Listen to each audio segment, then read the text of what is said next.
Hey family, welcome back to my video. Today we will see, what if Harry Potter was raised by overpowered dragons? Before we start, I would like to extend my sincere thanks to the original author of this story for granting us permission to use it in our YouTube video. Your generosity is greatly appreciated. The author's creations and the original stories link in the descriptions, please do check that first. Her thoughts on his foolishness ended as abruptly as they started. When the fourth match started, she could sense the magic emanating from the Horntail. It was powerful and wild, untamed yet corralled. She pitied the boy, having to face something like that. Now, something else was radiating from the arena. She could feel the magic emanating off of something. But this was beyond her wildest dreams. It was powerful magic, more powerful than she had ever beheld. To feel its influence was like standing in the warmth of the Mediterranean sun, after wandering the forests of Siberia. What is happening out there? Hermione had been shocked and horrified at the sight of the Horntail. This most definitely was not the dragon she had seen in the forest. Either the dragon handlers had been casting glamour charms on the dragon, or this was connected to the attempt on Harry's life. Then Harry had begun fighting the dragon, and she was even more stunned. Harry had transfigured rocks into dinosaurs, of all things, and been casting elemental spells. Even she didn't know the kind of spells he was using. A bolt of lightning, a man-sized spike made of ice, and a fireball bigger than anything Krumm's dragon had blasted. Bagman had been playing commentator for the fights, and he'd practically been jumping for joy with every strange and powerful spell Harry cast. At the very least, he'd been entertained enough that Harry could expect a decent score from him. But then the Horntail had crushed 3 of the Deinonychus, and thrown that final one at Harry, knocking him into the trench. Now she was holding her breath. If Harry didn't move quickly, the Horntail would be on him, and any of that dark fire blasted into the trench would spread, and he'd be caught in its crack. Lighting flashed overhead but confined itself to the clouds above. The suddenness of it caused Hermione, and others, to visibly flinch, as all their attention was directed into the arena. But something strange was happening. Instead of pressing the attack, the infamously vicious and aggressive Horntail was holding back. In fact, it looked agitated, as though something was scaring it. But what in the world could be frightening to a monster like that? Thud. She got her answer, as from the spot where Harry fell into the trench, emerged an enormous scaled arm, digging into the rocky terrain with unimaginable strength, breaking the terrain into tiny pieces, where the claws dug into the surface. Before she could process this turn of events, the scaled arm hoisted its owner out of the trench. First came the head, that massive head, attached to a long, scaly neck, with a frighteningly large maw, snarling at the Horntail. Above the snarling jaws were a pair of green eyes, of a shade only one other wizard in Hogwarts had. Behind the snarling head came the neck, and the rest of the body, a 75-foot-long dragon, with red golden scales, thick legs, massive and powerful wings, and a long tail. This was like no other dragon she'd read about. It radiated raw power, unleashed upon the world. As it fully emerged from the trench, the dragon Harry roared a frighteningly powerful roar at the Horntail, lightning thrashing overhead, adding to the symphony of unbridled power. The Horntail roared back and stepped around the nest. Briefly, her attention was drawn to the nest, as she noticed a translucent green dome form over the nest. She wondered what it was for until she saw the Horntail step on its nest as it moved to charge Harry. The Horntail slipped on the dome, stumbling as it attempted to charge. That slip gave Harry an opening. Lunging forward, mouth wide open, Harry snapped at the Horntail, attempting to bite its head. The Horntail pulled back just in time, with Harry missing completely, and the Horntail snarling in response, before attempting its own lunge. Harry drew back, but instead of stepping back, he lunged forward in a counterattack. This time, his attack worked. His massive jaws latched around the Horntail's neck, just behind the massive spikes along its head. The Horntail screeched in shock as Harry's jaws closed around its neck. But Harry didn't just bite it, it lifted the Horntail bodily by the neck, and threw it backwards across the arena. It crashed into the walls of the arena, just below the judges' stand. The Horntail thrashed about as it rose to its feet, and turned back to Harry. Harry had advanced towards the nest and the Horntail. Seeing the rival dragon approaching its nest, the Horntail screeched and let loose a blast of fire. Harry didn't respond with a fire blast of his own. Instead, his green eyes began to glow white, and just before the flames hit their target, a translucent green barrier, similar to the dome covering the nest, appeared before Harry. The barrier was massive, blocking Harry's entire dragon form, but as the flames burned against the barrier took on a more solid color, becoming more solid by the second. Finally, when the barrier became completely solid, and Hermione could no longer see through the barrier, it suddenly shrank to the size of a tire and flew straight toward the Horntail at breakneck speed. The bolt of green energy hit its target with the force of a lightning bolt, and a similarly large explosion to boot. The Horntail was blasted straight into the walls of the arena, striking the magically reinforced sides with such force, the judges fell from their seats, and she could hear Headmaster Dumbledore yelp. Anything else would have been brought low by a blast of raw power like that, but the Horntail stood again and roared in rage at Harry. Instead of blasting him with more fire, it charged forward, jaws gaping wide open, ready to latch onto Harry and tear him to pieces. Instead, Harry reared up onto his hind legs, and with his forelegs, he swatted at the Horntail, knocking it to the ground, and sending it tumbling.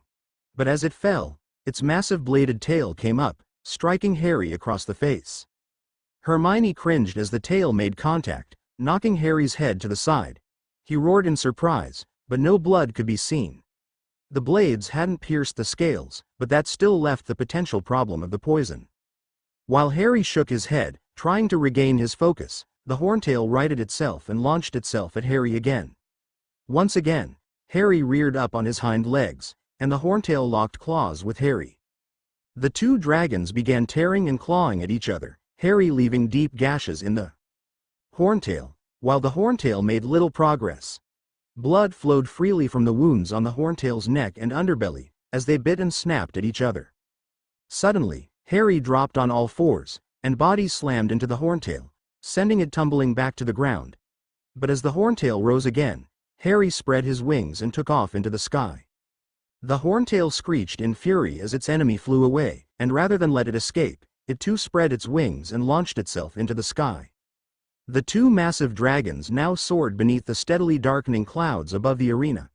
The Horntail was right on Harry's tail, wildly blasting fire at Harry, trying to catch him in the dark flames. But Harry was too fast. Whenever the Horntail let loose a blast of fire, Harry would suddenly gain a burst of speed, surging ahead as the two dragons circled the arena, never going far enough that they couldn't be seen. Soon, the Horntail became visibly frustrated enough to propel itself with all its strength. In a few brief seconds, it closed the distance between it and Harry, reaching out with its jaws to clamp around Harry's tail. At the last second, Harry pulled his tail in closer, raised his body up, and suddenly he was behind the Horntail. It soused where its prey was. Flapping its wings, it turned its body and charged straight at Harry, as he held himself in the air, directly above the arena. The Horntail was getting closer, roaring at its intended target, jaws opening and snapping shut in a menacing show of violence. It was eager to kill Harry, and it wasn't about to let him get away. Then, just as it was getting uncomfortably close, Harry drew his head back, and let loose a bolt of blue flames. The fire took on the shape of a massive fireball, one that the Horntail flew straight into. It roared and screeched in surprise and pain, as the flames coated its entire body. From snout to tail, from one wingtip to the other, it was engulfed in blue flames. It twisted and turned its body, trying to extinguish the flames, to no avail. It flew past the arena, and the audience could feel the ground shake from the force of its impact. Harry let out a snort and gently flew down into the arena. People began to cheer as he made his way to the nest, stepping slowly towards it, extending his neck at the barrier. The applause died down at the sound of a horrifying screech, coming from the air. Harry turned his attention skyward, as did the audience, and beheld the still burning form of the Horntail charging at Harry. It was too fast for Harry to react, and the Horntail crashed into Harry, the force of the impact violently shaking the entire arena. People screamed as they nearly fell over the railing into the arena, the last place anyone wanted to be right now. The dust from the impact was cleared by the frantic flapping of massive wings. Harry was now underneath the Horntail, as it began clawing into his back. Harry roared in pain, before forcing the Horntail off of it by lifting itself off the ground. The two dragons faced each other again, and Hermione could see how the Horntail was still alive. It was regenerating. The blue flames, whatever they were, burned the scales of the horntail and opened holes in the wings of the vicious monster. Those same injuries healed almost as quickly as they formed. Craning her head, Hermione saw the neck of the horntail was no longer covered in deep gashes from Harry's claws. They had already healed.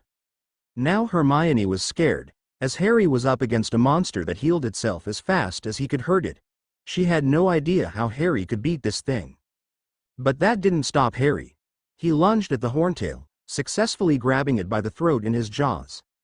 The horntail struggled and roared, trying to break free, but it did no good. Harry held an iron grip in his jaws, and he pulled the horntail closer to him. It struggled to break free. It tried twisting its neck to snap at Harry. It even tried kicking and clawing at him. None of it worked, as Harry reared up on his legs again, this time to place his forelimbs on the horntail's neck, gripping it in its massive claws. The horntail let out a massive roar, as the arena reverberated with a loud, sickening, wet snap. Then the horntail roared no more, it only gurgled, as it snapped its jaws fruitlessly. But Harry wasn't done. With the neck now snapped, the body began to go limp, but the legs still kicked, and the wings flapped fruitlessly. The body was still trying to fight, even as its spine had been snapped. Harry pushed the horntail onto its back, and placed its hind legs on the horntail's body, keeping his forelimbs on its neck. He growled menacingly as he began to pull. Slowly, the scales began to crack, as flesh was being torn. Suddenly, with a loud, wet sound, the head and half of the neck separated from the horntail's body, spraying the arena with blood. Harry then tossed the decapitated part away, and roared to the heavens, letting loose a massive blast of fire, turning the sky red with his furious might. The entire arena erupted into cheers at this, and as Harry approached the nest again, he began to turn back into a human.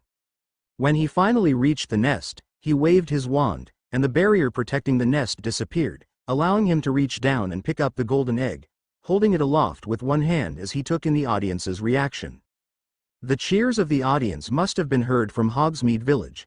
The Gryffindors went wild, cheering Harry for his victory, and an awesome display of might.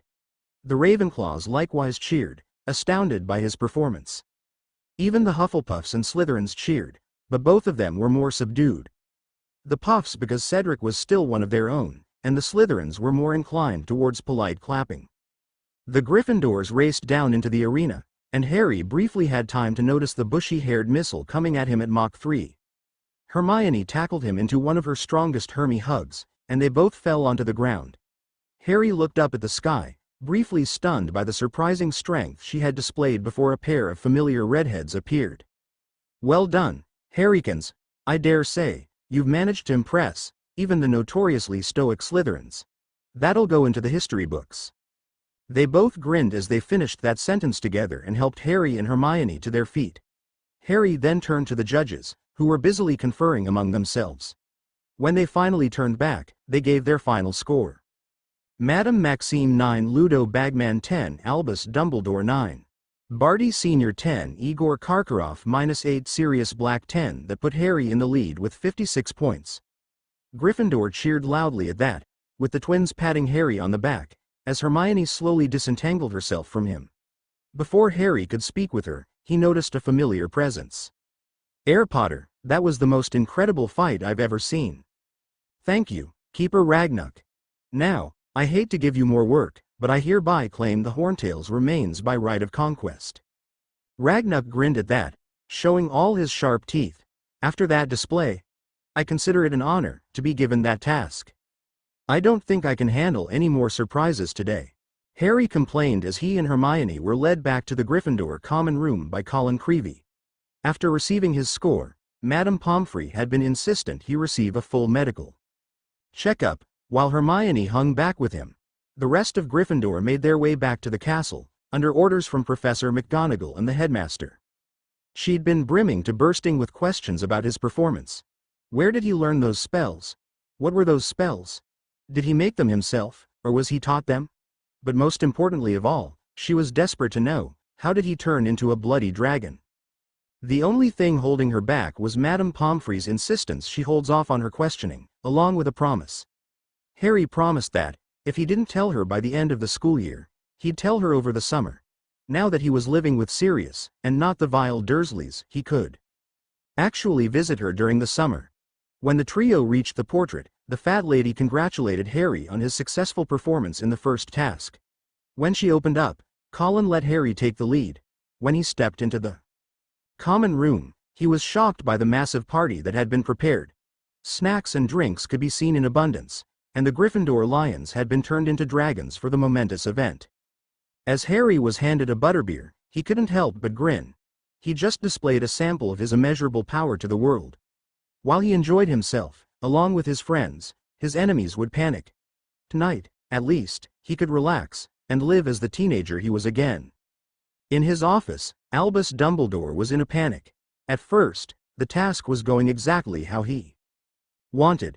The ring allowed him to manipulate the Horntail, now transformed into a proper beast of war, and give Harry a proper challenge and near-death experience. But then Harry had transformed into the dragon. It shouldn't be possible. Harry's never done the Animagus ritual. Never mind the fact that it takes a great deal of time and effort, both of which he wouldn't have during. There was no chance in all the rings of hell that Harry could undergo his first transformation as an Animagus, and it not be international news. Never mind the fact he was a national treasure, and a hero thanks to the World Cup, but a dragon Animagus. That would make headlines across the world. The fact that he had transformed without undertaking the ritual raised an uncomfortable number of possibilities. Did his unique abilities mean he could transform without the ritual? Did he find another way to become an Animagus? Or did the dragon somehow overpower Harry's will, and take temporary control to face the Horntail? It was certainly a possibility, given the intensity of that fight had caused a magical backlash, one that destroyed the control ring while he was still wearing it. The suddenness of it had caused him to yelp in surprise. Only one thing was certain now. The bindings had broken. That monster buried inside of Harry is now free, and there was no telling what could happen now. He needed a plan. He needed something he could use to bring Harry under his sway. Failing that, he would have to find a more permanent solution. Chapter end notes. Looks like Dumbledore is becoming desperate, and desperate men do stupid things. What does this mean for Harry going forward? Only one way to find out. The Aftermath chapter notes. See the end of the chapter for notes. I'm telling you, I don't know where that dragon came from. Charlie Weasley was feeling rather agitated. It was hard to blame him, of course. At the moment, he was being interrogated by Madame Amelia Bones, as part of an investigation into the attempted murder of Harry Potter. The interrogation room was a bare, gray room, with a single table and 2 chairs in the center. Charlie was seated across from Amelia, while an Auror, one he didn't know or recognize, stood behind him. He wasn't chained to the chair or the table, but that offered him little comfort, while Amelia was recording everything said with a dictation quill. So you're telling me you didn't bring that dragon over from Romania, instead of the Hungarian Horntail, as you were supposed to? Madam Bones, I'm certain I would remember transporting, across the continent, an 80-foot dragon, with scales as black as the void, and blood-red eyes that burn a hole right through your very soul. Charlie shivered at the memory of the monster that Harry had gone up against. Explain to me what happened up until the task.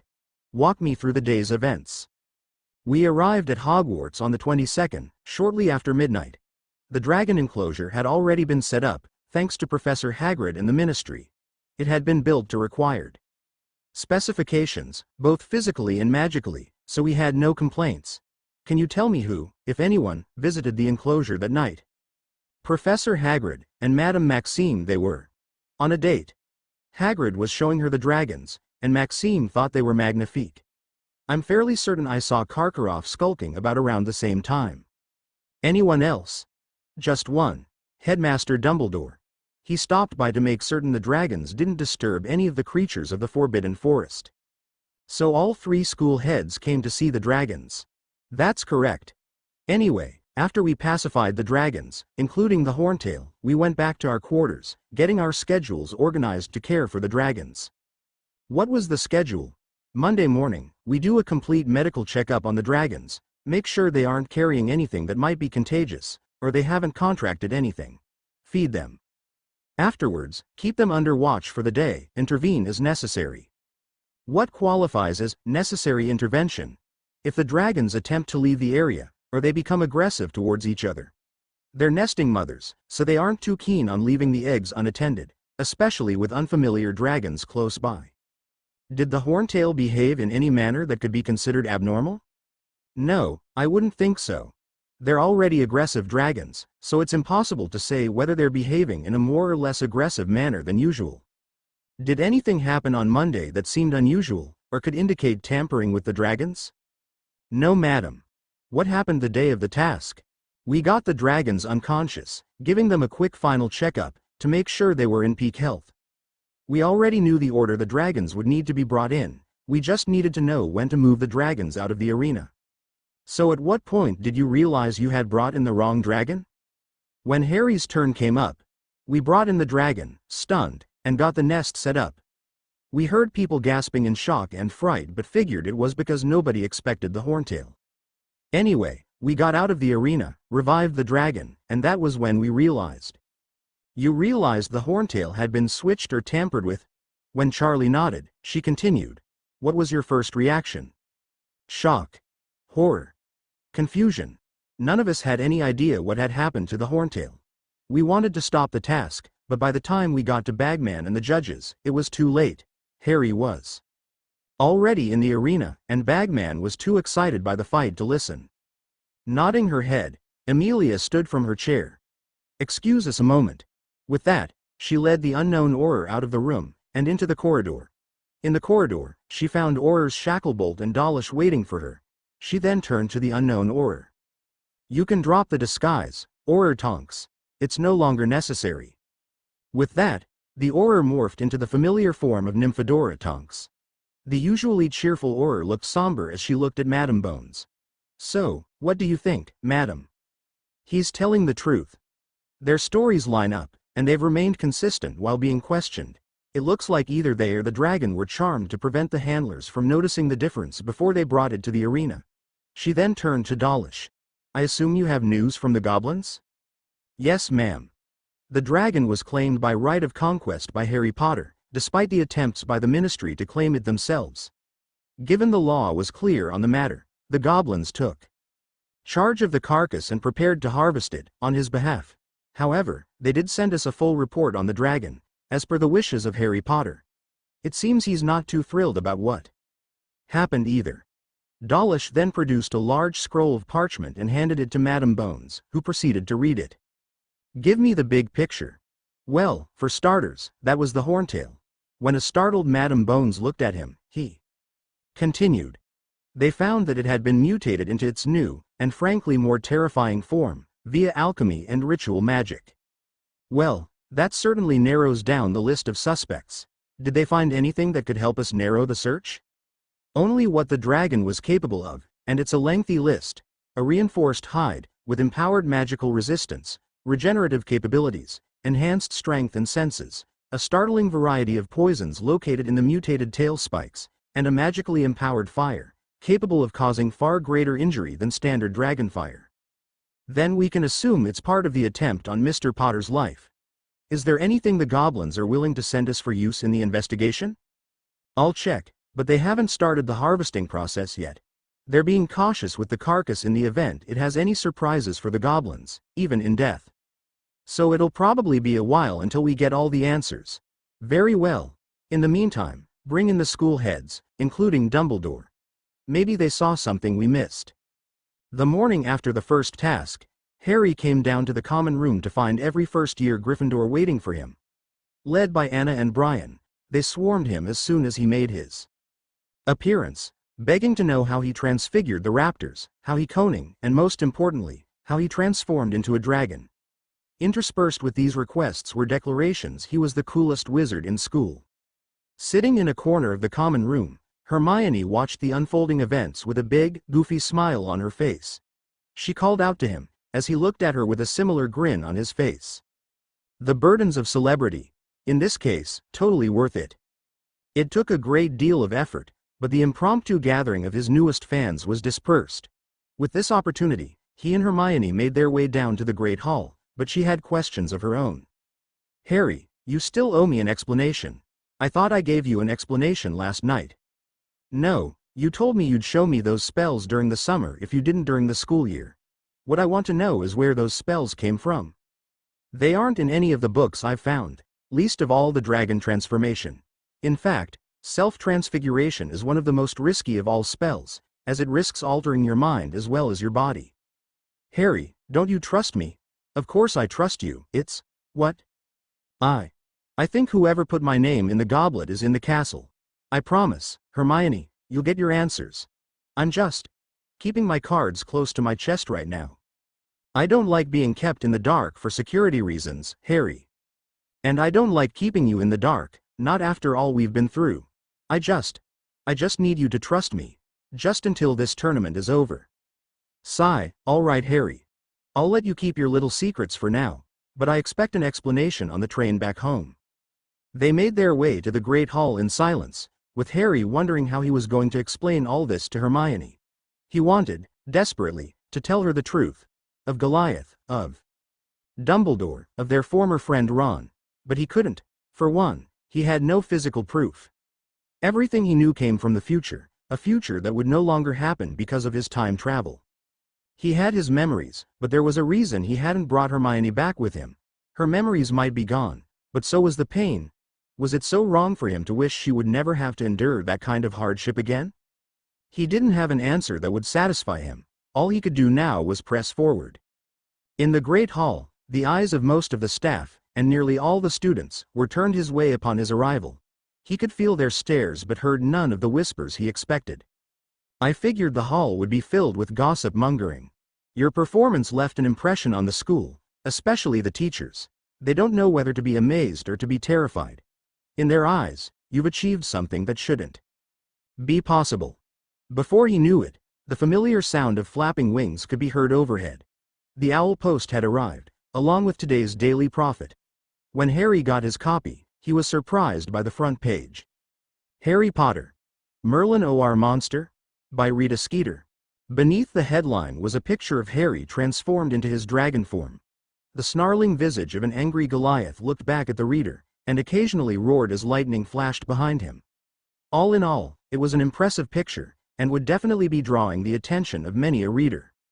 As with all of Rita's articles, this was a mass of exaggerations, half-truths, and blatant lies, sprinkled with the occasional fact. It was a recounting of the first task, in which Harry, facing a 100-foot dragon of undetermined breed, had transformed himself into a 100-foot dragon. Several dragon enthusiasts couldn't name the dragon Harry had turned into, but contacts in the ministry have confirmed it to be a scaled-down version of an emerald-eyed Great Caledonian fire drake, the most powerful dragon the world has ever seen. She described the fight between him and the Horntail, exaggerating the violence and carnage, including claims that nearly 24 spectators fell into the arena because of how violent the battle was. Now, of course, came Rita's speculation. In her article, she ponders on the question of just how Harry had managed the transformation. The first possibility was that Harry was an animagus. That would mean that not only was Harry's animagus a dragon, something unheard of before, but it would also make him an illegal animagus, as there is no record of him registering with the ministry. The second possibility was that Harry had discovered a spell for self-transfiguration, a typically dangerous route to take, as it can affect the mind as well as the body. That, of course, would also mean that Harry had been expanding his spellcrafting capabilities, as no spell is known to exist that is capable of such a complete transfiguration while maintaining one's mind.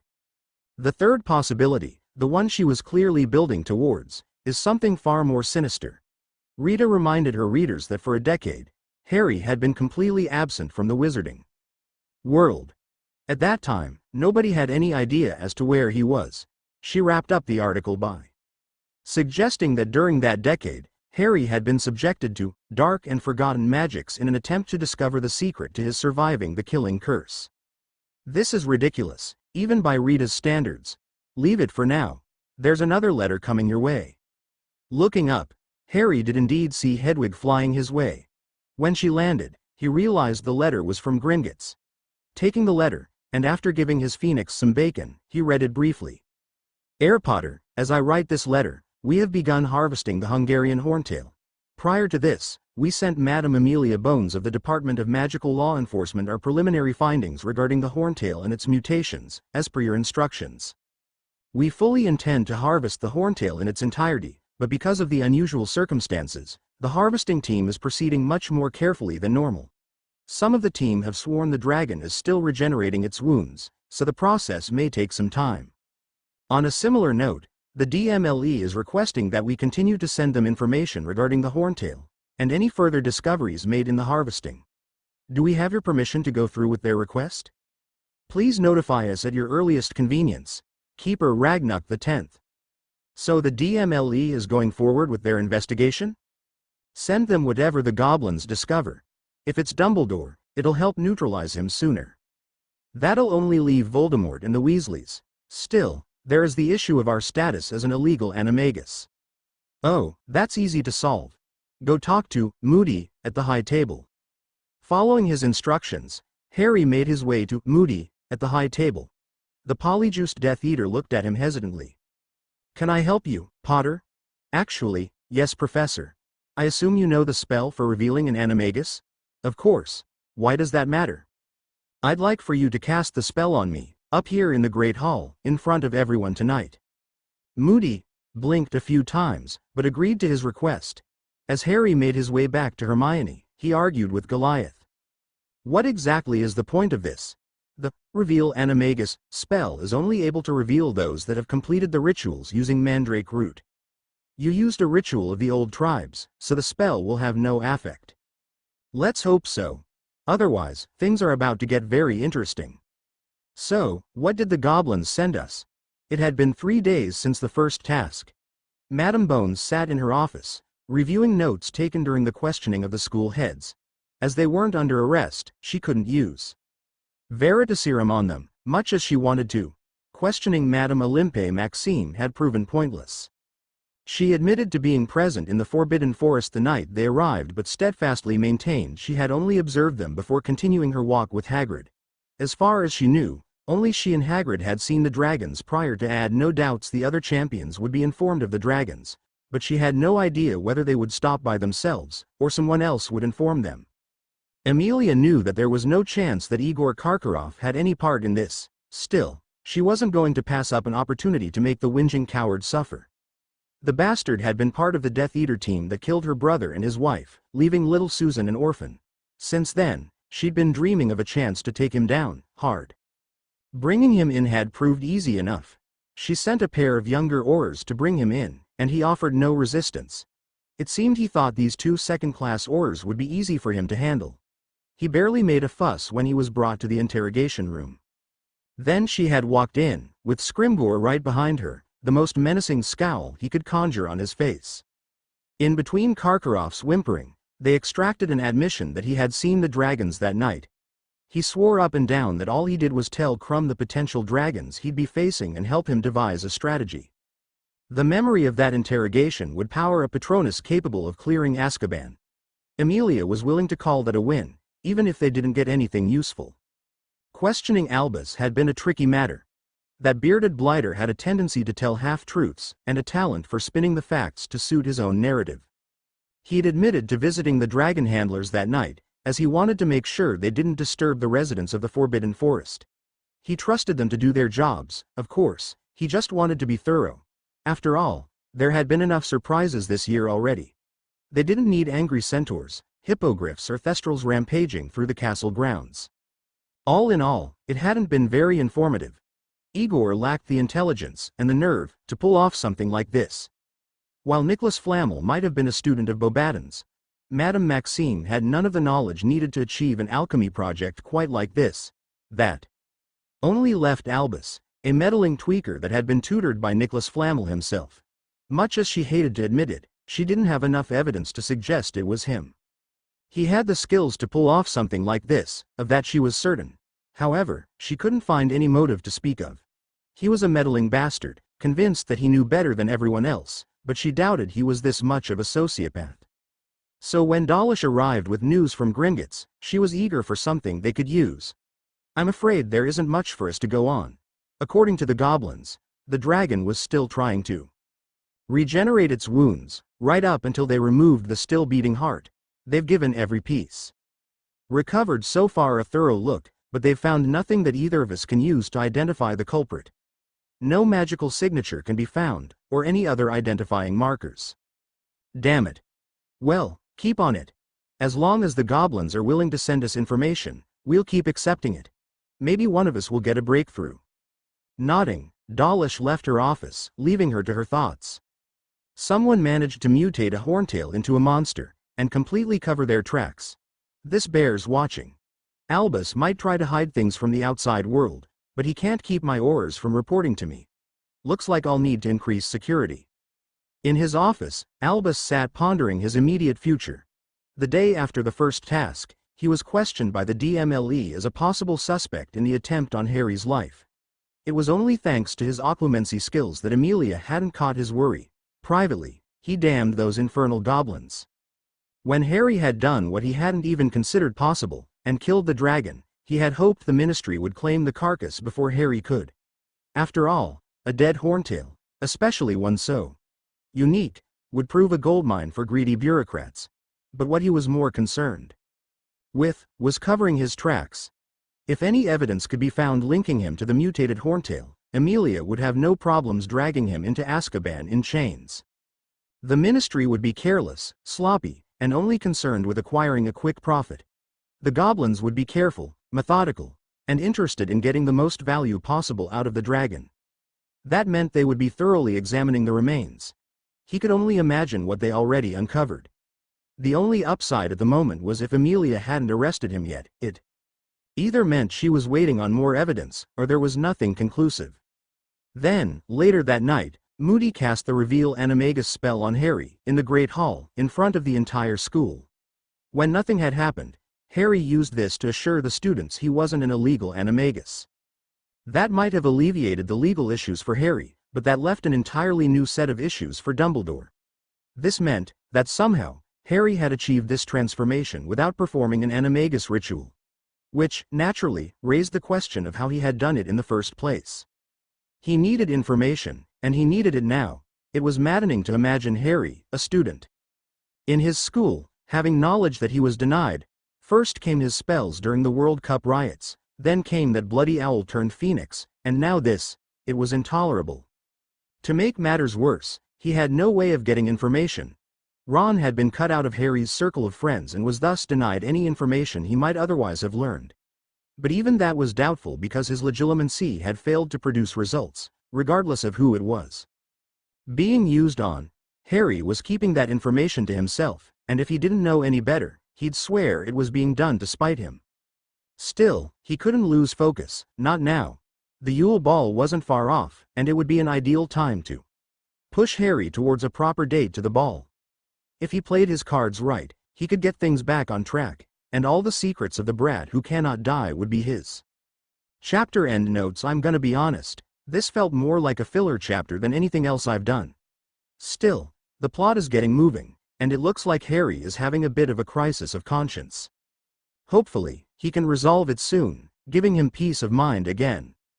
The question chapter notes. See the end of the chapter for notes. Silence Wormtail. It was a week into December, and ever since the first task, the Daily Prophet had been regularly printing stories about the damnable brat, Harry Potter. Today, he'd been reading the latest article, which included pictures of the brat riding a unicorn. Despite his current physical state, Voldemort was more than capable of using magic, as the cowardly Peter Pettigrew was being reminded of. The fool barely managed to dodge the Cruciatus curse sent his way, tumbling out of the chair he'd been sitting on. On his knees, he whimpered before his master. Forgive me, master. Silence, Crucio. He didn't dodge it this time and writhed in pain on the floor as the spell took hold. The praise heaped on that boy is an affront to me. Why yes master. Please, forgive me, master. Enough of your sniveling.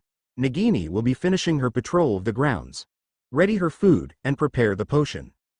Peter whimpered in fear as he limped away to carry out his master's bidding. He feared many things, but that Maledictus was an absolute terror. It wasn't just the poison in her bite, though that didn't help. Neither was it the strength in her body, enough to strangle him quickly, yet leave him aware of each final breath. No, it was the intelligence in her eyes. It was a cruel, malevolent intelligence, not unlike that of his master. Those eyes always told him the same thing. I'm watching you, coward. Peter was quite certain that if his master ever became displeased enough with him, he would be fed to her, paralyzed, but alive, so his final thoughts could be ol demise. While the coward whinged in fear as he imagined the many painful fates that might befall him, Voldemort sat and thought. In the privacy of his own mind, he had to admit, he was worried. In all his life, he had never heard of a wizard doing the things the Potter brat could, not even himself. His own talent and drive for power had set him far above those around him, yet what this brat had achieved seemed beyond him. Self-transfiguration, into an extinct species of dragon, of all things, was something even he never would have considered, lest he lose his mind to the rage of the beast. And yet, he had pulled it off without a single hitch. But that was just the latest issue. His worries went back to the World Cup. That fool Lucius had decided to organize a bit of sport for his fellows, those who pretended to renounce him, and lived in luxury while he struggled to survive. That they wound up dead or kissed was of no concern to him. What was a concern for him was the ease with which they were defeated. The boy had completely, and utterly, destroyed his followers. They fell before him like weed before the scythe, and he had shown himself to be immune to the killing curse. Yes, that boy Potter would prove to be a major problem. Still, with Junior in the castle, he could keep a close eye on him, searching for a weakness they could exploit. Unless there was one other option they had, but it would involve sending Wormtail and Nagini on a little trip, something he was hesitant to do. His current physical state required constant attendance. The body potion needed to be consumed at regular intervals, and the recipe required venom milked from Nagini, a task he was physically incapable of, requiring the cowardly Wormtail. But, if his plan worked, then the risk would be far outweighed by the reward. Now was only one question left. Who had earned an early release? It should be right here. December had begun, and with it, came the students' excitement for the coming Christmas break. He knew plenty of younger students would be going home, while the older students would be remaining, especially once they learned about the Yule Ball. This excitement meant students were distracted, and distracted students meant he could finally retrieve the diadem of Rowena Ravenclaw. He'd meant to get to it sooner, not wanting to leave a Horcrux in Hogwarts any longer than he needed to. But with the rituals he completed and the sudden upsurge in fame from being the fourth champion, as opposed to being ostracized as a pariah, meant he didn't get many opportunities to sneak back into the room of requirement, specifically the room of lost things. The diadem was exactly where he found it last time, where he would hide the potions textbook in his 6th year. The very same book Snape had left modified potion recipes, and where he would record spells like Sectum Sempra. Fortunately, this time the Horcrux would be removed, and the diadem, and the room, would be spared the ravages of Crabbe's fiendfire. With Dobby at his side, he gingerly removed the diadem from its hiding place and dropped it into the lead case Dobby was holding. There we go. Now, remember Dobby, take it straight to Keeper Ragnuk. Dobby will do, sir. And just like that, he popped away. Smiling to himself, Harry walked out of the room of requirement, and back into the Hogwarts halls. They were quiet, devoid of the sounds of students moving about, but that was to be expected. It was, after all, a Wednesday after breakfast, but before his charms class. He had a free period and made use of it. More importantly, however, it was December 9th, the day before McGonagall announced to her class the Yule Ball. This had been on his mind increasingly over the past few weeks. In the immediate aftermath of the first task, Hermione had been somewhat pushy. He knew she was the inquisitive type, and the fact he had unveiled magical skills she didn't believe were even possible sent her mind spinning. He should have known she'd start questioning him about the magic he used. He should have had a better explanation than simply thinking the person behind his entry into the tournament was in the castle. They were, of course, but he wasn't about to reveal that now. During her library visits, he'd noticed her reading advanced transfiguration books, especially self-transfiguration. She'd also been studying elemental conjuration, the branch of spells that contained the prerequisite knowledge to throw lightning bolts and fireballs. He'd already promised to tell her how he learned these spells by the end of the school year. Now he was just pondering how to do it without freaking her out any more than she already would. As he walked and thought, he ran across 2 Ravenclaw students in the halls, Cho Chang and her friend Marietta Edgecombe. Harry briefly thought back to his original 5th year, when he taught the D.A. Dumbledore's Army. What a stupid name in hindsight. and she had betrayed them to the Toad, otherwise known as Dolores Umbridge. He remembered her wearing a balaclava to hide the pimples on her face, as the spelled out, sneak. The pimples would fade after several months, but the scars remained.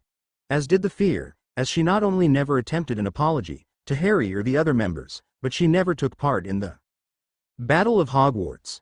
She abandoned her friends out of fear, even the only one who stood up to Harry on her behalf. Disgusting as he found her now, he decided to talk with Cho, figuring she would be the best way to get his point across to Ravenclaw. Striding over to her, the two girls looked at him, curiosity in Cho's eyes, suspicion in Marietta's. "Ms. Chong, might I speak to you for a moment?" At her raised eyebrow, he continued. "It's nothing you can't tell Cedric about. It concerns another Ravenclaw." After a few seconds of thought, she nodded her head. "All right, Harry. I'll hear you out." She then turned to Marietta. "Head back to the common room. I'll meet you there." Edgecombe gave him one last look of suspicion, before leaving for Ravenclaw Tower. It was so very tempting to follow her and demonstrate the full extent of his powers. But this Edgecombe, despite being a suspicious bitch, had done nothing overtly deserving of such a display. But his thoughts were interrupted by Cho. "So, what did you want to talk about? If this is about those badges, I promise neither I nor Marietta wore them." "Well, that's good to know, but that's not what I'm worried about. It's about Luna Lovegood, though I know several of her fellow Claws like to call her Loony." "Wait, you know Lo Luna?" "I do, and she's one of the few students who told me, before the badges, that she believed I didn't put my name in the Goblet of Fire.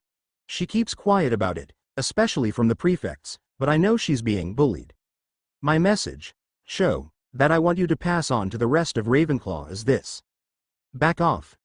I'm not asking them to be besties with her, but I want the bullying to stop." Is it really that bad? I know people call her Loony because she's different, but as far as I know, that's Cho. A few nights before the first task, I found her wandering the halls of Hogwarts late at night, without any socks, shoes, or something to keep her warm. Her housemates locked her out of the tower and told her to go sleep in the loony bin. I found her while she was searching for it. Cho went wide-eyed before he continued. She didn't want to bring it to the prefects or Flitwick because she didn't want to get her house in trouble. Well, I'm not going to let the bullying continue if I can help it. Let the Claws know if they don't back off, it won't be an angry Flitwick storming the tower, it'll be an angry Potter. And I promise you, Flitwick would have a much sunnier disposition." Cho's face went pale, likely as she imagined an angry dragon assaulting the tower, but she quickly nodded her head. "Got it. I'll make sure the rest of the tower knows, even if I have to tell everyone personally." "Thank you, Cho. And see if you can get some of the stuff that's been specially her shoes." "Her shoes? Is that why she—" "Right. Get people to back off, and try getting her stuff back." "Thank you again, Cho." Harry turned to leave, letting her head back to Ravenclaw Tower, but she called after him. "Harry." He paused and turned back to Cho. "You're a good friend. A little terrifying, but still good. Luna's a lucky girl." Harry smiled back at Cho, before walking away. He had a class to prepare for, after all. That was a fascinating lesson, don't you think, Harry? Hermione was in a good mood, but then she always was after a good lesson. In Ancient Runes, they'd been finalizing their lessons before the end of term.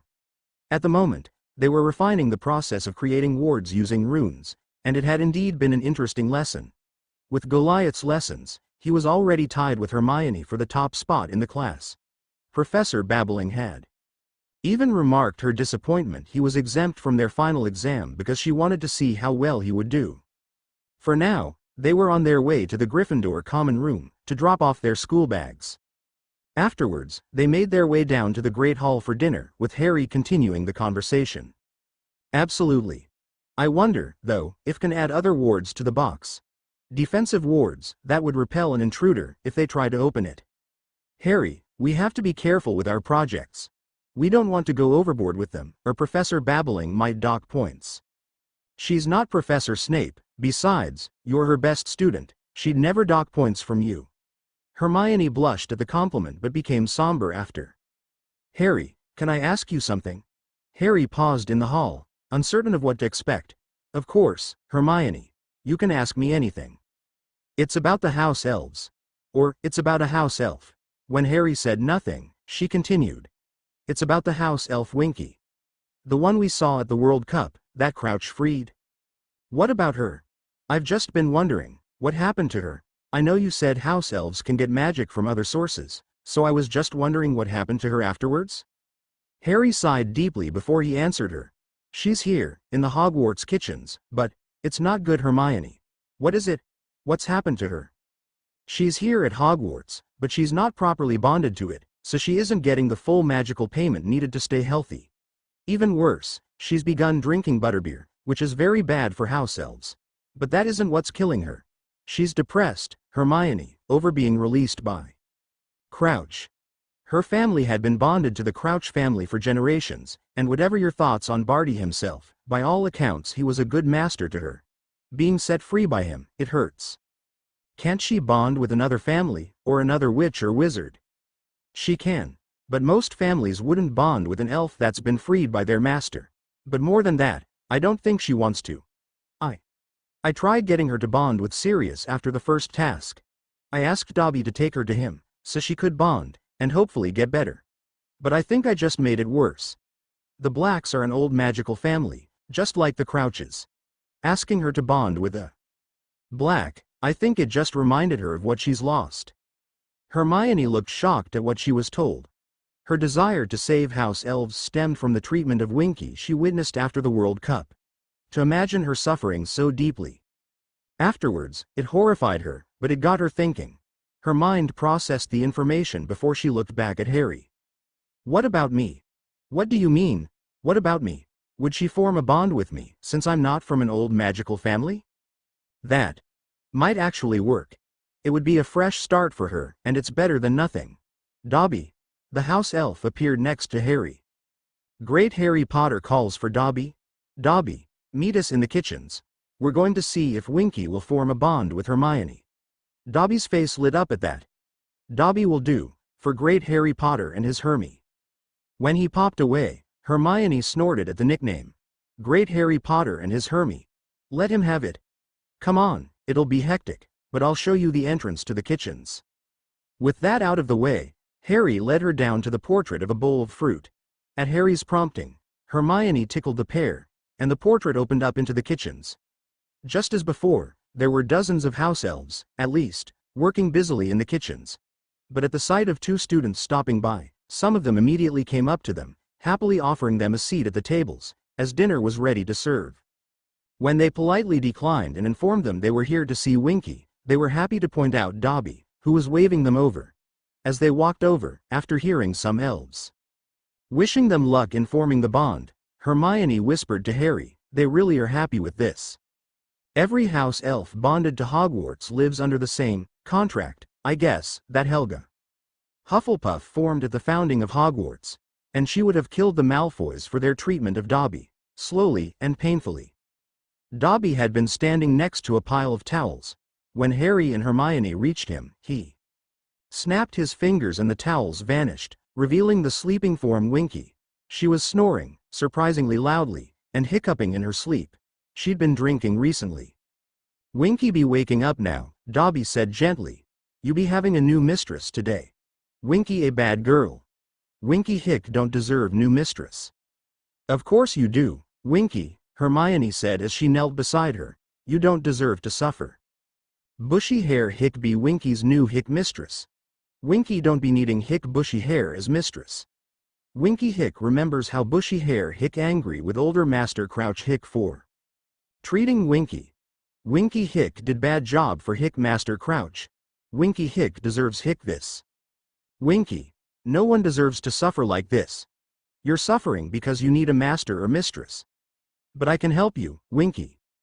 Be my house elf, so I can help you.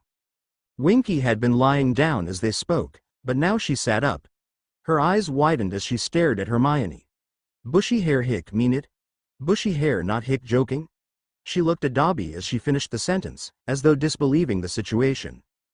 Great Harry Potter's Hermy is Hermy, not bushy hair. Great Harry Potter's Hermy be Winky's new mistress. Dobby said it with such enthusiasm, you would think he was declaring his discovery of the Philosopher's Stone. It brought a smile to Harry's face when he realized that this seemingly minor change had improved Dobby's life immensely. At Dobby's declaration, Winky stood up as straight as she could, and looked at Hermione. "Then Winky be wanting Hermy as mistress." Hermione smiled, then gently took Winky's hand. The two of them formed a bond, there in the kitchens with dozens of house elves watching. "Winky, your first order is to go with Dobby and get better. No more drinking, and no more punishing yourself either. When you are healthy again, you can come and serve me. Okay?" Wink happily be accepting new Mistress Hermy's orders. It was faint, but Harry swore he could see Winky already improving. She had stopped hiccuping, and she even seemed to look healthier. "Dobby will return soon, great Harry Potter. Dobby be back with Winky, soon as Winky ready, sir. Take all the time you need, Dobby." With that, the two elves disappeared with a pop as Harry led Hermione out of the kitchens. He could swear the house elves were grinning at them, grateful for helping Winky. Or they were just happy to be rid of her. It was tough to say, given they kept her around mostly out of pity. "That was a good thing you did for her, Hermione." Harry placed an arm around her shoulder as they left. "I know. Oh dear, I wonder how I'm going to explain this to my parents. They're definitely going to want answers. Strange as they may find it, you may have saved her life." She smiled, and leaned into him, letting him pull her closer. They didn't see it, as they left the kitchens, but the house elves were smiling even more as they left. "Harry, Neville, those are fantastic. Today was the day." Thursday, December 10th, in their first class, Transfiguration. This was the day Professor McGonagall announced the Yule Ball after their lesson transfiguring guineafowl into guinea pigs. Not exactly the most creative idea, but it at least worked. This time, he, Neville, and Hermione were seated next to each other, with Hermione on his right, and Neville on his left. Hermione's transfiguration had been flawless, as always. Out of the entire class, only Harry's was done on a comparable level.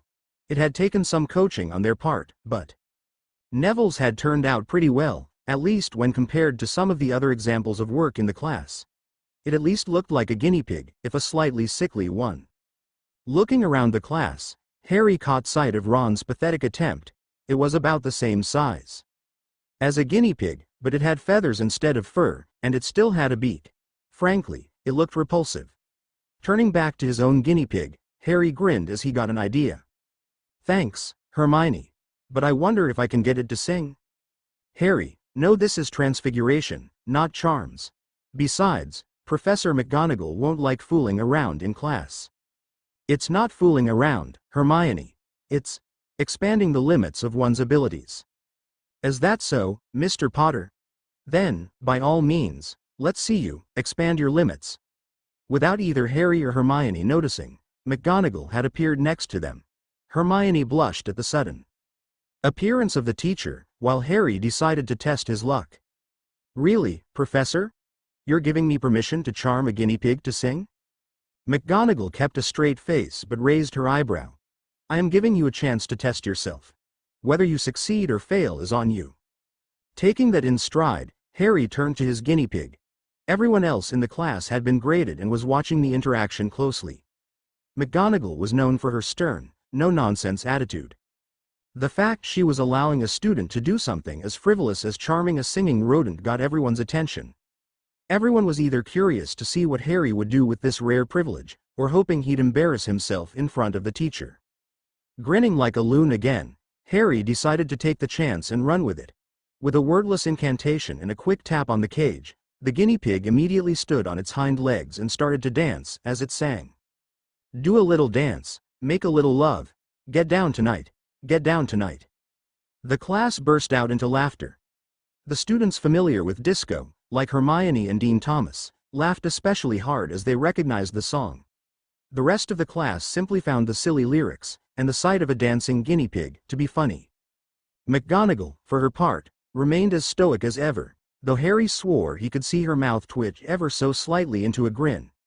As the class finally calmed down, she spoke again. "Excellent transfiguration, Mr. Potter. I trust you put the same effort into charms, given your display." With that, she simply walked to the front of the class, before speaking again. "Now then, before class is finished, I have an announcement. The Yule Ball is approaching, a tradition of the Triwizard Tournament and an opportunity for us to socialize with our guests. The ball will only be open to 4th years and above, although you may invite a younger student if you wish. Lavender giggled, even as Parvati nudged her hard in the ribs. No doubt she was imagining who would be asking her to the ball. Dress robes are mandatory, and the ball will start at 8 o'clock on Christmas Day, in the Great Hall, finishing at midnight. Now, the Yule Ball is of course a chance for us all to let our hair down. Lavender giggled even harder, pressing her hand against her mouth to quiet herself. Harry couldn't blame her. Even after attending the Yule Ball in the original timeline, Professor McGonagall looked as though she had never let her hair down, in any sense. But that does not mean we will be relaxing the standards of behavior we expect from Hogwarts students. I will be most seriously displeased if any Hogwarts students, especially my lions, act like a bambling band of baboons. As she finished her speech, the bell chose to ring at that exact moment. Keep your guinea pigs, or your half-attempts, on your desks. I'll take care of them. Mr. Potter, a word, if you will. Harry had yet to make a move toward the door. He knew exactly what she wished to talk about. Hermione was still standing beside him, while Neville had begun to make for the door. He paused when he heard Harry being called for, and looked back to see what was happening. Go on ahead, I'll catch up.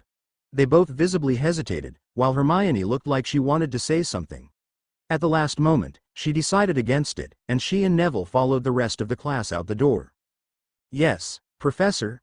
As you may or may not know, champions of the Triwizard Tournament and their partners are expected to open up the Yule Ball. Partners?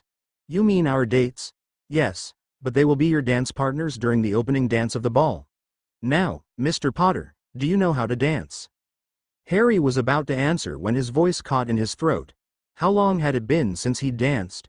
The Yule Ball was decades behind him, and he was never a fan of those fancy balls hosted by the Ministry. Especially not when other lords used it as a chance for further politicking. I know how to dance, but I'm a little out of practice. McGonagall huffed at that. Very well then. For the next 2 Saturdays, you'll be receiving dance lessons from me, in the evenings, to ensure your dancing is acceptable. You might be the champion for your family, but you represent Gryffindor just as much, and I'll not have you making a fool of yourself.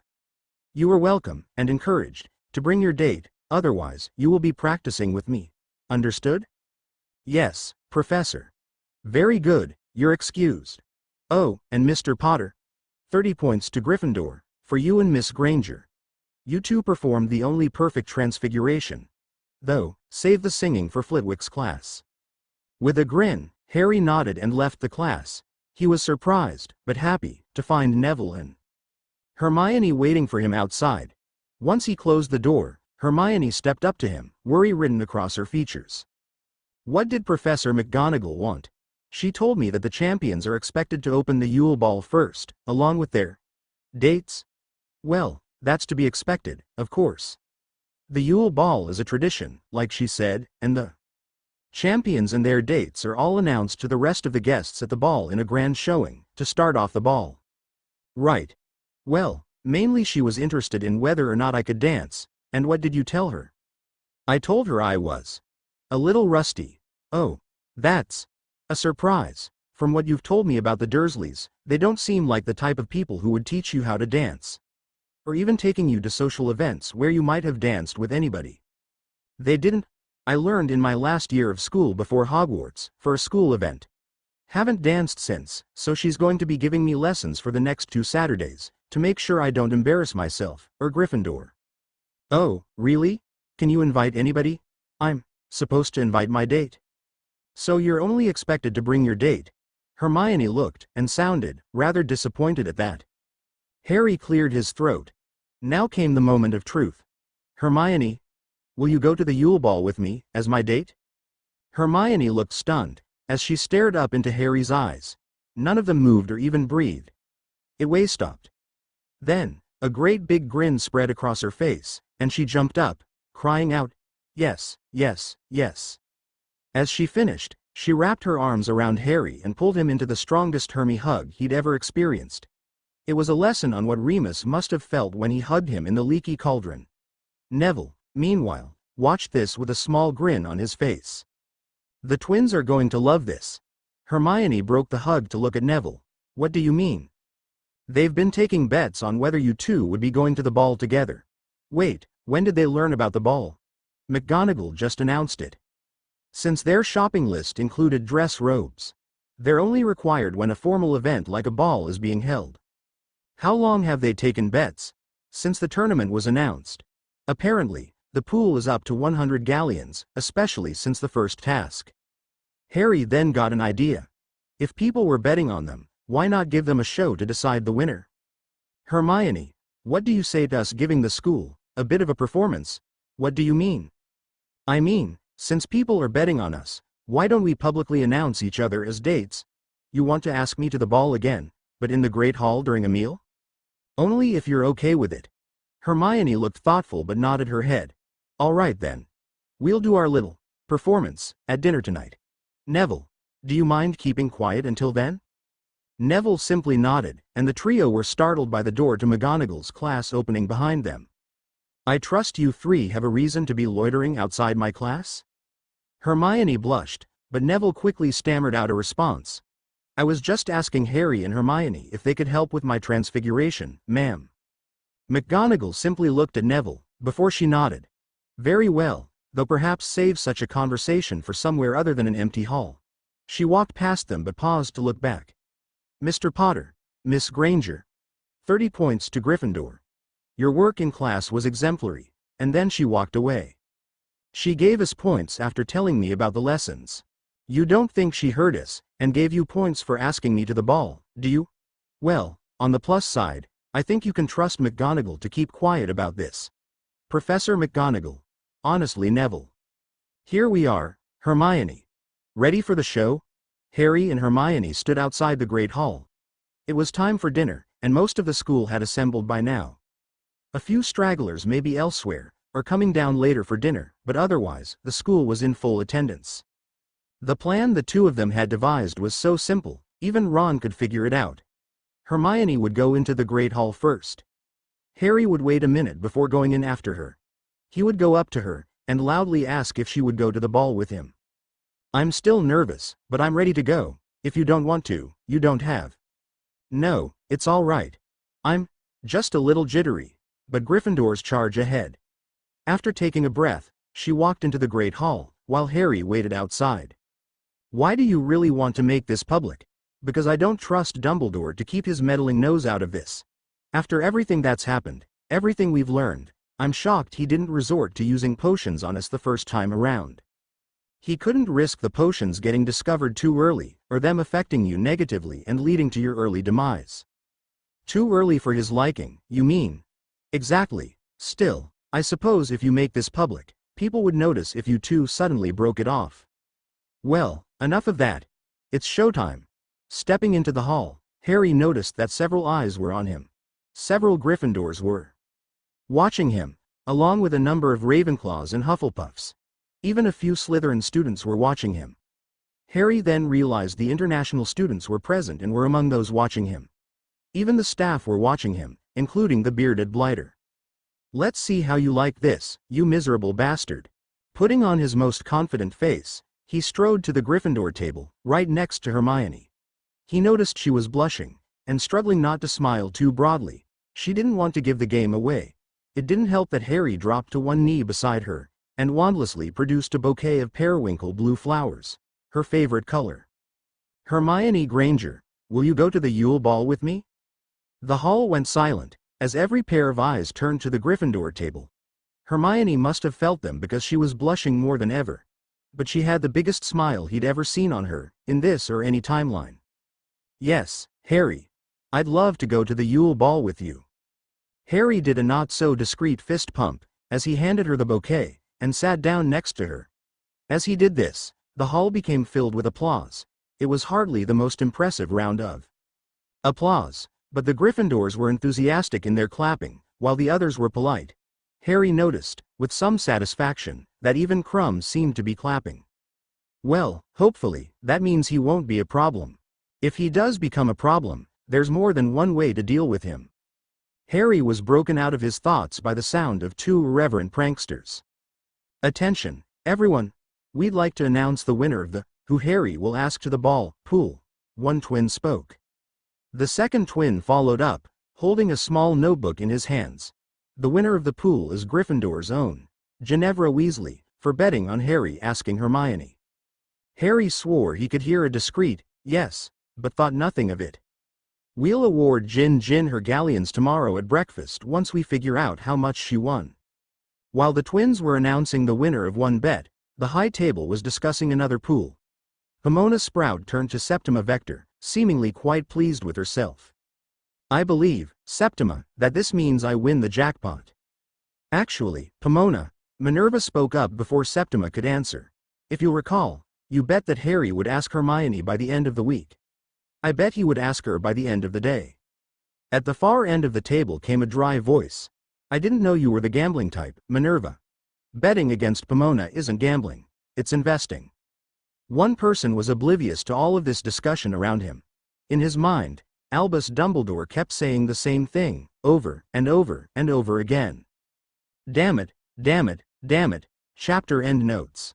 The Yule Ball is getting closer, and we've got a Harmony date ready to go. Looks like Whiskers isn't too happy about that. Oopsie. Sorry about the Dr. Dolittle reference, I just couldn't help myself. Schemes, slander and salvation, attention everyone. As I'm sure you all know, last night, the winner of the Who Harry Will Ask to the Ball pool was none other than Gryffindor's own Ginevra Weasley. The Gryffindor table broke out into applause as the twins carried out their task of awarding the prize money to the winner of the betting pool. Our dear sweet Gin has won a grand total of 193 galleons. The twins handed her a sack of galleons, after which Ginny promptly did a fist pump and sat back down. Most of the students in attendance were amused by her eagerness. It was an open secret that Ginny had feelings for Harry Potter, but she was also friends with Hermione. To most, it seemed. She was simply happy for her two friends. Of course, not everyone was happy with this. No one was less pleased with this than Albus Dumbledore, sitting on his golden throne as he watched the proceedings. Despite his appearance of faint amusement, inside he was raging at this turn of events. From the moment the Yule Ball became a certainty, he had planned the various ways he would push Harry towards asking Ginny Weasley to the ball. The first and most obvious benefit was it would set Harry down the path of impregnating the Weasleys' only daughter, well before Harry claimed Harry inevitably dead. As the greater good required, Ginny would become the mother to the next heir to the Potter legacy, including their unimaginable fortune. Of course, she would be far too young for such a responsibility, as her mother and browbeaten father would agree. After all, the poor girl would have just lost the father of her child and the love of her life. She would not only be too young for the burdens of regency, but she would not be in a sound state of mind. This would leave the regency to Molly, and with her in control of the Potter's obscene wealth, she would split it with him, giving him more than enough resources to secure his legacy of greatness for all time. The second, and less obvious benefit to Harry asking Ginny, was it would open the chance for Ron to re-enter his circle of friends and, hopefully, become Harry's only friend going forward. This, of course, would be helped along by some potions and compulsions. To anyone but Ron, it was obvious the boy was too stubborn, and too stupid, to ever admit he was wrong. And it was likely he was still convinced Harry had entered his name in the Goblet of Fire, despite all evidence to the contrary, but he blamed Molly for that. Still, the idiot had his uses, for now at least. The first use was in keeping Harry from performing his absolute best. The boy was not only a fool, he was a lazy fool, and his bad habits needed to rub off on Harry. His magical power, knowledge, and skill needed to be stunted, leaving him easy prey for Voldemort. With Harry dead, and the prophecy fulfilled, someone else could defeat the Dark Lord. Someone more fitting of the glory and praise befitting the deed. The second use the boy had, was despite his idiocy, he had proven to be a useful spy in the past. He had kept Dumbledore up to speed on Harry's thoughts and ideas, giving him an unobstructed view into the boy's mind. This view into Potter would prove especially useful now that Monster was free of its bindings. Now, there was no telling just what the brat who lived is capable of unless he got it back under control. But now, all that was out the window. Ron had been cast aside, Harry had been developing friendships with the rest of Gryffindor, and if rumors were to be believed, the rest of the school. This would give him a broader circle of friends, of people he could count on, people who would make him more potent, and push him to be the best. None of them would do so more than the frustratingly brilliant Mudblood sitting next to him. Granger had been useful to him, at one point. Her slavish devotion to authority meant she would be quick to follow his instruction. But now, he was genuinely wishing she had died when Quirrell brought that troll into the school. She had earned the nickname, brightest witch of her age, and this would push Harry to his best. Clearly, it was working, as he was now Hermione's equal, or better. As far as grades went, both in practical and theoretical subjects. Now he needed to consider his options. Judging by looks of jealousy, from both Hogwarts and international students, splitting them up was still a viable option. However, this would involve setting Harry up with a witch other than Ginny. The fact she was betting on Harry asking Hermione meant she supported their relationship, and people would be suspicious if he suddenly became enamored with her. But that didn't leave many options. Susan Bones was too close to her aunt, and the last thing he wanted Harry to have was deeper ties to the DMLE. Daphne Greengrass was a Slytherin, but more than that, her family was part of the neutral, or grey, faction. In fact, Cyrus Greengrass led the neutrals, and this would draw Harry away from Dumbledore. Lavender and Parvati were too close to Hermione, and that really only left the international students. That, sadly, was too risky. If Maxime or Karkaroff got wind of one of their students being pushed towards a Hogwarts student, he'd have an international incident on his hands, even if said student was the boy who lived. But then again, maybe he should just let this play out, for now, at least. The second task would come after the Yule Ball. What would Harry sorely miss more than Granger? Especially after a lovely night. With that, he might just eliminate two birds with one stone, so to speak. Without the Mudblood pushing him forward, he'd sink into a rut, leaving him vulnerable to his influence. Ginny would be pushed to comfort him, and things would be back on track. Harry might even be willing to die to be reunited with Granger, depending on how far their relationship went. Yes. That could work out quite nicely. Enjoy yourself, for now, boy who cannot die, because come the new year, I will have the last laugh. With Saturday came the weekend, 2 days of freedom, with one exception. Tonight, he and Hermione would be meeting Professor McGonagall in the evenings to practice their dance skills. Even in the original timeline, Harry had never been that much of a dancer, preferring to avoid the ministry balls and the politicking that came along with it. But this was the Yule Ball of the Triwizard Tournament. Last time, he had been Parvati Patil's date, and an unenthusiastic one at that. It wasn't just that he was so unused to social events like the ball. It was because that was the night he realized he loved Hermione Granger. When she walked down those stairs, she looked more beautiful than he had ever imagined possible. Seeing her at the ball, as the date of Victor Crumb, it had left a pit in his stomach, as he thought that she would never care for him, the way he did for her. Potions weren't to blame for that. It was his own cowardice and obliviousness that the blame fell upon. But this time, he had asked her to the ball the very day McGonagall announced it, and she had eagerly said yes. If nothing else, Parvati would hopefully get a better date than him, and have a better night from the start. Sitting at the Gryffindor table for breakfast, he felt much more confident about the ball. With the added bonus of McGonagall's dance lessons, this looked to be a very good start to the weekend. Until he saw the Daily Prophet headline, and he seriously considered letting Goliath loose again. The day started simply enough. Hermione was sitting next to him, along with Anna and Brian. The two first years would be heading home for the holidays next Saturday, the day after term ends. They were both excited to tell their parents about everything they'd learned, and all the friends they'd made. It was heartwarming to see them so energetic about their education. It was a reminder that, for now at least, Harry truly was back in simpler times. Then came the Owl Post, and with it, came the Daily Prophet. As he took his copy, he automatically looked at the headlining article and froze in shock. Boy WHO lived, now boy WHO loved. The heart's desire at work, or something nefarious afoot? By Rita Skeeter. December has arrived, dear readers, and with it comes the Christmas season, and the Yule Ball. For those unfamiliar with the Triwizard Tournament, the Yule Ball is a traditional event for the participating schools to set aside their competitive spirit and embrace the spirit of cooperation and unity, the very thing the tournament seeks to promote. During the ball, the champions, and their dates, would open the ball with the first dance. This year, the tournament would have not 3, but 4 champions to open the ball, and one of them, of course, is none other than Harry Potter, the boy who lived, or to those who witnessed his devastating victory over a dozen Death Eaters, the boy who cannot die. But it would seem he is now the boy who loved. That's right, dear readers, Britain's most eligible bachelor is now taken, by the Muggle-born witch known as Hermione Granger. 2 days ago, the Yule Ball was announced to students, and many witches and wizards began to consider who they would ask, and who they hoped would ask. No doubt many a witch was hopeful to be asked by the 4th champion. But, it would seem he had other plans. The very same hall at dinner, Harry confidently walked up to Miss Granger, dropped to one knee, bouquet of flowers in hand, and asked her to the ball.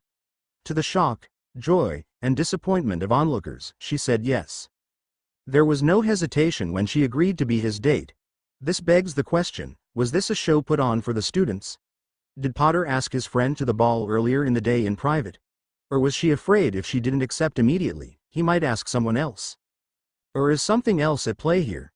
Statements given by students claim the two have been inseparable since their first year, when, according to rumors, Harry Potter saved the girl from a troll that attacked her, while not everyone could verify those rumors. What is known as since Halloween night of 1991, she has never been far from him. Is this the natural development of their relationship, or something more sinister?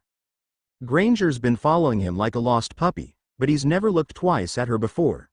Understandable, she is rather plain looking, even if you ignore the buck teeth. Now, I'm not saying she's been potioning him, but she is at the top of her class. If anyone could pull it off, it'd be her. The above quote is attributed to a student in Harry and Hermione's year but wishes to remain anonymous. Now, as my readers are certainly aware, love potions are banned at Hogwarts, and this reporter hopes they will take these allegations seriously.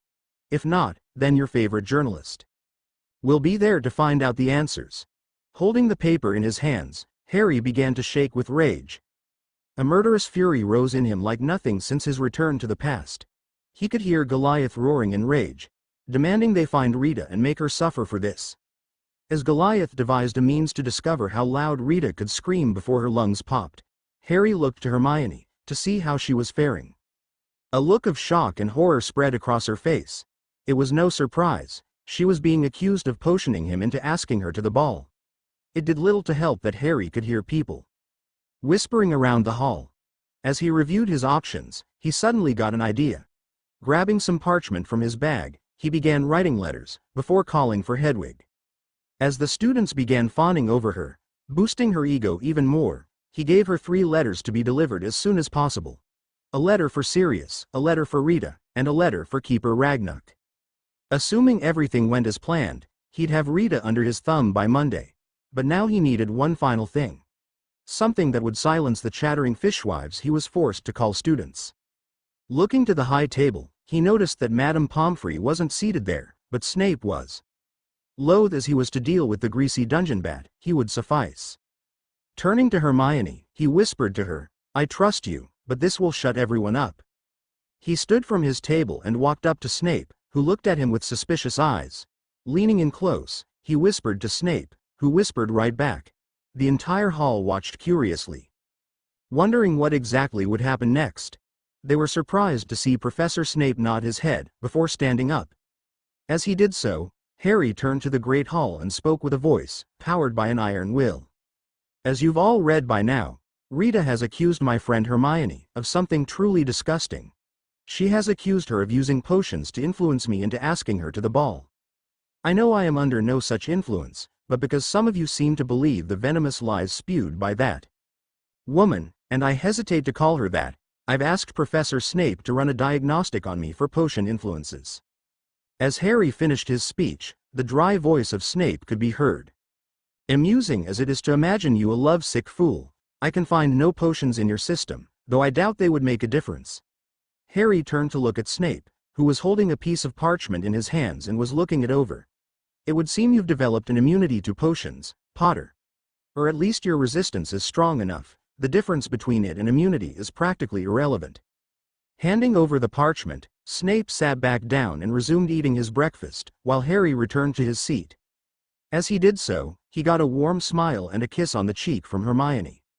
"You didn't have to do that, Harry. I know, but I wanted to. I know what it's like to be the subject of rumors. Before she could answer, Ginny spoke up. Well, I'm glad I don't have to give up my winnings because of that woman's slander. It is not slander, and I am shocked you would call it that.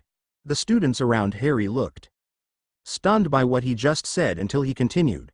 Slander is spoken. When it's in print, it's called libel. Ain't that right, Brian? Right.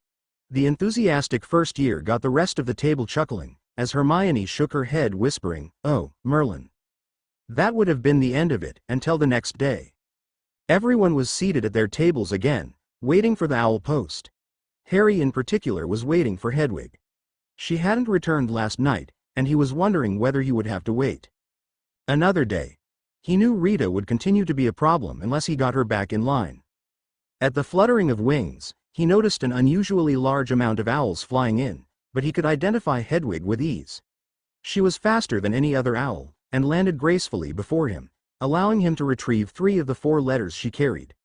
Once he had them, and had devoured some bacon as payment, she flew over to the headmaster and dropped it in front of him before flying away. As Harry looked over his mail, quite satisfied by what he had received, especially from Ragnuk, he was surprised by the sudden influx of letters being dumped in front of Hermione. Over 24 owls had delivered a letter to her, so many she barely had time to process them all. As Harry, Anna and Brian tried helping her, Ginny spoke up. Clear the table. Errol's on his way. Looking up, Harry could indeed see the flying feather duster known as Errol. It was always a shock to see him, mainly because it was always a surprise he had even managed the delivery. Harry could still remember his first morning in the burrow when Errol had flown into a closed window when delivering the post. Later that same year, he crashed into a bowl of crisps when delivering a howler from Molly. Everyone at the Gryffindor table, aside from Ron, who was too busy stuffing his face, heard Ginny and those closest to a Weasley began to move dishes around, giving Errol a nice, clear landing zone to crash into. It didn't work, as he somehow managed to hit a jug of orange juice on the way down, and crash landed right in front of Hermione, scattering her mail. In his beak was a red howler. Taking it gingerly from the half-dead owl, he took off as she briefly considered leaving the hall.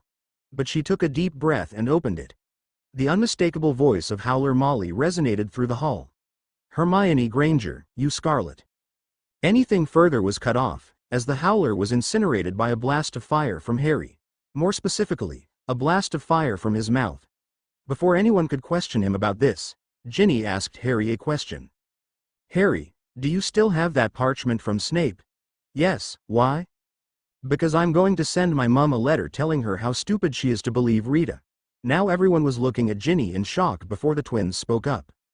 Is our dear sweet Jin planning to send a howler of her own, if I can get away with it?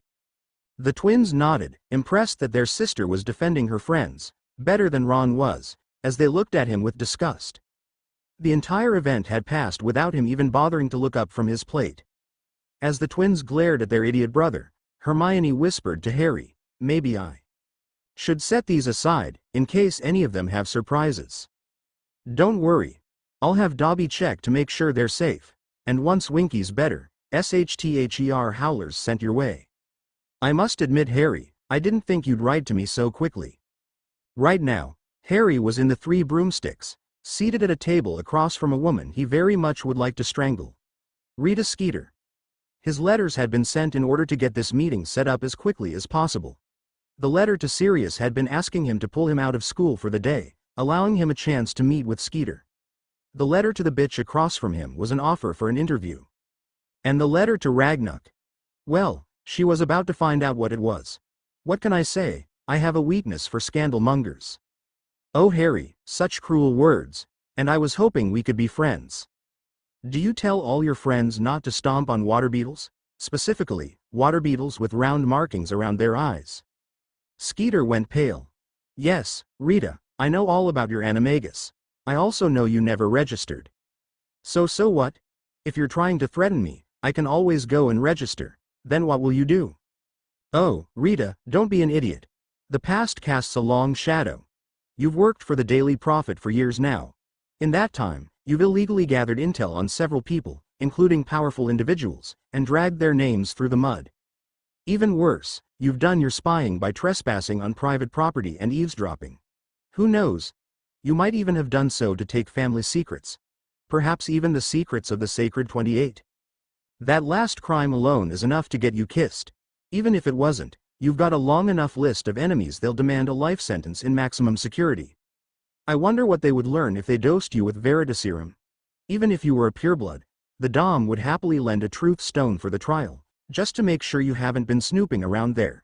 If that's not enough, remember that my godfather, Sirius Black, the only man to escape from Azkaban, is engaged to the head of the DMLE. It wouldn't be difficult to get you dragged before the Wizengamot. As Harry spoke, he noticed Rita was slowly moving her hands closer to her bag. Don't even think of trying to obliviate me, Rita. I'm a lot faster on the draw, and I doubt you're good enough to do it in a public setting. At the words, public setting, Rita stiffened, realizing that she had walked into a trap. With that in mind, she could only do one thing, short of groveling. Bargain. What do you want? Harry grinned as he pulled out the contract. Sign this, and your problems go away. Skeeter gingerly took it from him, and read it over. She went wide-eyed and hissed at Harry. This practically puts me into your employ. You already work for me. The Potters have the largest interest in the Daily Prophet, and with the Blacks, that becomes a controlling interest. Right now, you have a lot of freedom to write whatever you want, and there's not much I could do, at least legally. The contract just states you will not write anything negative or fabricated about me, my family, or my friends. In addition, you will protect all of my secrets, and I will review all the articles you write regarding me before they're published. Furthermore, you take my requests to write articles on people when I ask you to and publish them in the Prophet, and anywhere else I want. Rita looked at him, wide-eyed, before she spoke again. What's in it for me? Harry leaned back as he looked at her, dead in the eyes. I protect your secrets, and not turn you into the Aurors. In short, Rita, you get to live. She didn't say a word after that and chose to sign the contract. Harry likewise signed it, and the contract glowed, the terms sealed by magic. Very good, Rita. Now, for your next article, you're going to write an apology for making such an insinuation about my friend, Hermione. Not Harmony, Hermione. You can include whatever else you want, but it will include the apology, and it better be good. Afterwards, I might have some information about the second task that hasn't become public knowledge yet. As Harry stood to leave, he paused, before turning back to Rita. Oh, and Rita. One more thing. He leaned in close, his voice dangerously quiet. If you ever publish such libel about Hermione again, not only will I drag you before the Wizengamot, in a cage. He reached out and took both her hands in his. His hands partially transformed, growing scales and claws that dug ever so slightly into Rita's flesh, leaving her wiggling uncomfortably. But I will tear off these soft, hands, and nail them to the front door of the Prophet. With that little threat, Harry walked out of the pub, leaving a thoroughly terrified Rita Skeeter sitting at her table, questioning every life choice she's made up until now. You sure that this will work, Harry? It was Sunday, the 20th of December, and Harry and Sirius were in St. Mungo's. More specifically, they were in a private room set aside thanks to Sirius' cousin, Andromeda Tonks. The healer had been quite happy to help Harry with his latest project and was hopeful it would work. But Harry and Sirius were not alone in the room. In front of them were two patients who had been here since 1981. They had been tortured to insanity by Death Eaters and had seen no noticeable improvement, or even change. The only time they ceased screaming was in the presence of their son. Right now, Harry was finishing writing runes on the sleeping couple's forehead, using a special ink made of his own blood, and tears from Hedwig. I know it will, Sirius. Just be patient. I'm sorry, pup. I'm just anxious, I guess. Have no fear. By the end of the day, your friends will be restored, and Neville will get his family back. Frank and Alice Longbottom lay on the beds in St. Mungo's, after having been given a dreamless sleep potion. The first step of the process required the pair to be unconscious, preferably not stunned. Without their dreams, the pair would have a peaceful sleep, and Harry could work through their minds without the interference caused by dreams. Ladies first, I suppose. Standing behind Alice, Harry placed both hands on the side of her head and whispered the invocation. Quod fractum est, corrigator. Quod confractum est, reditur. H mens sit iterum sana. The runes on her head glowed, and a luminescent white orb formed around her head. Slowly lifting both hands, Harry lifted the orb above her head, and was both stunned and horrified by what he held. The orb greatly resembled a plasma globe, with a single round mass in the center, connected to dozens, possibly even hundreds of glowing beams that reached the edge. But most of the beams, instead of the white that was expected, were an ugly dark red. In some places, the beams had been broken altogether, shattering her mind further. "I take it you weren't expecting that, pup." "I'm not sure what I expected.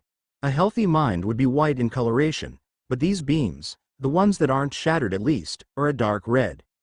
Reaching into the orb, he gingerly took one of the beams in hand, and suddenly he gained access to her memories.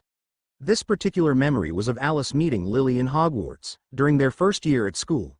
It was wonderful, but it felt off. As he examined the memories, he gained an understanding of what had happened to drive them insane. "Well, now I understand. This might take a while, but it'll work." Holding the beam, he whispered the incantation and felt the magic take effect, purging the taint from her mind. Did that work? It's a step. The mind has several defense mechanisms in place to ensure that it remains relatively intact during particularly stressful or painful times. When the Cruciatus curse was used on them, the mind sought refuge in the various memories of their lives. It's a way to disconnect themselves from the agonizing pain. But if the curse is held long enough, it begins to taint those memories, corrupting them so that they bring further pain to the victim. And if enough memories are damaged in this way, their entire life becomes. Exactly. It's why they calm down when Neville is around them. They still feel a connection to him as his parents, but because they never saw him grow up, they don't associate him with the pain. Sort of like how I kept saying remembering I was innocent because it wasn't a good memory. That's right. Now, let me focus. This is gonna be delicate. It took 2.5 hours of painstaking work, but slowly, Alice's memories were healed of the corruption spread by the torture. It was slow going, not helped by the moments when the beams were broken altogether. In those instances, the taint had become so concentrated that it began spreading throughout the rest of the mind. In order to try and save itself, the mind would simply snap the connection, severing the memories altogether, but leaving gaps in their memory. This required a great deal of focus to purge the taint, and at times, he worried the taint would remain. But eventually, the red taint was purged from her mind completely, leaving a pristine white orb in Harry's hands. Slowly lowering it back onto her, it disappeared as it fully enveloped her head, and she let out a quiet sigh. Did it work? I think so. Once I finish with Frank, we'll wake them up. The process again took 2.5 hours, but it functioned in much the same way. Frank's memories were tainted by the influence of Cruciatus, and the taint needed to be purged completely for it to work. But by the end, he lowered the orb back into place, and the mind was ready. Before Harry could say anything else, they heard the rush of feet, as someone came running towards the door. It swung open suddenly, and there stood the recognizable figure of Augusta Longbottom. Sirius Black, what do you think you're doing? The woman might be old, but she clearly had powerful lungs, as even Sirius was stepping back from her. Calm down, Augusta. I'm not. Don't tell me to calm down. Explain to me why I received a notice that my son and his wife had been placed in a special room at your arrangement. Why wasn't I notified about this earlier, and what have you been doing to them? Sirius hasn't been doing anything to them. The old woman jumped at the second voice and turned to see Harry standing next to her sleeping son and daughter-in-law. It's me you should be yelling at. The sight of Harry seemed to calm her a bit, and she composed herself before speaking. Herr Potter, would you care to explain what you've been doing here? Harry smiled, and walked up to her, drawing his wand, and turning back to Frank and Alice. I'm getting Neville's parents back. Before she could say anything, he flicked his wand, and the potion was removed from them. As she took a breath to speak, Frank and Alice began to stir. They groaned as they slowly sat up, Frank rubbing his eyes as though he had awoken from a lengthy sleep. He blinked a few times before settling on the recognized form of his mother. Mum, Sirius, and James. What's going on? Where are we? Frank. Are you all right?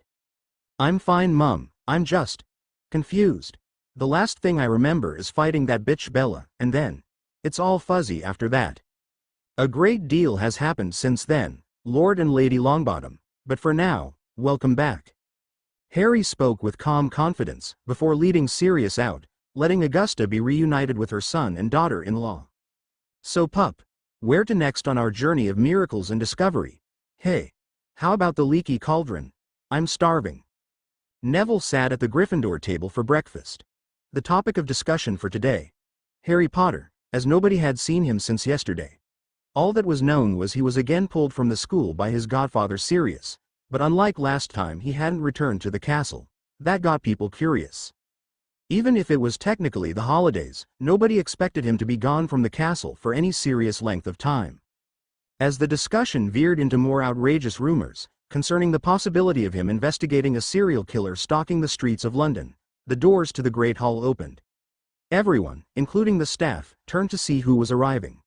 First, in strode Harry, as calm and confident as ever. Right behind him came Sirius Black. But instead of heading toward the Gryffindor table, they took up positions next to the doors. They didn't move or speak until they were confident they had everyone's attention, including Neville's. Neville, I know it's early, but Merry Christmas. And with that, he and Sirius opened the doors of the Great Hall fully, and everyone froze in shock. There, in the entrance to the hall, stood Frank and Alice Longbottom, and they walked calmly through the doors into the hall. The teachers recovered their wits first, casting every kind of revealing and identification spell they could, while one young man slowly stood from the bench. He advanced slowly towards them, a mixture of sheer disbelief and hope on his face. Mum, Dad, son, it's us. Sweetie, you look so handsome. Neville froze in place, as the words made their way through his mind. A split second later, he ran at full sprint into his parents' waiting arms, pulling him into a group hug. Neville burst into tears. Tears of joy at his parents' return, and tears of misery as he remembered the last decade of their lives. And now, here they were, holding him tight, his father rubbing his back, while his mother kissed his head, promising him it would be okay. Simply nodding his head, Harry walked past the reunited family and mentally took note of the teachers' reactions. Hagrid had tears in his eyes and was trying his best to dab at them with a napkin. McGonagall was on the verge of tears but had the biggest smile anyone had ever seen on her face. Flitwick was likewise smiling, as was nearly every other teacher. Only Snape, Moody, and Dumbledore had looks other than joy on their faces. Snape looked shocked at the reunion, while Moody had a look of total disbelief on his face.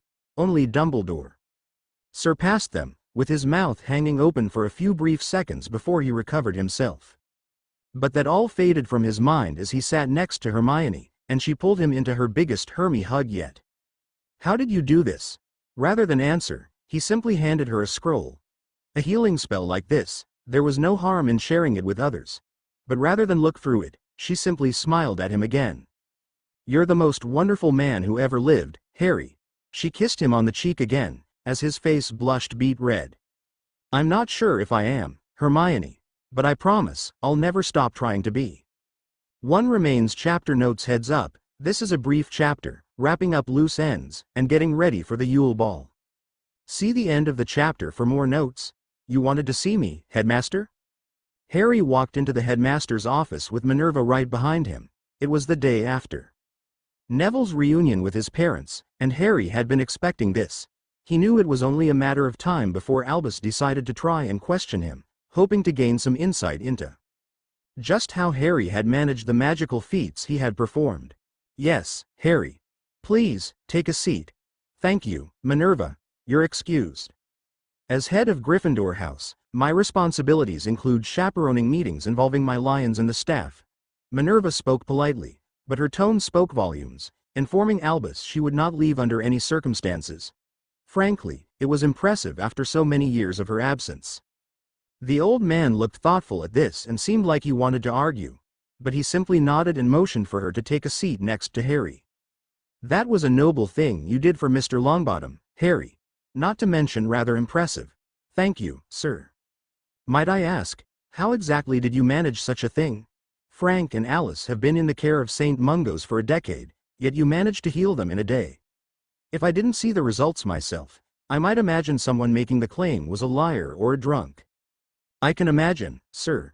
It's sated for a meeting like this, but the simplest explanation is I removed the taint caused by the Cruciatus curse from their memories. I wasn't aware that was the solution, or that it was even possible. I won't bore you with the details, but I devised my method through the study of a non-magical understanding of the human brain. The magical world is far behind in such things, even with the aid of magic. How did you determine the Cruciatus curse was affecting their memories? The mind seeks refuge from the horrors of reality in pleasant memories. Cruciatus is capable of tainting those memories if it's held long enough. Albus simply nodded along with Harry. You've been rather busy lately. I had a busy summer. Albus, did you summon Mr. Potter for an actual reason, or simply to prod his brain? I did indeed, Minerva. I wanted to check in on Harry's progress with the golden egg. I was concerned this latest project might be distracting him from the tournament. Oh, I figured that out after a week. McGonagall and Dumbledore both looked at him with a start. Neither of them had expected him to make such progress so quickly. Albus in particular, though it was very brief, had twitching eyebrows. I'm sorry, a week did you say? And how did you manage that? A bit of dumb luck, to be honest. I kept the thing with me at all times, on the off chance I might get a clue during the day. One morning, I took it with me into the washroom, and I knocked it into the sink while it was partially filled with water. It started to glow, and I figured water was the solution. Went to the lake with Hermione, and held my breath while I held it underwater. Right now I'm just trying to figure out what will be put at the bottom of the lake, and how to get to it within an hour. Bit of a challenge, but that's part of the fun, I suppose. After recovering from the shock of Harry's admission of figuring out the clue, Albus continued to nod along. If I might make a suggestion, Harry, you may find the answer with your fellow students. I'll do that. Thank you for the advice, Headmaster. I must admit, it is a relief to know Bagman isn't in complete control of this tournament. Oh, not a fan of him, I take it? No, it's not that. It's just that if even half the stories I've heard are true, he'd probably be insisting you put people down there instead of objects. At the mention of putting people in the lake, Albus visibly hesitated. It wasn't much, but it was enough for Minerva to notice. Albus, tell me Bagman isn't planning on putting people at the bottom of the lake. He's been rather insistent on that point. The room became so quiet, you could hear a pin drop. Harry looked at McGonagall and swore he could see the anger building to a boiling point. He was hopeful for some entertainment, but she simply spoke, without looking at him, in a curt manner. Mr. Potter, you're excused. Albus and I need to discuss something important. Taking the opportunity, Harry left the headmaster's office, though as he closed the door, he could hear McGonagall raising her voice, but couldn't make out the words. Evidently, she wasn't very happy with the bearded lighter. In fact, she sounded rather peeved. Why did you tell them that? What, me figuring out the clue? Yes, that. Speaking of, why did you jump in the lake with the egg? Considering the extent of Dumbledore's meddling, we need to be certain of what changes, and what stays the same. A dip in the lake was a small price to pay for certainty. Fair enough. Do you plan to tell the other champions? Maybe. If one of them doesn't tell me during the Yule Ball, I'll tell Cedric the next day. I can say Hermione had an idea during the ball, and that it turned out to work. Last time around, Junior passed off that information to Cedric, knowing he would tell me. This time, it's doubtful he'd offer the same assistance. Let's hope this turns out in our favor, then. We still need to finish the tournament. Sitting in his office, Albus wondered just who he had angered in a previous life to make the universe hate him like this. For the last hour and a half, he'd been forced to endure the lecture of a stern McGonagall. He called it a lecture, but it was more akin to an angry rant, at Bagman's stupidity, at the ministry in general for its incompetence, and at him for going along with all of it. Much as he hated to, he'd had to sit there and endure it, promising that he would continue to oppose Bagman on that point. He didn't like being told what to do, especially by someone who was working for him, but he was already working out ways for Bagman's plans to go forward, without implicating himself in them. How else was he to get the Potter brat back under his control? But that wasn't even the worst of it. The day before, after the heartwarming reunion of Neville and his healed parents, he'd had to endure more of Howler Molly's screeching. Apparently, she wasn't too happy to receive a howler from her own daughter, especially when Arthur was in earshot. He wasn't happy with Molly for sending out the howler in the first place, telling her she had overreacted, especially considering the article was written by Skeeter of all people. But that wasn't the only thing she was angry about. Ginny had included in that howler a diagnostic report on Harry's resistance to potions. She had shown Albus the parchment, and even he had been shocked by the contents.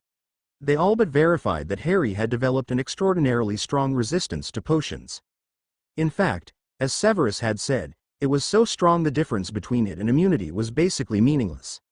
Harry was immune to potions, and that put all their plans in jeopardy. Molly wasn't happy about that. She wanted Albus to fix this, and she wanted him to do it now. It had taken the better part of an hour to calm her enough that he could speak to her. Even then, the most he could do was promise to look into a means of getting past that infernal immunity. The things he did for the greater good, are you sure this is the only way? After dealing with the meddling fool, Harry briefly visited his dorm room, grabbing all the necessary ritual supplies. This time, he wasn't the one preparing the ritual, and it wasn't to his benefit. The only way, no, but it is the best way. The best way? There are a few ways to truly cure lycanthropy, but none of them are pleasant. The easiest is effectively similar to the creation of a Horcrux. And there isn't a chance in hell Remus would agree to make one. Which is why this is the best option. The original ritual that Harry undertook, the one that gave him access to Goliath and his power, was modified to fit a different situation. Now, the ritual wasn't about connecting to an animagus but taming the wolf within. Are there any risks? There are always risks. In this case, the ritual requires him to submit the wolf to his will. That requires a strong enough will to tame the beast. It will be difficult, but even if he fails, he will simply have to try the ritual again. Well, we don't have to worry about that. If this is the best way to free himself from his curse, Remus won't back down. Hey Neville, welcome back. Right now Harry was sitting in the Gryffindor common room, with Hermione and Ginny. Neville hadn't been seen since his parents returned. By now it was Christmas Eve, and some people had begun speculating that he might not be back until the new term begins. Augusta had taken him out of school so he could spend time with his parents, after years of visiting them in St. Mungo's. While Hermione had happily greeted him, Neville didn't say anything. Not until he strode over to them, and wrapped Harry in the biggest bear hug he'd ever felt, repeatedly saying, "Thank you, thank you, thank you. Okay, Nev. Love you too. Now, can you put me down?" As the common room was chuckling, Neville let Harry go and sat down with the trio. "We were wondering if you'd be back in time for the ball. How was being with your parents?" "It was wonderful, Hermione. They don't remember life at St. Mungo's, they wanted to hear everything again." "Even better." Neville pulled out a wand, that only Harry recognized. "Cherry, with a unicorn hair core. Gran finally let me get a wand of my own, now that my dad needs his again." "Wait, you've been using your dad's wand from the beginning? Why didn't it work for you, if you're his son?" According to Ollivander, ash wands only work for their original master. Plus, the core was a dragon heartstring, so it was never going to work well for me. At least, that's what he said. "Well, now that you have a wand that recognizes you as its master, maybe you'll see an improvement." As always, Hermione was focused on the academic side of things, but she was clearly happy that Neville would be able to cast spells with greater efficiency. Harry still remembered Neville after he got his wand in the original timeline. With Frank's wand, he had been timid. But with his own wand, and his true skills no longer hindered, he had the heart of a warrior, one that would make Godric proud. "You should know, Neville," Ginny was getting worried. "We were starting to think you'd skip the ball to spend the day with your parents." Harry was lightly teasing him, but he could see the blush on Neville's face. "I was considering it. But they wanted to see me enjoying myself at the ball.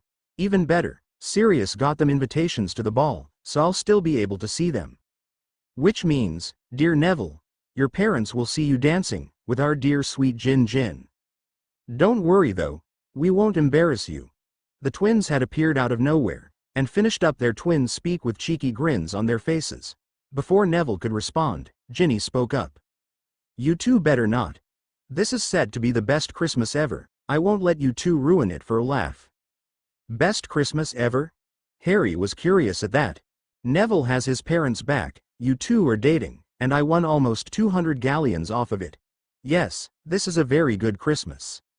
With Harry and Hermione blushing, the conversation continued until it was curfew. Tomorrow was Christmas, and everyone wanted to wake up early for the happiest day of the year. Heading up to his dorm room, Harry was pleasantly surprised by the sight on his bed. A small parcel, wrapped in parchment. Picking it up, he read the note that came with it. "Air Potter, I know it's early, but I think you'll want to open this gift alone. There's only one left. Good luck." Keeper Ragnuk opening it, he was pleased and surprised by what lay inside. A single ring. But this wasn't just any ring. It was the Gaunt family ring, with the resurrection stone remaining, and the Horcrux removed. Only the snake remained, and Voldemort never went far without it. Once the ritual was complete, she was dead, and her master would be vulnerable. Harry climbed into bed, thinking one thing. Count your days, Tommy. Your death isn't just overdue. It's inevitable. Chapter end notes, and there we go. Next up is the Yule Ball, and I intend for that chapter to be longer than normal, as it'll encompass most of the day, up to the end of the ball. It might take a bit longer, but it's coming. Until then, thank you everyone for reading, and I hope to see you in the comments. The Yule Ball chapter notes. At long last, the Yule Ball has arrived. Grab some popcorn and strap yourselves in, this is gonna be good. See the end of the chapter for more notes. Christmas Day had arrived, and Harry awoke to find a pile of presents at the foot of his bed. To be frank, he wasn't entirely sure what to expect from the pile. Ron was out of his life, Neville was the new member of the Golden Trio, and Sirius was recognized as a free and innocent man. Needless to say, there were sure to be surprises in the pile. Well, no time like the present. What? Please tell me you didn't mean to do a pun that bad. Hey, you were the one getting cheeky during the dancing lessons. For the past 2 Saturdays, Harry and Hermione had spent the evenings in the company of Professor McGonagall. To ensure that Harry didn't make a fool of himself on the dance floor, she had been running the two through a dancing lesson. It was good to get the practice in, especially considering both in this and the original timeline, he had about as much experience dancing as Ron had self-restraint. But the lessons had gone surprisingly well. Hermione was a natural, and her enthusiasm was infectious. She'd been looking forward to this more than he had. During their final lesson, she leaned in close during the waltz and rested her head against his chest. McGonagall was actually smiling, though she tried to hide the fact, while Goliath had decided this would be a good time to practice his singing. Tales as old as time. Don't you dare finish that. Don't pretend the song hasn't been going through your mind during this dance. I fully expect an evening full of teasing from Sirius. I don't need you getting a head start. The rest of the lesson passed in peace, without any cheek from Goliath. As I recall, I stopped when you asked me to. Yeah, but you were thinking of the song the entire night. Alright. I'll be quiet tonight, so long as you avoid any more terrible puns. Deal, though I assume no responsibility for any serious puns.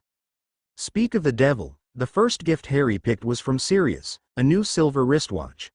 Putting it on, he was pleasantly surprised to find it fitted with a resizing charm, letting it rest quite comfortably on his wrist. Next was an enchanted penknife from Remus, perfect for sneaking around the castle.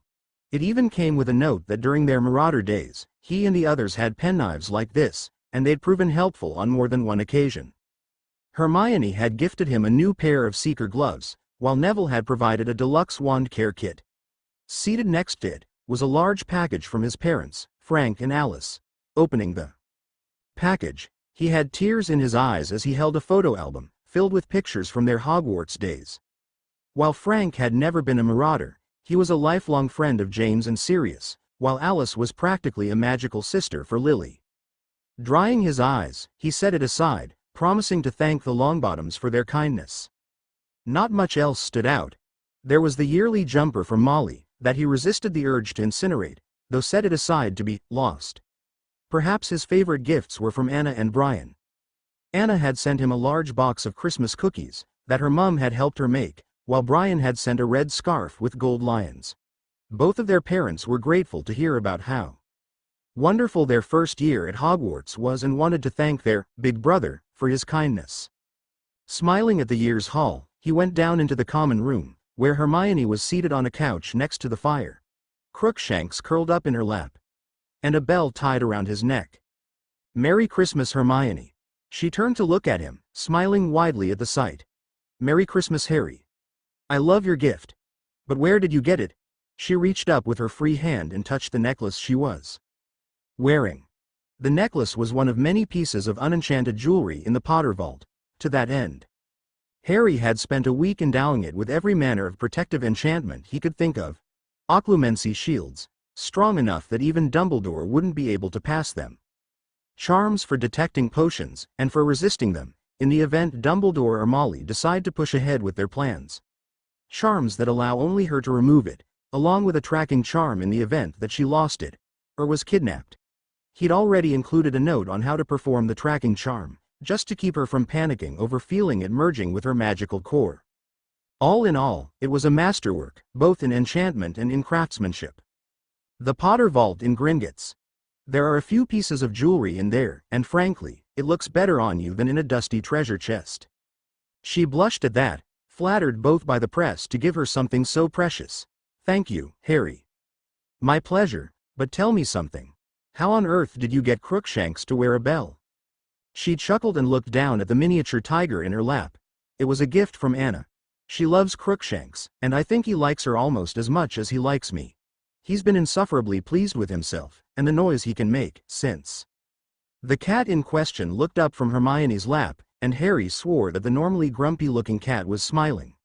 Before he could do anything, Crookshanks jumped down from her lap, the bell jingling the whole time. The common room was otherwise empty, so Harry sat next to her. For a few brief minutes, he felt at peace. No Dumbledore, no Ron, no Molly, and no Voldemort. It was everything he ever wanted. Well, except for the jingling cat. Hermione was right. He did look insufferably pleased with himself. Incoming attack, right flank, breakfast was a quiet and simple affair. Most of the younger students were gone, leaving the school to the older students here for the Yule Ball.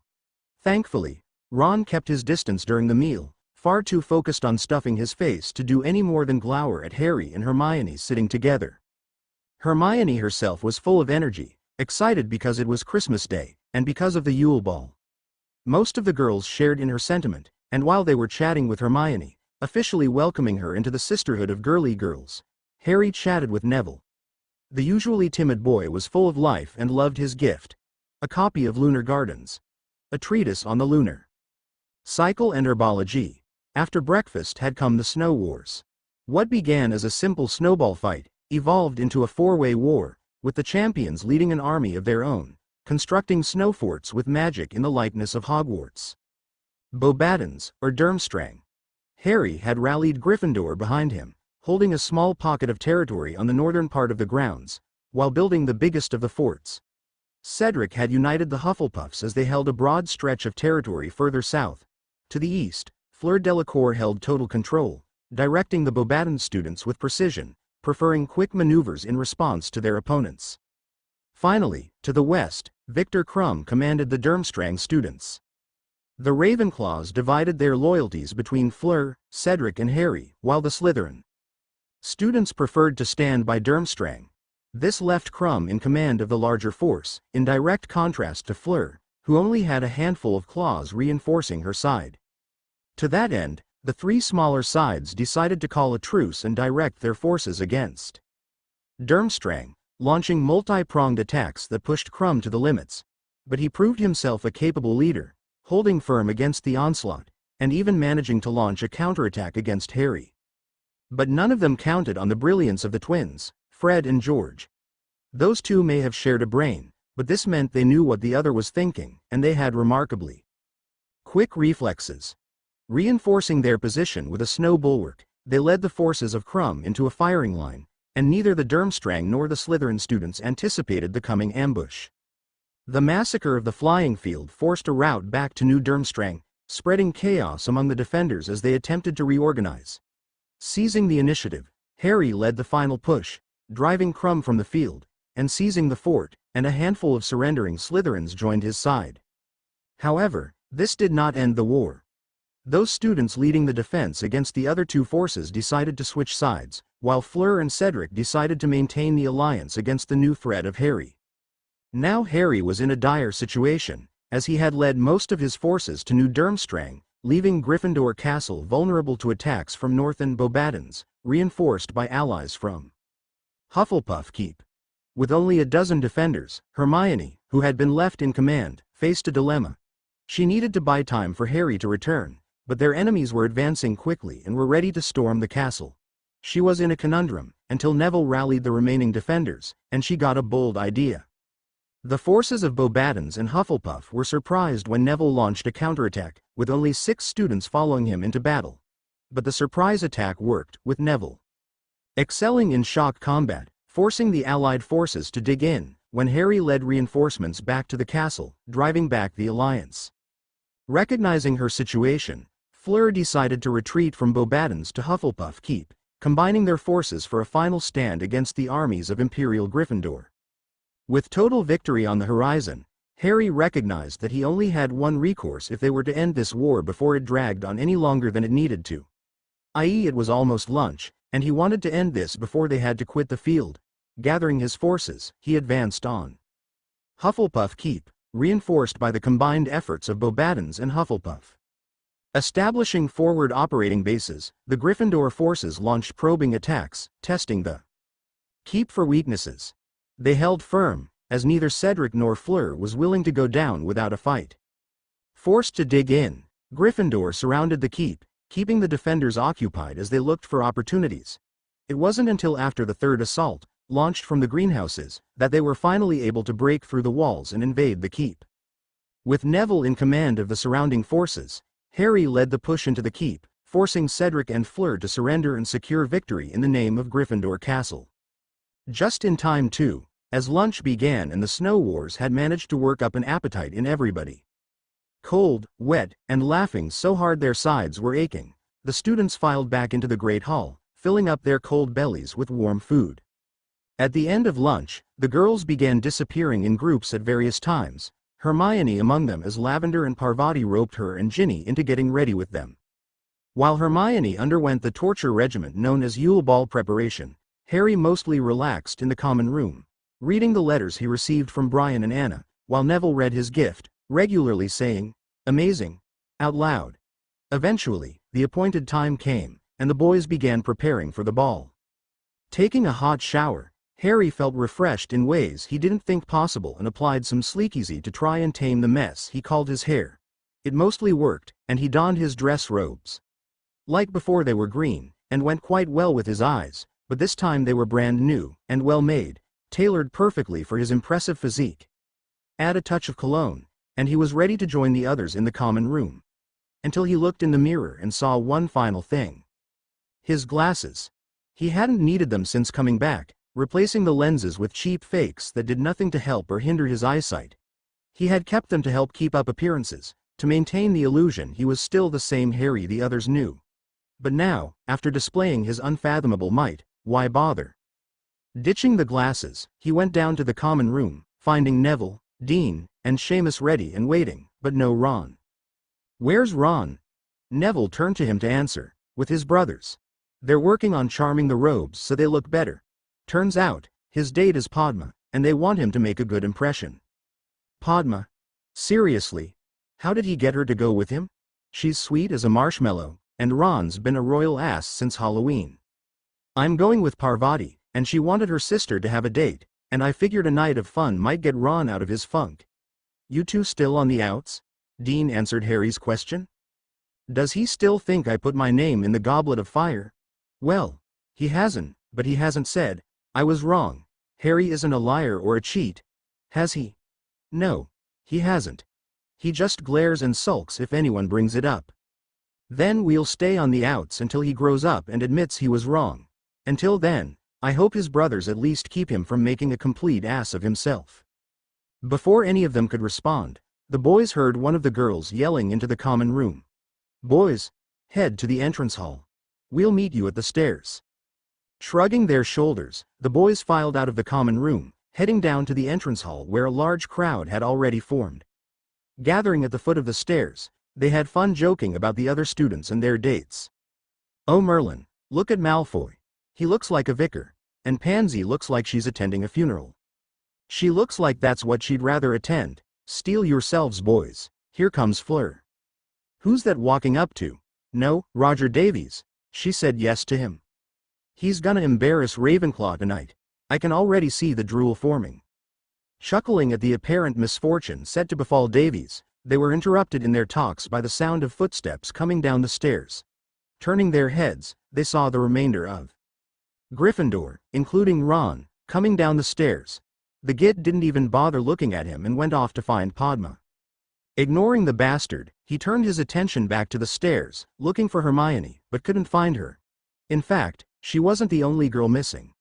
Alicia Spinnet and Angelina Johnson were missing, but Fred and George, their dates, were here. "Is everything okay up there?" Rather than respond, the twins simply smiled at Harry and stood next to him. A moment later, their dates came down, minus Hermione. But halfway down, Angelina and Alicia stopped and cleared their throats. "Ladies and gentlemen," with everyone watching them, they raised their hands and called out, "Miss Hermione Granger." And then she appeared. Coming down the stairs was Hermione, and Harry felt his breath hitch in his lungs as his jaw hit the floor. She walked slowly and deliberately, as though floating on air. Her periwinkle blue dress added to the effect, moving ever so slightly, as though it was floating around her. It was cut in a manner to show off her curves, without revealing too much. The necklace he gave her hung around her neck, beautifully complementing the dress. She was wearing makeup, and it was done in a manner that seemed to radiate grace and beauty, with her hair sleek and shiny, done in an elegant knot at the back of her head to complete the ensemble. She looked magnificent. She looked perfect. She looked beyond human description. As Harry gaped at his date moving down the stairs, Alicia and Angelina led their twin dates over to Ginny and Neville, watching with shock on Neville's face, and a broad smile on Ginny's. "Think we overdid it?" Angelina was worried. "Are you kidding? Not even Fleur can compete with that. Those two are going to be the stars of the ball tonight." Ginny was showing none of Angelina's concerns. "Still, I think we might have broken the brain of the boy who lived. Give him a minute. He'll come around. But Fred, George, we have something more important to discuss." "And what would that be, oh, dear sweet Gin? "Ron." She spoke the name bluntly, like she just wanted to get it over with. The twins, normally cheeky devils, became serious at the mention of that name. "Is he already doing something? We told him not to ruin this night for them." "I know you two, I know. He hasn't done anything, yet. But I'm still worried he might do something stupid. Just look at him." Turning their heads, they found Ron standing next to Padma Patil. He was staring at Hermione, gaping like Harry, but that was replaced by an ugly look of jealousy. Padma felt the mood shift, and it was clear she wanted to be anywhere but there. "Great. He's set to ruin Padma's night. Are we sure he's not adopted?" "Maybe we're adopted. Can't see how we're related to him. Focus, you two. Look. Let's just keep an eye on him. If he looks ready to do something, to Padma or Harry and Hermione, whoever's closest will move to intercept. Deal?" The twins readily agreed, with their dates and Neville following suit. Ron's behavior had made him the pariah of Gryffindor, and none of them were willing to let him ruin this day for any of their friends. "Harry, are you okay? Hermione, you look incredible." She smiled, blushing at his attention. "So do you. Are you wearing contacts?" "Yep. Got them for tonight." Before she could respond, they heard the familiar voice of Professor McGonagall. "Attention students. Everyone who isn't a champion or their date should now go into the Great Hall. The champions must be introduced before the Yule Ball can begin."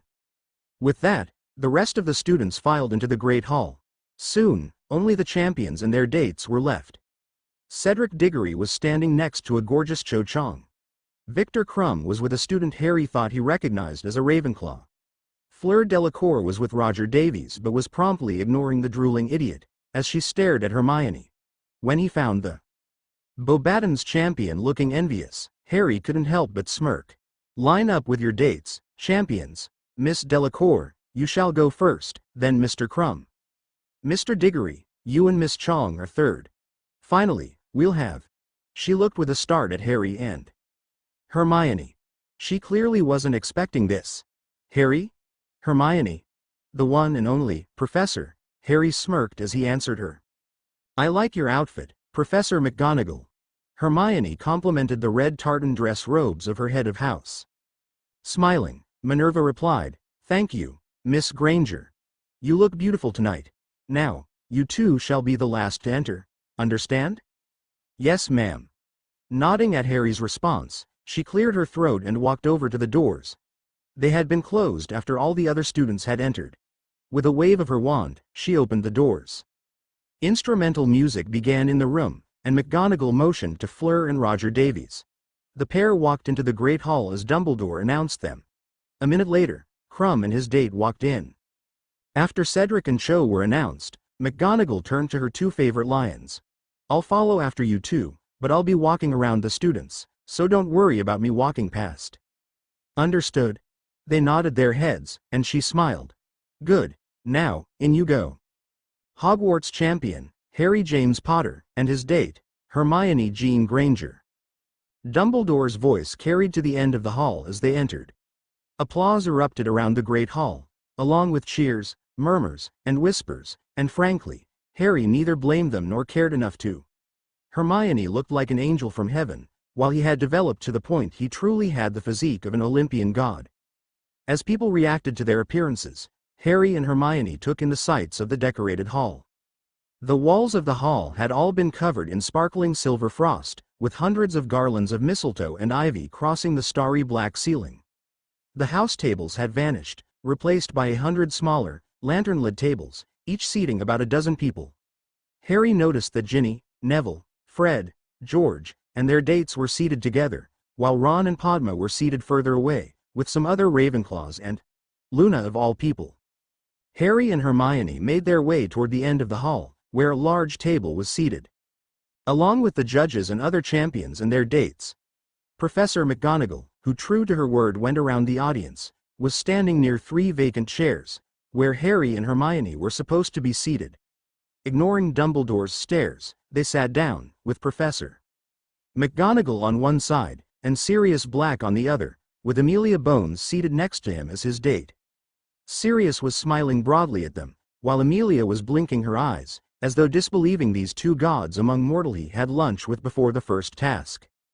Madame Maxime, in a flowing gown of lavender silk, greeted them politely, before turning to speak to Fleur Delacour in French. With the way Fleur was looking at Hermione, it was apparent she was still envious of how the younger witch looked. And she was obviously somewhat peeved that Hermione looked much more beautiful than her. Hagrid sat on Madame Maxime's other side, dressed in fine dress robes, his beard and hair looking nice and trim. He was smiling broadly at them, happy that his two favorite students were together. Also seated at the table was Frank and Alice Longbottom. They sat further from Harry and Hermione, but they smiled at Harry as he walked by. But Hermione realized that Barty Crouch was not at the table. Instead, Percy Weasley was speaking to the Longbottoms.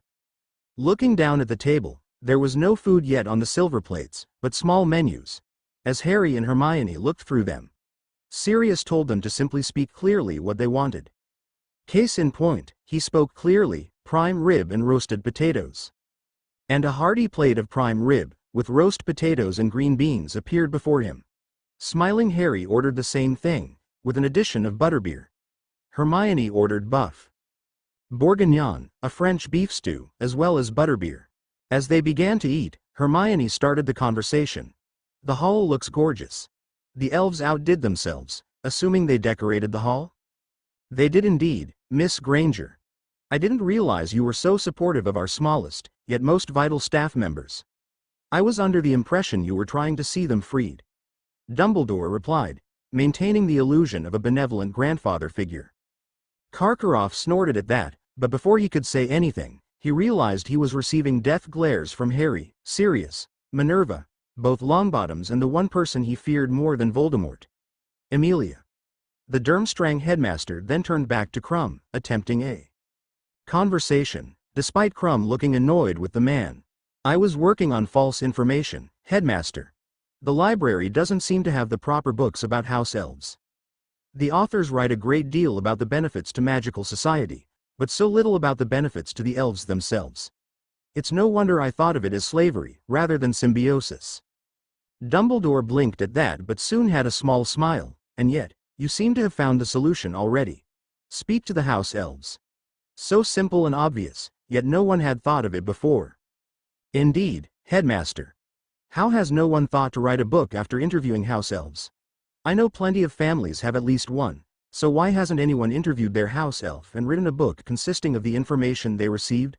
First-hand knowledge is readily available. Sadly, ET is not so obvious, Miss Granger. Madame Maxime spoke calmly. Too many British witches and wizards treat them like slaves. I imagine the Hogwarts house elves are well treated, but others? She shook her head solemnly. Actually, Madame Maxime, some of the books I read were from France, written by one Gerald Duplessis. At the mention of that name, Maxime went red and turned her attention to Hagrid. Evidently, he wasn't someone she wanted to talk about. But Hermione, if everything you read was wrong, how did you learn about house elves? From the Hogwarts elves? Cho had been watching the conversation with great interest. Actually, I have Harry to thank for that. With the attention being diverted towards him, he realized he now had to explain his connection to Dobby. He was hoping to avoid telling Dumbledore that, but he doesn't work for the man, so he has little prior knowledge of him if any at all. It's thanks to my friend Dobby that I know this.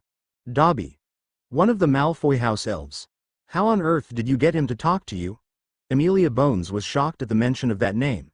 Evidently, she knew he was a Malfoy house elf, but didn't know he had been freed. At the end of my second year, I tricked Malfoy into giving Dobby a sock. He was free of Malfoy, and I didn't learn this until later, but that act of kindness formed a bond with him. It wasn't until later that I learned about the bond, and how it affects house elves. Why didn't he tell you sooner? Now Cedric was curious, wondering how this brief story played out. Because I still thought of the relationship like Hermione said, a slave and a master, as opposed to a symbiotic pair. Because of that, I was happy seeing him free, and Dobby was willing to do anything to keep the 12-year-old who saved him from a cruel master happy. Harry allowed himself a small smile before Hermione raised her drink. A toast to good elves like Dobby. To good elves. The whole table joined in the toast, though Karkaroff was looking unenthusiastic about it. Deciding to rub it in, Harry raised his glass again. And to jerks like Malfoy getting what's coming to them. Sirius laughed at that, before raising his glass again. I'll drink to that pup. When dinner was finished, Dumbledore stood and asked the students to do the same. Then, with a wave of his wand, all the tables moved back along the walls, leaving the floor clear. Realizing what was happening, the champions stepped out into the middle of the hall. Hermione was smiling the whole time, excited not only to begin dancing but to show Professor McGonagall they listened to her during practice. McGonagall allowed a small chuckle as Harry and Hermione moved into their proper spots. Once they were ready, the Weird Sisters, who had taken positions on a raised platform while the champions moved into position, started playing their own version of a traditional waltz. Harry took Hermione's hands and they began to dance. The lessons paid off. Cedric and Cho were performing well, moving with a practiced grace that only came from familiarity. Victor Krum and his date, while not as bad as they could have been, were not as good as Cedric and Cho. The movements were a little stiff, though it was difficult to tell whether it was Krum, or his date, that was the cause of this. Roger was quite frankly, almost embarrassing himself. It was obvious he was trying to impress Fleur, and was overperforming. At the very least he didn't step on her toes, but when he lifted her into the air, he was staring at her low neckline a little too much. But none of them held a candle to Harry and Hermione. Thanks to McGonagall and her lessons, they were dancing as if they had done this for years. They kept to the right steps, and when Harry lifted Hermione, the crowd applauded them. The eyes of the entire crowd seemed glued to them as they danced. Even the boys were watching Hermione instead of Fleur, though, in fairness, more than a few girls were ogling Harry while they danced. When the opening dance ended, the rest of the students joined them on the dance floor. This time, the music was slower, more for gentle swaying in circles. Hermione rested her head against his chest again, while Harry noticed Sirius looking at him, a broad smile on his face. Eventually, Harry and Hermione decided to take a quick break, when they noticed a gathering of their friends. Moving over to them, they found Parvez sitting with her sister, comforting her as she tried not to cry. Ginny, likewise, was comforting her, but like the twins, she looked pissed off at someone. Concerned, Hermione pulled Harry over to see them. Padma, what's wrong? Before she could answer, Ginny responded. My idiot brother, Ron, is what's wrong. Not even an hour into the dancing, and he already made an ass of himself. He kept muttering about how he was stuck with me, and it was Harry's fault he had to take me to the ball.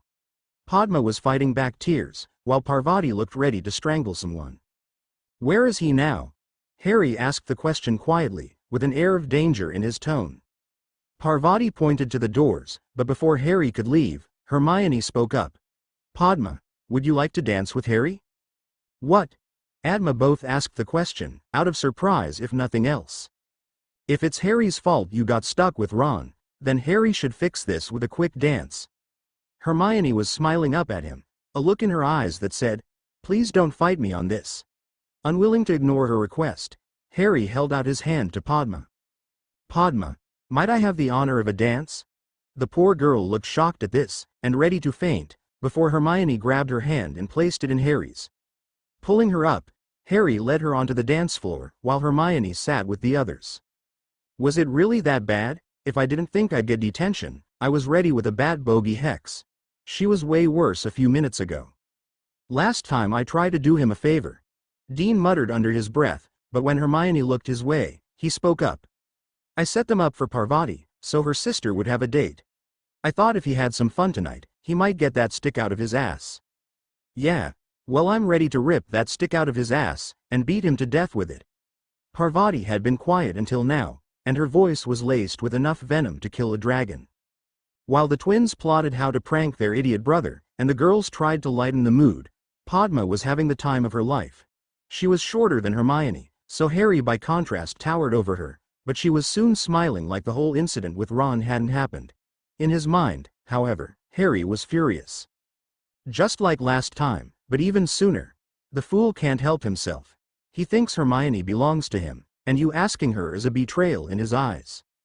Yeah, well if he tries anything, you're quite welcome to tear them out. When the dance concluded, Harry led the smiling and giggling Padma back to Hermione and Parvati. Thank you, Hermione. And thank you, Harry. That was wonderful. My pleasure, Padma.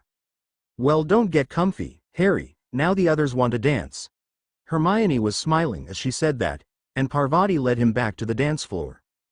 This kicked off a chain reaction, as now Harry danced with, in order, Parvati, Ginny, Hermione, Susan, Hermione, Daphne, Hermione, Angeline, Hermione, Alicia, Hermione, Amelia, Hermione, Luna, and Hermione. By the time the clock hit 11 p.m. Harry needed to sit down. Grabbing seats next to Cedric and Cho, Cedric looked at him with sympathetic eyes, while Cho and Hermione were giggling. Ready to call it a night, Harry? Don't get cute, Cedric. There's still an hour to go. I just need a quick break. Sorry, Harry, Hermione said the words, but none of them seemed sincere. She seemed rather entertained by how flustered Harry was. Kissing her cheek, he replied, I know, Hermione. Say, Cho, I noticed that Luna had a date, but I haven't seen him since. What's the story about that? Oh, that. His girlfriend was called home for a family emergency, so he was planning on sitting this ball out. Then why'd he ask her? I may have browbeaten him into asking her so she could have a fun night with the rest of us. There was a mischievous smile on her face as she said this. You have something on him, don't you? Well, if I did, it wouldn't be right of me to tell you, would it? Before Harry could respond, he heard voices approaching him. There he is. The king of the dance floor, wooer of maidens' hearts, and the dasher of lads' dreams, the boy who can dance. The twinspeak left the girls in giggles, including Angelina and Alicia. Ah, if it isn't Tweedledum and Tweedledee. To what do I owe the pleasure? The twins looked briefly confused but decided to press on ahead. Well, we have a little disagreement, that we were hoping you could settle, Harrikins, but first things first. Which is which? I can never tell. But what's this disagreement you speak of? Well, our good friend Lee Jordan. Noticed that McGonagall is sitting alone, but none of us have the guts to ask her to dance, but then we thought, Harry is the truest example of a Gryffindor, the fearless pride of the house. And Lee thinks you wouldn't ask her to dance. Is that so? This was actually amusing to Harry. Indeed it is, Harrikins. He's so confident he bet against you, in a pool that now totals 50 galleons. So I win 50 galleons if I manage to get a dance with McGonagall? When they nodded, he looked around the hall, and true to their word, she was sitting alone, watching the dance. Shrugging his shoulders, he stood up and said, "Gryffindors charge ahead."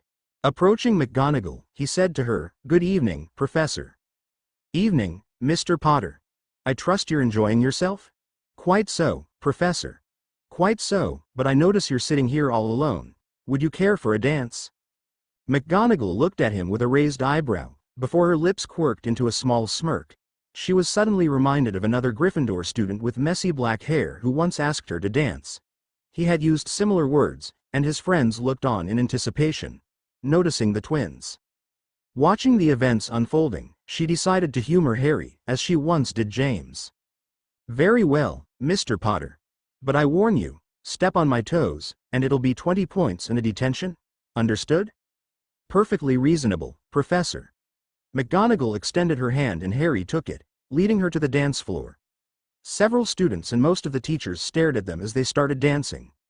None more so than the Weasley twins, who were laughing and high-fiving each other. When the dance ended, he strode over to them, like a conquering hero. "I believe you owe me 50 galleons. Here you are, Harry. You're the truest Gryffindor. Since Godric himself." With that, the twins walked away with their dates. Hermione and Cho were giggling like little girls, while Cedric was trying not to. Sitting with them, they relaxed together, until finally, the final song of the night. A slow, swaying song, for couples to end the night on a soft note. Therefore, it wasn't hard for Harry and Hermione to convince each other, and themselves, to go onto the floor one last time. Dancing together, he felt his heart racing. The night was nearing its end, and it had been better than he had ever dreamed possible. Hermione was having the time of her life, and Ron had disappeared, so he wasn't able to spoil it with his jealousy. Krum had done nothing to interfere with them, so he wasn't a problem.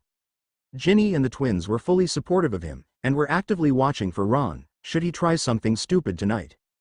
This was it. This was the perfect night, but he had one final thing to do, and Gryffindors charged ahead. "Hermione." "Yes, Harry?" She looked at him with those beautiful brown eyes. He felt his breath hitch, afraid to say it. Afraid of how she might respond. But he knew he had to do it. Yes. I love you." "Really?" He placed his right hand on her cheek, leaning in closer as he whispered. "With all my heart." She leaned up to him, and whispered back, "I love you too." They leaned in closer, and pressed their lips together, into a loving first kiss, and with that, the bond was formed. To everyone watching, Harry Potter, the fourth champion, and his date, Hermione Granger, the shining stars of the Yule Ball, were sharing a beautiful kiss. It was a heartwarming moment, perfect for ending the night. But what happened next changed all that. When their lips met, the wind picked up, as magic swirled through the room in a cyclone of raw power. Nobody had ever seen anything like it, but that was nothing, compared to what came next. The young couple, oblivious to everything going on around them, began to glow, as golden rings formed around them. The rings emerged from their abdomens, and roped around them, before meeting above their heads. Where the rings met, and fused into one, a golden sphere appeared, as though made from liquid starlight. From one side of the sphere, above Harry, emerged a glorious golden dragon, spreading its wings, as it roared to the heavens.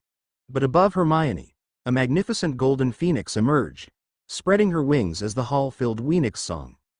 The entire hall was spellbound, amazed at the display before them, few of them understanding it, but recognizing it as a thing of purity and beauty. Everyone except for one jealous red-headed Burke at the entrance to the hall.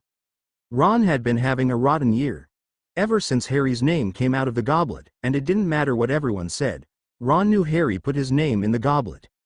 Even worse, he entered his name and hid how he did it. He didn't want Ron competing with him for the glory, he wanted the spotlight to himself. So he lied to Ron, and he lied to the staff, convincing them to join in on the lie. Or maybe he didn't use words. Maybe he used galleons, flaunting his wealth, using it to get away with this betrayal. But now, he had done something even worse. He had stolen Hermione from him. Mum promised that Hermione would be his girlfriend, not Harry's, and Mum knew best. But that didn't happen. Harry had stolen her, and what's worse, the idiot twins and Ginny had gone along with it. The twins he understood. They were idiots, and couldn't be trusted with anything important. But Ginny, Mum always said she'd end up with Harry, and here she was encouraging his relationship with the filthy little mudblood. Because of Potter, he'd been forced to go to the ball with the bookworm Padma rather than Hermione like he was supposed to. Worse still, Harry and Hermione had been happily dancing in front of everyone, rubbing their betrayal in his face. But now, Potter had the nerve to kiss his girlfriend, but more than that, the arrogant half-blood and the filthy little mudblood had the gall to put on a disgusting display like this. Seriously. A dragon and a phoenix. No more, he thought to himself as he readied his wand. They deserve this for their betrayal of me, Avada. Dumbledore had been struggling to maintain his grandfatherly demeanor. Ever since the dancing started, he observed Harry and Hermione dancing like they were meant for each other. The two of them seemed perfectly synced with each other, and it frustrated him to no end. He had plans to remove Miss Granger from the equation, despite Molly claiming her for Ron, and as he watched them dance, he began to wonder just how to handle the fallout from her death.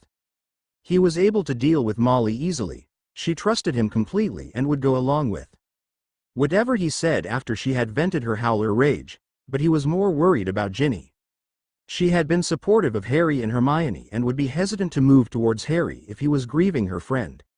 Obviously, he would either need stronger potions or another way around his defenses. As he considered that, he nearly choked on his drink when Potter and Granger kissed. A normal kiss was nothing to worry about, but what he was witnessing was no ordinary kiss. It was the formation of a soul bond. No wonder they're drawn to each other. Now Dumbledore was reconsidering his plans for the second task completely. Never mind Minerva and her rage. A fractured soul bond could be extraordinarily dangerous. He had read of one soul-bonded pair, long ago, in which the woman was kidnapped by a rival kingdom. That act triggered a 10-year war and it ended only with the complete destruction of the kidnapping kingdom, its people driven from their homes as the conquering victors salted the earth. If he killed Granger, there was no telling what would happen to Harry. The boy would become unstable, uncontrollable, and a danger to everyone and everything, even him. Especially him, if he ever learned the truth of the matter. Unless that could work for him. If Harry dies to save Granger, perhaps after siring a child with her, he could draw her into his influence, and convince her to name him as regent. She'd be unstable, and with her unfailing trust and authority, especially a wizard as great as him, it would be easy to pull off. Molly wouldn't be happy about that, but he would find a way to smooth things out. For now, he had to leave them both alive, much as he was loath to do, until he found a solution. It would mean many sleepless nights of research, but as the saying goes, where there's a will, there's a way. Wait, is that Ronald? What is he? Realizing exactly what Ron was about to do, he rose from his chair, bellowing, "Weasley, don't." Barty Jr. was enjoying himself, despite the situation. He was a polyjuiced Death Eater, acting like one of his master's greatest foes until he could lure Potter into a trap, from which his master would return to the world, and make his enemies tremble in fear. Still, it was a Yule Ball, and while he couldn't dance himself, the drawbacks of a fake leg, he was enjoying the food and music. It took him back to his days as a student at Hogwarts before he pledged himself to his master. He'd had to keep his father isolated, on sick leave, to keep people from recognizing the effects of the Imperious Curse being resisted. He'd need a contingency plan, in case he ever managed to completely break free. But that all ended once Potter and his date, the Granger girl, kissed, and a soul bond was formed. It was incredible, like nothing he had ever seen. But he had made the mistake of looking into the golden sphere. It wasn't his good eye, his natural eye, that caused him pain. Oh no, it was the magical eye. Through that eye, he beheld in that sphere, an endless abyss. An incomprehensible void, a vast sea of power, in which one could find themselves lost in it for eternity. He looked into that abyss, and it looked back. A pair of pale white eyes, somehow everywhere within that void, yet nowhere, looked back at him, as if to declare, "I see you, and I know what you are." It tortured him with that knowledge, that certainty of truth until he collapsed on the floor, tore the magical eye out and threw it aside. It gave him a brief peace of mind, so much so, that he didn't even notice the bearded fool shouting something. Everyone heard the headmaster shouting at Ron, and soon a dozen wands were drawn on him, from both staff and students. But they need not have bothered. As Ron brought his wand down, to cast whatever spell he was preparing, a bolt of ethereal lightning flashed from the couple. It flew straight at Ron, striking his wand, and sending him flying backwards into the entrance hall. Nobody moved, spoke, or breathed. Nobody had any idea what had just happened, until the kissing couple stopped glowing, and the dragon and phoenix disappeared into Harry and Hermione respectively. Making a split-second decision, McGonagall strode over to them as they began talking. "That was wonderful, Harry. Everyone's staring at us." "Who said that?" "Who said what?" "That people were staring at us?" "She can hear me?" "Yes, I can hear, whoever that is. Can't you hear it?" "Mr. Potter, Miss Granger, if you two would follow me." McGonagall had appeared out of nowhere, and ushered the two of them out of the hall. As they marched up the stairs, Harry noticed the dust on the floor, and wondered what had happened during the dance. As they went up the stairs, too. Whatever destination McGonagall had in mind, the strangeness continued. "I hope we haven't done anything wrong. Don't worry, Hermione. We'll be fine, just stay calm." "How did he know I was worried? You're not exactly being subtle about it, Hermione." "Both of you, stop. Please, just stay quiet and focus on what's in front of you. We're here." The trio now found themselves in front of a large painting of 3 magnificent lions. Before anyone could ask what this was, McGonagall turned to them. "This is the entrance to the Gryffindor head of house quarters. It also contains a common room for the Gryffindor head boy and girl, and their dorm rooms. The reason I've brought you here is you two have formed a soul bond." Hermione went wide-eyed at that, "and it's the reason you two can hear each other without speaking. You're capable of telepathy, at least in close proximity. You'll be spending the night here, until we can figure out what this means for you two going forward." "And Harry? And brought you here sooner." Turning back to the portrait, she spoke the words, "strength and honor," and the lions roared as the portrait opened. Stepping inside, they found a corridor, with a door on the right-hand side, with the name tag, Minerva McGonagall, Transfiguration Professor. "I need to head back to the hall. Try and keep things under control. For now, you two, just relax. I'll try to stop by it tonight, in case you have any questions. If not, I'll be here in the morning." The portrait closed behind them, leaving Harry and Hermione alone. Following the corridor, they found it opened into a common room, similar to the Gryffindor one, but more luxurious. This was a reward for the top students, a place for them to kick back and relax between classes and their duties. But most notable of all were the many portraits hung around the room, and the 2 full-sized ones on either end of the fireplace. One was of a lady, in the robes of a Gryffindor witch, standing next to a window, showing the Great Lake. The second portrait was of a broad-shouldered man with messy hair, in scaled armor, made of steel, and a lion's pelt wrapped around his shoulders, pinned in place with a dragon sigil.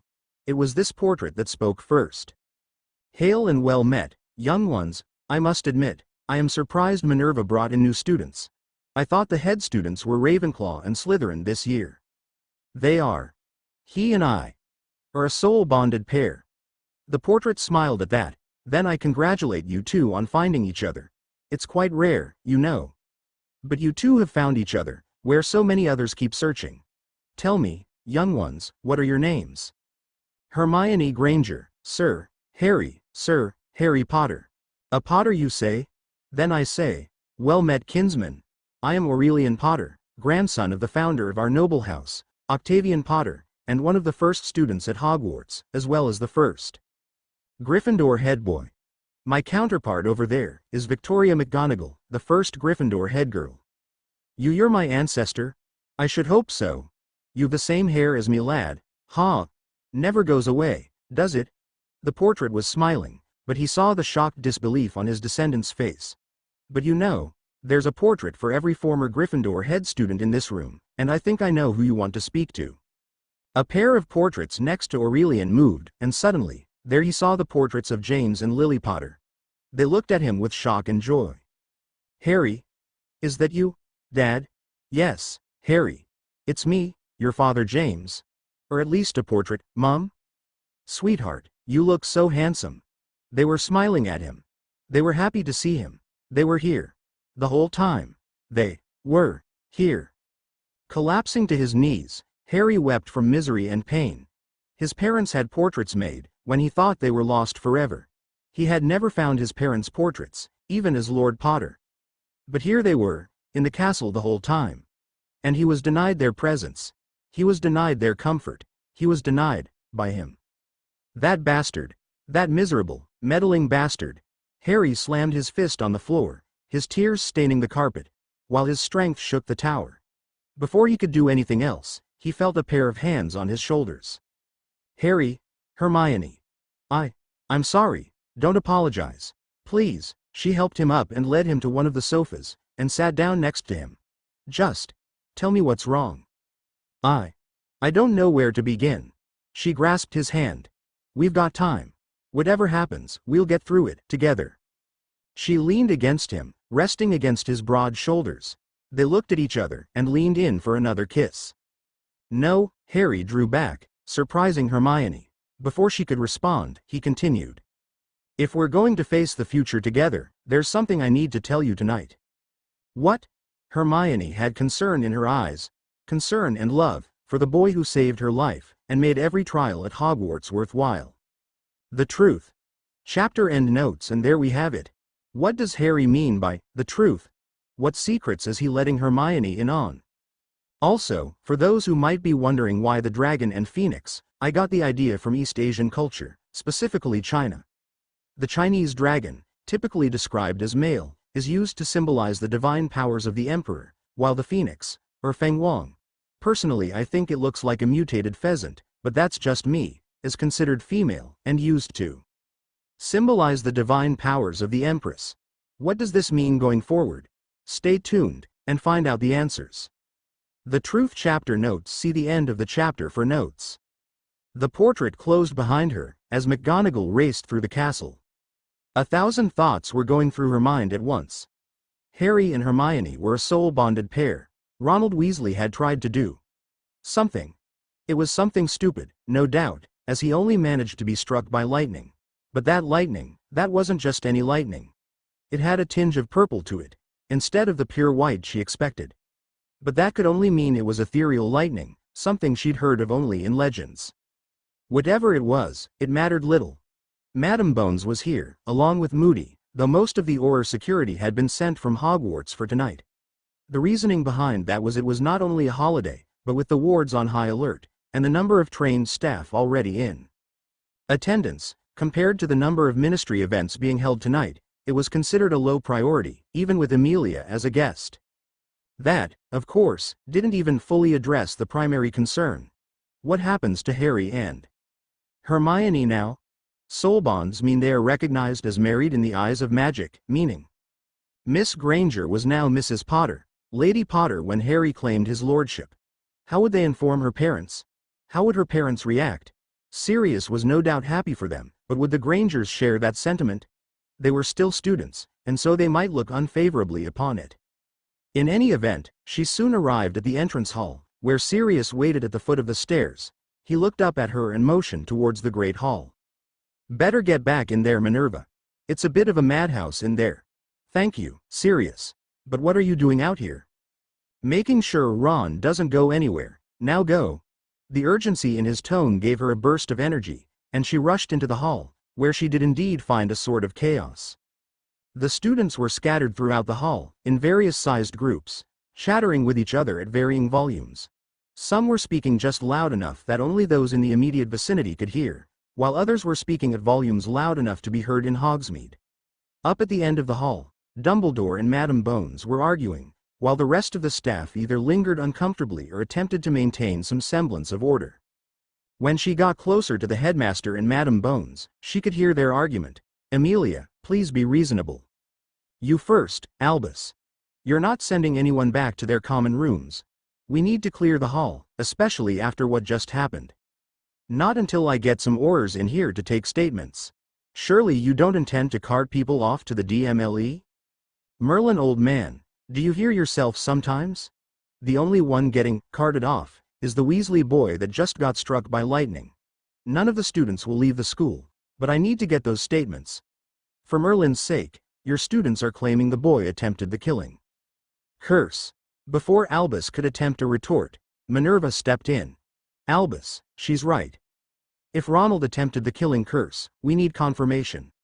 I and the other heads of house can separate the students most likely to have heard Ronald attempt his cast and send the others back to their common Rooms. Emilia and her Aurors can take their statements and take Ronald afterwards. While Albus simply sighed in resignation. Very well, that does seem the best course of action. I'll lower the wards for apparition unless you wish to use the flow network. Eventually, Emilia was able to bring her Aurors in, while Minerva, Severus, Pomona, and Phileas separated the various houses, and determined who was closest to the doors when Ron attempted his curse. The Aurors were finally able to get their statements, while the remaining students were allowed back to their common rooms. It took some time, but they were able to complete it in a reasonably quick time. With the last of the students gone, Emilia was better able to relax. By now, Aurors Shacklebolt and Tonks would have placed Ron in a DMLE holding cell. She hated having to leave Sirius like this, but she needed answers from him. Like, what was he thinking? Most of the Gryffindor students had confirmed he and Harry had been on the outs since Halloween, with Ron somehow convinced that Harry had entered his name in the goblet, and kept How from him. But it was quite a leap, to go from being jealous of someone, to being ready to kill them. There was more going on here, and the sooner she got those answers, the better. Stepping out into the entrance hall, she wasn't surprised to see Sirius there. What was a shock was seeing Shacklebolt and Tonks were still there. The trio were laughing and joking like nothing was going on. "What the hell are you doing?" The suddenness of her words surprised even her, as Shacklebolt and Tonks turned to her, while Sirius had a cheeky grin on his face. "You were supposed to have him in a holding cell by now. Why are you still here?" "About that, Amy." Sirius spoke ahead of either Auror. Motioning for her to step forward, she did and got the shock of a lifetime. On the floor in front of her, past the entrance hall staircase, was a pair of old dress robes, frayed at the edges, along with some shoes, and splinters of wood. All of this was covered in a fine layer of dust, with the robes themselves filled with dust.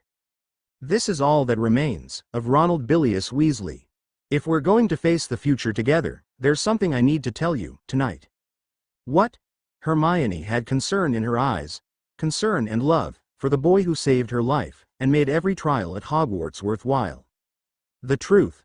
While Emilia took care of business in the Great Hall, Harry and Hermione remained in the head student common room, where Hermione looked at Harry with worry in her eyes. She loved Harry, and wanted to know what was bothering him, what had made him collapse to his knees, crying with rage about a meddling bastard. She opened her mouth to speak, but a voice cut her off. "Don't speak, Hermione. Use telepathy. I don't know if the portraits are obliged to report to McGonagall or Dumbledore, so I want this to remain between us." "Professor McGonagall, Harry, but, all right, this feels so strange." "Believe me, it gets stranger. Do you remember the time turner from last year?" "Of course. That thing caused me no end of trouble, but what does?" Her eyes went wide from realization. "Harry, did you? In the 2020s, I completed a ritual that brought me face to face with three figures. The Father of Time, the Master of Fate, and the Mistress of Fortune.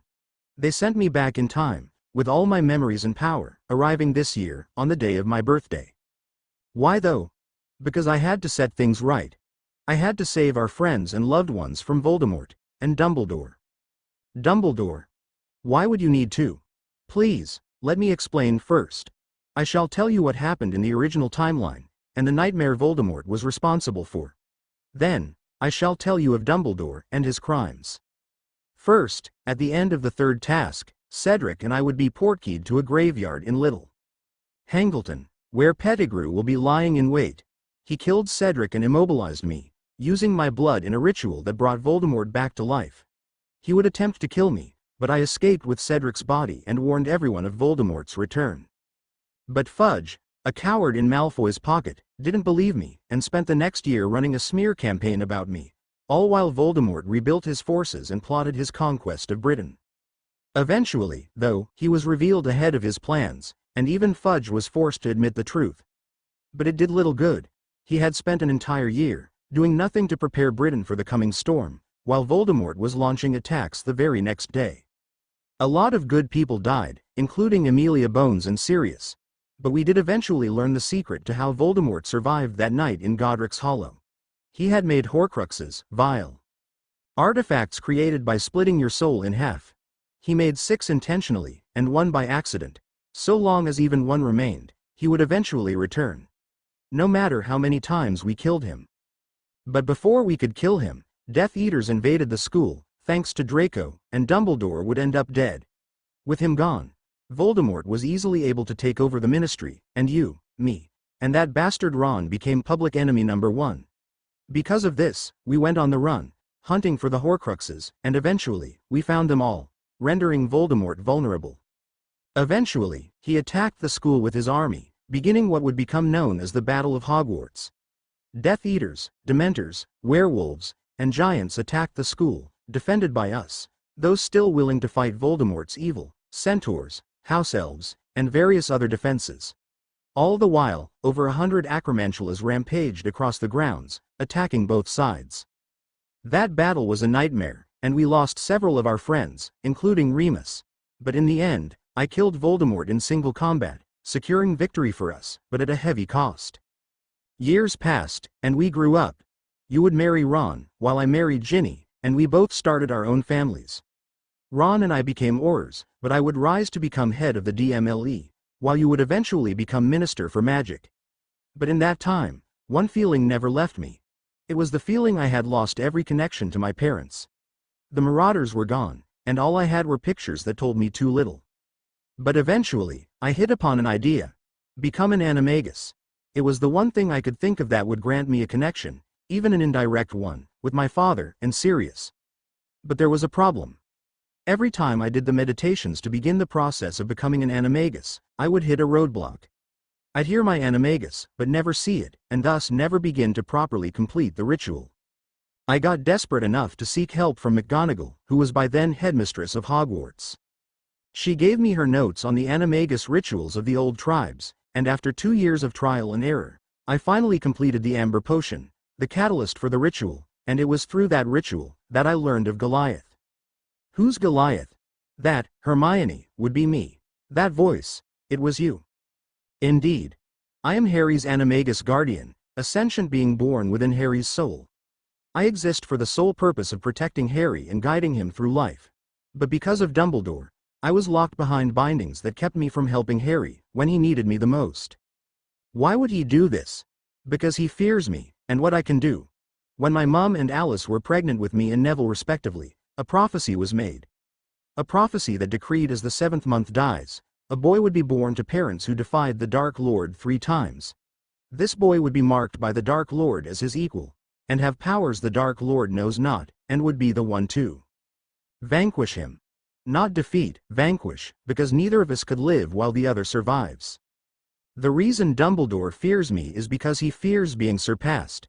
Because of that prophecy, it was decreed that I would one day surpass him, vanquishing the greatest Dark Lord since Grindelwald. He can't stand that, and from the moment my parents died, he has sought to ensure that I would grow to become weak so that when the time came, I would be killed by Voldemort. With the prophecy fulfilled with my death, Dumbledore could swoop in and save the day, remembered as the greatest wizard of all time. It's why I was left with the Dursleys, people who hate magic and would spend a decade trying to beat it out of me.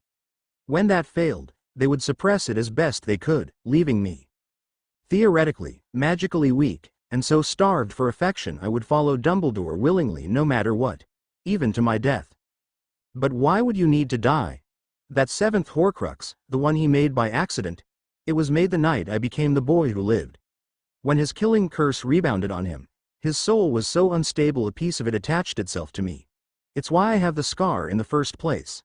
I had a piece of Voldemort's soul, embedded in my forehead, for a decade and a half.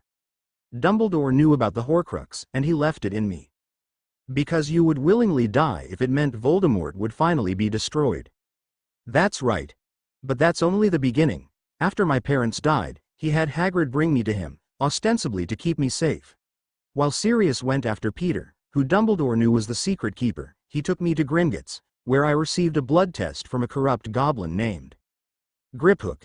He was hoping the test would reveal just how Harry had survived, but instead, it revealed he possessed an unclassifiable core, and several magical gifts, including me. Knowing that I would help and protect Harry throughout his life, he had me bound within double bindings and placed 13 bindings on his magical core. But the moment Harry completed the animagus ritual of the old tribes, the bindings were broken, and Harry attained his full power. But he also received his memories back. Obliviation. Not just that, but memory modifications, and he's been doing them for some time. Think back to our first year, Hermione. Do you remember that Halloween? Of course. Ron made me cry, and I hid in the bathroom. But during the feast, a troll was let in by Quirrell, and it ended up in that same bathroom. I thought I was a goner until you and... No, wait. It was just you. Ron wasn't there, but why would I? Keep going, Hermione. You'll get your answer soon enough. Fine. You arrived and... You grabbed a shard of wood from the shattered doors. You climbed onto the troll's back and shoved the shard up its nose, not your wand. After, you used Wingardium Leviosa, and dropped the club on its head. It collapsed, and hit its face on the floor, shoving the shard up its nose, and into its brain. You killed the troll, and then Ron showed up. I then felt I should trust him, and thought that you both defeated the troll, but knocked it unconscious instead. That was Dumbledore's doing. When I went off to find you, I told Ron I didn't want to be his friend anymore. I saw him for what he was, a bully, and I wanted nothing to do with him anymore. While I went to save you, he went to find Dumbledore.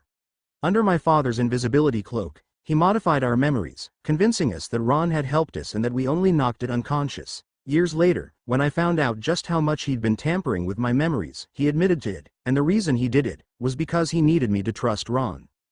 He did this, oh my God. The sudden outburst startled both Harry and the portraits watching them, curious as to what the pair were mentally discussing. What? When I was petrified, I could still see events passing by, but when the petrification was undone, the memories faded like a dream. I remember Ron being there, and he was touching me like I was his plaything. Before Poppy caught him, she reported it, but Dumbledore. He tampered with her memories. I'm going to rip his bloody head off. That's far too quick. They both deserve to suffer for all they've done. Burn them alive. Enough. As Harry said this, he reached out and pulled Hermione into a gentle hug. I promise, Hermione, none of them will ever hurt you again. Thank you, Harry. And thank you, Goliath. But that isn't all you two went through, is it? No, it isn't. Third year, he didn't obliviate me, but do you know what a pensieve is? Of course I do. They used one at Sirius Trial. It's a magical artifact, used to view memories. Dumbledore has one in his office. But instead of saying to Fudge, these two claim to have seen a long-thought dead man. Let's review their memories. He told us to use the time turner. We might have set Sirius free, but we didn't prove his innocence. He was still on the run, and thus unable to fulfill his duties as my godfather.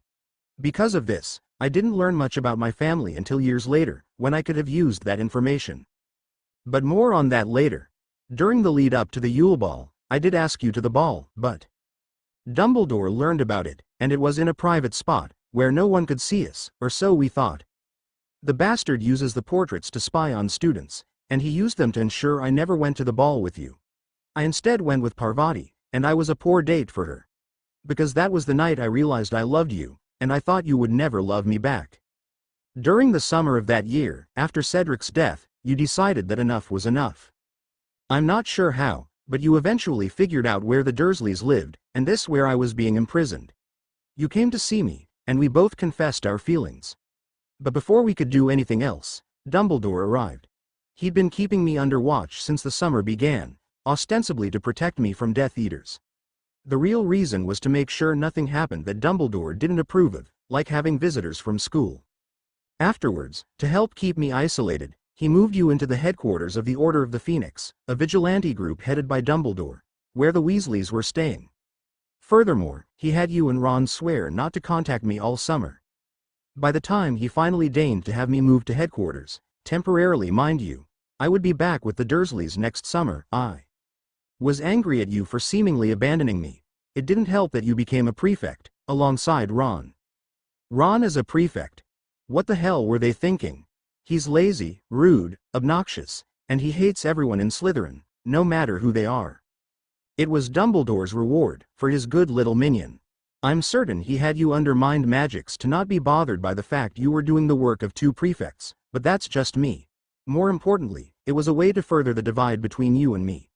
You, who would push me to become the best wizard I possibly could be, posed a threat to Dumbledore's plans to mold me into an obedient little martyr. He needed me to feel isolated and alone so that I wouldn't mind dying, for the greater good, when the time came. If I was such a threat to his plans, why didn't he do more to remove me from your life? Because Molly claimed you for Ron, but we'll get to her in a minute. That was the same year Sirius died, and Dumbledore finally decided I was ready to hear the prophecy concerning me and the Dark Lord. Not much good came of that, on either account. When Sirius' will was being read, Dumbledore intentionally kept me from attending the reading and lied to me about the contents. He told me I received a modest amount of gold when the Black family is richer than the Malfoys. Sirius would also name me his heir to the lordship of the ancient and most noble House of Black, the second lordship I would receive, though I wouldn't learn until later. Eventually, during our 6th year, Dumbledore finally decided it was time to hunt for Horcruxes, but the only one that was actually found during this time was a ring that he foolishly put on, triggering a curse that would later kill him, were it not for Snape. Snape, a Death Eater who would turn on Voldemort because of his feelings for my mother, was tasked to kill Dumbledore, securing his place handman. After this, Voldemort took over, and we went on the run hunting Horcruxes. Ron would later abandon us during the hunt, but it was too late to make a difference. I was still so thoroughly indoctrinated by Dumbledore that I never thought to confess my feelings to you, because I wanted to be the good friend to a Git who was never a true friend, and so nothing happened until he eventually returned, and we resumed our hunt. We would succeed, but Voldemort would eventually kill Snape, hoping to secure the allegiance of the Elder Wand. He failed, but that's beside the point. The last thing Snape would do was give me access to his memories, where I learned that, according to Dumbledore, I needed to die so the Horcrux in my scar could be destroyed, and I did. I willingly walked into the Forbidden Forest, where Voldemort would strike me with a killing curse. I was sent to Limbo, along with the fragment of Voldemort's soul. But I returned to life, and eventually killed Voldemort, ending his evil. Years would pass. You and Ron married, while I married Ginny, but that wasn't because of love, not on our part. From our 5th year onwards, ever since we were living at headquarters, Molly would be potioning us. Potioning us? You mean she was slipping us love potions? Is that even legal? Yes, and no, it's legal to give someone a potion. The legality comes into question based on what happens next, and what happened to us was very much illegal. You were both potioned to be attracted to your respective Weasley, and repulsed by each other. It didn't work as well as the Howler bitch would have liked, both because of Harry's natural resistance to potions, despite Dumbledore's weakening of it, and the latent soul bond protecting you both. She be slipping you potions during meals with the Weasleys, and in those care packages she sends. I don't know how much she upped the dosage, but they eventually worked. You two fought over meaningless things, and you were angry with Harry for protecting himself when the ferret tried using the Cruciatus curse on Harry. Oh my god. Years later, when Ginny was pregnant with our 3rd child, she would catch Molly preparing the love potions, but Molly would emotionally blackmail her, convincing her I'd hate Ginny and our kids if I learned about the love potions. She never knew about the potions. No, she was kept in the dark because of the Chamber of Secrets incident, and Molly wanted to make her dreams come true by believing I was genuinely courting her. Ginny would keep her secrets until the twins. Do you mean Fred and George? No, Hermione. You had 2 children until your 3rd pregnancy. You were going to have twin girls, but when I got promoted to head of the DMLE, Ron's jealousy came to the forefront. You defended me against his insults, and he beat you. He beat you so savagely that you lost the girls before you ever held them. That was too much for Ginny, and she confessed to me the truth. Like an idiot, instead of assembling a force of Aurors, I went to confront Molly myself, where Ron ambushed me. They modified my memories, but I took a few kicks to the gut from my so-called best mate. All this, and more, would come rushing back to my mind when I completed the ritual, overpowering the bindings, and releasing Goliath. And with it came an unfathomable rage. Anger and hate I never believed possible. I felt it burning inside me. I lost control and transformed into Goliath's full form, a 500-foot dragon, capable of reducing armies to dust. And that's what I did. I went on a rampage across North Korea, reducing the country to ash, and killing millions of people. For a few moments, I thought I was lost. I never thought I'd regain control. But you found us. You faced us down and brought me back from the brink. You saved me, but I couldn't save you, not from the lies we were forced to live. With all my memories restored, I couldn't stand the accolades I was receiving for slaying the dragon, especially since in my dragon form, I killed Ron and Molly. But worse, I couldn't stand the praise people heaped on Dumbledore for preparing me to protect Britain from evil. It drove me mad until I resolved to return to change the past and hopefully save the future. The two soulmates sat there in silence, unsure of what to do or even say next. After a few minutes, Hermione's voice could be heard. "There's just one thing I don't understand.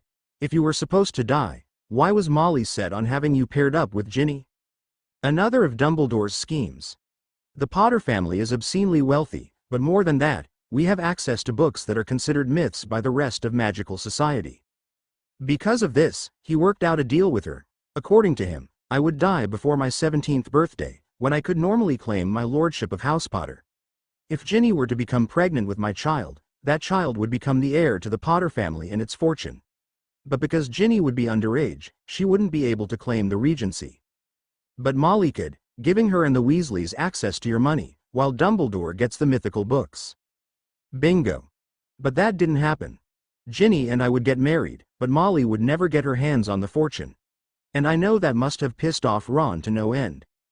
So, what happens now? For now, I'm going to compete in this stupid tournament. I'm going to face Voldemort and destroy him. I'm going to see Molly and Ron ruined for what they've already done, and what they're planning to do. And finally, I'm going to destroy Dumbledore, for everything he's done, to me, to you, and to our true friends. I will reduce his reputation to dust, because I want him to realize, in his final moments, that I'm the one man who beat him. Meanwhile, the headmaster's office was an interesting sight. Dumbledore sat in his chair, while across from his desk, Arthur and Molly sat, and were talking with Amelia Bones. Amelia was attempting to explain the events of today, and the tragic death of their youngest son, Ron. "Arthur, Molly, I'm truly sorry for your loss. Save your apologies, just tell us what happened, Molly." "Don't, Molly, me Arthur. According to her, Ron is dead, and she is trying to explain what happened. So please, calm down, and let her finish." Albus and Amelia may have had their differences, but they both gave silent thanks to Arthur for getting Molly to, if not calm down, at least be quiet in her anger. Tonight, just before midnight, Harry Potter and his date, Hermione Granger, were finishing the final dance of the night. At the end of the dance, the two kissed on the lips, and a soul bond was formed. Arthur and Molly went wide-eyed at that, but while Arthur waited for Amelia to continue, Molly glared at Albus. It was a glare that demanded answers he wasn't sure he had, to questions he wasn't keen on hearing. As the soul bond formed, Ron, who had left the Great Hall at some point prior, returned to see the bond forming. The reason for his following actions, I and others are unable to guess, but those closest to the entrance can confirm they heard him preparing to cast a killing curse. "Forgive me, Amelia, but I'm not familiar with soul bonds. Why would Ron end up dying from this?" "I'm glad you asked, Arthur. Moody, you're more familiar with these things. Can you explain?" Moody, who had been staring out the windows since the meeting began, turned to face the Weasleys. He still held his magical eye in his hand, reluctant to put it back in its socket, but he was ready to speak. "Right. Well, soul bonds are unions ordained by magic itself, and the formation of one is a very serious matter.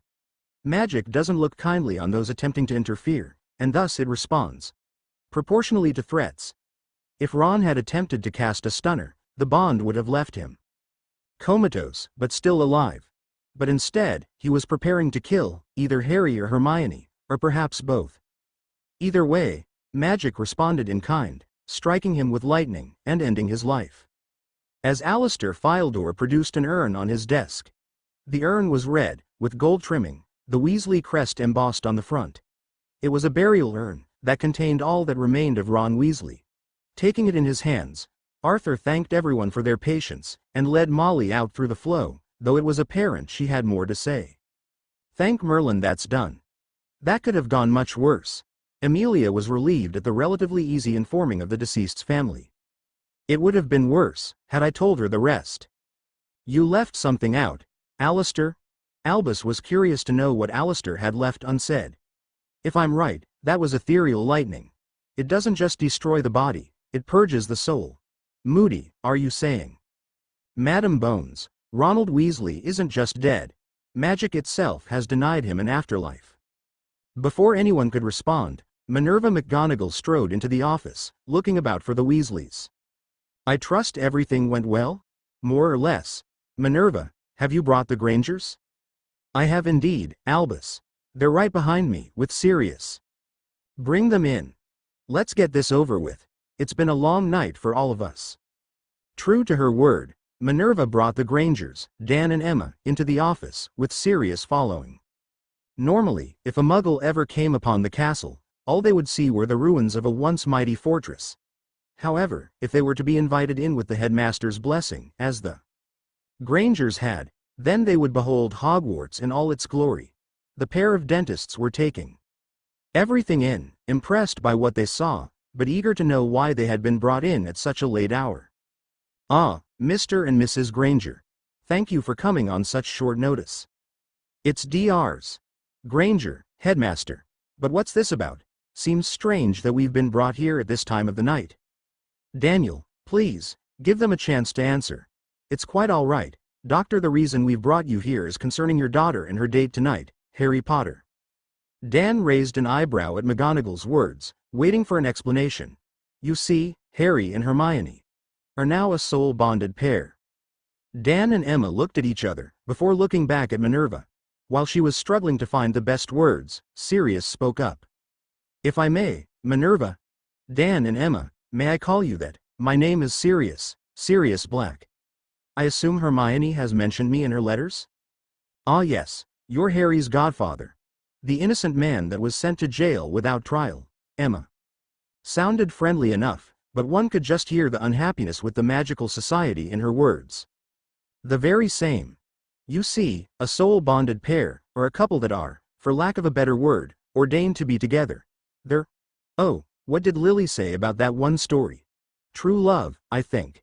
And a soul bond is formed with true love's first kiss. Emma was wide-eyed at that, and one could just see the glee in her eyes. Evidently, Emma was the romantic type. But Dan just remained stoic. And, what does this mean for them?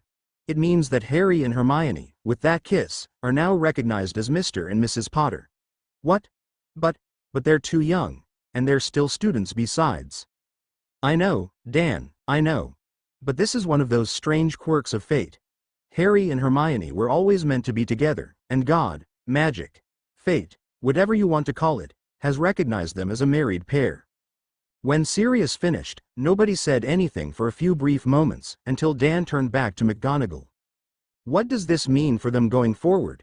Will this affect their education in any way? Heavens no. Hogwarts has had students who were married couples before. For now, because of their unique situation, they'll be provided with private quarters, which will have enchantments set up to prevent any inappropriate activities from occurring, though I doubt they'll be needed. If I know Hermione, she'll actively avoid anything that could cost her an education. The meeting went on for some time afterwards, the Grangers filled to bursting with questions concerning the bond and the future of their daughter. It ended with Minerva promising to keep them regularly up to date on the goings-on between Harry and Hermione. Returning to the head student common room, she walked up to the portrait of Aurelian Potter and then saw something that made her smile. There, lying on the sofa next to the fire, was Harry and Hermione. Harry lay on his back, with Hermione sleeping atop him, her head resting on his chest. His chest would rise and fall with gentle breaths, while an arm was wrapped protectively around Hermione, using his robes as a makeshift blanket. Even asleep, he still sought to keep her safe. Smiling at this, she walked up to Aurelian and spoke quietly to the portrait. Lord Aurelian, what can you tell me of their discussion? The portrait glared at her, before responding. I know better than to reveal the matters discussed between a young lad and his pretty lass. In any event, even if I wished to reveal their secrets, I can't. They've made use of their telepathy, so I know not what they were saying, not that it's any business of yours, Minerva. Please, forgive me, Lord Aurelian. I merely wished to know how they were handling recent events. Big changes are coming for them, and I wish to help my lions as best as I am able. Well, they seem to have taken recent events quite well, but that's all you're entitled to know. Of course, thank you. Turning to use her quarters, she stepped away, before being called back. Minerva? Yes, Lord Aurelian. I don't know what game your headmaster is playing, but James and Lily had portraits made before their untimely deaths. This is the first time they've ever seen their son, and they know for a fact that their portraits are not where they're supposed to be. Albus is up to something concerning to me, both as a former head student and as a Potter. Sooner or later, you'll have to make a choice, whether to be a toad for Dumbledore or lion for Gryffindor. Choose wisely, Minerva. You won't have a second chance. The portrait didn't speak after that and made no indication it would have prompted. Looking at her two favorite students, she thought back to her sorting. The hat had faced a difficult choice. Whether to place her in Ravenclaw or Gryffindor, according to the hat, she would have been quite comfortable in either house. But it was her choice that landed her in Gryffindor. Then as now, I choose Gryffindor. I choose to be a lion. Chapter end notes. Before anyone asks why one thing was revealed, but not another, I only have so much to write before it becomes tedious rambling. Hermione will learn of everything, but the rest will come at various points in the story. So, be patient, and watch for your answers. New wands, ancient houses. Chapter notes. Another heatwave, another few days where I get 2 hours of sleep a night, and wake up drenched in sweat. God, I miss having a swimming pool. See the end of the chapter for more notes. Harry awoke the next morning and was surprised to feel a weight on his body. It wasn't heavy, but it was just enough to be noticeable. Looking down at his body, he was pleasantly surprised to find Hermione, his soulmate, asleep on top of him, nuzzling into his chest. She looked so at peace, like nothing was wrong with the universe. Wake up, love. It's morning. MMMF. Comfy. Rather than respond telepathically, she curled herself up, nuzzling further into his chest as she murmured. Smiling to himself, he reached up with his spare hand, the one not wrapped around her, and gently began stroking her hair. She smiled in her sleep and sighed peacefully. God in heaven, you're missing an angel. I'll keep her safe. The moment was ruined as he was suddenly aware of someone standing behind him. His fears were confirmed when a stern voice said, "Good to see you're finally awake." Harry recognized the voice. More importantly, so did Hermione, as she yelped in surprise and tumbled off of Harry gracelessly on the floor. As she attempted to make herself presentable, Harry looked behind him and found Professor McGonagall standing behind him. He was about to start babbling about how they weren't doing anything when he noticed the usually stern professor was smiling. I've seen more embarrassing mornings in this room, though I don't think anyone has ever yelped before. McGonagall chuckled at this, while Hermione went red as a stoplight. Now, before you say anything, you two should freshen up for the day. Harry and Hermione, go to the head boy and head girl rooms. You'll find a fresh pair of clothes waiting for you, along with a private bathroom. Then, come back for breakfast, and we'll discuss your living arrangements going forward. Quickly nodding, Hermione went to the portrait of Victoria McGonagall and disappeared as she went through it. Following her lead, he shared a smile with Aurelian Potter before going into the head boy's quarters. It was an impressive room, at least as large as the dorm rooms of Gryffindor students. The windows provided a magnificent view and bathed the room in the soft light of the sun's morning rays, illuminating the red and gold colors of Gryffindor. Shaking his head, he remembered why he was up here, and went through a door inside the room, which led to an impressive bathroom. It wasn't quite as large as the prefect bathroom, but it was similarly decorated, albeit with more red and gold, along with a stained glass lion, instead of a mermaid. Taking a quick shower, he donned the casual clothes he had been provided with and went back into the head student's common room. There, he found McGonagall sitting at a table with 3 chairs, a table that wasn't there before, sipping tea, while Hedwig sat on a perch and watched the unfolding scene. As he walked towards the table, he heard the sound of an opening portrait door and turned to see Hermione walking out, likewise in casual clothes, rather than the uniform of Hogwarts. Blinking at the sight of McGonagall at the table, she joined Harry at his side, and both took their seats across from McGonagall. Before Harry or McGonagall could speak, Hermione asked a quick question. Are we not heading to the Great Hall today? Not for breakfast. No, you may join your fellow students in the hall for lunch or dinner, but first, we must discuss some things. Such as? Harry raised an eyebrow at her answer, curious about the coming discussion. Such as what happened last night, and what it means for you two going forward. I imagine the headmaster is giving a similar speech to the students in the hall. Is this a discussion he wants us to have with you? McGonagall raised an eyebrow in response but answered him. He hasn't forbidden me from having this conversation, but neither has he asked me to have it. Make of that what you will. Now, before we continue, Mallory. A house elf appeared, one who looked much more healthy than Winky had before forming her bond with Hermione. With a snap of her fingers, platters of food appeared on the table, along with pitchers of water and juice. As the trio loaded their plates with food, Harry felt a frustration rising up inside him. Something that had been nagging at his mind since they were first brought here. Professor, before we continue, I need you to answer a question of mine. You want to know why I haven't brought you here sooner? Harry fixed her with a hard stare before answering. That's a lot more polite than what I was going to say, but yes. McGonagall sighed, before answering. I'm sorry to say that is as much my doing as Dumbledore's.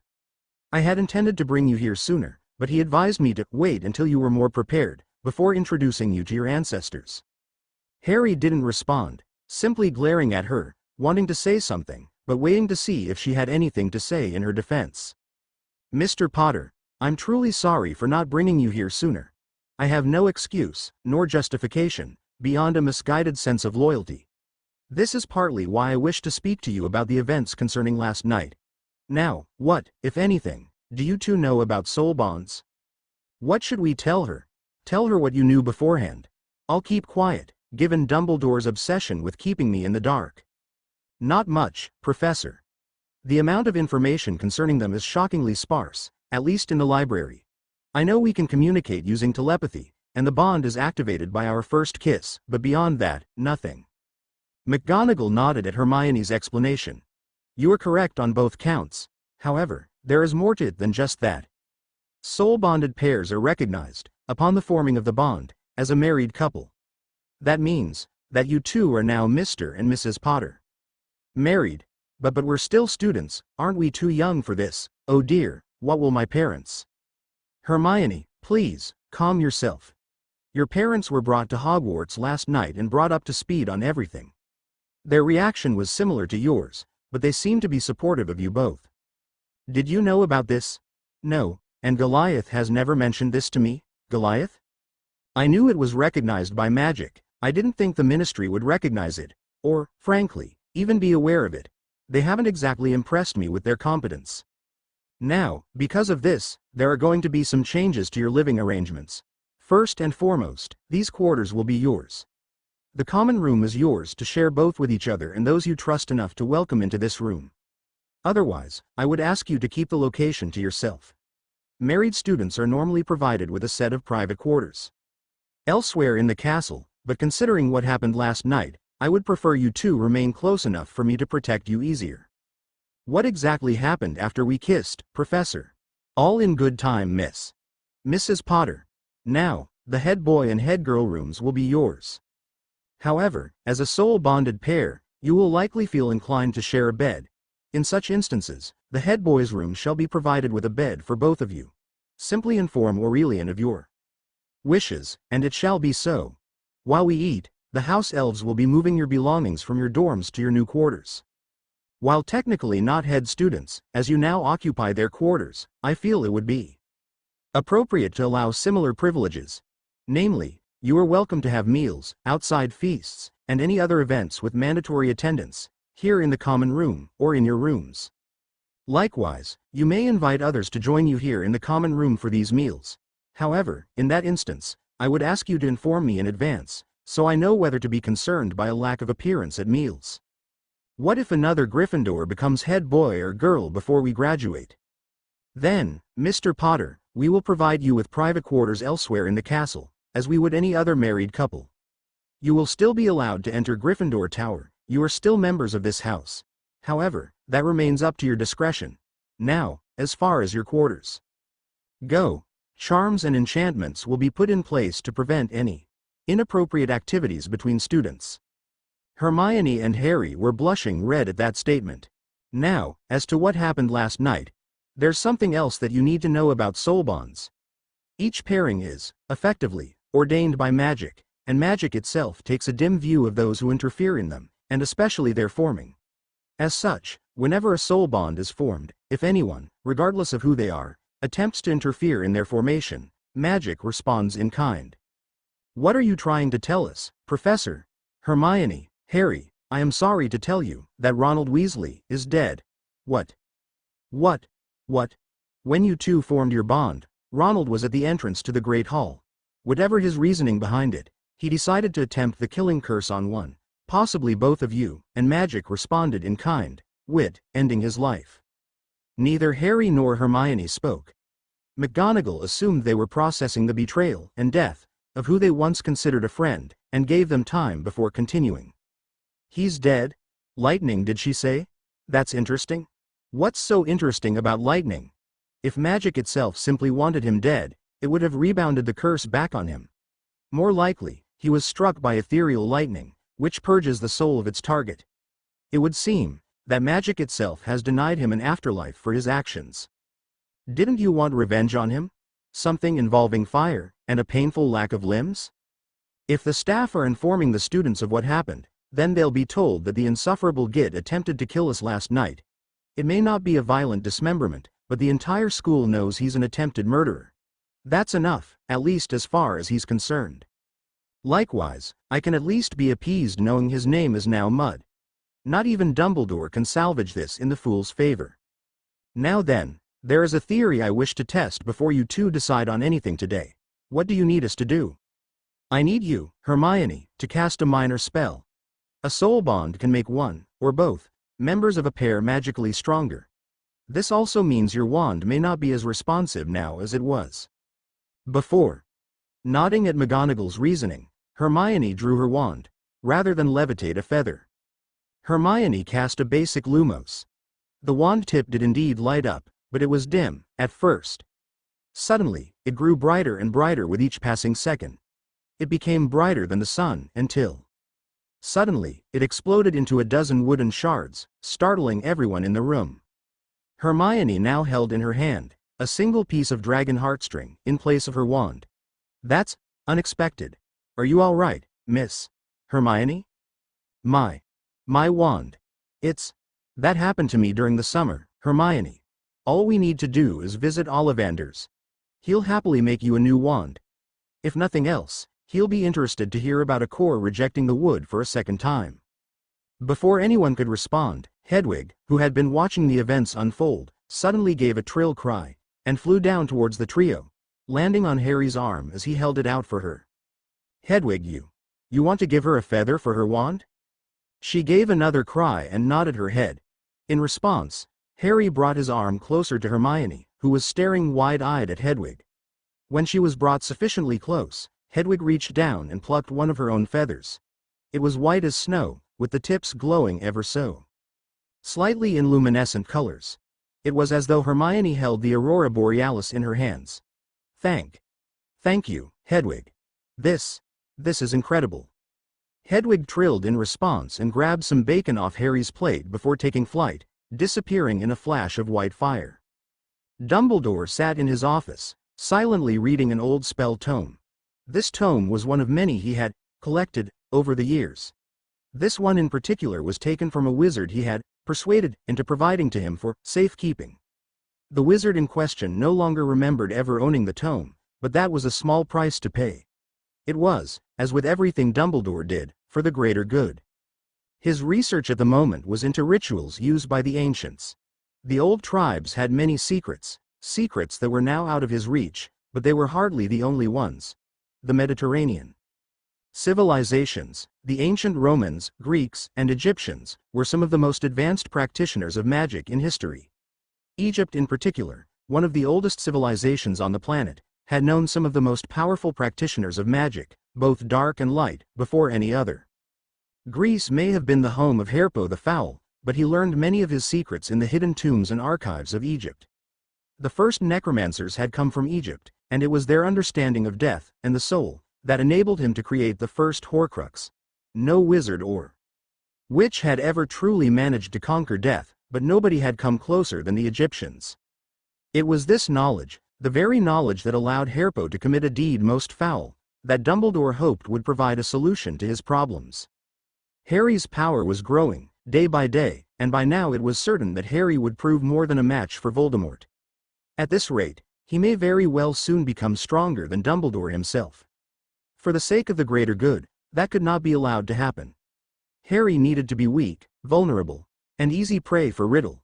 It was for the greater good that Harry must die, along with the Horcrux in his scar, so that Dumbledore might defeat Riddle and secure his place in history. But that wouldn't happen at this rate. Harry was rapidly becoming too powerful to be controlled. Even if he wasn't, that monster buried inside him would offer him secrets. Secrets that should be in Dumbledore's hands, not Harry's. The boy was not ready for the responsibility such knowledge came with. And, for the greater good, Harry would never be prepared for that knowledge. But now, Harry and Hermione had formed a soul bond. Of all the things that could have happened, this was one of the worst, and it was something even he didn't expect. Instead of feeling isolated and alone, Harry now had the love of the Mudblood to motivate him to become even stronger than he already was. Now, with Hermione at his side, he would be determined to survive, to live a long and healthy life with his soulmate. He would never willingly sacrifice himself, certainly not if that monster ever found a solution to the problem of the Horcrux. Getting rid of her was no longer a valid option, as the effect it would have on him would be too unpredictable. A fractured soul bond could have any number of unintended or unforeseen consequences. Those very same consequences might very well come back to haunt him, especially if Harry ever realized Dumbledore was connected to her death. No, he was stuck with the Mudblood, whether he liked it or not. This, of course, meant Dumbledore needed to find a new way to bring Harry under his control, but that would take time. Until then, he needed to keep Molly off his back. The woman was going to be expecting answers to this, especially with the death of Ronald, and he wasn't sure what, if anything, he could tell her. For now, Harry was beyond either his or her reach and would stay out of their reach, until he found something that could be used in that regard. At least she was preoccupied with her family. Before breakfast, when Dumbledore was forced to announce the death of Ronald, and the creation of a soul bond for Harry and Hermione, Ginny and the twins returned to the burrow to be with their family in this time of mourning. He wasn't sure when to expect them back, but he knew that as soon as they returned, he would need to find something to placate Molly, and fast. His thoughts were interrupted by the arrival of McGonagall, giving him just enough time to put the tome away, lest she ask any unwelcome questions. "Minerva, what can I do for you? I'm here to inform you, Albus, that Harry and Hermione will be leaving Hogwarts with me for the day. I'm not certain when we'll be back, but I shall ensure their return prior to curfew." "Excuse me, you're pulling them out of school for the day? I trust you have a reason for this?" "Several, most of them private, and not within your purview, Minerva. If it satisfies your incessant curiosity, I expect us to spend most of the day with Sirius or the Grangers. Family visits. They just learned that someone they once called a friend tried to kill them, Albus. They need the comfort of their loved ones, and they've asked me to accompany them in case either of their families had questions they couldn't answer." Dumbledore sighed, before removing his spectacles, pinching the bridge of his nose. "Very well, Minerva. I wish you luck dealing with their concerns." As Minerva left, Dumbledore's his research. He was in for many long and sleepless nights. The things he did for the greater good. Here we are, Ollivanders. Led by McGonagall, the trio arrived at the Wandmaker's shop, after traveling from Hogwarts to Diagon Alley. McGonagall had been prepared to have Mallory Elf travel one, while she side along apparated the other. To her surprise, both Harry and Hermione had elves who were quite happy to do the job. Minerva had never seen Dobby before, but he seemed familiar with her, referring to her as Professor Kitty, the nickname the House Elves of Hogwarts gave her. The startling thing about him was how energetic and excited he was. Upon learning that great Harry Potter and his Hermie were now a soul-bonded pair, the elf had cried as he danced with joy. He had then hugged Winky, another elf she didn't recognize. To her shock, Hermione explained that Winky was once Barty Crouch's elf, and she had been given clothes after the events of the World Cup. Apparently, she had been brought to Hogwarts afterwards, but never truly bonded with the school, falling deep into depression, until Hermione had convinced her to bond with her. Since then, Winky had been recovering, only returning to active duty Christmas Day. Learning that Winky was now healthy was one of the best gifts she had received, according to Hermione. Like Dobby, Winky was crying with joy at Missy Hermione finding her soulmate. It was touching to see, especially when McGonagall realized that, as a former Malfoy elf, and a recently freed elf, these two likely had little to rejoice about. For bringing such happiness to their lives, McGonagall was tempted to award points, but couldn't think of any reason to justify it to the other heads of house. Shaking such thoughts from her head, McGonagall led the trio into the shop and was happy to see Ollivander up front, rather than appear out of nowhere. "Ah, Harry, Hermione, and Minerva. Good to see you, but what brings you here?" "Mr. Ollivander, one of my students needs a custom wand." "Really? Well, I assume it must be Miss Granger? Vine, with dragon heartstring, as I recall. Has something happened to it?" "It's Mrs. Potter now. Harry and I are soulmates and my wand is." She trailed off as she produced the dragon heartstring that served as the core of her now destroyed wand. Garrick's eyes went wide as dinner plates when he realized what had happened. "Incredible. I didn't think I'd ever see such a thing again. Well, I'll be happy to provide a custom wand, Mrs. Potter. We just need the wood, a second core, and..." "Actually, Mr. Ollivander, we already have the second core." Hermione then held up the feather given to her by Hedwig. Garrick again went wide-eyed. So much so, in fact, that Harry fully expected his eyes to pop out of his head while he looked over the feather. "Remarkable. A feather from an Auroran phoenix. I didn't think they were even real. And you were given this?" By Hedwig, Harry's snowy owl turned phoenix. "Incredible. Well, we best get started. First, we'll decide on the wood." Garrick then took Hermione to the back room, same as with Harry, where she picked a piece of elder wood. After providing a few drops of blood, the trio left the shop, as Garrick promised to make a wand worthy of Invictus. "Was he like that when you got your new wand?" "No, he was actually worse. He looked practically orgasmic at times. When we received the wand, he looked like he had spent the night with a Veela matriarch." "Thanks, I really needed that image in my head. Shall we wait at the Leaky Cauldron, or is there someplace else you wish to visit?" "Gringotts, ma'am. I think I need to speak to my account manager about this." Nodding at Harry's reasoning, Minerva led them to Gringotts. Making their way through the Boxing Day crowds, they entered the bank and were pleasantly surprised to find it only slightly busy. Not questioning their good fortune, Harry led them to the nearest teller, where he promptly asked to speak with the Potter account manager. A minute later, they were led into the office of Keeper Ragnuk. "Keeper Ragnuk, may your enemies fall, and your gold overflow."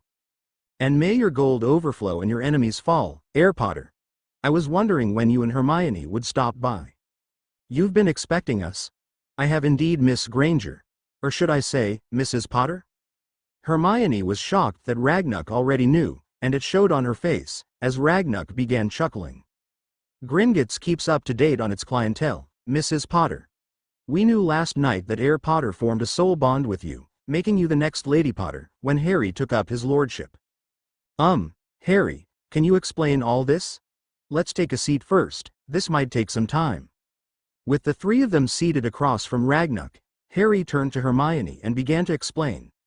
"I am the heir to the ancient and most noble house of Potter, one of oldest families in magical Britain.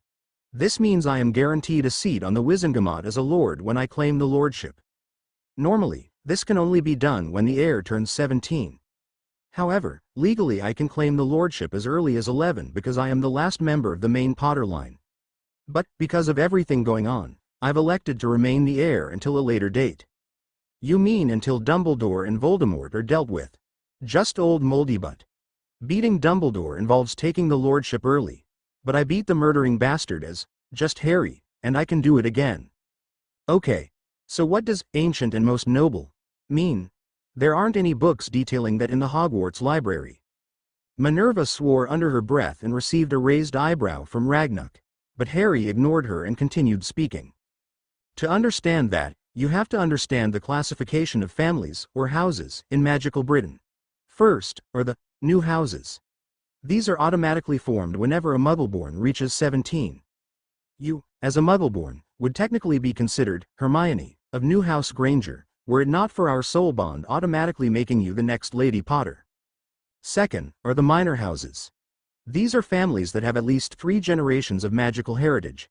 If you passed the name Granger onto your children, they would still be considered of a new house, as would your grandchildren. However, once your great-grandchildren showed magical potential, then New House Granger automatically becomes Minor House Granger. Hermione looked at Professor McGonagall and saw that she was nodding along. Next, we have the noble houses. Noble houses are given a seat in the Wizengamot, and the head of house, unlike the first two, is acknowledged as a lord or lady. Any house, be it new or minor, automatically becomes a noble house if one of its members receives an Order of Merlin, first class. For a noble house to then become most noble, a lord or lady would have to receive another Order of Merlin, first class. The ancient houses are where some contention is found. When the Wizengamot was founded, there were a number of noble magical families, but some were older than others. This included the houses of the Hogwarts founders, the Peverells, and the Potters. The Potters, in particular, are distinct in that our family is in fact older than Hogwarts itself. Because of this, it was decided that these especially old and respected houses would be distinguished from others by being acknowledged as ancient houses. So where's the contention? Back in the 1930s, a book titled The Pure Blood Directory was published. Technically, it was done anonymously, but it's an open secret that Cantankerous Knot was the author. It listed 28 families that, by the 30s, had remained pure, at least according to Knot. The book became quite popular among blood supremacists and is today pointed to as something to be proud to be part of. The contention arises because of two things. First, the book purposely excludes the Potter family, despite still being considered pure bloods at the time. Because Knot was the author, and he had the Potters, an ancient and most noble house, the book is considered by some to be an elaborate attempt to one-up his old rivals. The second point of contention is that the Wizengamot in the 30s decided to do a little reclassification. Those families listed in the directory were promoted to ancient houses, while those houses already considered ancient became most ancient. But not the Potters? No, because according to a bitter old fool, we weren't considered pure enough for that honor. In fact, Knot attempted to get our ancient status revoked because of it. He only failed because my great-grandfather, Lord Fleemont Potter, threatened to declare a blood feud against the House of Knot. A blood feud means that every member of the House of Potter, by order of the Lord Potter, would be obliged to fight and kill every member of the House of Knot wherever and whenever possible. And that got him to back down. No, it just convinced everyone else that supporting his measures against the Potters would have ended very badly. My family has more resources than some countries. If we wanted to wipe out a family, we definitely have the means. Nobody but Knot was stupid enough to give us a motive. In any event, the old fool died of a heart attack almost immediately after his proposal to strip us of our rank failed. Collapsed in front of the entire Wizengamot mid-rant about their cowardice in the face of blood traitors and mongrels. Does this mean anything for you or me? As far as politics goes, not really. Being ancient or most noble doesn't afford us additional votes on the Wizengamot. My house only gets one vote, like the others. Socially, however, it means I'm considered important enough to be invited to all the fancy balls and parties where stuffy idiots attempt to butter me up in support of one cause or another. That said, there are some things that you would like to know. First, as a winner of the Order of Merlin, second class, you receive a vote on the Wizengamot. It can't be passed down like a lordship, but for as long as you live, you have a voice. Likewise, I have a second vote because of my lordship in receiving an Order of Merlin. The only difference between first and second class is first can affect the entire house, while second is for the individual.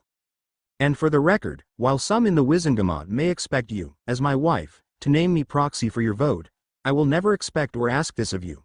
I will never attempt to speak for you, or claim your voice as my own. Hermione blushed and smiled at that, and kissed Harry on the cheek. Smiling at her, Harry then turned to Ragnuk. Sorry for that, Keeper Ragnuk. Not at all. It all needed to be explained at some point, and the sooner the better. Now, if you aren't claiming your lordship yet, then I assume you have a reason for this visit? We do. I wished to give Hermione a proper ring, signifying our marriage to others. I also wished to know if there were any changes that she or I would need to know. Neither of you can claim money from the family vault until you claim your lordship, though she might use money from your trust vault if you give your permission. She has it. Excellent. Now, with a wave of his hand, a display case appeared on his desk. Opening it, Harry saw several rings paired together. All manner of design was present, some of which Harry had never seen before. These are the marriage rings of the Potter family. Simply pick a pair you both prefer and place it on Hermione's finger. Couldn't be easier. With Hermione guiding him, they picked a pair of Celtic rings, and Harry placed one on Hermione's finger. It automatically resized for her, and she smiled looking down at it. She might still want an official ceremony for her parents to attend, but this made it feel more official. After meeting with Ragnuk, and being brought up to speed on the accounts of House Potter, the trio returned to Ollivanders. An hour had passed, and upon entering the store, they found him up front. Again. He didn't look like he was in a trance this time, but he still looked somewhat out of it. He snapped to attention when the trio entered his store. "Ah, there you are. Mrs. Potter, I've finished your new wand. While it pains me to say this is not my magnum opus, it is closer to Invictus than any other wand I've made." Producing a pure white box, he beckoned Hermione over. Harry noticed that, as with his wand, the box had a single word in gold cursive. Lux. Lux? That's it. It means light. If I'm right, Garrick intends for it to mean the light of knowledge. Elder wood, 13 inches long, with twin cores of dragon heartstring, and the feather of an Auroran phoenix. This wand will never miscast, or produce a spell that is either over or underpowered. Every spell, whether performed wordlessly or spoken, will be cast to perfection, as with Invictus. This wand will acknowledge no other as its master, but you. It will return to you by its own will, should it ever be lost or taken. Opening the box, Hermione saw an incredible wand, perhaps the most beautiful she had ever seen. The wand, like Hedwig's feather, was white as snow. However, while this had no runes like Harry's wand, it glowed. It had the faintest glow, like the feathers of the Auroran phoenix. But the grip was what stood out to her. Similar to Invictus, the grip was shaped like one of its cores. However, while the unconquerable wand had a roaring dragon for its grip, this had a phoenix, wrapping its wings around the wand. Lux, the wand of light. Reaching out, she took it in her hand, and a great warmth filled the room. The wind blew around her, like the eye of a cyclone, as her eyes began to glow with power. McGonagall held her breath because this reminded her of the day Harry received Invictus. The wind was less forceful, and the glowing eyes were less bright, but there was no mistaking that kind of power. It was more than Minerva had ever thought possible, especially from students. She felt proud to see her lions coming into their own, but she couldn't help but shudder. She could only imagine the kind of power these two had and feared what might happen if they ever were given a reason to unleash it on the world. She now understood why the prophecy had warned her to protect the dragon's heart, lest the world be lost in endless fire. After paying for the wand and a new holster, the trio left the shop, with Hermione grinning at Harry. "Well, now that the excitement's out of the way, time for what you've been looking forward to the most. And that would be meeting the in-laws." Bugger. Chapter end notes. Every man's worst nightmare. Meeting the in-laws. And what secrets is Dumbledore after? Nothing good, I can promise you that. The in-laws chapter notes. This is a short one, but I had fun with it. Enjoy. See the end of the chapter for more notes. Harry had faced off against dark wizards, dementors, and dragons. He faced off against the countless monsters the magical world had to offer, and each time he emerged triumphant. Even without Goliath and his unstoppable might, he had proven himself capable of handling the horrors of war. So why is it that he felt uncomfortable facing off against his new in-laws? The trio of Harry Potter, his new wife Hermione Potter, and their head of House Minerva McGonagall were seated in the living room of the Granger house.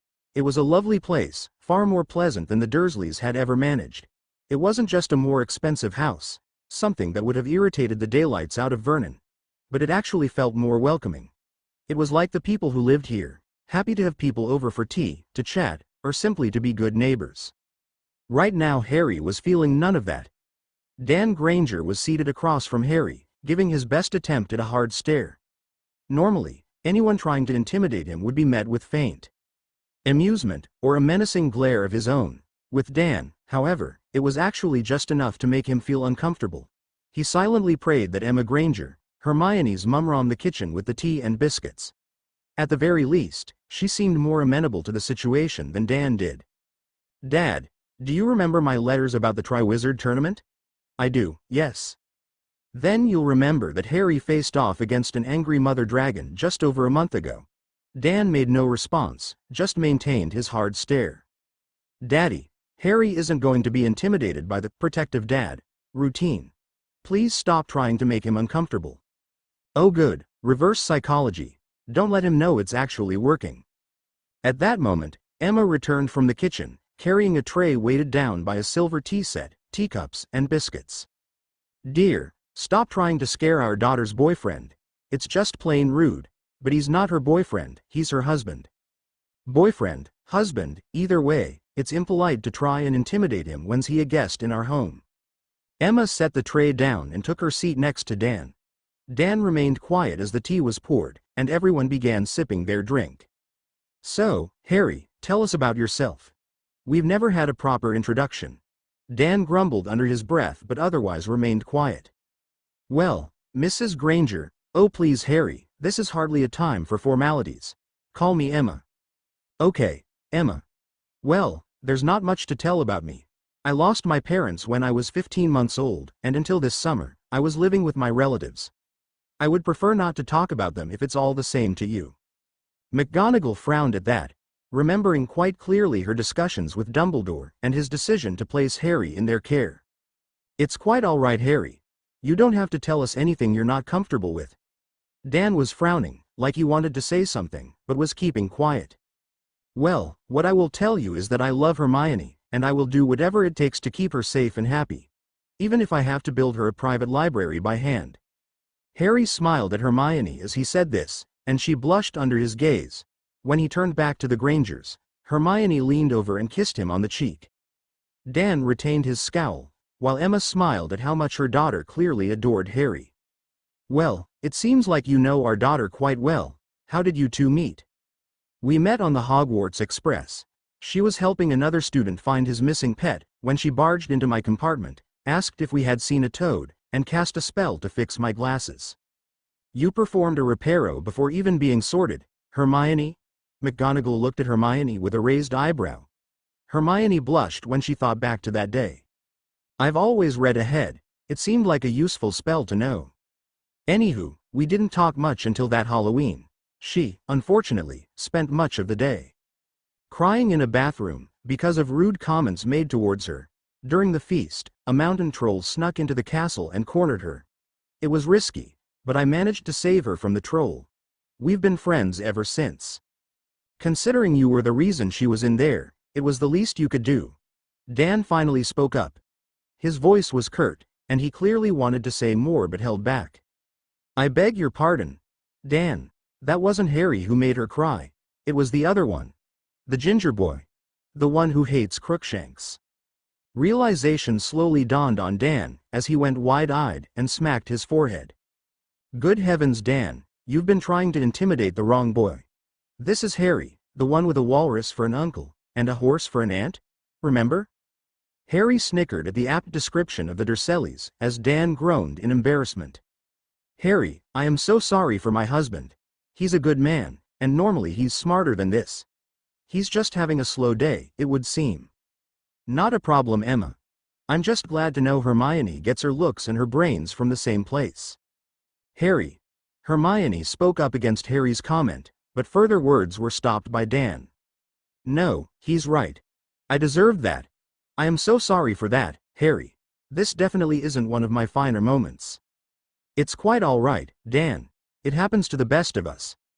We managed to clear that up." With Dan Granger's misunderstanding cleared up, the atmosphere became much friendlier, with the Grangers even hosting the trio for lunch.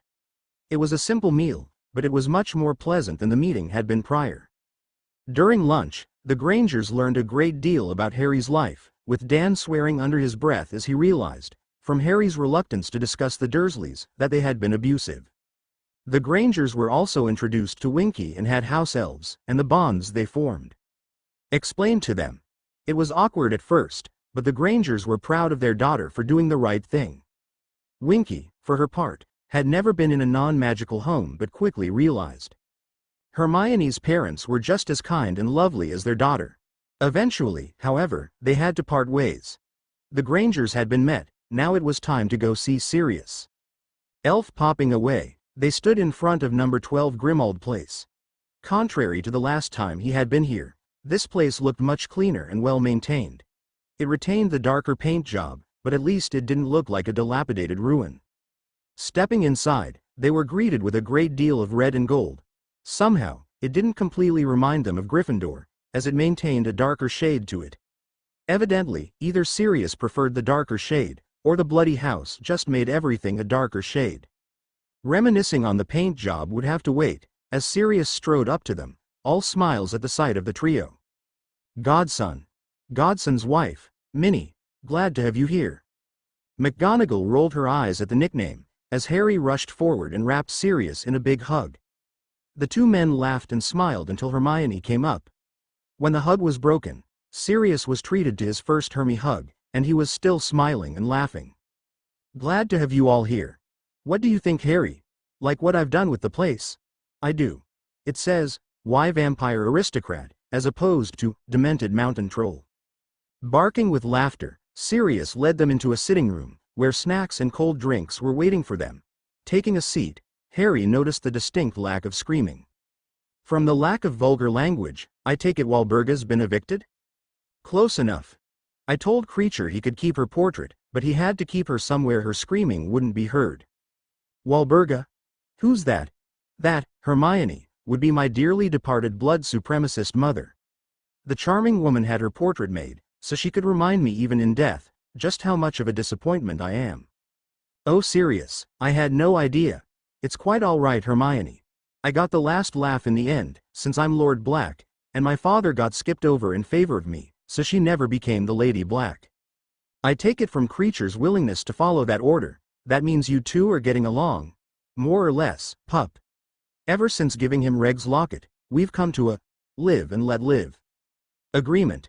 At the very least, his cooking has improved, though I think that's because Amy's brought Tibia over to make sure Kreacher didn't poison me by accident. I notice Moony hasn't joined us. Is he resting, or out and about? Out and about. I set him and Nimmy up on a date. Last I heard, it was going pretty well. Before the conversation could continue, Mallory popped into the room. Begging your pardon, mistress, but Professor Snapey accuses Gryffindor students of stealing from Sanpy's storeroom.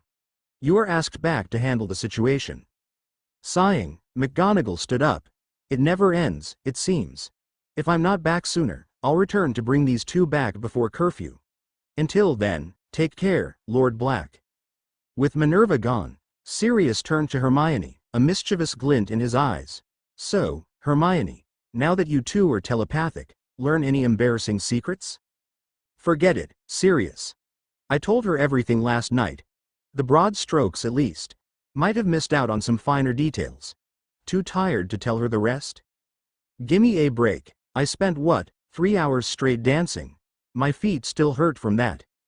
Hermione and Sirius chuckled at Harry's complaint.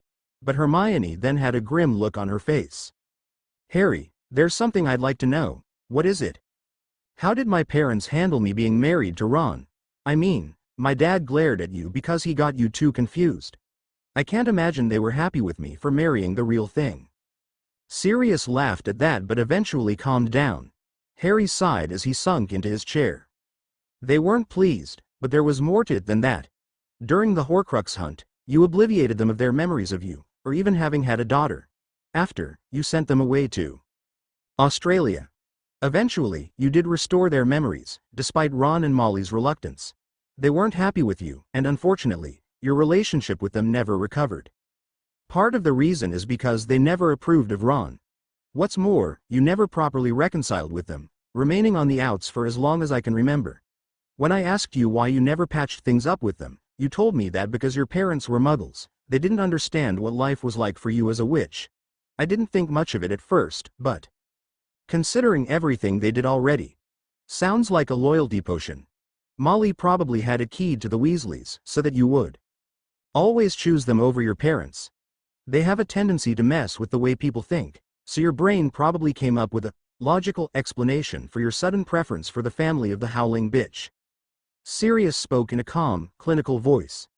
It was so weird to hear him like this, but Harry could just make out the suppressed anger over what these two went through.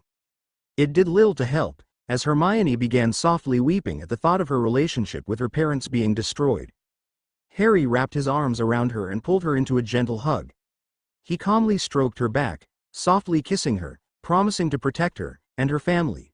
After a few minutes, she looked Harry dead in the eyes. "I'm glad the Git is dead. Tell me you have something planned for Molly?" "I do. 3 gift vaults, totaling 72,000 galleons, have been illegally seized from me, and their contents split between Dumbledore and Molly. Arthur has no idea that Molly has stolen 36,000 galleons from me, but Ragnuk knows. He's been tracking any withdrawals or deposits to her secret vault.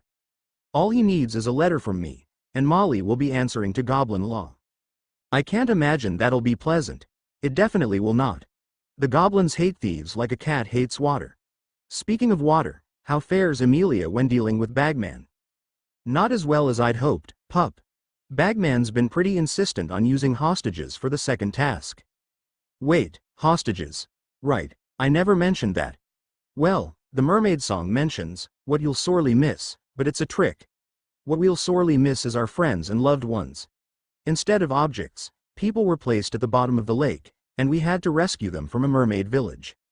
That's just why, well, according to Amy, Bagman thinks it'll be more dramatic and entertaining for the viewers. She's fighting against it, but it isn't going very well. Crouch is practically a no-show. Whiskers has been keeping his opinion to himself, and Fudge is too indecisive to make up his mind. Unless she can get something useful to push the others, you might have to rescue Hermione from the lake." The trio became quiet and thoughtful. Harry was about to suggest using Rita Skeeter to stir up public opinion when Hermione had an idea. "Actually, let them go through with it." When Harry and Sirius looked at her, it was as though she had grown 3 heads. At their stunned looks, she continued. "Look, Dumbledore is a meddler, and he thinks the rules don't apply to him, right? Yeah? Well, if he's told he'll have to use objects instead of people, he's liable to look for a way around that rule. If he does, then we'll be unprepared for when it happens, and any number of things could happen. But, if Amelia offers Bagman a compromise, where he gets to use his insane hostage idea, but he has to comply with every safety measure Amelia and the DMLE can think of. That way, it's not just one thing Dumbledore has to contend with, it's a list of obstacles, and we know what to look for." Sirius and Harry said nothing, simply looking at her. "What? You are a devious little lion. Lily would be proud of you." Hermione blushed at Sirius' compliment. "I'll talk to her about it, see what she thinks. She might not be thrilled, but if she thinks it's the safer option, she might be mollified."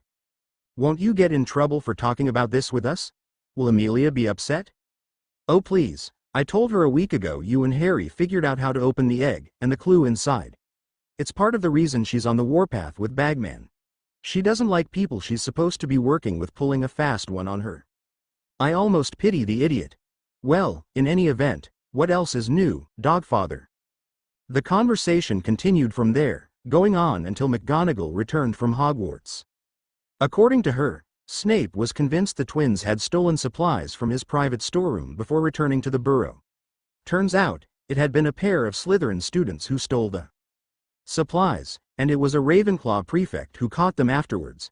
As she put it, the look on Snape's face was priceless. The trio remained at Grimmauld Place for dinner, with Harry pleasantly surprised by Kreacher's willingness to cook for a half-blood and his muggle-born wife. Whether Sirius knew it or not, he was a good influence on the insane house elf. By the time they returned to Hogwarts, it was curfew.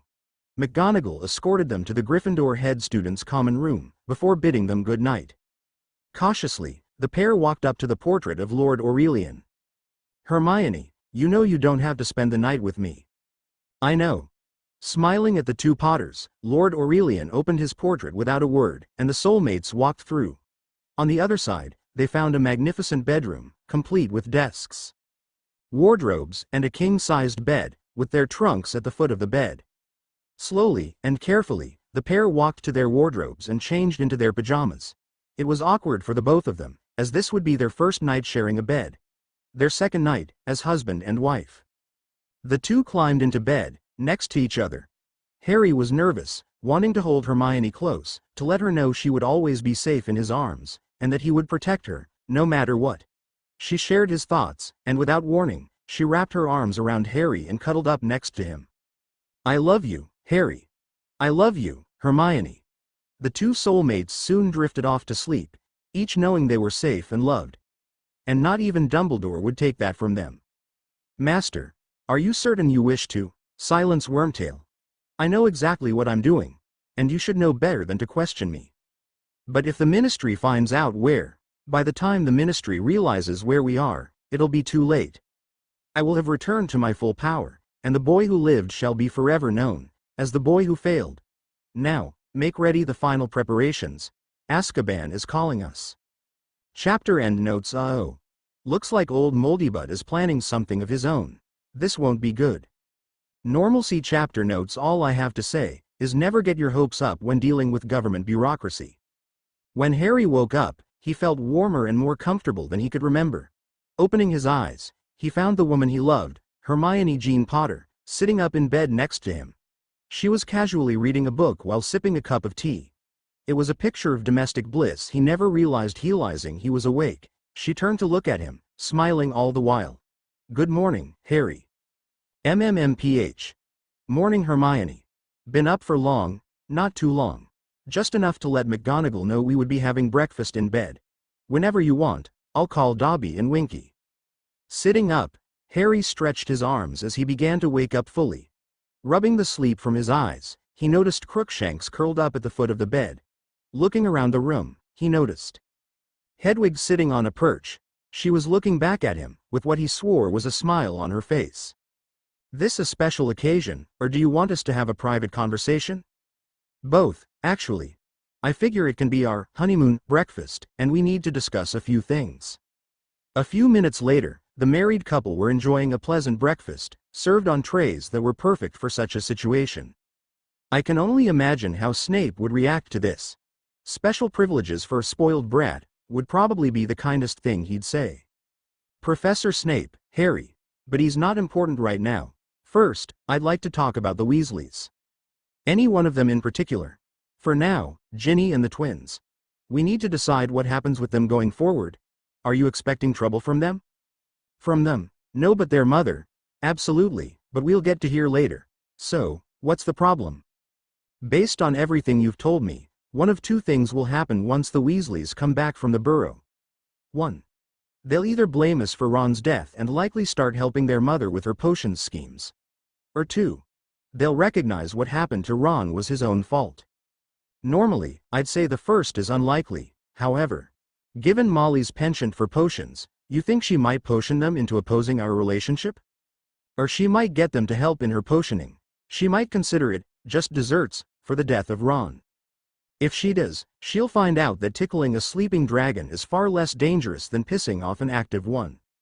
Harry, you can't just kill her, and if you set Gringotts on her, Dumbledore will know you're on to him." "True. In any event, I doubt she'll resort to potioning her children. More likely she'll send Dumbledore daily howlers until he comes up with something to break us up." Hermione paused to look at him. She would actually refrain from potioning someone? She never used potions on Ginny or the twins. God knows she probably wanted to, at least to get the twins interested in having respectable careers, working for the Ministry. With Ginny, she's more likely to use emotional manipulation to get what she wants. I think it just never occurred to her that not everyone will listen to her, no matter how loudly she yells. Well, that's something. Second, I need protection from mind magics, like Legilimency and Obliviation. You already have it. When in close proximity, I can protect you both, while the necklace you were gifted has such protections, along with potion detecting and resisting charms. The necklace can only be removed by you, and it must be done willingly. Plus, it can be charmed so that only you can see it if you're concerned about it appearing too fancy for day-to-day wear. You two thought of everything, mostly, but if you want, we can start on occlumency training in the new year. It requires meditation, so we'll probably do most of it during the weekend, so we have fewer interruptions. Good enough. Now, third, I'm assuming the plan is to defeat Voldemort during the third task? Correct. If everything goes as it did last time, The cup will be a portkey to the little Hangleton graveyard. Pettigrew will be waiting there, planning to ambush me and use my blood to resurrect Voldemort. Given that he never goes anywhere without Nagini, I can kill her, destroying the Horcrux in her, and then kill Voldemort. So what do we do about Dumbledore then? During the summer I'll claim the lordship, and we'll work on tearing him down, piece by piece. I doubt it'll be easy, given his fetish for secrecy, but the bearded blighter can't help but meddle. He'll slip up, and when he does, we'll go for the throat. Alright. Now, what about the summer? We're married, but I'm not sure if I want to move out of my parents now, and I know they'll want to spend the summer months with me. As far as houses go, we can decide that when you're ready. Potter Manor is in Gloucestershire, while Potter Castle is in Wales. There's also our overseas properties, but I think we can worry about those later. Who's taking care of them? Gringotts, or House Elves? The family House Elves. They're still following their last orders from when my parents went into hiding. Preserve the properties and live your lives until a Potter returns. There's enough ambient and family magic that they can survive until I claim the lordship. When Hermione looked skeptical, he sighed before continuing. Look, Hermione, I don't want them getting hurt because of Dumbledore. If he thinks I don't know about them, or that I haven't called upon them, he's more likely to ignore them and focus on me. I don't want him using them as pawns. Hermione accepted that, and with nothing left on her mind, they ate breakfast together, enjoying the warmth of each other's presence, until an owl flew into the room. In its claws, it held the Sunday Prophet. Looking at the front page, they saw a picture of their kiss at the Yule Ball, complete with a glowing sphere rising above them, the headline boldly proclaiming, Boy WHO lived found soulmate. Congratulations to Harry and Hermione Potter. Figured they'd have released this earlier. Anything involving you tends to be big news, and the boy who lived finding his soulmate sounds pretty big to me. It's the Prophet. They probably figured they could sell more copies by initially holding out. At least they got an impressive picture, but what does the article say? It's written by Barnabas Cuff, not that Skeeter woman, so it's at least accurate. Mostly describes the night from the start of the ball to the kiss, but here we go. There's a paragraph mentioning Ron trying to kill us, and magic itself striking him down. So all of magical Britain knows he's a traitor and an attempted murderer. He's also dead Goliath, so that solves most of our problems regarding him. True, but there is something you two need to start doing today. And that would be? It's time to start teaching me. At breakfast, Dumbledore relied on his occlumency skills to avoid scowling at the Prophet's headline picture, and the accompanying article. Harry and his mudblood soulmate are locked together in an eternal snog, while the article denounces the now dead Ronald Weasley as a coward and attempted murderer. Why couldn't that fool be useful? The boy had done his task splendidly for the past 3 years. Thanks to Ron, Dumbledore was kept fully appraised of Harry's actions and his thoughts. It had proven remarkably useful in predicting his actions and guiding him as he saw fit. Now, not only was he denied that information, but there was no chance of him getting his informant back into Harry's graces. He had considered using the other Weasleys but dispensed that thought as quickly as it came. The twins were hardly useful and would be stubbornly opposed to the idea of spying on a friend. Ginny might have had potential, but this potential was hampered by her open support for Harry and Hermione, and thus would be reluctant to intervene, even with the prospect of marrying her hero. Still, he shouldn't complain. His research into the Egyptians had given him many new insights, and they'd come in handy once this damned tournament was over, and the boy who lived could be dealt with. Speaking of, where was he? And for that matter, where's Granger? The two of them had returned last night, he knew that much for certain. So where were they now?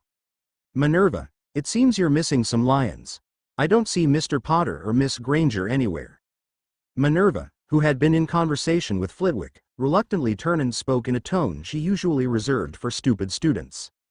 It's Mr. and Mrs. Potter now, Albus. You were there when we informed the Grangers of the soul bond and everything it means. As far as their presence goes, I would assume they're eating in their private quarters. Given their relationship status, I elected to allow them that freedom going forward. You can't do that, Minerva. Actually, I can, Albus. As head of house for Gryffindor, that is well within my rights, and unless you intend to trade jobs, you have no right to interfere with that decision. With that, Minerva simply turned back to Phileas to resume their conversation. Inwardly, Dumbledore cursed, frustrated at the fact he was losing control over his martyr. Still, he shouldn't dwell on it. Many avenues were being opened thanks to his research, and they could be used to great effect. He only hoped that Molly had the sense not to jeopardize everything. At the moment, the Burrow was a tense place. The day before, Molly and Arthur had brought Ginny and the twins home from school, while Bill and Percy took time off work to be with their family. Charlie had already returned to Romania, so there was little chance of him returning before the new year. Arthur was planning a proper funeral service for Ronald, but he wanted to wait until all his children could be together for it. At the moment, Arthur was in his workshop, tinkering with some small project or another, while Molly was going about the house looking for one thing or another that needed her attention. Breakfast had already been finished, and the dishes were washed, dried, and put away. She was doing little more than keeping herself busy. She needed to because it was the only way she could avoid screaming at the first person she saw. Ronald, her Ronald, was dead. He'd been killed by a Merlin damned soulbond. She'd read about them, but always thought they were just legends, or misremembered truths built up to be more grand than they really are. The fact that they actually existed, and that Mudblood Granger was the soulmate of Harry Potter, defied any explanation. Of all people, why did it have to be the Mudblood? Such thoughts went through Molly's mind many times as she went about the house. Those two had been inseparable for as long as they had been friends. She was the one friend Ron was never able to keep away from Harry. It had its upsides. Given how bright she was, she'd been able to help Ronald pass more than a few of his classes. Though she would never say it out loud, she knew exactly how dim-witted her son was, which meant she would be useful in getting her son ahead in life. But she became a problem this year. For one, she had stood by Harry while Ron, for reasons she still couldn't understand, had ruined his friendship with him. With the Mudblood taking Ron's place as his best friend, it had been no surprise he had asked her to the ball. Because Ron had distanced himself, he couldn't persuade Harry to ask Ginny to the ball, while Ron would ask the Mudblood. If he had, things could have been perfect. Ginny gets the hero of her dreams, and Ron gets someone useful for his future. But no, Harry had asked the Mudblood, and she couldn't do anything about it. Albus had already forbidden the use of potions at this point, fearing the consequences of their discovery. Even more so, he didn't want the potions to affect Harry's ability, preventing him from competing in the tournament. On that, Molly was certainly in agreement. Ginny couldn't marry him if he died during the blasted thing. But now that wasn't going to happen. Harry and the Mudblood were soulmates, which meant the moment they kissed, their bond was activated, and they became married. That Mudblood was now Mrs. Hermione Potter, and would soon be Lady Potter. Much as she wanted to act, to do something, she knew she shouldn't. Albus had pulled through before, and he would pull through again. She just needed to be patient. Besides, she still had her secret vault, and the galleons stored within. Sooner or later, Albus would figure out what to do, and she'd be ready. As Molly privately fumed, the Weasley children had gathered in Bill's room. Of the children's rooms, his was the biggest, and it was still usable. At the moment, Bill was trying to get a clear understanding of what happened during the Yule Ball from his siblings. So Ron was out of the hall for the entire dance? Ginny, still bitter over how he had treated Padma, answered. After making a royal ass of himself, yes. He left Padma crying at the table and stormed out of the hall while the dance continued. I don't even know where the idiot would have gone. Bill looked to the twins with his next question. What about you two? Did you notice anything strange from Ron during the dinner? Sorry, Bill, but we didn't notice anything unusual. Our brother was behaving like, as Jin said, a royal ass most of the year though. Bill raised an eyebrow at that, waiting for the twins to explain. Ever since the Goblet picked Harry as the fourth champion, he's been acting like a git. He accused him of being a cheat and a liar. As far as any of us are aware, he still thought Harry put his name in the goblet. Even though Moody and all the Aurors stationed at the castle said he couldn't have done it? When the twins nodded at Bill's question, he pinched the bridge of his nose, sighing as he did so. What about you, Percy? Did you notice anything out of the ordinary? Sorry, Bill, but I spent most of the evening talking to Madam Bones, Bagman, or the Longbottoms. I didn't even know Harry and Ron were on the outs until now.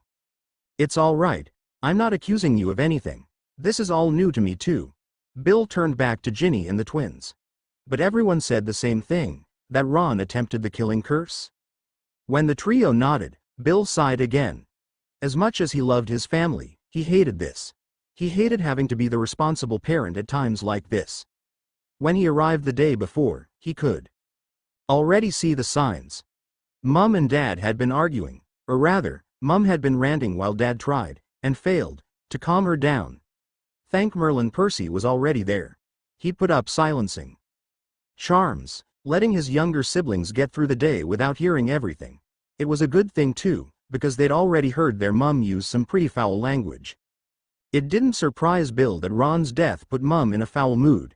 He was the youngest son, he'd always been her baby, no matter how old he got. But this was ridiculous.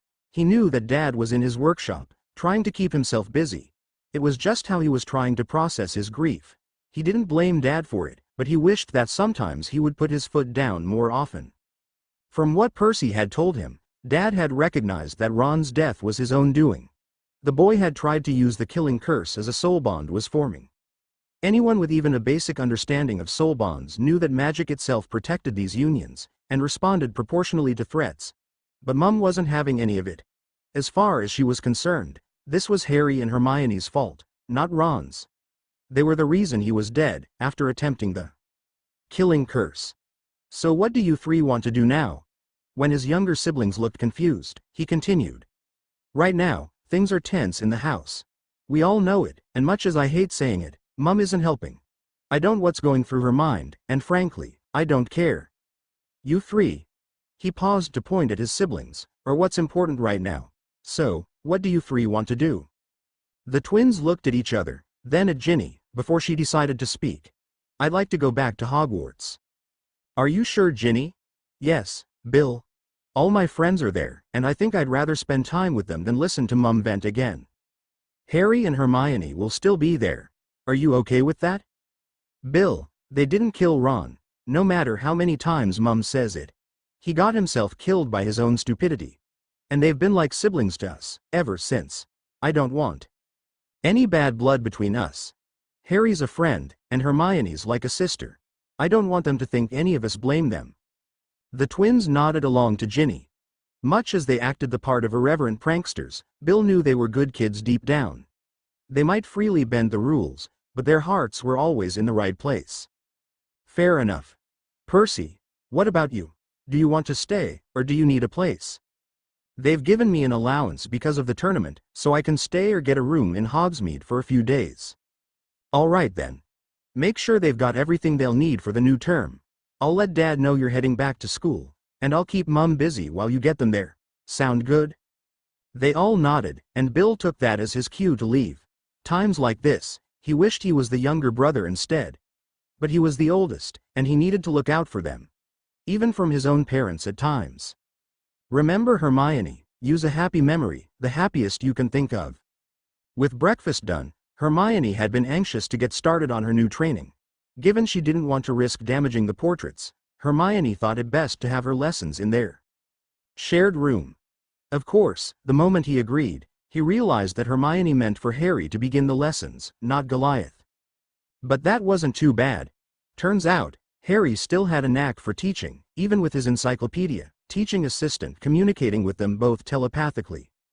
Right now, the focus is on the Patronus charm.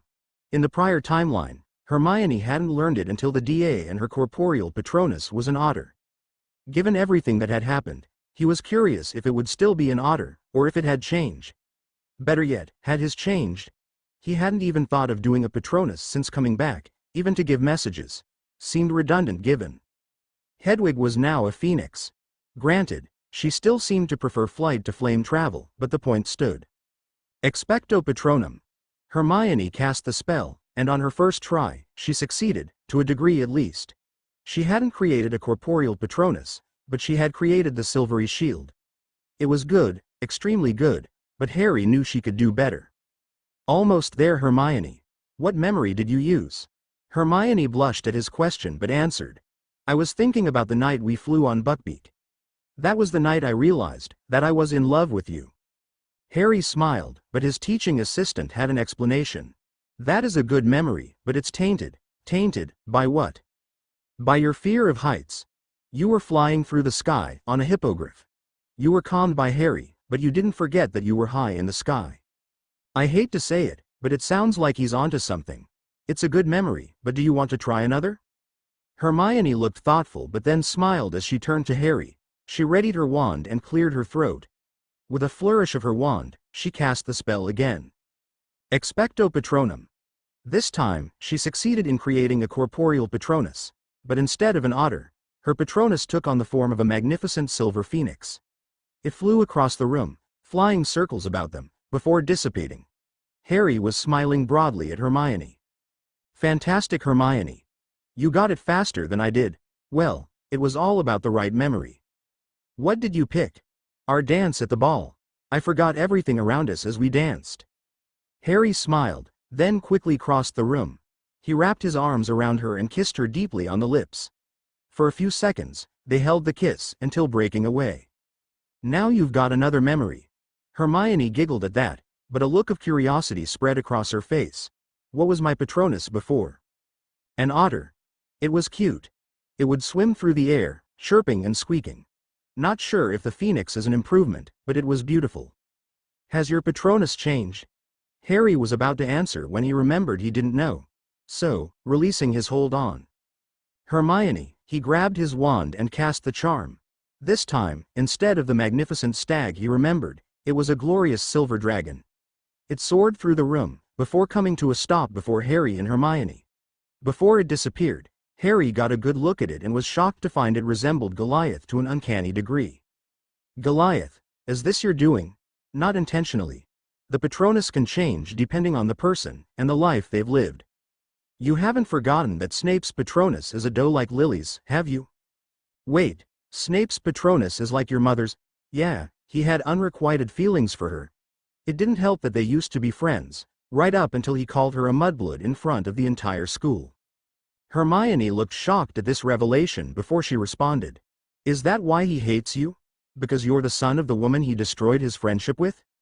Pretty much. It's petty and somewhat pathetic, but the bastard can't let go of his hatred for my father. The Marauders did pull plenty of pranks, some of which were definitely excessive, I won't pretend otherwise, but my dad became a better person for my mum. Snape tried to impress her by becoming a Death Eater.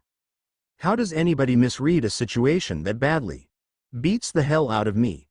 Anywho, that's the 7th spell you've learned since breakfast. We've got about a half hour till lunch. Do you want to try learning another spell, or call it early? Let's call it early. I definitely want to learn more, but I think it can wait. I have something I'd like to ask. Shoot.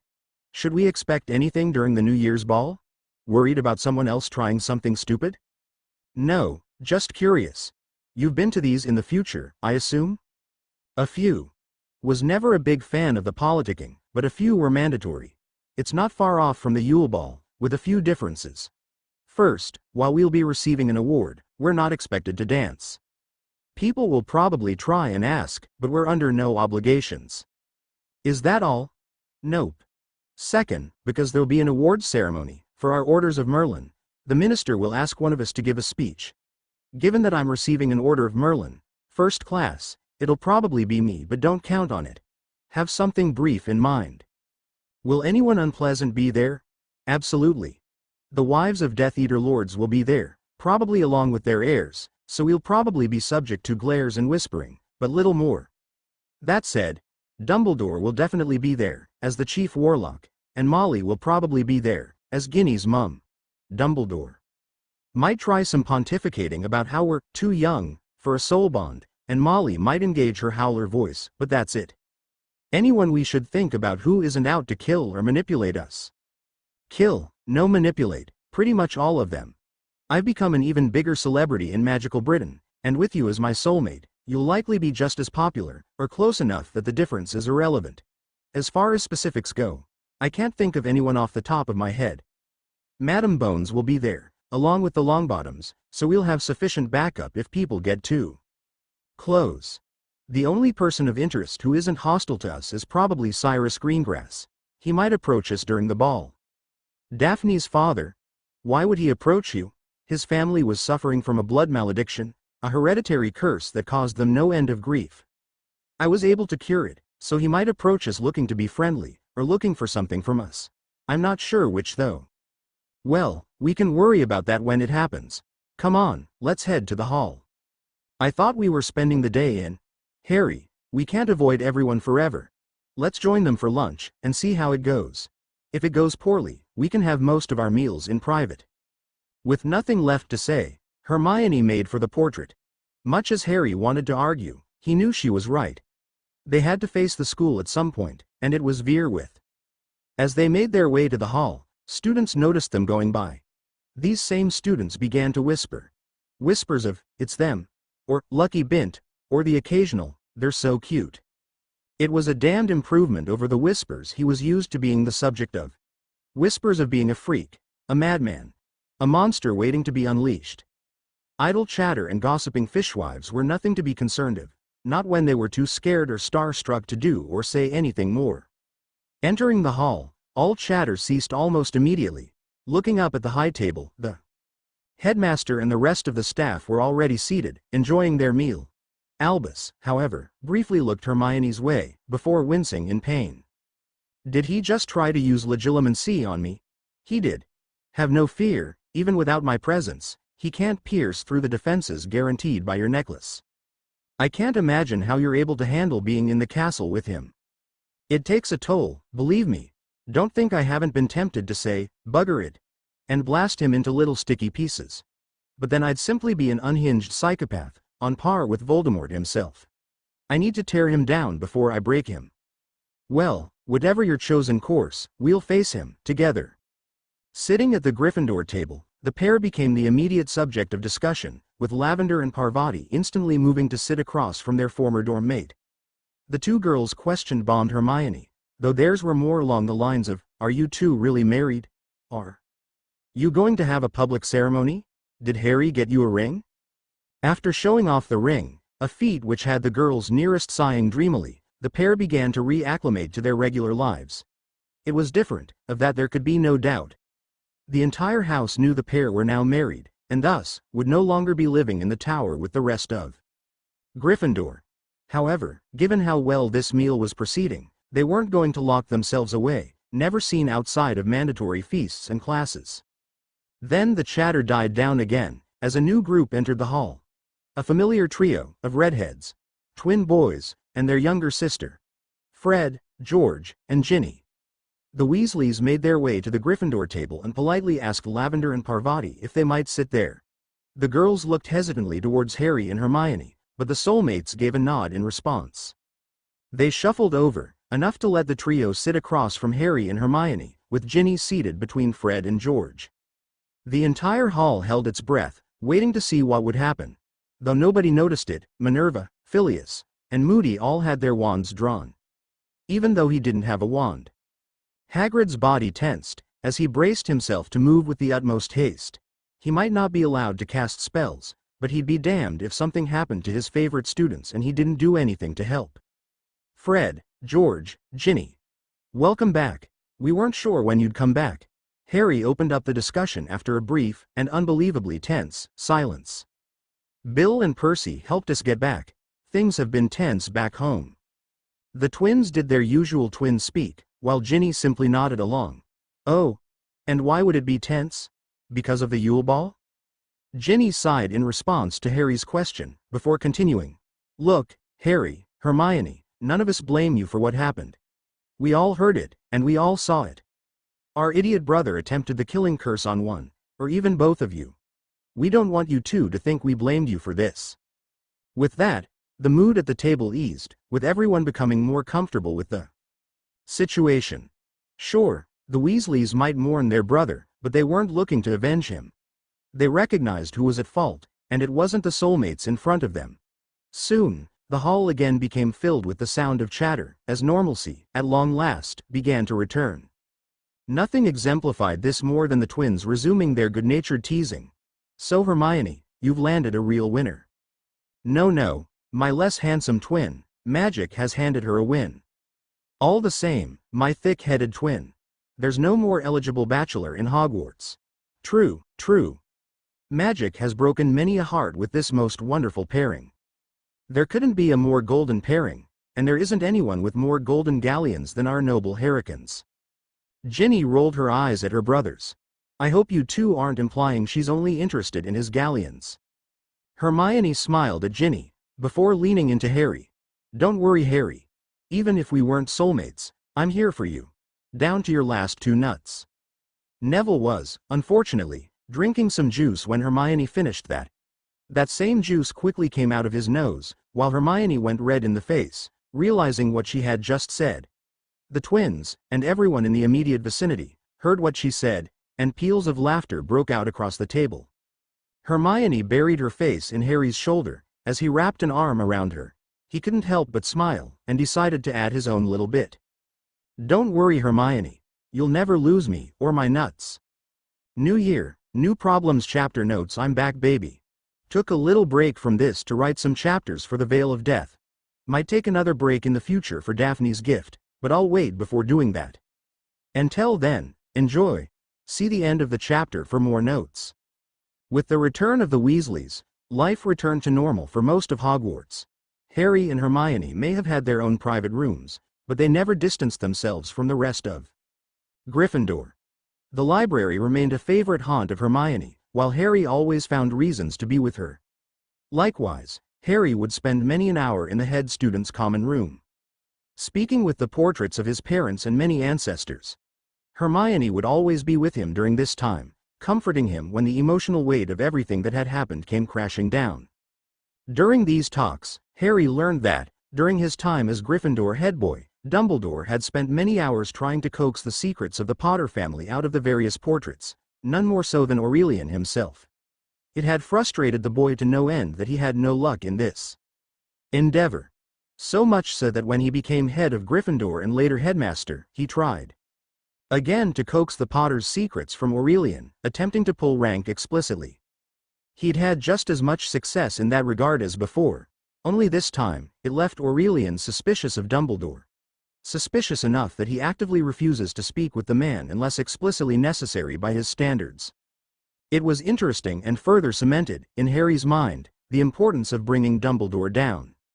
But most of all, their spare time was dedicated to Hermione's education. Specifically, she was learning everything that Harry already knew, either from future experience or the boundless knowledge of Goliath. At the moment, they were in their common room, Hermione hunched over some parchment, while Harry stood beside her, looking over her shoulder in case she needed any explanation.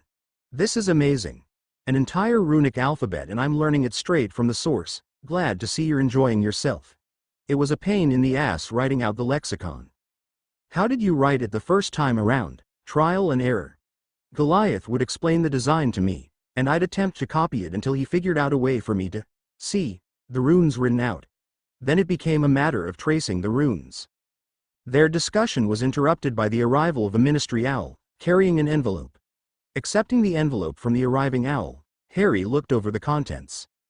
A letter from Sirius, reminding us to be ready for the New Year's ball. There's also a bad joke about us sleeping together and a registration form from the DMCR. The Department of Magical Creature Regulation. Why do you need to register as now a phoenix, and any creature over the XXX classification needs to be registered with them? Says here Sirius went to the DMCR to make sure we had everything we needed. Looks like I can simply fill out the form and send it in. How did Hedwig become a phoenix? You still haven't told me. A ritual for familiars. The basic premise is it empowers the familiar, in this case, Hedwig, based on the strength of our bond. Next to Hagrid, she's the first friend I ever had, and she's been by my side ever since. Do you think I could perform the ritual? Do you mean on Crookshanks? Maybe, Goliath? What do you think? She can.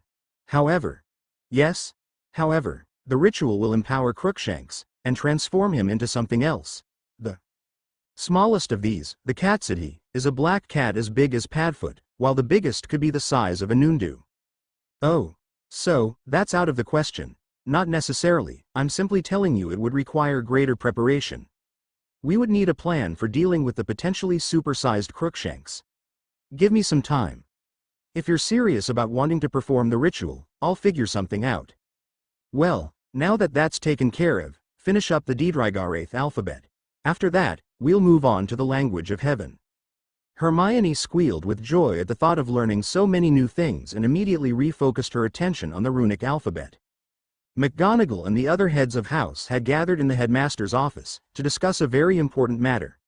The exact details of said matter were left unsaid until the meeting began. Now that it had begun, McGonagall and Flitwick were united in their ire, this time towards Bagman and this bloody tournament. I thought you were going to put a stop to this, Albus. I tried, Minerva, but Bagman wouldn't let up. Crouch was absent and Fudge couldn't make up his mind until Amelia put forward her compromise. So if I understand this, Bagman plans to take 4 students as hostages, leave them tied up at the bottom of the lake, in the middle of the Merpeople village, and expects the champions to rescue them in an hour? They wouldn't necessarily be students, Minerva. That's not an improvement, Albus. Flitwick might be small, but his lungs were powerful. You're talking about taking hostages. Does Bagman even expect their families to consent to this idea? That was part of Amelia's compromise, but please, let me finish. Yes, we will be required to gain the consent of the participants' families, regardless of their age, but she also required additional safety measures. These safety measures, she hopes, would be put in place with your assistance, given that 3 of the houses are expected to be represented, either as contestants or as the hostages. That seemed to calm Minerva and Phileas, but only slightly. Snape took this as an opportunity to speak. Is there anything in particular she requires? Only that it be as foolproof as possible, and that it be used to guarantee the safety of the participants. I'm confident the Merpeople will assist us in guaranteeing their safety, but this would go a long way to easing Madame Bone's concerns. The 4 heads of house discussed the various methods they might employ to ensure the safety of the 4 hostages until they agreed to what Albus had requested of them. With a sigh of relief, he dismissed them, waiting until the last of them had left. With them gone, he retrieved the latest tome he had been studying and resumed his important work. He had found an intriguing ritual, employed by the Egyptians on those who had angered the pharaoh to such a degree, that death alone was deemed insufficient. For what he was after, it seemed shockingly effective, and the perfect solution to his problem. But he needed to be certain. That was why he continued his research. There would only be one chance, and it needed to be perfect. Sneaking through the castle to the room of requirement wasn't easy at the best of times. Doing it as a pair, with one of them carrying a cat, was even harder. Harry and Hermione, with Hermione carrying Crookshanks, had arrived at the room of requirement. The journey had been easy, compared to sneaking through the castle when the Aurors were on high alert, watchful for any disturbances. The prefects, by comparison, were hardly attentive, no doubt watchful for the occasional sneaking student, when much of the school had left, and wouldn't be back till next week. Replicating the ritual that had empowered Hedwig was proving to be easy to set up. Most of the ingredients he already had access to, having secured extras before the school year began, as backups in the event he ever needed to use them. A few required him to sneak into Snape's private stores, but that didn't bother him in the slightest, and 1 or 2 needed to be purchased. One of the required components was a simple cat collar. It was periwinkle, Hermione's favorite color, and would prove invaluable for what came next. Right now, Hermione was drawing the runic circle, following the directions given to her by Harry and Goliath, to the smallest detail. She had already mixed the ritual components in the required bowl, and would soon be ready to complete the ritual. An interesting quirk of this ritual was it required the work to be done by one individual. Harry might offer instruction, and point out any details or flaws that she might miss, but otherwise, everything must be done by her hands alone. Otherwise, the ritual would prove to be a dud. You're sure I've done this right? Absolutely. The circle is perfect. And the ingredients? Are you certain that I mixed them properly? Hermione, calm down. If there was a problem, we would have told you already. I know. I'm sorry, I'm just nervous.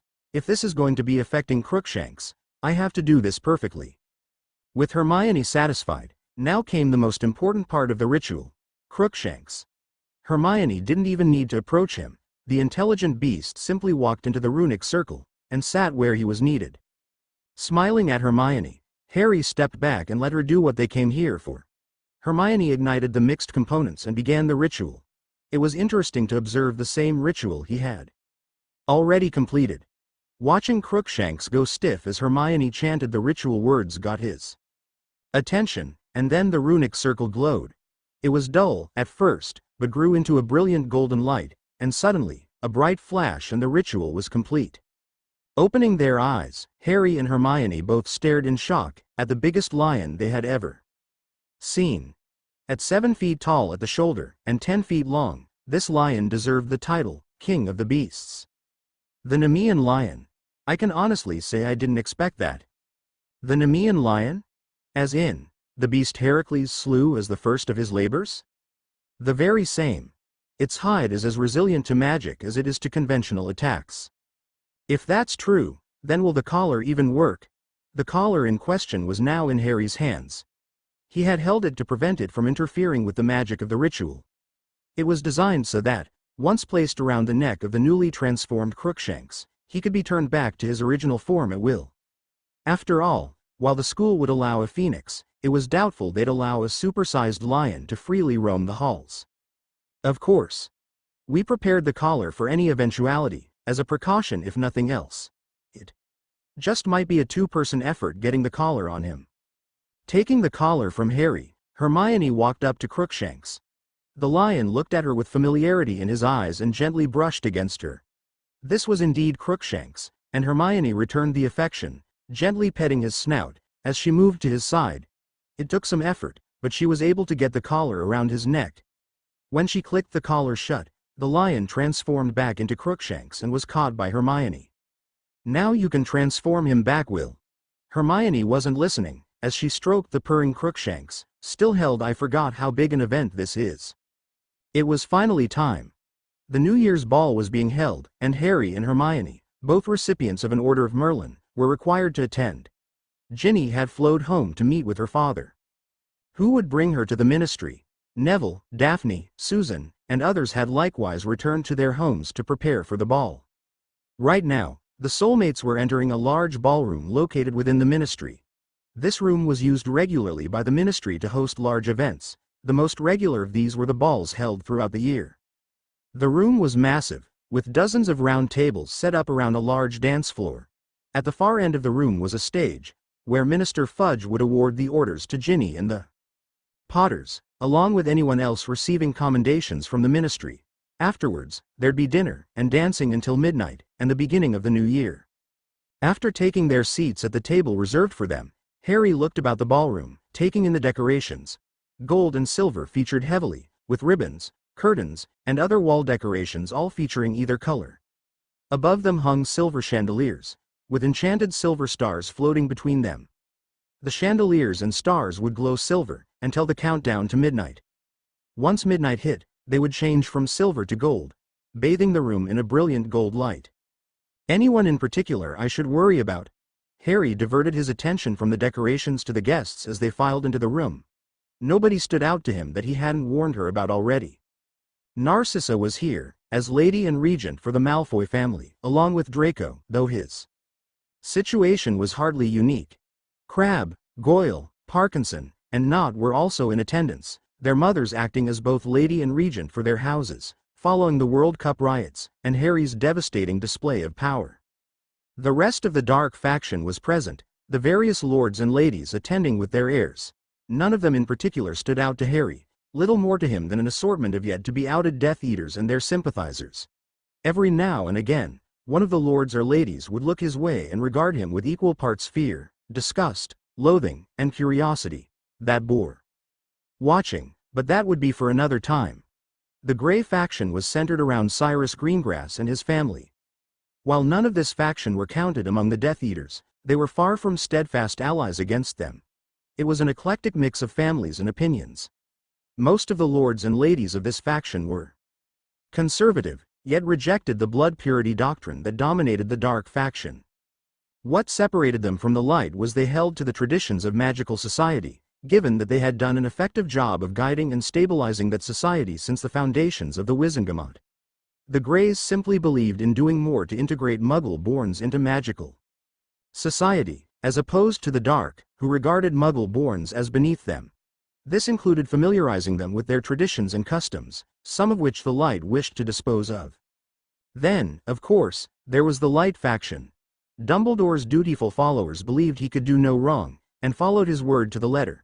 As with the rest of the guests, none of them particularly stood out to Harry, either being a dutiful little minion for the bearded bloviator, or they were disconnected enough from him to warrant not taking an interest in them. With none of the families standing out for their political views, that just left the ones that already were connected to Harry and Hermione's lives. Amos Diggory was here, along with his wife and Cedric.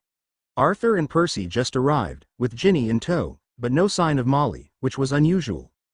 In the years following his ascent to the Potter lordship, he'd attended enough of these New Year's balls to know that woman never passed up the opportunity to attend one of them. Either she was told by Arthur she wasn't attending, which was unlikely, or she had contrived some other reason to justify her absence. That possibility bore watching. Such thoughts were dispelled by the beginning of the ceremony. Minister Fudge stepped onto the stage, welcoming everyone to the annual New Year ball, and all the other generic greetings reserved for formal affairs. It was all rather dull, especially given the amount of times Harry had heard a near-identical speech, and Fudge was far less attention-grabbing than Hermione. Then came the awards, doled out to individuals of outstanding merit, for actions taken during the past year. Some of the awards were of genuine value, recognition given to Aurors for their service in apprehending fugitives. Some, on the other hand, were of questionable value, awarded to individuals who had given the right amount of gold to the most popular cause of the week. But then, finally, came the Orders of Merlin. And now, finally, we award the Orders of Merlin. It gives me great pleasure to award Miss Ginevra Weasley and Mrs. Hermione Jean Potter, the Order of Merlin, 2nd class, for their heroic actions during the World Cup riots. The room applauded, mostly, when the two witches confidently strode on stage to receive their award. The Order of Merlin consisted of a gold medal, hanging from a colored ribbon to indicate the class. For 2nd class, the ribbon was purple, as opposed to the white of the 3rd class, and the green of the 1st class. Speaking of, as Hermione and Ginny returned to their seats, Fudge spoke again. And finally, the last award of the night. For outstanding heroism, in facing 12 Death Eaters and saving the innocents attending the Quidditch World Cup, it gives me great pleasure to award the Order of Merlin, 1st class, to Harry James Potter. The room burst into applause as Harry walked on stage to receive the award. After shaking the minister's hand, and posing for the required photos, Fudge continued. Mr. Potter, would you care to share a few words with us? Smirking, Harry nodded his head and turned to face the ballroom. Well, thank you, Minister. I'm truly honored to be receiving this award. I won't bore everyone with some long-winded speech, and instead, answer a question I've been asked many times since the riots. What were you thinking, facing a dozen Death Eaters? What went through your mind as you faced 12 murderers, torturers, and rapists? I tell them the same thing each time. I was thinking of my friends and all the people I stood to lose to those bastards. Fighting Death Eaters became easy after that. I'm proud to accept this award, but I dedicate it to my friend Ginny and my wife Hermione. The applause was polite as he stepped down from the stage, though some younger witches were looking at the aforementioned women with jealousy in their eyes.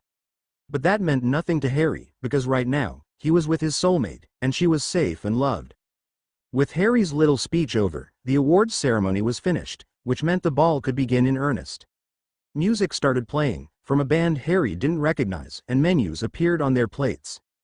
In a repeat of the Yule Ball, the guests merely needed to state clearly what dish they wanted, and it would be provided by the house elves of the ministry. This doesn't seem so bad. Aside from the need to give a speech, I don't see what you were worried about. The real problems don't start until after dinner. After about an hour, it's assumed everyone is finished, or at least close enough, that it's not considered impolite to get up and start approaching the other lords and ladies over matters of politics. That's when the political talk starts. Does it really get that bad? I'm probably overthinking it, given how unprepared I was for all of this. No thanks to Dumbledore, but I had more than a few lords approach me with proposals for political alliances, legal support, and even marriage proposals. Wait, marriage proposals? For you or your children? Asked me. Why the hesitation? Is there something about marriage laws I need to know about? Maybe. I was hoping this wouldn't be a topic, but we might have to discuss it, in the worst-case scenario. Why would marriage proposals be such a heavy? You were married to Ginny when you received them, weren't you? Yeah. But they weren't trying to become the new Lady Potter. They wanted to become the new Lady Black. Polygamous marriages are legal in magical Britain? Technically no, but there are exceptions. Such as? After Sirius died in the original timeline, I became the Lord Black, as well as the Lord Potter, though I wouldn't learn this until years later. During my time in the DMLE, I learned that as the head of two separate houses, I was expected to marry two women to keep the lines separate. What's the justification behind that? Well, I was given a few reasons. The first is to try and prevent dynastic conflict. The belief is that, if my children through Lady Potter are fighting over the title of Lord Potter, then the conflict would become much worse if they were also attempting to claim the title of Lord Black. But by having children through a Lady Black, the hope is that it minimizes the conflict, and prevents the statute from being threatened. Because the children of Lady Black would work together to prevent the children of Lady Potter from threatening them. Right. The second is to try and prevent a single family from holding a monopoly on power. I already have 2 votes, in my capacity as Lord Potter, and the winner of an Order of Merlin, first class. Theoretically, that becomes 3 votes since you, as a winner of an Order of Merlin second class, have your own vote, and would likely vote alongside me, if you didn't name me your proxy. If I became the Lord of a second house, that becomes 4 votes, which may not seem like much. But in a system where every vote counts, it could prove a deciding factor, especially when voting on the passage of a bill into law. Right. The Wizengamot can tolerate having me around for a few decades, maybe a century at most, but having to deal with that indefinitely is a big problem for them, especially if I'm unlucky enough to only have 1 child with Lady Potter. I doubt that'll be a problem, but is that all of them? 2 more. The third is to prevent the hoarding of magical power. I still know a frightening number of spells, mostly curses, thanks to studying the Black family grimoire. Those spells are known only to recognized members of the Black family, especially since if anyone but a Black tries touching the grimoire, it'll give them a painful death. Combine that with the secrets of the Potter family grimoire, and there are a lot of them, and I could outduel nearly anyone my age, and even older. More than a few families are jealous of the power the Potter family has access to, both in terms of magic and resources, both of which could lend to extensive political power. Same with voting power. The Wizengamot can tolerate 1 overpowered individual, but not an overpowered family. Especially with the number of spells I know. Technically, I could have added everything I knew from the Black grimoire to the Potter grimoire, which would have offered my descendants an enormous advantage over other magical, even more so than before. The last reason is it simply prevents families from going extinct in the most literal sense. Enough of the old families have died out, thanks to Grindelwald, Voldemort, and simple blood bigotry, that the Wizengamot is particularly invested in keeping the ones around still going. Every now and again, a once thought extinct family is discovered to have an heir kicking around, not knowing about their heritage until later. But that's rare, thus the law. Did I ever try and change the laws? Oh yeah, but even with my support, and Molly shrieking from the viewer gallery, the bills died in the first reading. Not even the Light faction was willing to overturn the law, mainly for the reasons I just listed. How did you handle them then? I didn't. I did pretty much what Dumbledore taught me to do, both by example and by never telling me anything. I ignored the proposals and blew off any talks that centered on them. It kept Ginny happy, and Molly quiet, but it did me little good politically. That's part of the reason you were willing to propose the legal changes more than once, including as minister. You were trying to help out a friend. Is it possible you'll deal with it again? I hope not. With Sirius free and restarting his relationship with Amelia, I'm hopeful we'll be seeing a new generation of Black children. But there's always the possibility that Azkaban affected his ability to have children. I've read enough accounts of men and women being rendered sterile thanks to Dementor influence to know it's not a certainty, but it is a possibility. Does our being soulmates affect us in any way? I have no idea. I never found any record or law pertaining to soulmates in that manner. They're so rare as to be statically non-existent, so I'm guessing the ministry never created laws for what they considered an impossibility. I figure best case scenario, as my soulmate you would automatically be considered my first wife, I assume. Hermione had no answer. For a few minutes, she simply ate in silence, listening to the conversations being carried out by Sirius, Amelia, and Susan. Eventually, she responded to Harry. I'm not entirely sure how to feel about this, but if anyone proposes marriage, then we'll deal with it together. Afterwards, the duo joined in the conversation, laughing at Sirius and his bad jokes. Eventually, came the time to dance. At first, it was slow going, with only a handful of pairs stepping onto the dance floor. Slowly, it began to pick up, and it felt like a true ball. As the night dragged on, Harry took note of the mood in the room. Much of the dark faction was keeping to itself, as they usually did. However, there seemed to be an unusual amount of discussion amongst the remaining lords. Discussions that most of the regents were being kept out of. The key exception to this was Narcissa Malfoy. The question remained, however, if she was speaking for the other regents, or speaking for the faction. Lucius had led the dark faction, and his execution no doubt left a power vacuum, one the dark faction may very well be attempting to fill. On the other hand, the light faction was making the most of this time to enjoy the ball. With Lucius dead, they likely believed the dark faction would be rendered weak, and feckless without him. But there was also the possibility that they simply wished to celebrate, and believed without him, they had more breathing room. It was possible the Wizengamot was in for a potential shift in alignment. Dumbledore, perhaps most strangely of all, was simply sitting with the minister with the other high-ranking ministry attendees, minus Madame Bones. He was chatting with Fudge, and anyone else who came over, but he seemed wholly disconnected with the entire event. It was like it didn't even matter to him at the moment. And considering how invested Dumbledore was in political power, and his image as the Lord of the Light, that definitely meant something was going on. The only question was what? As far as the Grey faction was concerned, this could go either way. For every Grey family on the dance floor, another was gathered among their peers. This was hardly unusual, as the Grey faction was led by Cyrus Greengrass, and he led with a firm, but fair hand, which was what made it strange when Harry realized he was barely involved with any of the larger discussions. In fact, he had barely left his table since the dancing started.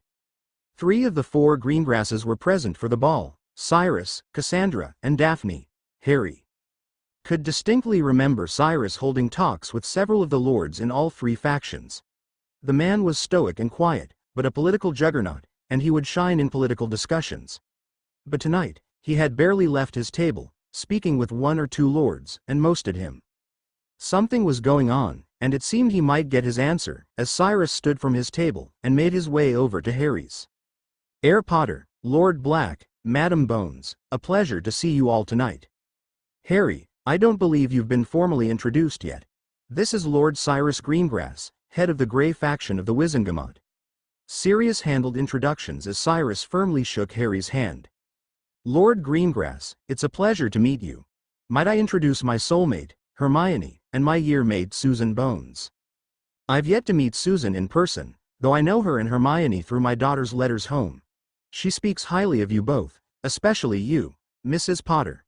The brightest witch of her generation, I believe, was Daphne's description. I'm flattered, Lord Greengrass. Not that I'm unhappy to see you, Cyrus, but is there a reason for this visit? I figured you'd either stay with your family or the rest of the Greys. My family is the reason for this visit, Lord Black. Herr Potter, I'd be honored to have you, your godfather, and your lovely wife, as guests at Greengrass Manor for dinner. I had hoped we might arrange something before the end of the holiday, but with all the excitement after the Yule Ball, my daughter believed it was inappropriate to extend the offer herself. Harry was surprised by this but kept his voice neutral. Is there a particular date you have in mind? I'm willing to be flexible, given the importance of the upcoming second task. What do you think, Hermione? Any ideas when? There's a Hogsmeade weekend on the 16th. We can spend the day together, and visit the manor for dinner. Would the 16th be appropriate? It's a Hogsmeade weekend, so it's probably the easiest to arrange. That sounds excellent. I look forward to it, Herr Potter. Cyrus then bowed respectfully and walked back to his family. The night continued afterwards, with Harry and Hermione eventually going out onto the dance floor. They danced perfectly, a mirror image of their experience at the Yule Ball, with the added bonus of no Ron to spoil it. Near the end of the night, however, he noticed Cedric speaking with his family. Remembering how Cedric had helped him before, he decided it was only fair to return the favor. With Hermione beside him, he calmly made his way to the Diggories. When they reached the table, Cedric greeted them as he had always done, with a genuine smile and a kind word. Harry, Hermione, congratulations on the Orders of Merlin. You definitely earned them. Thank you, Cedric. I'm just glad Harry intervened when he did. Cedric nodded his head, remembering how Harry had mentioned Hermione needed a healer. That same night, he learned she was suffering the effects of the Cruciatus curse. She might have gotten an award out of it, but Cedric wouldn't blame her if she would trade it for never having to suffer the effects of the unforgivable ever again. Harry, thanks again for warning me about the dragons. My pleasure, Cedric. Krum and Fleur both knew about them, it was only fair you did too. Besides, Professor Sprout told me how you told the rest of Hufflepuff I wasn't a cheat, and I thank you for that. It was the right thing to do, Harry. I just wish it didn't cost us so many points when the badges were discovered. Harry smirked, remembering how many points had been lost in the other houses because of said badges. Hufflepuff and Ravenclaw, despite the best efforts of their students, had barely managed to recover the points lost, while Gryffindor commanded a still significant lead. Slytherin had only just managed to escape the dreaded negative points zone. Harry almost pitied them, considering how furious Snape must have been with a points loss that humiliating. Well, thanks again, Cedric. Oh, and by the way, Harry leaned in close and spoke in a whisper, any luck with the egg? None. Cho thinks there's a way to muffle that shriek, but we're not sure what to use. It's a mermaid's voice. Water is the key. Cedric went wide-eyed but nodded his head. Thank you, Harry. Good luck, Cedric. After dragons, I shudder to think what's next. After that conversation, the night began to reach its zenith, and soon came the countdown to New Year. Above the stage, the countdown was conjured in the form of a silver clock, counting down the final seconds of the year. As it did this, the silver lights would slowly dim, until it went pitch black at 1, and would light up in brilliant gold with the beginning of the new year.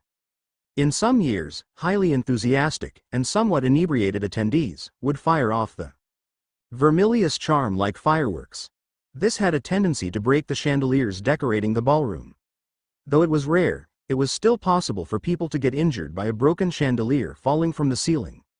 The upside to that was it was usually the thoughtless idiots who dropped the chandelier on themselves, so that problem usually took care of itself. But all such thoughts dissipated because the clock was now on stage. The countdown began. 10. 9. 8. 7. 6. 5. 4. 3. 2. 1. Happy New Year. The crowd cheered the beginning of the new year, and Harry kissed Hermione beneath that golden light. Eventually, though, they had to separate and return to Hogwarts. The soul-bonded pair returned to their quarters, climbing into bed, and cuddling with each other. A new year lay ahead of them, with all the opportunities it brings. Their joy and optimism remained come morning. Even with the revelations over Christmas, the new year still felt like a new beginning for them. Hermione's training was going remarkably well, with the brilliant witch eager to put her newfound knowledge to work in the class. The two of them laughed and giggled as they enjoyed another breakfast in bed, given the special occasion. Then the Daily Prophet arrived, and when Harry took one look at its headline, all such thoughts of happiness went right out the window. Escape from Azkaban. Bellatrix Lestrange on the loose. Chapter end notes. Well, this is definitely new. Wonder how Harry plans to deal with this. I'll be honest, I'm a little disappointed in you guys. Nobody tried guessing who was going to be broken out of Azkaban. Everybody seemed to think Moldybutt was going to do another mass breakout. Courage. This is not how I wanted to spend my new year. Such thoughts dominated Amelia's mind, as she arrived at Azkaban. The night before, almost perfectly aligned with midnight, Bellatrix Lestrange, one of the most violent, sadistic, and unhinged of Voldemort's followers, had escaped from Azkaban prison. The psychotic Bint had been one of the Death Eaters who were proud of their service to Voldemort, with Bellatrix proclaiming the inevitable return of her master, even as she and others were carted off to Azkaban. And now, she was free. But the question remained, how? Looking over the side of the boat, she took in the full sight of Azkaban Island. It was a miserable place, and not just because of the prison. The island was located in the North Sea and was little more than an oversized rock protruding from the ocean. So much of the island was comprised of little more than rock. The pathways had to be carved out using magic. The boat rocked ever so slightly as it came to a stop, arriving at the Azkaban docks. On this desolate rock, this area had been the only one open enough to be used as a docking point. It was a small area, with only 2 stone jetties for those landing, or leaving. A few feet away from the jetties was a low stone building, a guard post, set up here to monitor anyone arriving at Azkaban. It was also the only point on this island that wasn't covered by the anti-apparition in Portkey Field, possessing a designated landing zone for both forms of arrival inside. In the event of a crisis, the field could be extended to encompass the building by the warden. With the escape of Bellatrix Lestrange, this security feature had been put into full effect, forcing Amelia to arrive by boat to inspect the breakout. Waiting for her outside the guard post was an Auror jeer to get out of the bitter cold. "Madam Bones, welcome to Azkaban." The man was forced to raise his voice, so he might be heard over the waves hammering the sides of the island. "Let's make this quick. Is Warden Aiden ready? He's waiting for you in the guard barracks. Follow me." The Auror led Amelia to the one pathway available. The path consisted of stone stairs, carved into the rock of the island, with waist-high walls on either side. The walls did little to block the wind, instead providing another view of the island. The rest of the island was comprised of rocks so jagged that it was nearly impossible for anyone to traverse them. This was made worse by the fact that the island was constantly hit by stormy weather, and the presence of the Dementors combined to create a dangerously icy surface anywhere not protected by magic. Soon enough, however, the path opened into a wide landing, with only one defining feature: the guards' barracks. Similar to the guard post, the barracks was a low building, with only a single floor on the surface. However, she knew from personal experience most of the barracks had been built underground, with the warden's office and the one flow connection located at the lowest level. As with the anti-apparition field, the flow network had been temporarily shut down due to the emergency caused by Bella's escape. Waiting just outside the barracks was Warden Aiden, a grizzled veteran of the war against Grindelwald. Aiden had been serving as Azkaban's warden since the 70s. Like Alistair Moody, the man had several scars across his face and a rough stubble that combined to give him an intimidating appearance. Around his neck was a ministry amulet, one issued only to Aurors in Ministry officials expecting to be near Dementors. While not as effective as a Patronus charm, the amulet carried enough enchantments to get Dementors to stay away, unless a large enough number of them were interested, thus overwhelming the amulet's protection. "Madam Bones, glad you made it. Where do you wish to start? How did this happen?" "Follow me." Aiden led Madam Bones and her Auror escort up another path, one that led directly to Azkaban itself. Looking up, Amelia shivered as she beheld the prison in its totality. A towering edifice, the fortress projected an aura of brutality and fear. Built by a malevolent dark wizard, one driven to madness by his twisted experiments, the fortress had been repurposed as a prison, and it remained an effective one. One way in, and one way out, and 100 ways to lose your mind within its walls. The lower levels housed the less dangerous offenders, those whose crimes warranted only a minor punishment.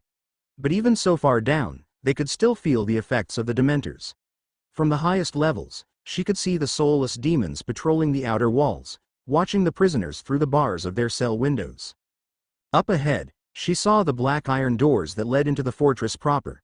But the prison itself wasn't their destination, as they took a left, down another path that led around Azkaban. And up ahead, she saw their destination: the Azkaban burial grounds. Perhaps the only spot on the island that was more dirt than rock was where the bodies of those who died in Azkaban were buried if nobody outside the prison was willing to claim them. Off to the side of the graveyard was a brick building only slightly bigger than Hagrid's hut back at Hogwarts. This was the morgue, where bodies meant to be taken from Azkaban were cleaned and placed within coffins for transport back to the mainland. This was where Aiden was leading them. Inside, they found another Auror, standing watch over a middle-aged man, with a hollow, empty look in his eyes. Amelia immediately realized this man had been kissed. It took all of 10 seconds for her to realize this was an Auror. "Madam Bones, I'm sure you recognize Auror Percival Adams." "I do. An Auror regularly posted here for his disreputable conduct, but he didn't deserve this." "Maybe not, but we found him in Bella's cell, already kissed by the Dementors. That was when we conducted our investigation of him and found traces of mind magic. It's difficult to tell, thanks to the influence of the Dementors, but we're confident it's the Imperious Curse. I've already inspected every wand on the island, and I'm ready to submit my own wand for inspection. But we've also found remnants of polyjuice in his body. Any theories on how this happened?" "Just one, though I don't like it. An outside source, likely another Death Eater, was able to arrive on the island by some means currently unknown to us. Said individual was able to place Adams under the Imperious Curse and have him lead the perpetrator to the relevant cell. Adams was then forced to drink Polyjuice keyed to Bellatrix, while she drank one keyed to Adams. The infiltrator then led Polyjuiced Bellatrix out of the prison, while Polyjuiced Adams was left to be kissed by the Dementors. Their means of fleeing the island remain unknown, and we're currently investigating. Very good, Aiden. I'll be rotating the Aurors currently here to undergo a mental scan for potential memory modifications, including you, so be ready to leave at any time. Understood, ma'am. A breakout from Azkaban, quite the way to start the new year. If she goes for Hogwarts, I'll need to increase security. Right now, Harry and Hermione were using the Marauders map, heading off to find the one student most affected by the news. Neville Longbottom. After breakfast the pair went down to the Great Hall, hoping to catch him leaving. However, according to the other Gryffindors, he had finished breakfast early, and nobody had any idea where he had gone. Quickly pulling out the map, Harry's fears he might have left the castle were allayed when they found his name in an unused classroom. As they approached said classroom, they could hear the sounds of spell casting. Opening the door slowly, they saw Neville facing off against a training dummy. He was casting several overpowered spells, ranging from a stinging hex to the disarming charm. Each spell hit the dummy and it was steadily knocked back by the barrage Neville was unleashing. I had no idea a new wand would do him this much good. Once he got a proper wand, he became a whole different person. He once told me he thought he had been put in Gryffindor by mistake. By the end of Voldemort's reign of terror, his was the heart of a warrior, one that would make Godric proud. I think you got him, Neville. Harry spoke so calmly that he was mildly surprised when Neville spun around, aiming the wand at him and Hermione. But he quickly lowered it, taking deep breaths as he did so. Harry. Hermione. We read the news. Thought we should check on you. Hermione spoke calmly, but the worry in her voice was clear. Thanks, but I'm fine. So that's why you're in an abandoned classroom, hitting a dummy with every spell but an unforgivable? Neville turned away from Harry, but he continued. Neville, please tell me you aren't planning on hunting Bellatrix down. No response. Neville, why would you even think of doing that? Because that bint is the reason my parents were in an asylum. Neville snapped at Hermione but quickly realized what he had said. I'm sorry. That was uncalled for. It's all right, Neville. Nobody is blaming you for being upset. How do you think I felt when I thought my own godfather betrayed my parents? Neville thought over Harry's words and soon nodded.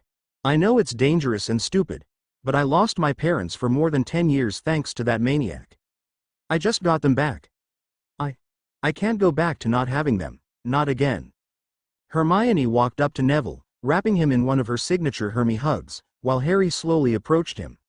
When she broke the hug, he placed a hand on his shoulder and turned him back to the dummy. You're putting too much power into the spells, Neville. Overpowering can be useful if you're aiming for a specific effect, but if you're just trying to hit your target, try again, but go for a clean, precise cast. Neville looked at Harry in surprise but followed his instructions, casting his spells much more cleanly and efficiently. After hitting the target about 10 times, Harry decided to take the next step. Good.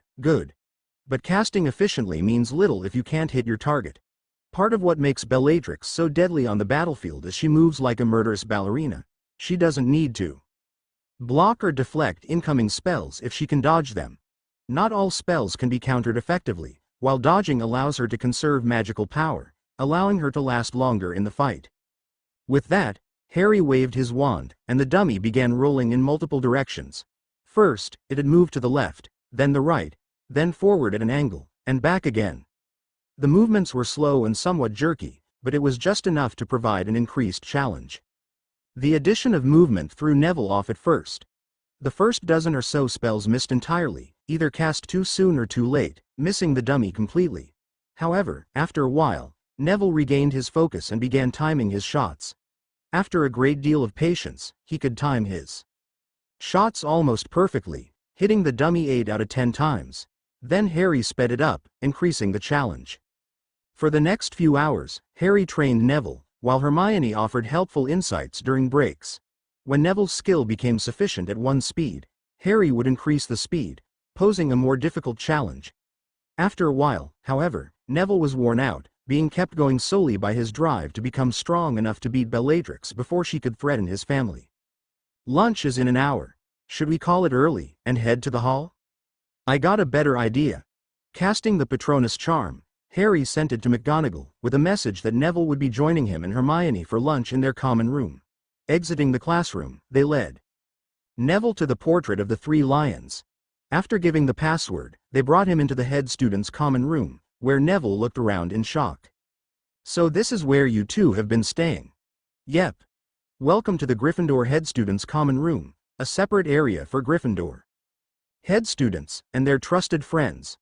McGonagall decided, after the excitement of the Yule Ball, that this would be an appropriate place for us. Everybody in Gryffindor is wondering where you've been staying since you and Hermione became soulmates. Never would have guessed you were so close. Well, it also comes with some privileges. We're allowed to have meals in here, outside mandatory feasts, along with any friends we invite, so long as McGonagall's given notice in advance.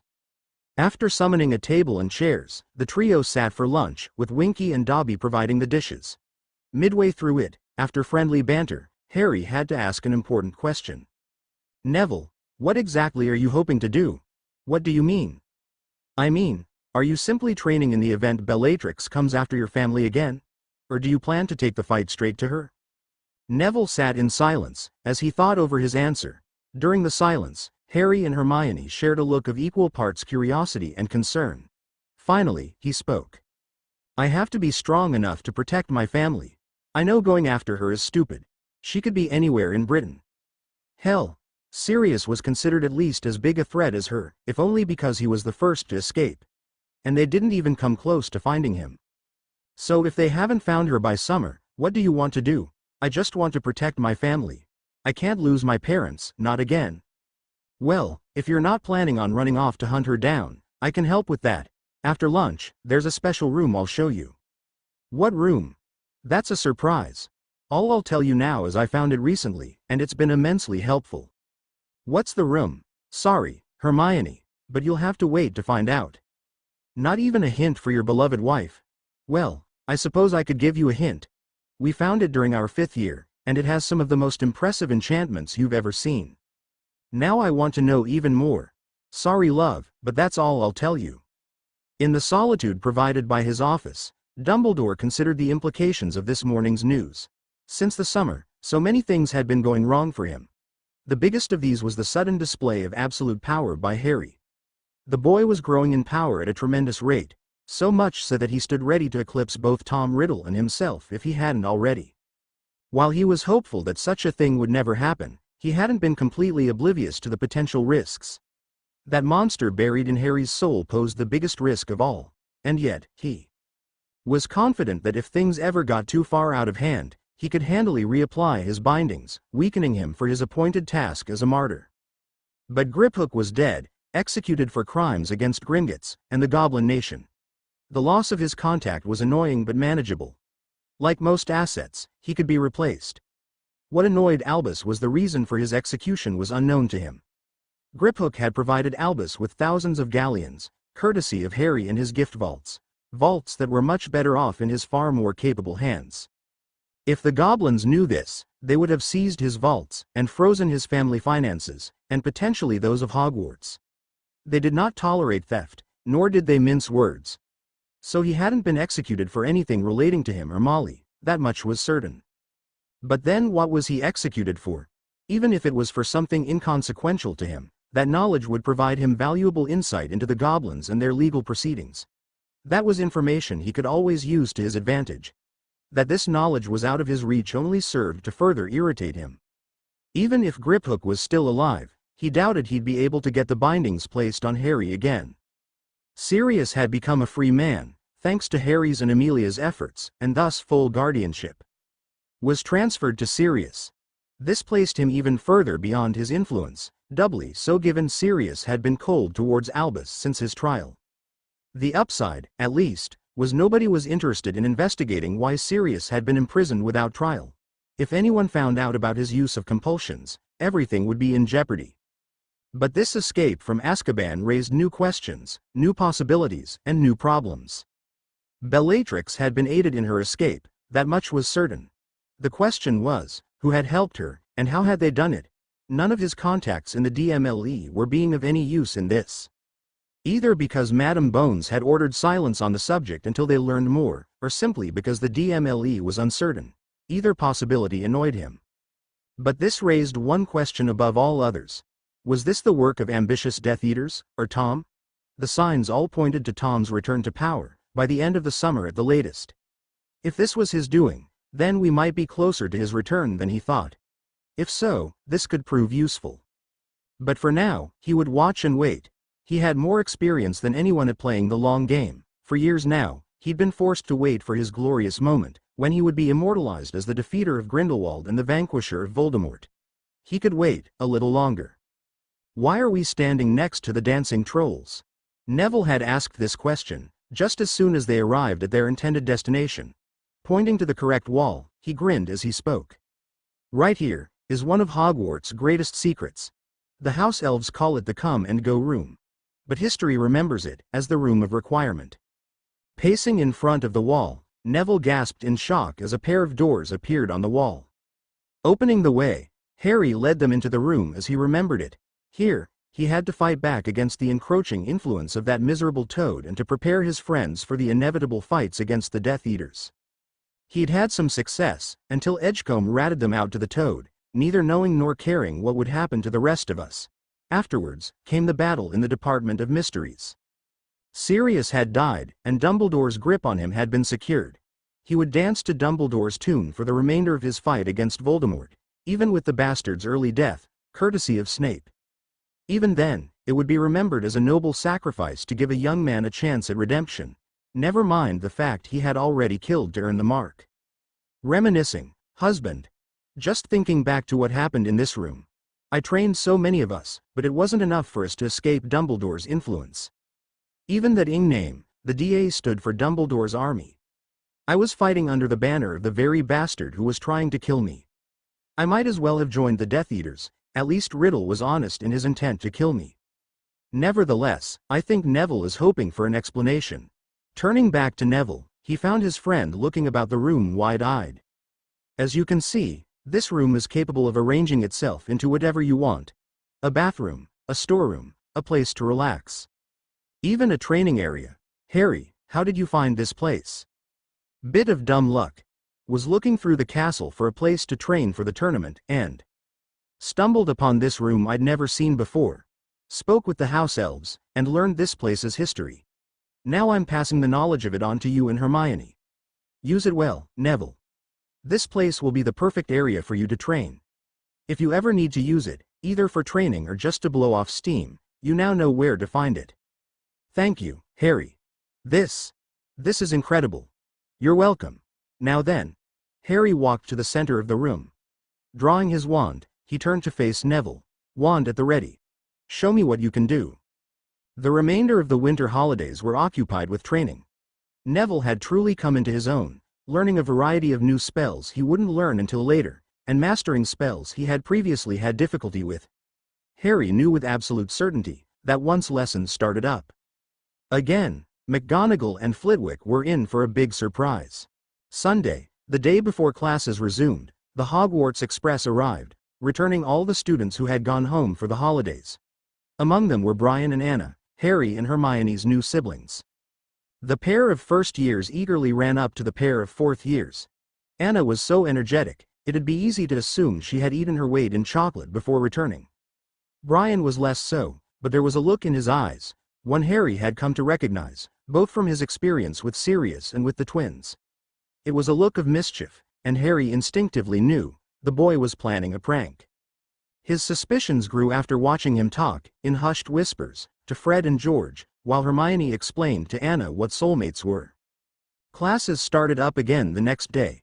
Neville was present for 2 of the 3 classes, neither of which required much wand work, so his progress had yet to be revealed. However, come dinner, his suspicions about Brian were confirmed. As the students all filed into the Great Hall, Harry took stock of everything in the room. The teachers were all present, including Maxime and Karkaroff, while Snape had yet to show up. The Durmstrang students were still sitting with Slytherin, while Beauxbatons had moved to Gryffindor. Strangely, Fleur seemed to be waiting for Harry and Hermione, as she waved them over once they made an appearance.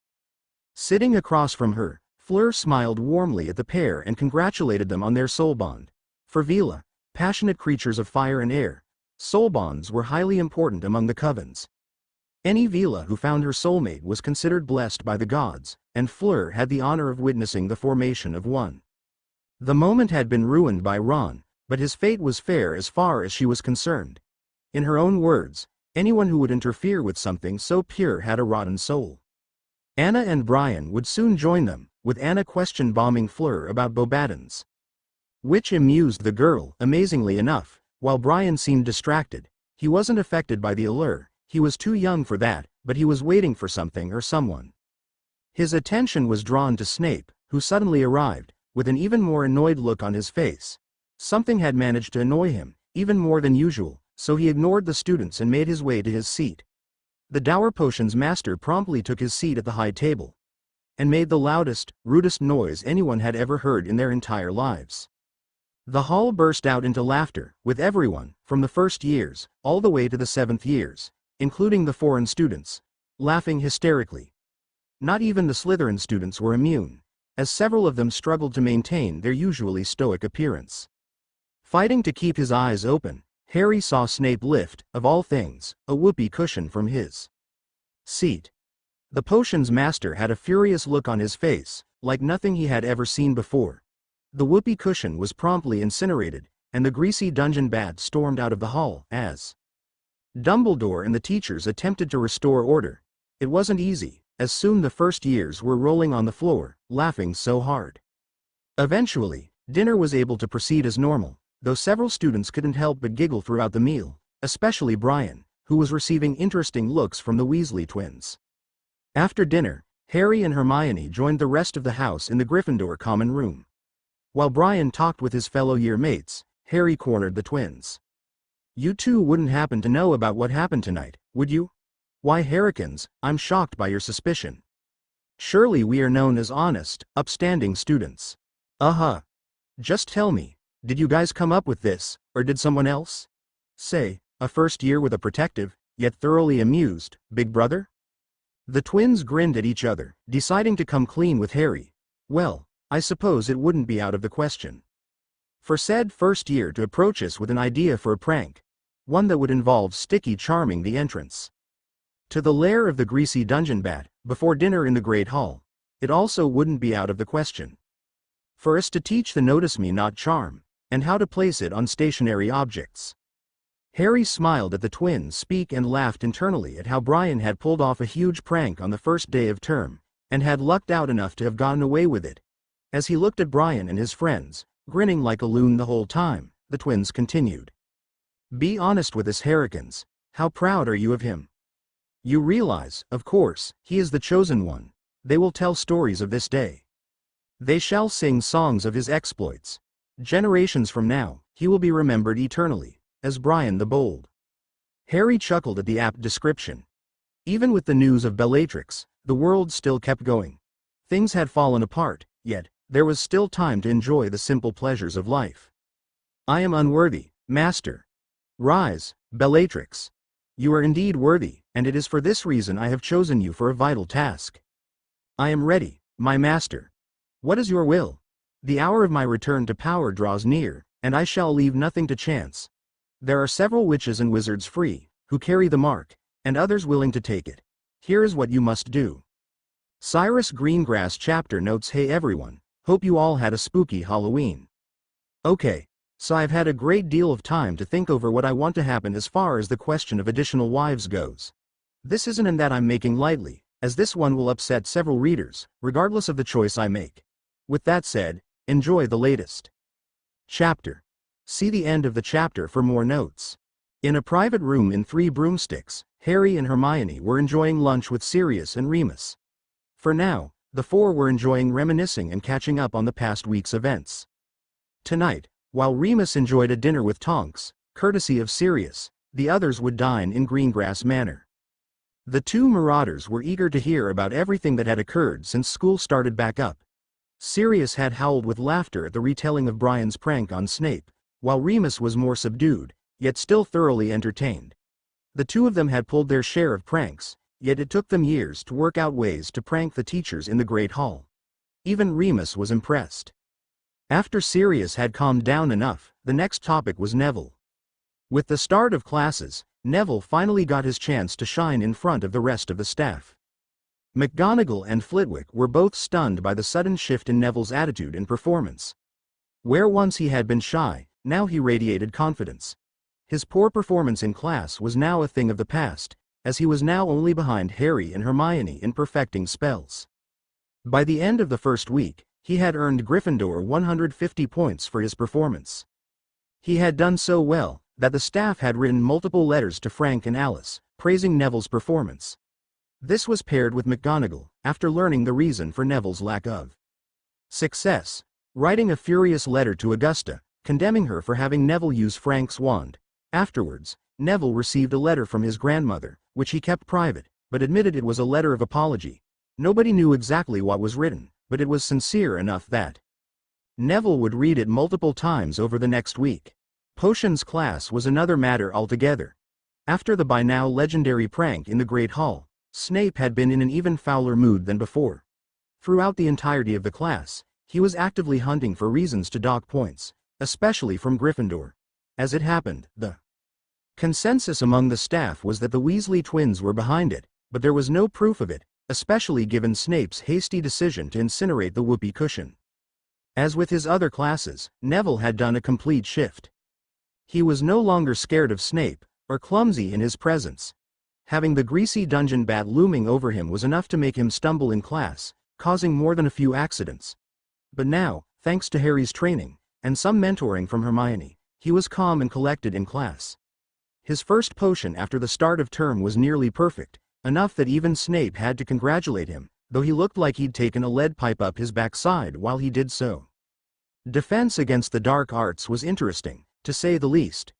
Hermione had already been brought up to speed on the situation with Moody. She knew he was an imposter, and had been keeping the real Alastor Moody as a source for his polyjuice potions. She hadn't been happy, but she had agreed to go along with Harry's plan, provided he continued to smuggle food and potions to keep the real Moody healthy. Talk then diverted to the second task, an event Harry was not looking forward to: diving down to the bottom of the lake, to rescue hostages held in a merpeople village, in the middle of Bloody February was only slightly less insane than the first task. The only upside was Amelia's support. According to Sirius, she had won her point on the safety features, and that the task of devising them was left in the hands of the four heads of house. Given that all but one were guaranteed representation in the task, it made a certain amount of sense. Even better, it took that authority out of Dumbledore's hands. Harry might have issues with Snape, but even he wouldn't be stupid enough to draw the wrath of Madame Bones because of a faulty security feature. Finally, the discussion turned to one event Harry hadn't been counting on: the escape of Bellatrix Lestrange from Azkaban.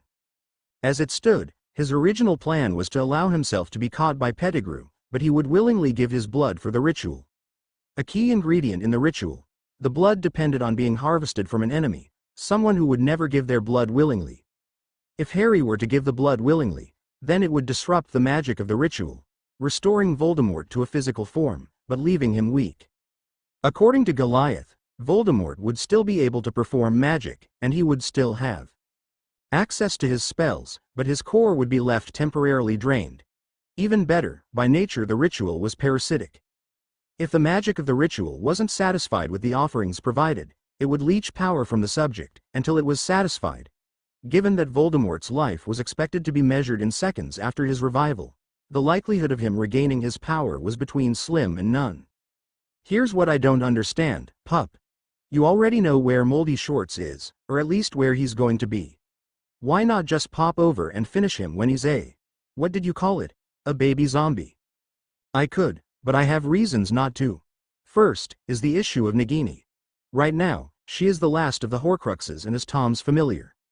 That snake is deadly, not just for her venom, or her strength. She's intelligent and capable of following complex orders. While she is certainly capable of ambushing me, or any Aurors who join me in attacking Tom, that's not my biggest concern. If Tom genuinely senses the battle is lost, he'll just send her away, not wanting to risk losing her.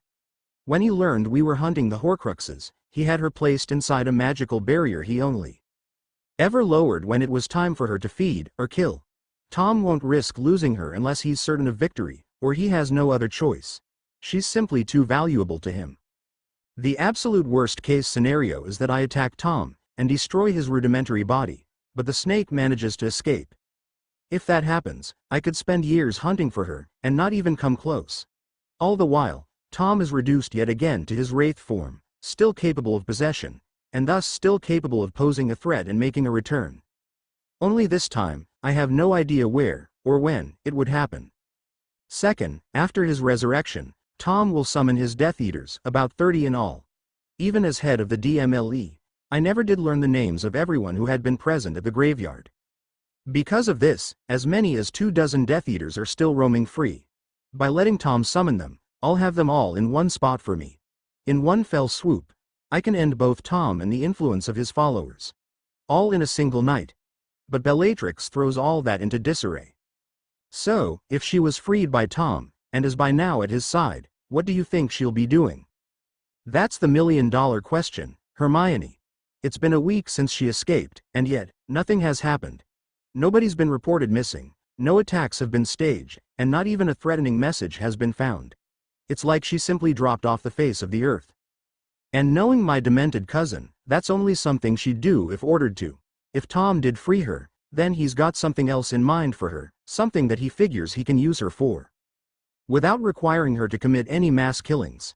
Something that would require subtlety. And since that isn't a word she's familiar with, that's not a very big list.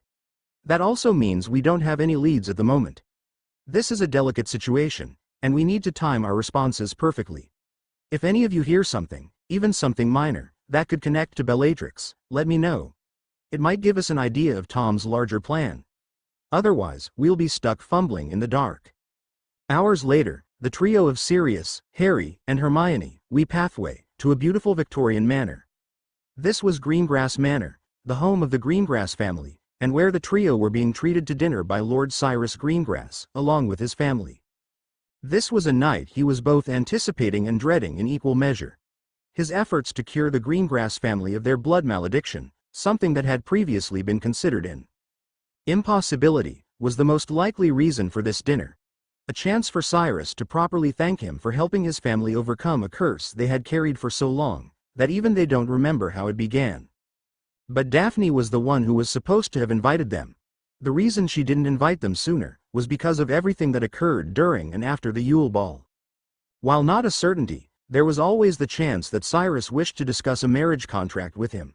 While neither he nor Sirius had heard any indication, there was nothing to suggest it wasn't a possibility. He and Hermione had discussed the topic over the past few days, and while neither of them was enthusiastic about the idea, they had both decided to, at the very least, hear out the offer. If a marriage proposal was indeed what Cyrus was after, they would neither agree nor disagree outright. If anyone was going to make the final decision, it should be Daphne. The entrance to the manor opened automatically, and as they entered the building, they were greeted by the Greengrass family. Cyrus, of course, was standing next to his wife, Cassandra. A beautiful woman, with long black hair and violet eyes, she smiled at the trio as they entered. Next to her was her eldest, Daphne, and Astoria after her. Cyrus stepped forward, shaking the hands of Sirius and Harry, and bending over to kiss Hermione's hand. Lord Black, Heir Potter, Mrs. Potter, welcome to Greengrass Manor. May I introduce my beloved wife, Cassandra? The lady in question stepped forward, accepting hand kisses from Harry and Sirius while curtsying to Hermione, who curtsied herself. However, once that was done, she turned her attention back to Sirius, and wrapped him in a big hug. Siri, oh, it's so good to see you again. Have you been well? Can't believe those idiots sent you of all people to Azkaban. And without a trial. How could anyone think you were guilty? Sirius could only laugh at Cassandra's rapid-fire questioning, before turning to Harry. What did I tell you, pup? She's a hugger, and friendly as they get. I'm well, Cassandra, all things considered. Azkaban was hell, but knowing I was innocent kept me sane. However, I don't think you were ever able to properly meet Harry, did you? I did not. Cassandra immediately turned her attention to Harry and Hermione, wrapping them both in hugs. I'm so glad to finally meet you. Ah, it's true what they say, you do have Lily's eyes. The pictures are nice, but they don't nearly do you justice. And you must be the lucky Miss Granger, now Mrs. Potter. I've heard so many good things about you. Harry was still mentally stuck on Cassandra's line about pictures. You knew my parents? Of course I did. Siri, you didn't mention Lily's study groups? Things have been pretty hectic, Cassie. At Cassandra's nickname, Daphne snorted, and Astoria started giggling, drawing attention back to themselves. Ah. But where are my manners? Everyone, these are my lovely daughters, Daphne and Astoria. The girls curtsied at their mother's introduction before she continued. At least one of whom, I had hoped, would introduce herself sooner. Mother, I told you, he's always with Hermione, or that pig Weasley. Not to mention the ferret constantly seeks an opportunity to antagonize him. Did you know she was familiar with your parents? No, I didn't, and I was never introduced like this. Only a handful of people knew how little I knew about my parents, or magical society in general. Even fewer tried to help me learn more, instead of profiting off that ignorance. Oh, pish posh. That's no reason for bad manners, my dear daughter. Before Daphne could muster a response, Cyrus cleared his throat. Follow me to the dining room. Dinner is ready. The group was led into a large dining room, complete with a long table and a beautiful chandelier hanging above. Taking their seats, a moment later a magnificent dinner of roast lamb appeared. Throughout dinner, the conversation remained friendly, with Cassandra leading most of them. The woman was not only intelligent, but she put the social in socialite. Somehow she managed to maintain 3 separate conversations with her daughters, her husband, and her guests, never once losing track of the assorted topics. It was fascinating to watch her talk business with her husband, only to shift to her daughter's love life, then shift again to talking about her time at Hogwarts with Harry. Eventually, however, dinner began winding down. Cyrus, who had been rather reserved for most of the meal, decided now to talk. I suppose you're all wondering why the invitation? I'll admit, Lord Greengrass, that question has crossed my mind. I assumed it had something to do with the blood malediction cure, but I didn't want to presume. You were at least half right, Herr Potter. My daughters are my greatest treasure, and you've spared them the pain and heartbreak that damned curse has brought on my family. No words can adequately describe my gratitude to you. That said, there are things I wish to discuss with you, things that should not be discussed over greasy plates. Cyrus rose from the table, turning to his daughters. Girls, we're heading into my office. You two will remain in your rooms, or the drawing room until called for. Father. I know this is unusual, Daphne, but I have my reasons. Now please, follow my instructions. The girls complied, exiting the dining room through one door, as Cyrus led the rest of them through another. Making their way to one of the upper floors, Cyrus led them into an impressive office. It was large and well appointed, but what stood out to Harry was the ship in a bottle on the desk. It was a model of the HMS Victory. As Cyrus took his seat, he conjured chairs for the rest of them, waiting patiently for them to take their seats. Now that we have some privacy, we can talk freely. I can't imagine what would motivate this kind of secrecy. Half of the reason, Hermione, is I don't wish to lead my daughters on or to get their hopes up. The other half is I don't wish to scare them. This sounds more ominous than I was expecting, Cyrus. It is serious, and I apologize for the cloak and dagger act, but this is important. Now, Harry, part of the reason for this invite is I did indeed wish to thank you for saving my daughters and their children from our curse. The other reason is I wish to discuss the possibility of a marriage between you and one of my daughters. The room went quiet as Harry and Hermione processed that information. I was afraid of this. I'm flattered, Lord Greengrass, but I'm not certain I even would be able to marry one of them. An awkward silence followed as Cyrus looked at Sirius with an apologetic look. When Harry and Hermione looked at him, he appeared dejected before speaking. I didn't want to tell you like this, pup. But Azkaban did a number on me. Sirius, are you saying? Yeah. I can't have kids. Amelia already knows. We just weren't sure how to tell you. Harry wrapped Sirius in a hug, with Hermione walking up to them, and wrapping Sirius in one as well. Sirius sniffled, as he hugged both of them in response. Damn you, Dumbledore. one more crime you'll pay the price for. Wait, Goliath, is there anything? No, I'm sorry, but no, I know ways to increase an already present fertility. But to undo sterilization requires methods that are dubious, to say the least. When the trio broke the hug, Harry saw tears in Cassandra's eyes, as Cyrus poured a glass of scotch, before handing it to Sirius. Sirius took the drink gingerly.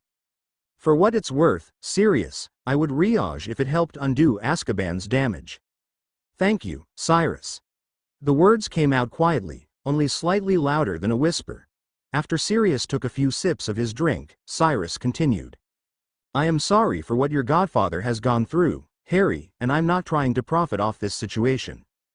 Thank you, Cyrus, but why me? Surely there are other wizards your daughter would be happy to marry.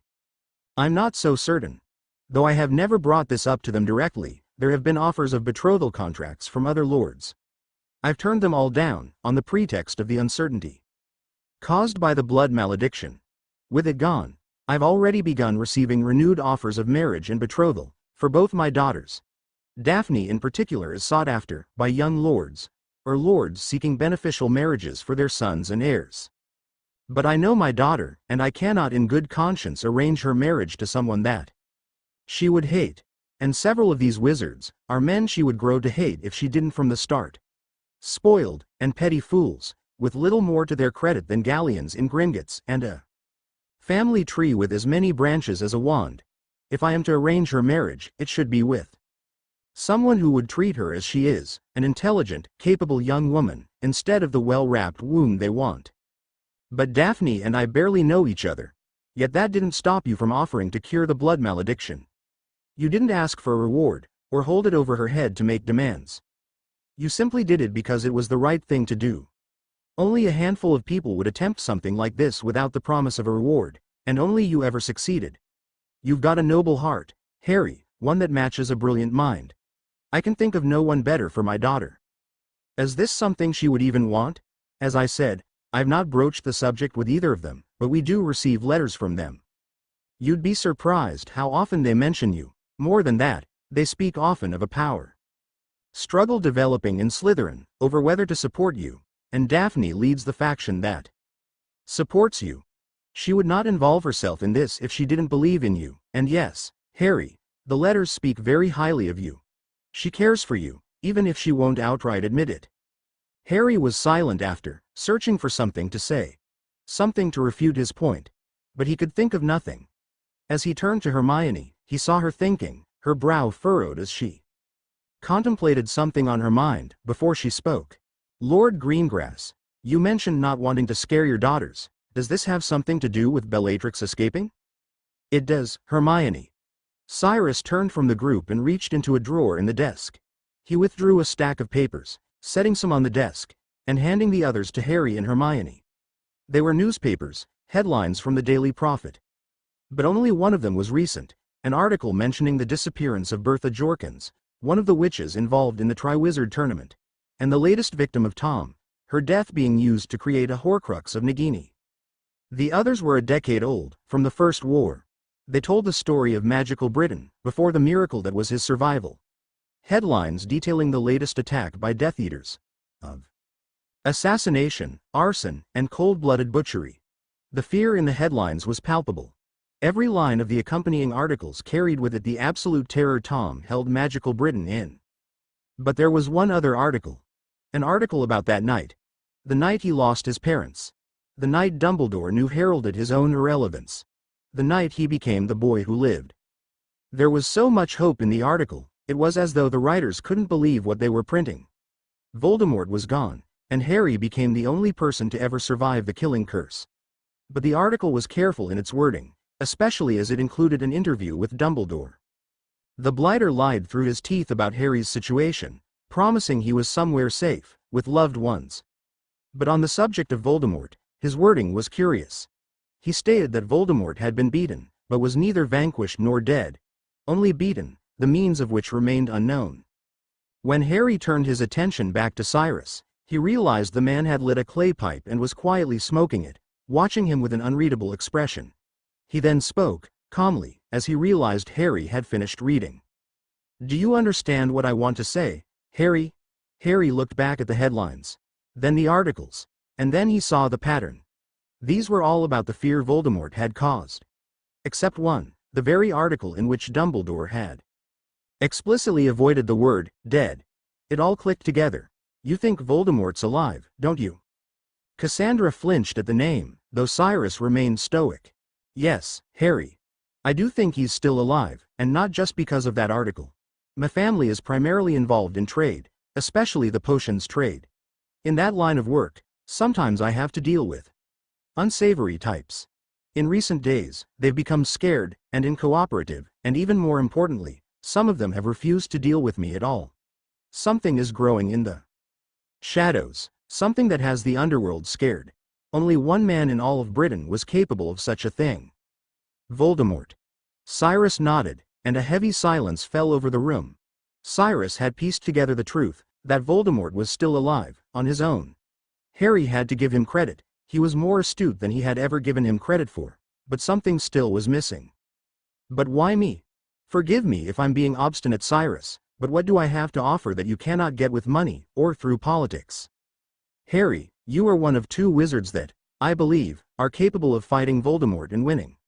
I can't hire that kind of protection, and as far as politics goes, my influence only extends to a certain point.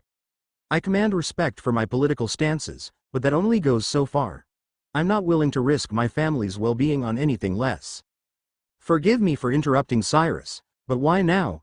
You maintained your neutrality during the First War, and while you were never a supporter, you never actively fought against Voldemort. This is true, Sirius. But you must understand, in the lead-up to the night of Voldemort's first defeat, the Death Eaters were ramping up their pressure. For months they'd been courting my favor, trying to win me over to their side. I could only stall them for so long before they began issuing threats. It got to the point where we were actively considering fleeing the country.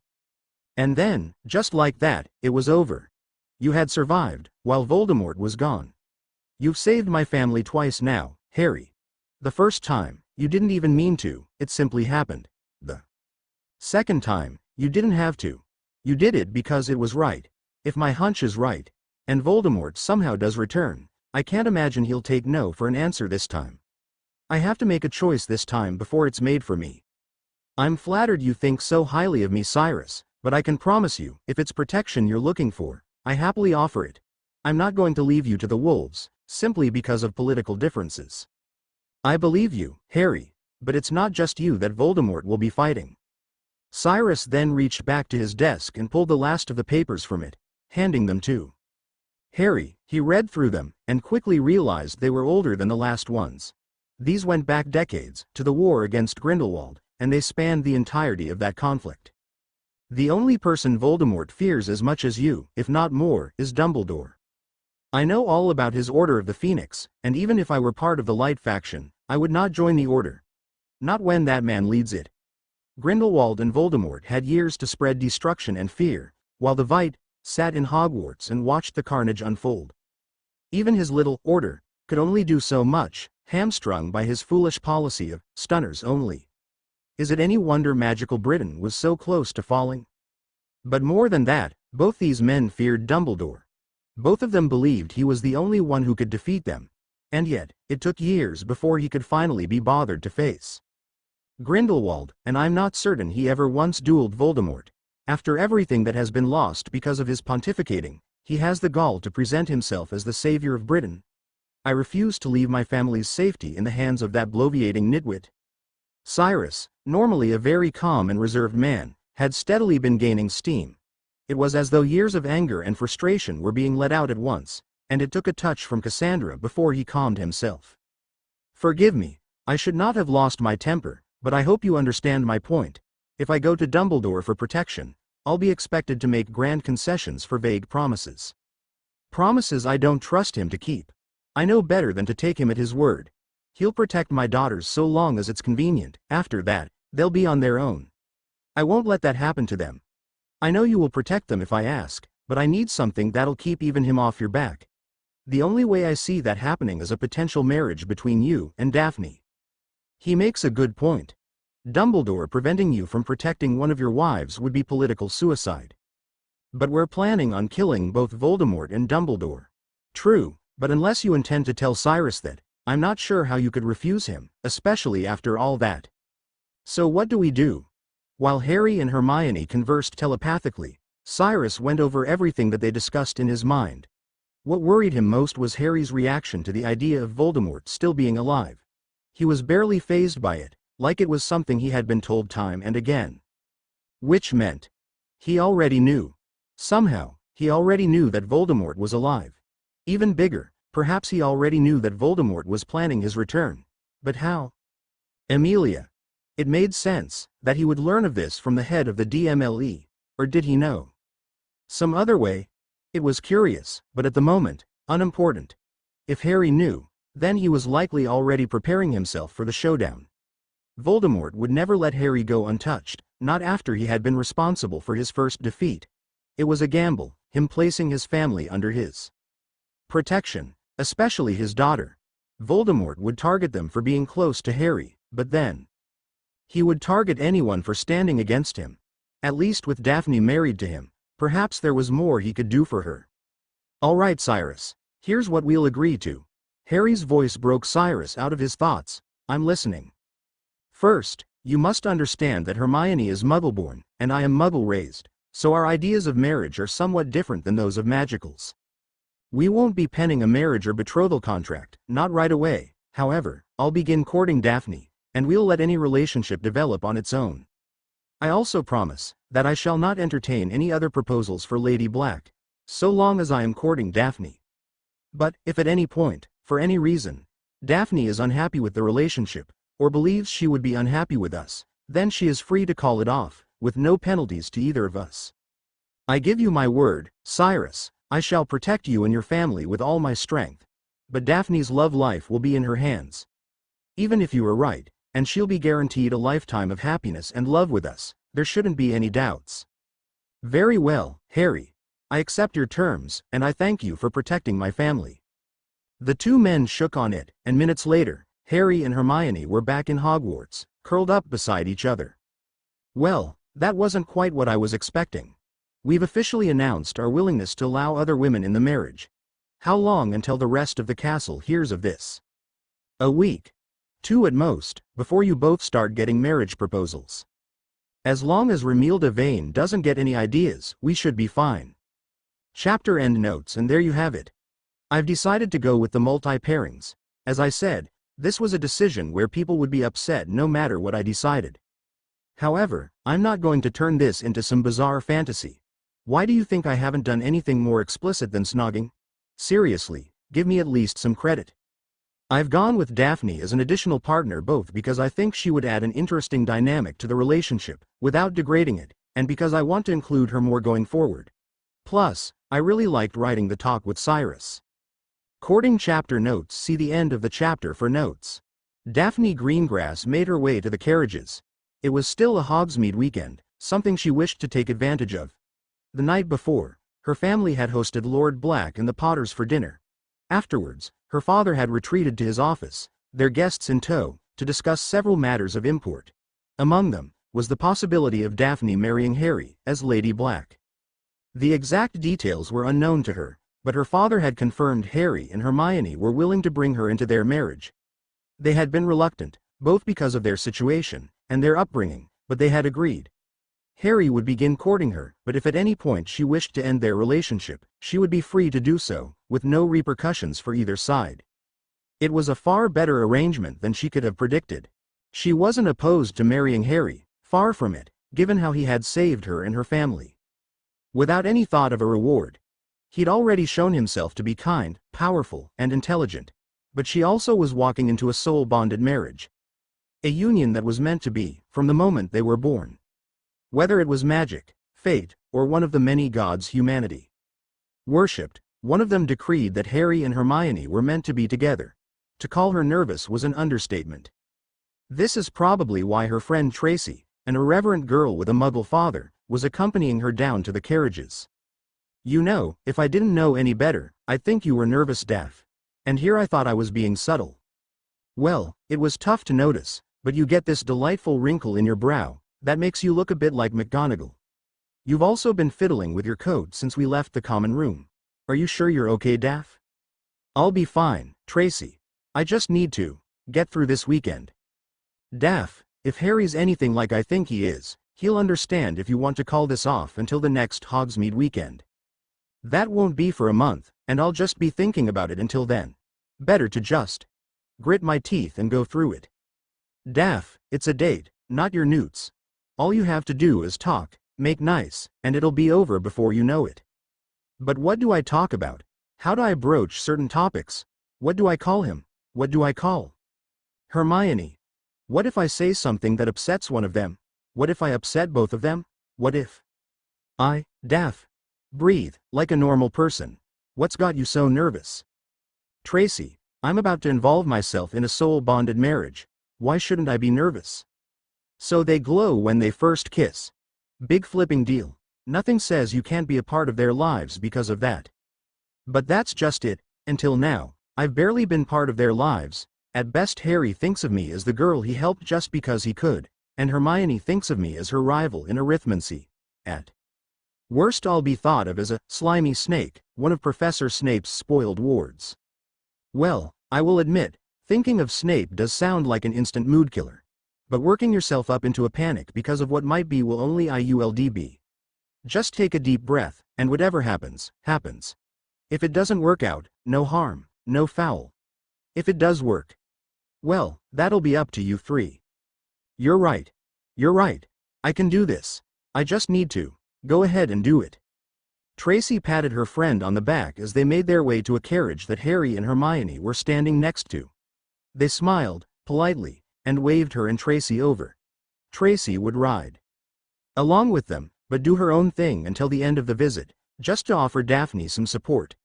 Daphne smiled in response and walked briskly up to Harry. Hey there, Hermione. Well, this isn't as bad as I worried.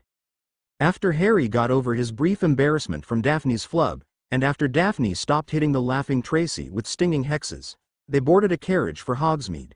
Tracy was still snickering, likely from remembering how Daphne face-palmed herself.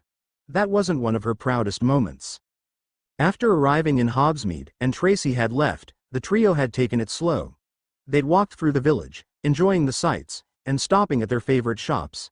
In Honeydukes she and Hermione discovered a shared love of sugar quills, and both laughed at Harry's misfortune at getting some every flavor beans, and his first one being vomit-flavored. The trio continued to enjoy the visit to Hogsmeade, before deciding to head into Three Broomsticks for lunch. This is where Daphne was now, sitting across from Hermione, while had stepped out to use the washroom. So far, lunch had been pleasant, with friendly banter between her and Harry, while comparing arithmancy notes with Hermione. But with Harry gone, now things felt awkward, as the two girls sat across from each other, uncertain of what to make of the other. Finally, Hermione tried to break the tension. So, Daphne, enjoying yourself so far? I am. It's been better than I feared. Well, that's good. The girls awkwardly avoided eye contact until Daphne sighed in resignation. Look, Hermione, I don't want to make you or Harry uncomfortable. If you want me gone, just tell me. Hermione looked Daphne in the eye for a few seconds, as though contemplating exactly what she should say. Finally, she sighed in resignation before replying. I'll admit, there's very much a part of me that wants to say, stay away you Slytherin bitch. But I've also read into the politics of the Wizengamot. And since Nymphadora don't ever say that name around her doesn't want to take charge of the family that gave her mum the boot, that just leaves Harry or Draco to assume the lordship. And the ferret is already insufferable. I can only imagine how much worse he'd be with two lordships. You have no idea. Half of his influence in Slytherin came from him claiming he'll be Lord Black and Lord Malfoy one day. And I'm assuming the other half came from his father and his money? Well, it certainly wasn't due to his charm and good looks. Does he have either? The girls chuckled at Draco's expense before Hermione continued. Look, Daphne, neither of us is thrilled with this turn of events, but that doesn't mean it has to be awkward. If something's bothering you, just tell us. It's not that I'm bothered by anything, it's just, this almost doesn't feel real. What do you mean? I mean, for as long as I can remember, I've known two things with certainty. I'll likely have an arranged marriage, and the blood malediction will make my life uncomfortable and short.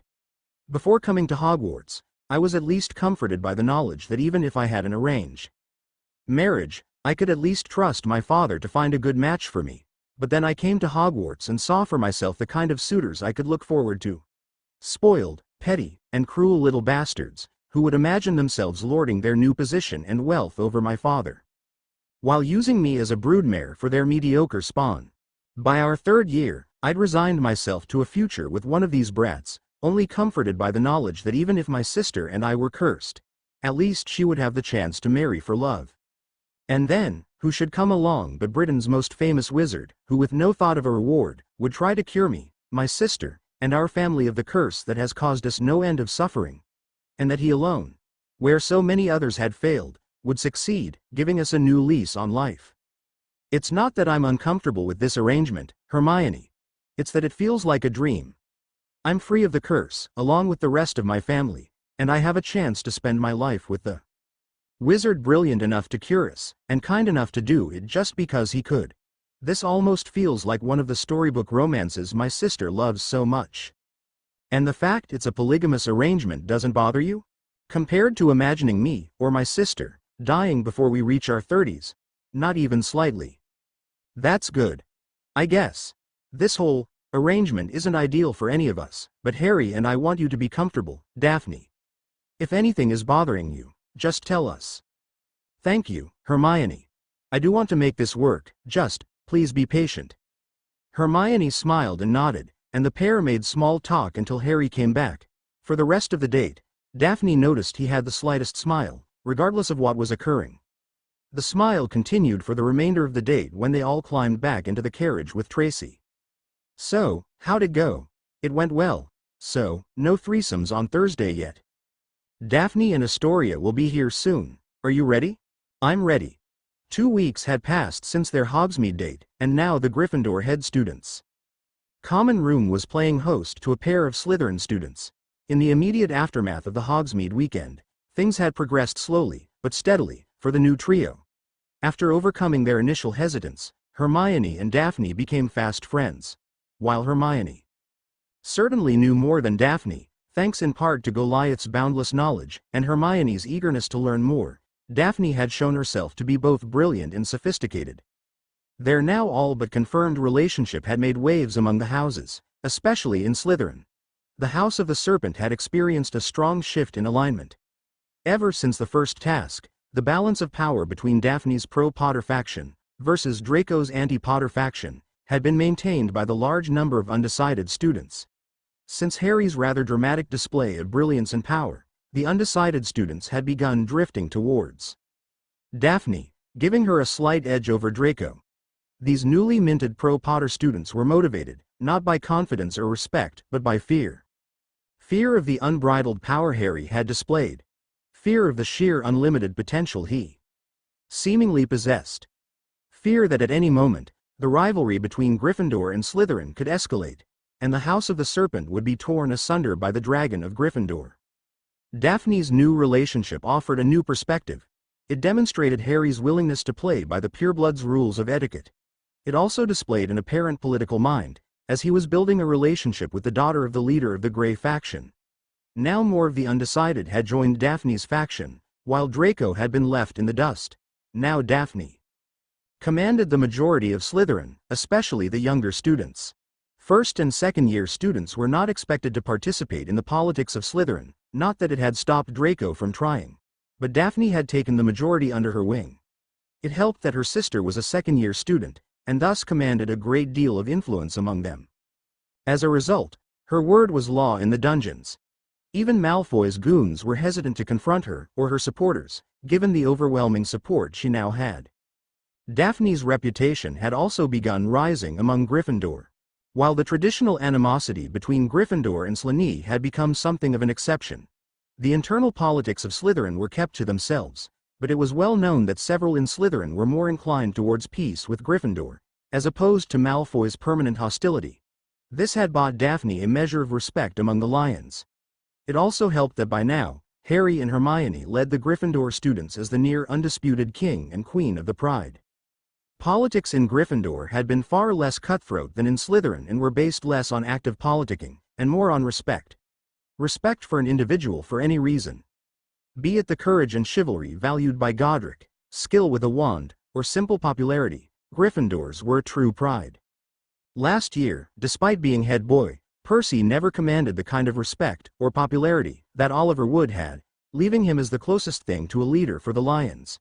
It didn't help that in his final year, his determination to win the Quidditch House Cup became a manic obsession, but Harry had stepped into the role, accidentally, but quite nicely. Harry was broken from his thoughts by the opening of the portrait door, and in stepped Daphne and Astoria Greengrass. The two sisters walked slowly into the common room, taking in the sight. Daphne, Astoria, welcome to the Gryffindor head students' common room. I trust you found your way without difficulty? Thank you, Harry, and yes, but your friend Neville made sure we knew exactly where to go. I'm not surprised the head students' dorms are so close to Gryffindor Tower. Oh, you've seen the Slytherin head students' common room? There's a portrait of two king cobras across from the entrance to the Slytherin common room. I've never seen Snape use it before, but I've seen the head boy this year use it regularly. I wonder if it's the same for all the houses? Perhaps. But enough of that. Thank you for inviting me and my sister here. It's our pleasure, Daphne, Hermione spoke this time, gesturing to the table that had been set up. The sisters sat down in their seats, while Daphne noticed the murmuring portraits. Is there a portrait for every former head student? There is indeed. From my ancestor, Aurelian Potter, to my parents, and probably more recent. Fascinating. I can only imagine the stories they could tell. I'm certain they'd make history lessons more interesting. Daphne's fascination with the potential history the portraits could tell began a deep conversation between her and Hermione. Hermione, having been here since Christmas, had listened to the portraits at length, taking in the sheer amount of historical knowledge these portraits had, that Binns neglected in favor of the umpteenth Goblin Rebellion. I'm glad these two have gotten along better. It'll certainly help keep the peace going forward, though I admit, I'm surprised you two have decided to give this a try. You're surprised, but not disappointed. Not at all. Large families are a good thing. Dragons can lay up to 12 eggs in a single clutch. Humans are lucky to have one a year. Multiple wives help guarantee a large family. Assuming I have more than one child per wife. One child from multiple wives is still better than one child, one wife. So, this is a numbers game for you. I have no reason to support or oppose either outcome. Be it with your soulmate only, or with a wife for every house you can claim, you'll have a family again. One that isn't a product of potions from that howling bitch. Charming. Come on Neville, you've almost got it. Silent casting is difficult, but it becomes easier with practice. In the room of requirement, Harry was continuing Neville's training. The boy had progressed well enough that Harry had decided to begin teaching him silent casting, a difficult skill only taught in the final years of Hogwarts. I've almost got it, Harry. I just need a few more rounds whispering it. The biggest difficulty in silent casting came from the force of habit most wizards have, in speaking the incantation. The trick to overcoming this handicap was to steadily lower your voice each time you cast the spell. First, you would speak the incantation as normal. Then, you would speak just slightly quieter, just enough to cast the spell. Steadily this would continue, until you whispered the spell, and then finally, silent casting. Remember, magic is directed by your intention, and powered by your will. So long as your mind is clear on what you want to happen, the spell can be cast without the incantation. Neville nodded his head, as he turned to face the dummy again. Right now he was trying to silently cast Expelliarmus, and while he hadn't got it yet, he was close. He was whispering the word, just loud enough that even Harry could barely hear it, but it was still heard. Their practice was interrupted by the arrival of Hermione, who quietly took a seat to observe the training. Everything all right, Hermione? What did Professor McGonagall want? Just checking in with me. She promised my parents she'd check with me regularly, just in case anything came up in our marriage. All right, so that'll satisfy Neville. What's the real reason? The second task. They're going ahead with the hostage idea, but they asked our permission in advance. Seriously? It's a week away. Last time they just told you to do it the night before. Part of Amelia's deal, I assume, given that she was there when I was asked. What about your parents? Amelia and McGonagall already cleared it up with them. They aren't very happy, but they trust you and McGonagall to keep me safe during the task. Assuming the blighter can avoid meddling for once in his life. They went over the safety measures in place. I won't bore you with the details, but it looks like we're safe. Any idea who else is going to be put under? No idea. It was just me when they asked, so I figure I'll find out when they put us under. But enough about that. How's Neville doing? Do you have everything ready for today? Got everything planned out? Since the new year. I don't remember the layout of the lake, at least not in detail, especially since Moaning Myrtle helped me out last time. But with my enhanced senses, and my new trick, I should be able to progress with no problem. Do you still plan to save all the hostages? Last time, only Fleur didn't make it to her hostage. Assuming history repeats itself, I'll grab whoever they brought for her as a precaution. Who did she have to rescue last time? Her little sister. This time, I figure it'll be her mother or her father. I wonder which one. Well, I better get going, before Professor McGonagall comes looking for me. As Hermione left their room, Harry cast the Tempest Charm. It was 7 in the morning, and in 2.5 hours, the rest of the school, and any guests, would make their way to the Black Lake. Taking a light breakfast in the common room, Harry went over the plan over and over again. He knew the runic layout, so that wasn't a problem. He'd perfected his new skills, and they would serve him well. All that remained unanswered was the question of Dumbledore's interference. If he would interfere, which was likely, what form would it take? Would he simply try to slow down Harry, and weaken his standing in the points? Or he would do something that affected Hermione and her safety, even with Madam Bones watching everything like a hawk. Still, worrying about it would serve no one. He knew what he was capable of, and he knew what Dumbledore was capable of. So long as he focused, nothing would stop him from unraveling the old fool's schemes. Grabbing his swimming shorts and a spare shirt, Harry left the common room. Making his way to the entrance hall, Harry was greeted by well-wishers every step of the way. Even some Slytherin students had given him nods of support, while Tracy and the Greengrass sisters hugged him, wishing him luck. On his way down to the lake's edge, he paused to take in the sight.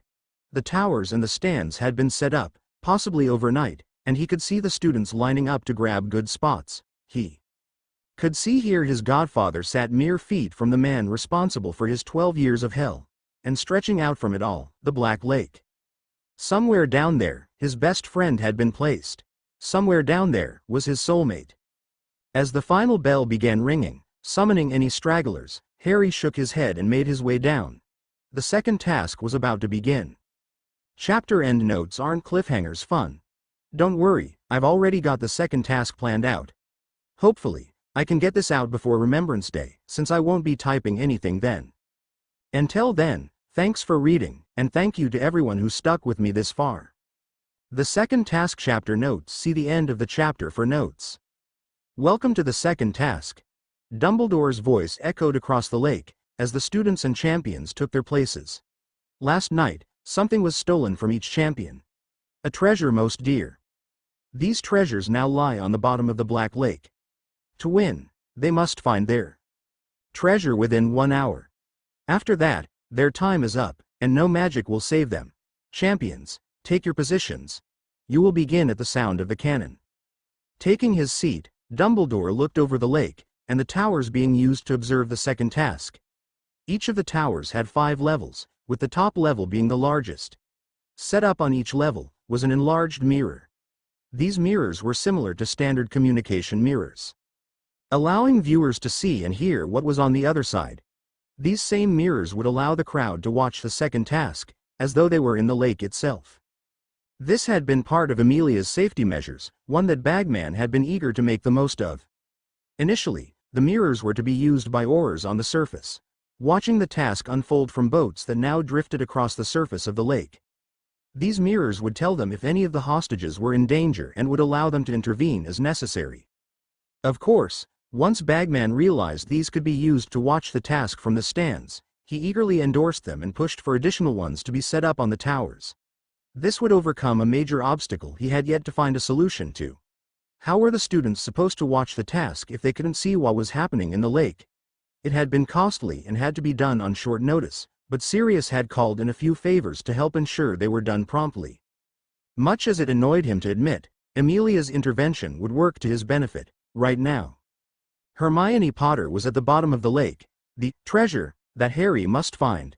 While securing a marriage between Harry and Ginny was still part of the end goal, a task that became even more difficult with Daphne Greengrass being courted as the Lady Black. Trying to remove Hermione from the relationship was out of the question. Fracturing a soul bond was far too dangerous, especially at this stage. Instead, the mirrors would allow him to watch Harry and discern his progress. Understanding just how much he was capable of was the key to bringing that monster back under control. Afterwards, he could march Harry to his destiny, to die at the hands of Voldemort, allowing Dumbledore to defeat him and secure his legacy of greatness. All, of course, for the greater good. Are you ready, Harry? Ready as I'll ever be, Neville. As Dumbledore began his speech, the champions took their places in the central tower.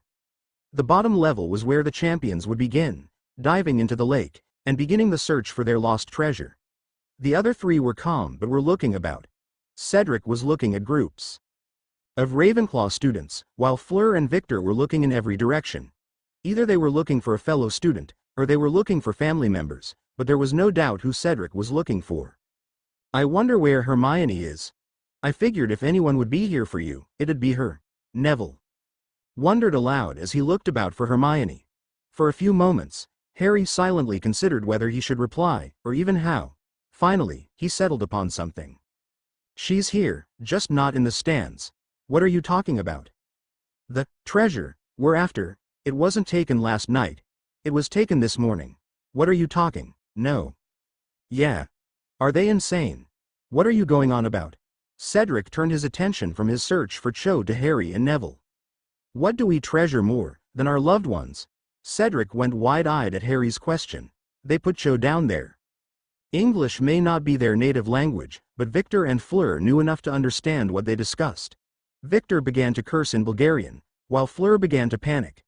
Her French came out so quickly it could barely be understood, but Harry picked up that she was panicking over her family. Calm down, all of you. If you panic, you'll make a mistake, and our loved ones can't afford that. Stay calm, stay focused, and we'll get our families back. Well said, Mr. Potter. The unmistakable gruff voice of Moody came from behind, as Harry turned to look at the imposter. Thank you, Professor. If you can figure out what's been taken from you, I trust you at least have a plan for getting her back. Always. The sound of a cannon firing off ended any further discussion, as the other champions dived in. But not Harry. He turned to face the lake but spoke in a tone that would brook no dissent. Everyone, stand back. Discarding his shirt, Harry wordlessly summoned his wand, transfigured it into a gleaming silver dagger, and brought it up to his chest. Taking a deep breath, to the shock of those closest to see, Harry began carving into his chest. Despite the speed at which his hand moved, it felt remarkably slow. Every time the blade bit into his flesh, he tensed up and focused solely on what was waiting for him in the lake. Hermione. That thought helped make the pain fade, as the runic circle took shape from the blade's path. As he moved on to the individual runes, he became acutely aware of how others were watching him. Bagman had barely been offering commentary on the task, as all eyes were turned to him, and wondered why he was so slow. Then, they turned away as they recognized the self-mutilation. Damn it, this can't go fast enough. You're almost done. Ready yourself, because once the circle is finished, you'll demonstrate a power you would have had, even without the ritual that unleashed my full power. The runic circle itself was complete. Now it was time to do the individual runes. Rather than the longer path taken for the circle, quick and clean cuts into the flesh were needed. This let the runes be finished much quicker, despite the number that needed to be done. After several minutes of agony, and the dock stained red with his blood, the runic circle was complete. Transfiguring the dagger back into a wand, he tapped to his chest one time, and the circle began to glow. The pain faded, as he felt the magic coursing through his veins, as the circle did its work. Now was the time for the showstopper. With a thought, his body began to change. Crouching down, to launch himself forward, Harry felt the wings sprout from his back. With them free, he launched himself from the dock, on powerful legs that burst forth. His body expanded in size, with a tail sprouting from him. His arms grew scales, as the hands became claws. He felt his neck lengthen, and his head grow to accommodate a mouth of razor-sharp teeth. From his head sprouted horns, his hair disappearing into the scales that covered his body. His change was complete, but he was not a full fire drake. Instead, he was the next best thing. He had taken a form unique to those fortunate enough to be born with Animagus guardians, the hybrid form. This feels so strange, even when compared to the full transformation. The hybrid form is the perfect combination of your human form and my draconic form. The full manual dexterity afforded to humans, along with the magical resistance and physical might of a dawn natural affinity for wandless magic. Had you access to this form in the original timeline, nothing would have been able to stop you. Flying over the lake, Harry looked down into the murky depths. It wasn't called the Black Lake for nothing, as normally he would barely be able to see anything down there. But the hybrid form included the enhanced senses gifted by Goliath. He could peer through the murky depths with clarity. Circling the waters, he watched for anything that stood out to him. The masses of seaweed growing in the lake obscured his view.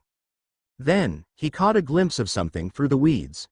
Something solid and looked unnatural. Something that was, for lack of a better term, man-made. With few other options, Harry soared high and twisted his body around, to dive straight into the murky depths. Tucking his wings in, he struck the water with frightening speed and began to swim. The runic circle is doing its job. I can breathe as though I was on land. It functions similarly to gillyweed with two exceptions. First, it doesn't change your physical form.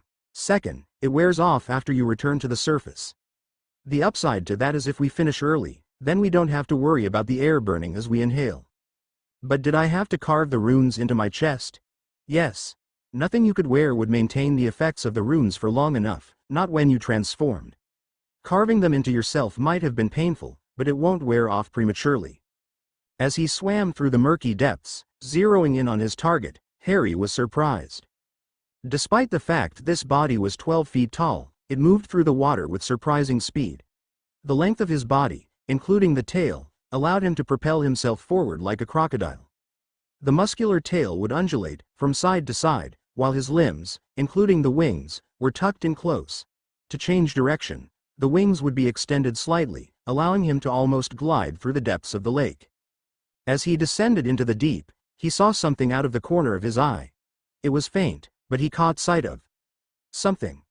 These waters could hold any number of risks, especially with the old meddler around. Swimming ahead, but remaining alert, he continued his descent. He hadn't quite reached the bottom yet, but he could see the outline of rock formations. Formations that likely meant the approach of the bottom. But first, he needed to get past this mass of seaweed. Then, from his right, he sensed a fast approaching danger. Pausing in the water, he twisted his body to face the oncoming threat. It sped past him as he did so, striking his right side as it passed. Before turning to try and follow it, he sensed a second attack, coming from his left. Then a third threat.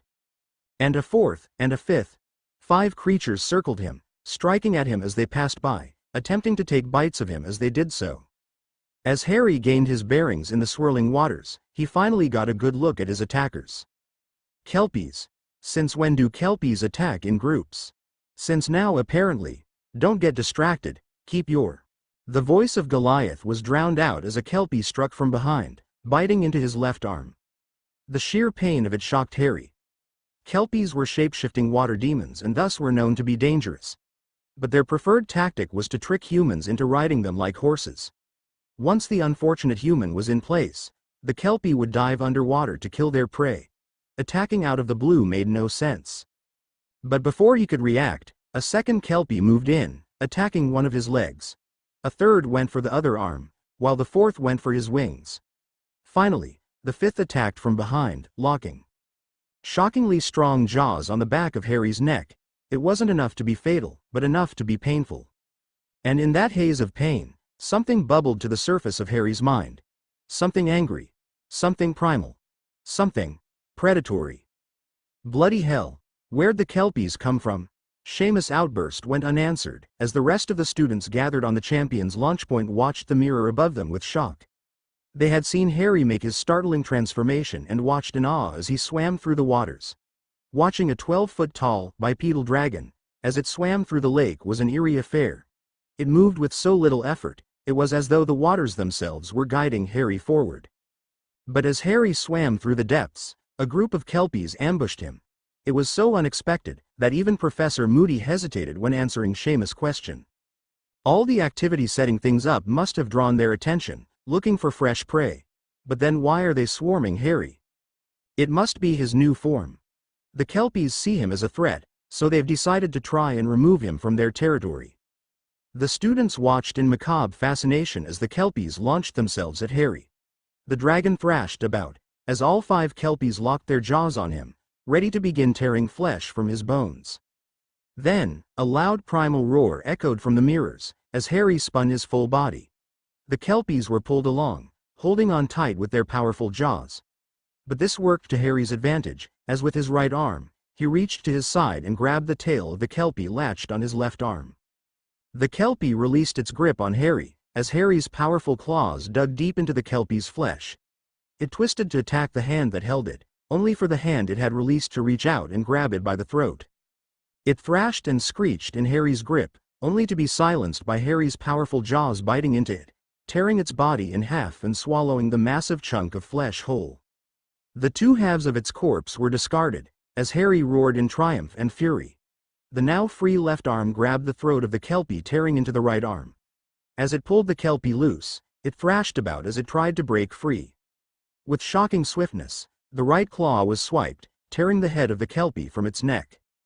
The headless corpse was tossed aside, as the now free hands reached back, while the head leaned forward and grabbed the kelpie, tearing into the back of Harry's neck. Like the others, it thrashed in Harry's grip, desperate to free itself. It screeched in pain as claws dug into its flesh and tore its head in half. The kelpie that had been tearing into Harry's leg released its grip, only to launch itself upward, going straight for the throat. It moved with shocking speed, but it wasn't fast enough. Harry turned his head downwards and lunged at the oncoming kelpie, catching its head in his powerful jaws. It thrashed momentarily and ceased all movement, as the jaws crushed its head and tore the remains from its body, swallowing them down. Only one was left, the one attacking his wings. Harry twisted and turned, but couldn't reach behind him or past the wings. Finally, in desperation, he began flapping his wing. Faster and faster the wingbeat picked up until the kelpie was dislodged from its grip.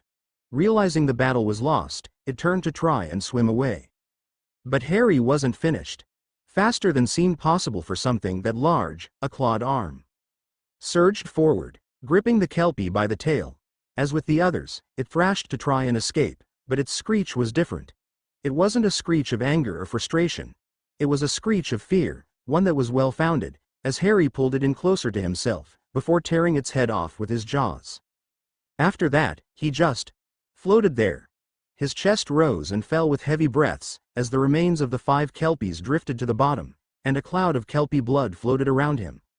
With some difficulty, Neville and the others could make out something unusual with his eyes. Even when transformed into a massive dragon during the first task, one feature about Harry remained unchanged. His eyes. Despite being several times their normal size, Harry's eyes retained their distinct green color. Right now, this dragon's low and were far more reptilian in appearance. However, slowly, their color changed. They reverted to their distinct green, and after shaking his head, Harry resumed his search for Hermione. As Harry swam off, Bagman resumed his commentary, remarking on the progress of the various champions. Cedric and Fleur were making effective use of the bubble head charm, while Victor had performed a partial self-transfiguration into a shark. But Harry in his hybrid form, even with the attacking kelpies, remained in the lead, coming closest to finding the treasure that had been taken from him. Unfortunately, Fleur's progress was ended prematurely, as she swam through the seaweed. Searching for her hostage, a swarm of Grindylows attacked her. She fought bravely, but the sheer number of them overwhelmed her, pulling her back, until suddenly she surfaced near the launch point. Madame Maxime descended from the upper floor to meet her at the launch point. As she came down, she was joined by an older couple, comprised of an adult man who exuded confidence, and a woman that, if Neville didn't know better, he would swear was Fleur's older sister. The woman looked like she had barely entered her 20s, while the man looked closer to what Neville suspected his age to be. Odds were, then, these were Fleur's parents. The headmistress, along with Fleur's parents, came to the edge of the launch point and helped pull the witch up. Conjuring some towels, They wrapped her in them as they began talking with her. Neville wasn't particularly fluent in French, but he knew how to listen to a person's tone, and something about their tone made him worried. Fleur sounded upset, but also frantic. Even her parents sounded concerned, despite the reassuring tone Maxime was using. All of them referred to someone called Gabby, or Gabrielle. Assuming they were the same person, this was likely Fleur's hostage. After their talk, Fleur looked back out over the lake, as though expecting Gabby to make an appearance. But nothing happened. Slowly, Fleur began to panic, while her parents spoke with a forced calm with Maxime. The headmistress herself sounded confused, as though expecting something to happen. It didn't take Neville long to piece it together. Something had gone wrong with the task, and Gabby wasn't returned like she was supposed to. Which could mean very bad things were happening down there. Stepping back, where hopefully no one would see him, Neville drew his wand and focused on the happiest memory he could. If something's gone wrong down there, someone needs to warn Harry. What the bloody hell happened back there? That would be my fault. It seems that, in my surprise at the attack, I let my baser instincts take over. Your baser instincts? Make no mistake. I am still a dragon, an apex predator. I still possess the instincts of one, but I am in control of my mind. Most of the time, at least. That fight. Tearing them apart. It felt natural, it felt right. The instincts of a predator. They can still rear their head in an appropriate situation. And it seems that I thought that was an appropriate situation. I'll keep a better grip on my instincts going forward. Please do. I'd rather not end up in a literal bloodbath. Their discussion was interrupted by the approach of a silver light, as Harry braced himself for another battle. He realized he needn't bother. This was the light of a corporeal Patronus. And not just any, but Neville's Lion Patronus. It raced up to him, before delivering a message. Harry, Fleur's been eliminated, but something's wrong. Her hostage, someone named Gabby, should have been returned, but she hasn't yet. Keep an eye out down there, and good luck. That can't be good. Is it the Merpeople, or Dumbledore? Almost certainly the Merpeople. They have been the sworn enemies of the Veela since the Golden Age of ancient Greece. They must be reluctant to release Gabrielle. She's a child. They would threaten even a Veela child. Two things one should never underestimate: the severity of a grudge, and the cruelty of cowards. A helpless victim is perfect for both. We'd better move, fast. Redoubling their efforts, Harry soon found his way to the outskirts of the Merpeople village. Just as before, the Merpeople gathered about, singing that creepy song, reminding him he was on a time limit. And there, in the center of the village, were the hostages: Hermione, Gabrielle, Cho, and a woman he didn't recognize. This was a middle-aged woman, so unless Victor had a thing for older ladies, this was likely his mother. But what drew Harry's attention was the looks the Merpeople were giving the hostages. One hostage in particular. Gabrielle simply floated there, asleep from whatever they had used on her. But the Merpeople looked at her with unnerving looks. These weren't simple looks of disdain, but those of malice. They circled the hostages, but as they passed closest to her, they raised their weapons, as though taunting the unconscious girl. How did I not notice this before? Too busy trying to survive a tournament you wanted nothing to do with. Get to Hermione first. You'll likely need her help with this. Swimming up to Hermione, Harry found the claws on his feet made standing on his legs perfectly viable. Hooking himself into the rocky terrain, he stood before Hermione. She looked so at peace, as though she wasn't being used as a hostage in an insane tournament. But Griping could wait. Raising his hand, a bubble of air formed in it, and he placed it over Hermione's mouth and nose. The presence of fresh air broke whatever magic had been placed on her, and she looked about in surprise. I thought I'd be waking up on the surface. Change of plans. The Merpeople aren't letting Gabrielle go. It would seem their grudge against the Veela is strong enough to justify threatening a child. While Hermione processed this information, Harry bent down and tore the ropes to pieces with his claws. As Hermione kicked herself free, she summoned her wand. What do you need me to do? Help me free Gabrielle, and place a bubble charm over her head, like I did with you. I'll keep the Merpeople away from you. The pair swam to the side, allowing them to free Gabrielle. As Hermione prepared the bubble head charm, one of the Merpeople swam up to them, holding a spear at the ready. Only one. It held the spear at Harry's throat, as though expecting that to be a viable threat to the dragon. Instead, Harry snatched the spear up in his jaws and bit it in two. The merman that had threatened them looked stunned at this, never expecting someone to dare threaten them in their territory. As Harry snarled at him, he swam away, seeking safety in numbers. As Harry did this, Hermione placed the charm over Gabrielle's mouth. The girl awoke with a start and began babbling in French, saying "Fleur a great deal." The poor thing no doubt expected her sister to be the one to save her. Instead, she'd been woken up at the bottom of a cold lake, surrounded by strangers, including a 12-foot-tall dragon. Fortunately, Hermione's knowledge of French allowed her to calm the girl, and when she mentioned the name, Harry Potter, the girl looked at Harry in his hybrid form with wide eyes. "Everything okay? Of course. Seems Gabrielle here is a fan of those Boy Who Lived books. This is a chance to meet her hero in person." Harry turned to look at Gabrielle, and best as he could, offered her a smile. It was difficult, but he could twitch the sides of his mouth into something of a grin. That changed when he felt a sudden pain in his side and looked to see the same merman had returned, with a dagger in hand. Furious at this cowardly attack, Harry swatted him away, striking him with the back of his hand, turning away from Gabrielle, and facing the village. The other mer warriors looked on in shock. And some looked angry. Whether at their comrades' cowardice, or Harry's retaliation, he didn't care.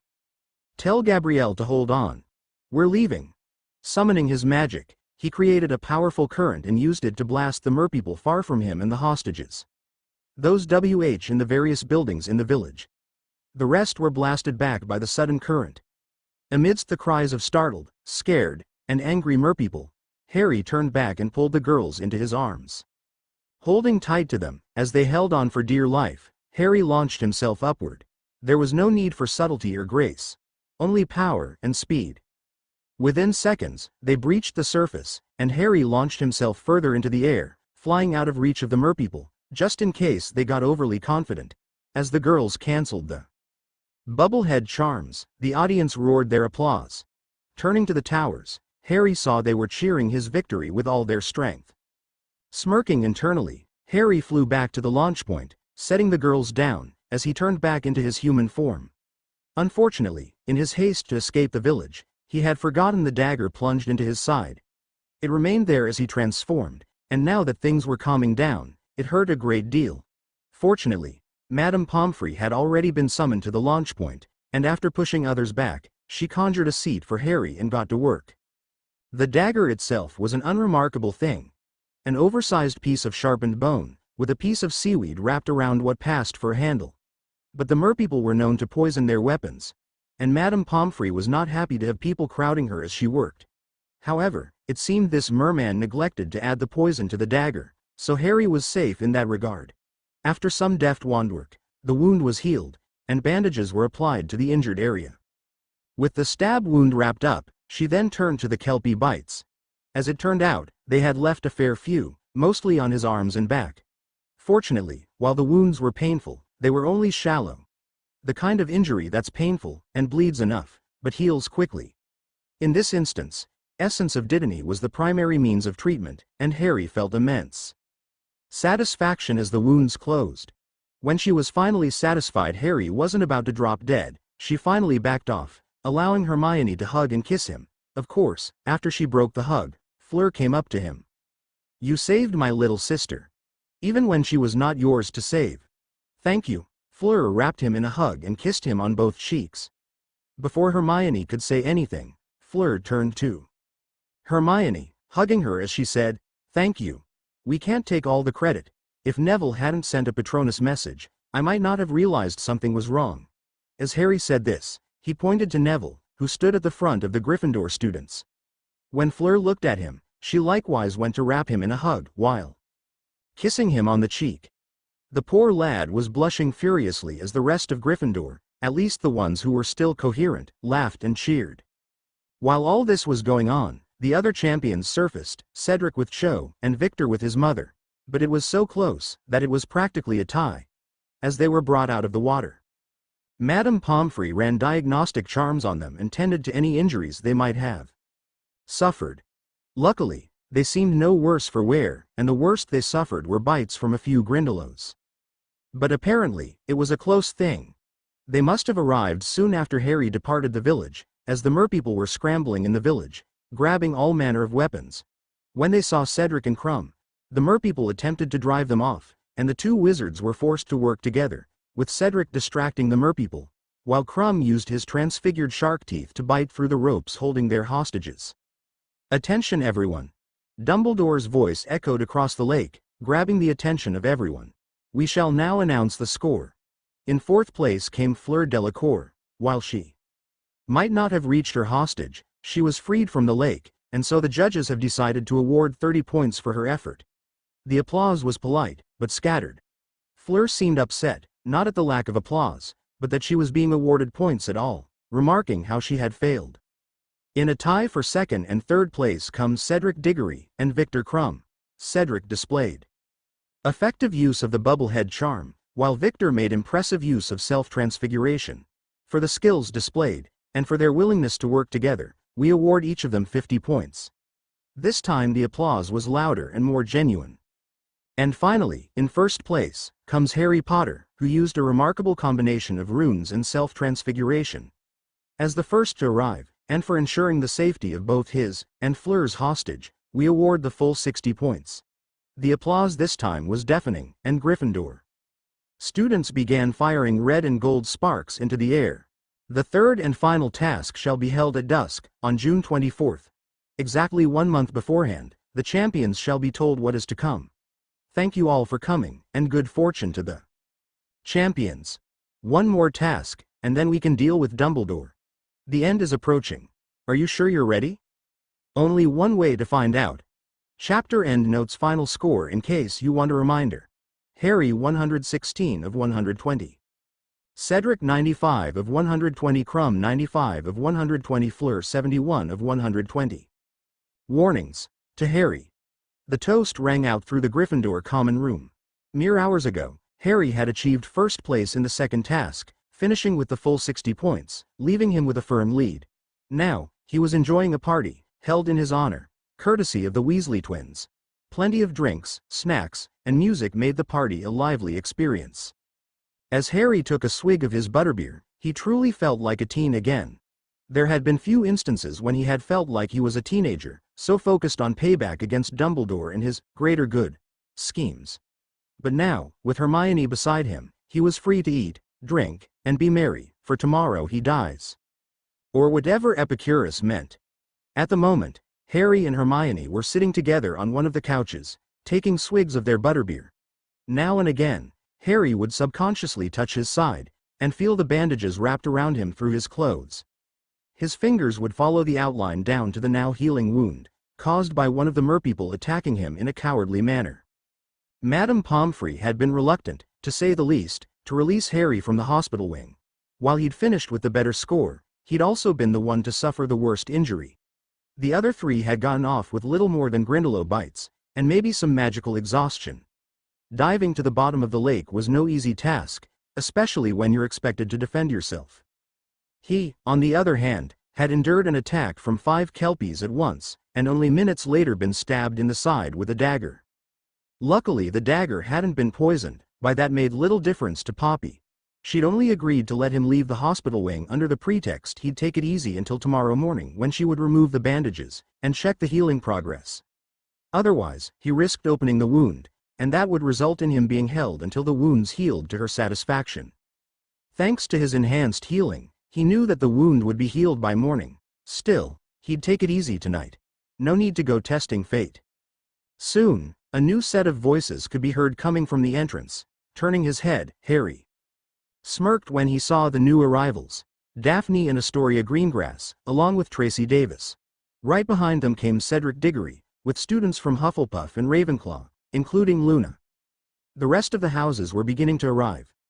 While her friend and sister mingled with the rest of the party, Daphne sat next to Harry on the couch.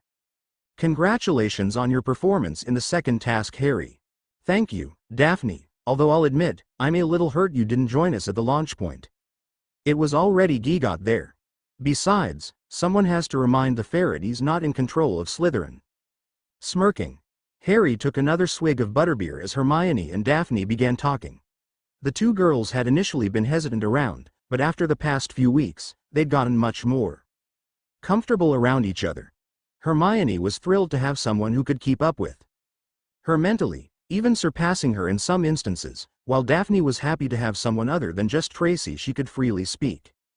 Soon after, Harry felt the familiar sensation of the allure and turned his head to see that Fleur had arrived with friends from Beauxbatons. Right behind them came Victor, and some Durmstrang students. Realizing this meant all four champions were in one place, Harry rose from the couch. "Attention, everyone, Cedric, Fleur, Krum, get over here, it's time for a toast." As the others gathered around him, drinks in hand, he continued.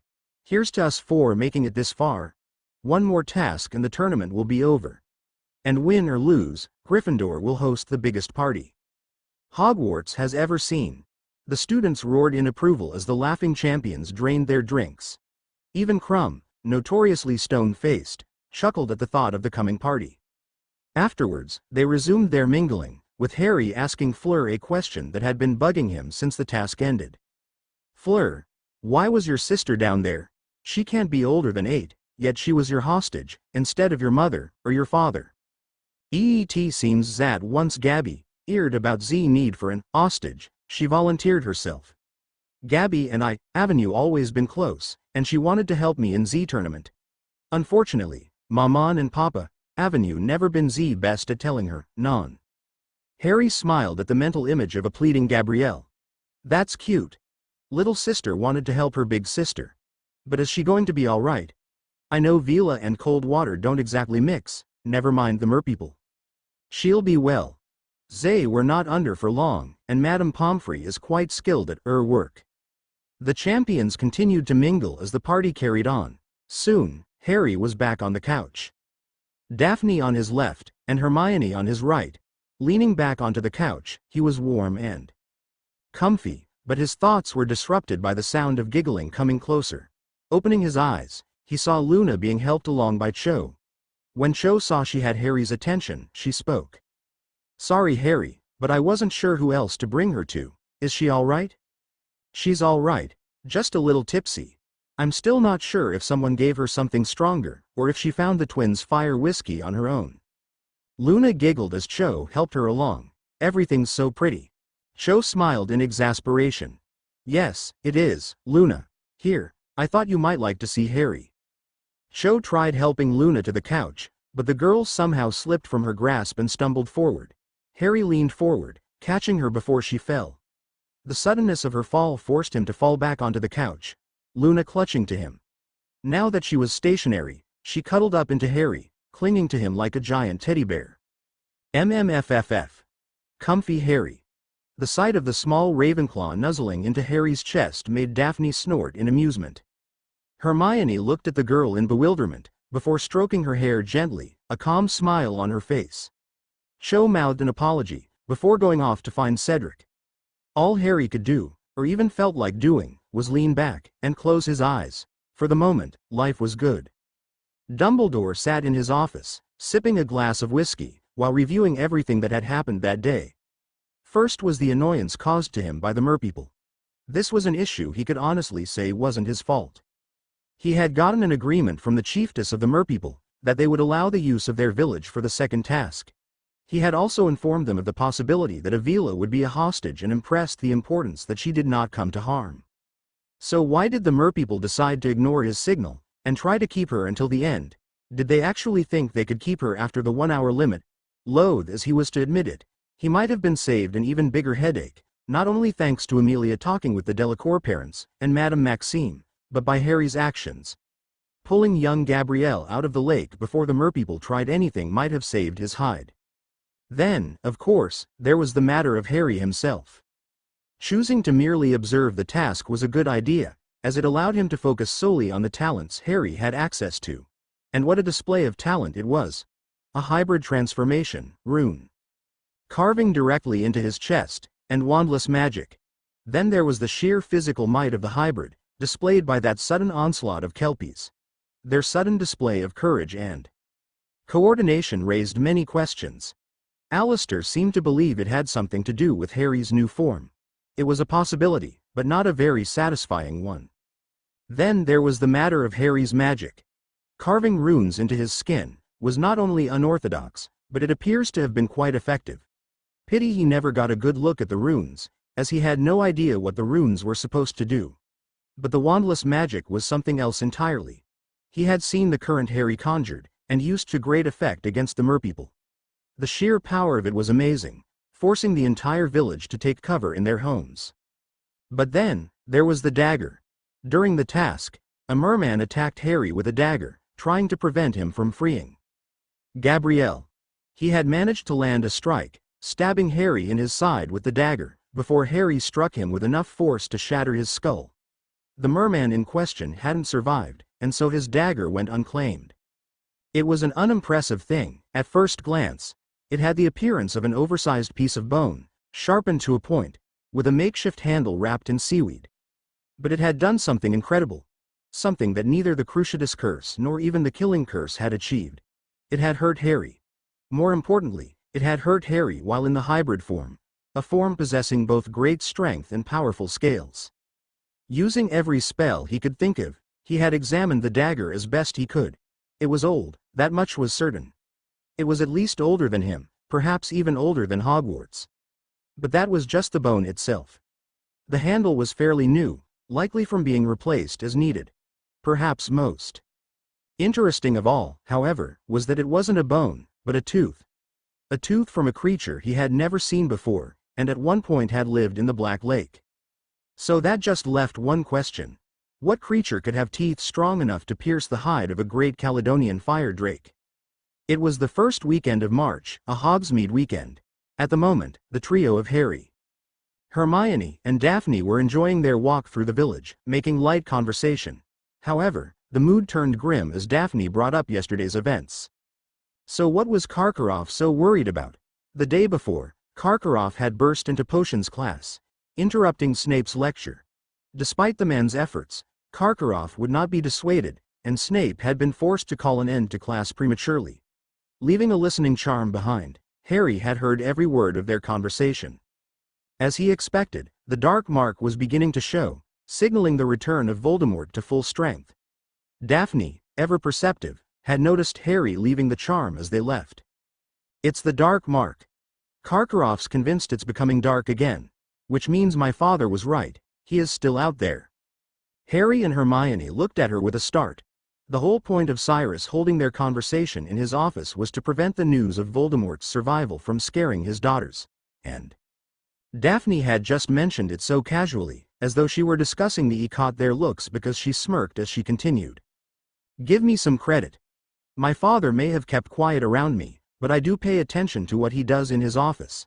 He's been worried about the Death Eaters since the World Cup. It wasn't hard to piece everything together. Her smirk vanished after, and she spoke in a serious tone. Please tell me you have a plan, Harry. Something in the event the worst-case scenario actually happens. Daphne wrapped her hands around Harry's left arm, something that will make sure that if he tries anything, you'll come back. Harry smiled softly at her. I promise, I'll find a way back, no matter what. She smiled in response, trusting that he knew what he was doing. Afterwards, they continued their walk through the village, until they were startled by an unfortunate pedestrian stumbling into them. As Harry helped the man to his feet, he saw who it was, and his breath momentarily hitched. Mr. Crouch. The man looked up at Harry as he was helped up, and it was indeed Barty Crouch Sr. However, the man looked like he had aged a decade. His skin was pale, with dark circles under his eyes, and sunken cheeks. Even in the light of day, his face could be mistaken for a skull. But his eyes were the most unnerving of all. There was a wild look to them, a hint of madness, which most would assume to be brought about by whatever sickness had been keeping him at home, but Harry knew the truth, that he had been placed under the Imperious Curse by Pettigrew, and now had managed to escape its influence months in advance. James. James, you have to help me. It's Peter. He's with them. I saw it myself. He's one of them. He's with the Dark Lord. Please. You have to believe me. Crouch had grabbed Harry, rambling on about what he had seen. The sight had begun to draw a crowd, and in a display of quick thinking, Hermione cast a minor sleeping charm on him. just enough to keep him from creating an even bigger mess. Thank you, Hermione. You're welcome, Harry, but what are we going to do about him? You two enjoy the visit. I'll take care of this. Hedwig, at Harry's call, she appeared in a burst of white flames. Raising his hand, he continued. To the Hogwarts hospital, hurry. Reacting instantly, Hedwig grasped Harry and Crouch, disappearing with both of them in a burst of fire. With them gone, the crowd started to disperse, leaving Hermione and Daphne to themselves. Harry, when Crouch escaped in the original timeline, he was murdered by his own son. Whatever happens, Harry, please be careful. You imbecile, Master, please, Crucio. The curse landed on Wormtail, the coward never having time to even attempt to dodge it. As it took its effect, he collapsed on the floor, writhing in unimaginable agony. Were it not for the silencing charms set up to prevent their activities from being heard, his screams might have been heard in the next county. Do you have even the slightest notion what your blunder might cost us? Master. I swear. I didn't, Crucio. Voldemort held the spell longer this time, making sure the coward understood the price of his failure. His master was most displeased, and he was suffering the consequences. Bella's cackling could be heard amidst his agonizing screams, and it seemed to divert their master's attention. You think this is funny, Bellatrix? Bella immediately stopped her cackling, dropping to her knees before her master. Though she appeared calm, she felt unimaginable terror at the sound of his rage. No, my master. We are unimaginably close to the hour of my ascension, and you, Voldemort turned his attention back to the panting figure of a tortured Pettigrew, allowed the one person who knows of us to escape. Master, I beg you, let me explain. Explain what? That you forgot to place him under Imperius, that you neglected your most vital task, keeping the one person who has seen us both from revealing us. Master, I swear to you, I fulfilled my duties. I don't know how he escaped. Legilimens. The spell allowed Voldemort to see into Wormtail's memories. The fool wasn't nearly skilled enough in occlumency to craft false memories to deceive him, so what he would see is what happened. Peering through the haze of pain and fear, Voldemort found every relevant memory. Every time that Wormtail was supposed to cast the Imperius Curse, to ensure he never escaped from them. And to his shock, Wormtail was telling the truth. Memories abound of the coward checking on Crouch, ensuring the curse was doing its job. He had done his duty, as he was instructed, and yet, somehow, Crouch still managed to escape. Exiting the coward's mind, Voldemort pondered over this, while Wormtail lay on the floor, curled in the fetal position, whimpering in pain and fear. The heavy silence was broken by Bellatrix speaking in a timid voice. Master, might I speak? What is it, Bellatrix? Crouch doesn't know where we are, so he can't bring the Aurors here. He also doesn't know that his son is in the castle with him. Junior will keep us informed of what transpires, my lord. Voldemort sat and considered his options. True, as Bellatrix had said, Junior was still able to spy for him. But short of using a Patronus messenger, there was no way to get a message to him quickly enough. Worse, if they tried the Patronus messenger, then they might expose him too soon. It seemed he had only one option available: wait patiently, and then strike when his enemy was weakest. In the Hogwarts hospital wing, Harry passively observed the events unfolding before him. Upon arriving with an unconscious Crouch, Madame Pomfrey began treating him immediately. The lingering presence of the Imperius Curse was only part of his ailments. According to her, his use of apparition to Hogsmeade he had drained his magical core to a dangerous extent. The weakened core, combined with the lingering mind magics, caused further damage to his mind, leaving him delirious at best. As she treated him, Harry sent a Patronus message to Madame Bones, alerting her to what had transpired in Hogsmeade. Barely an hour later, she arrived at Hogwarts, storming into the hospital wing. Behind her came two Aurors, Shacklebolt and Tonks, both of whom looked like they had just run a marathon trying to keep up with her. The sight of an angry Madame Bones, facing off against an irate Madame Pomfrey, was frightening enough that even Harry considered leaving the hospital wing. But the tension was broken by Hermione's spell wearing off, causing Crouch to stir. Before Madame Pomfrey could do anything, Amelia was next to him. Barty? Can you hear me? Do you know where you are? Amelia. Where am The Hogwarts Hospital. When did I get here? An hour ago. You were found in Hogsmeade, delirious and alone, stumbling through the village. Hogsmeade. Why did I? As Barty gathered his wits about him, his eyes went wide as he turned to face Amelia. Amelia, it's Peter.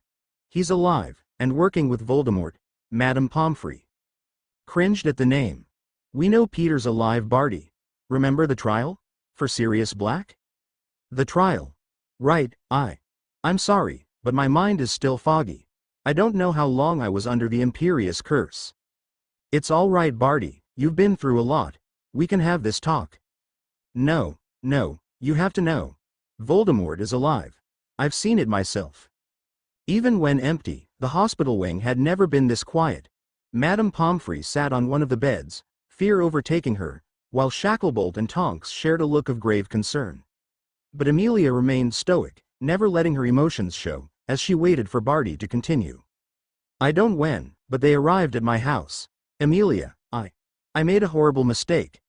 My son. I kept him locked in my house. And they knew. I don't know how, but they knew I was holding my son prisoner in my house. Peter, he was holding something in his arms. It looked like an inferi made from an infant, but it was alive. It was him. I don't know how, but Voldemort is still alive. They tortured me. Look in the tournament. It's somehow the key to his return. They have something planned, but I don't know what, but I know this, somehow, my son is responsible for Harry's entry into the tournament. I don't know how he did it, but he's the reason Harry's a champion. As Barty regained his breath, trying to clear his mind, Amelia remained stoic, as though nothing that had been said affected her. Finally, she spoke as calmly as ever. Thank you for telling me, Barty. But your son. You know what the Wizengamot will do once they... I know, Amelia, I know. You're a better head of department than I ever was. I'll face whatever judgment they decide, but please, don't let that monster win. Don't let him come back. We won't, Barty. I promise. That satisfied Barty, as exhaustion overtook him, and he collapsed back onto the bed. Madame Pomfrey, with some prodding from Amelia, resumed her treatment, while Amelia began giving orders. Shacklebolt and Tonks were instructed to guard him with their lives and to allow no one but Pomfrey, and herself, near him until they moved him to the ministry. Not even Alistair was to go near him. Conjuring her corporeal patronus, a bulldog, she sent it off with messages for the DMLE. Whatever she was planning, she wasn't hesitating. So Crouch escapes early and warns Amelia of Voldemort, thus giving her a chance, and further incentive, to prepare for whatever might happen during the third task. This is either very good or very bad. Final steps.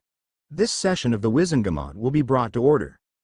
As Dumbledore got the Wizengamot under control, Sirius watched the proceedings from his seat as Lord Black. It had been 2 days since Barty arrived in Hogsmeade, revealing to Amelia the release of his son, and the survival of Voldemort.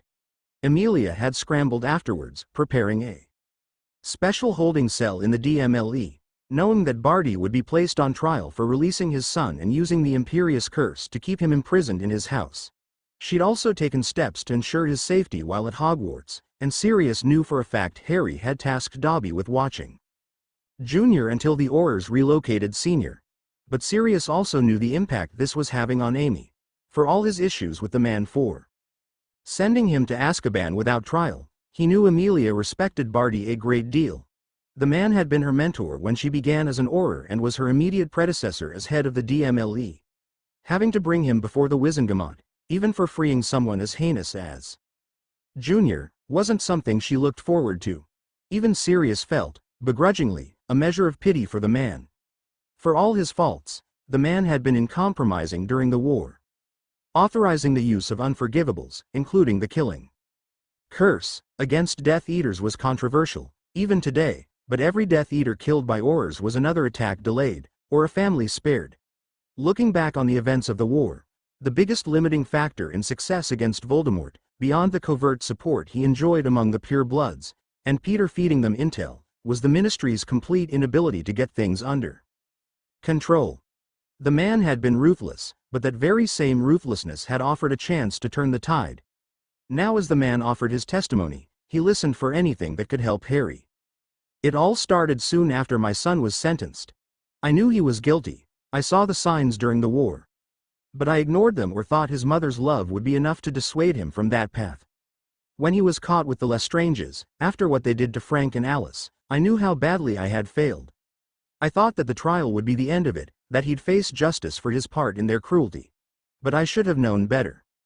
Sirius noticed that Frank, now sitting in the Wizengamot as Lord Longbottom, was watching with a stoic expression. As did his wife Alice, watching from the viewing gallery. Augusta, on the other hand, showed none of their restraint, a look of pure fury painted on her features. My wife, she was ill, dying, and she couldn't stand the thought of our son dying in Azkaban. Even after all he did, she still loved her son. She begged me to help her rescue him, and I agreed. She prepared Polyjuice potion, enough for her to last some time and enough for Junior to be smuggled out. The Dementors never realized it. All they knew was I walked in with an ill person and then walked out with an ill person. Once back at home, I fed him Veritaserum, and I learned just how much worse it was. His only regret was getting caught before he could help finish off the Longbottom family, and he desired only the chance to continue Voldemort's war.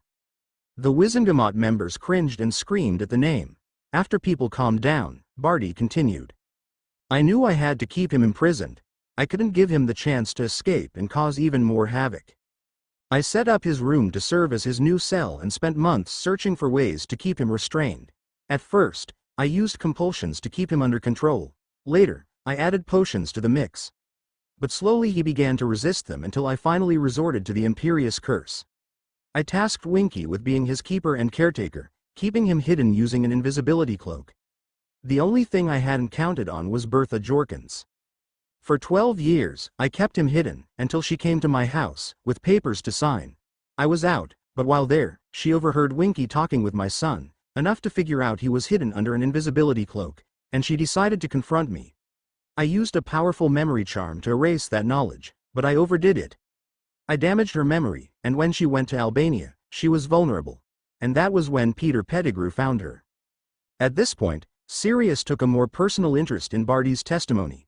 As others in the chamber murmured and whispered, all while looking his way, he focused solely on what Barty had to say about the rat. I'm not sure how it happened, but at some point, Peter made his way to Albania. It was there that Peter found Voldemort, somehow still alive. Several people screamed at that revelation, and it took several minutes before Dumbledore could bring the Wizengamot to order. During the panic attack the Wizengamot was going through, Sirius got a good look at Fudge, and it wasn't encouraging. The man was pale as a ghost and looked even more terrified than Sirius had thought possible. While there, Bertha somehow met with Peter, and she was led straight to him. He tortured her, broke what was left of her mind until he learned about my son being free, and the Triwizard Tournament. With that in mind, they decided to return to Britain. While they did this, my son was resisting the effects of the Imperious Curse. Winky, she convinced me to bring him to the World Cup, thinking it was what my wife would have wanted. But he finally broke free and somehow stole that wand before the riot, as Harry was fighting Death Eaters. I sent Winky away with my son to keep him from joining the fight. I had no idea he had that wand, or that he had broken free. When the dark mark was cast, and Winky was found stunned, I knew what it meant. He had finally broken free and had stolen the wand himself. As everyone left, I searched and found his stunned body, still underneath the cloak. I sent him back home under the Imperious, and would later rejoin him. Several murmurs could be heard, as spectators remembered the duel between Harry and a dozen Death Eaters.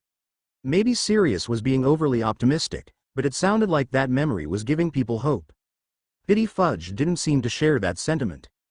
That was when Peter came to my house, and I got a look at Voldemort's body. It was hideous, like nothing I'd ever seen. It looked like some inferi, made from the rotting remains of an infant.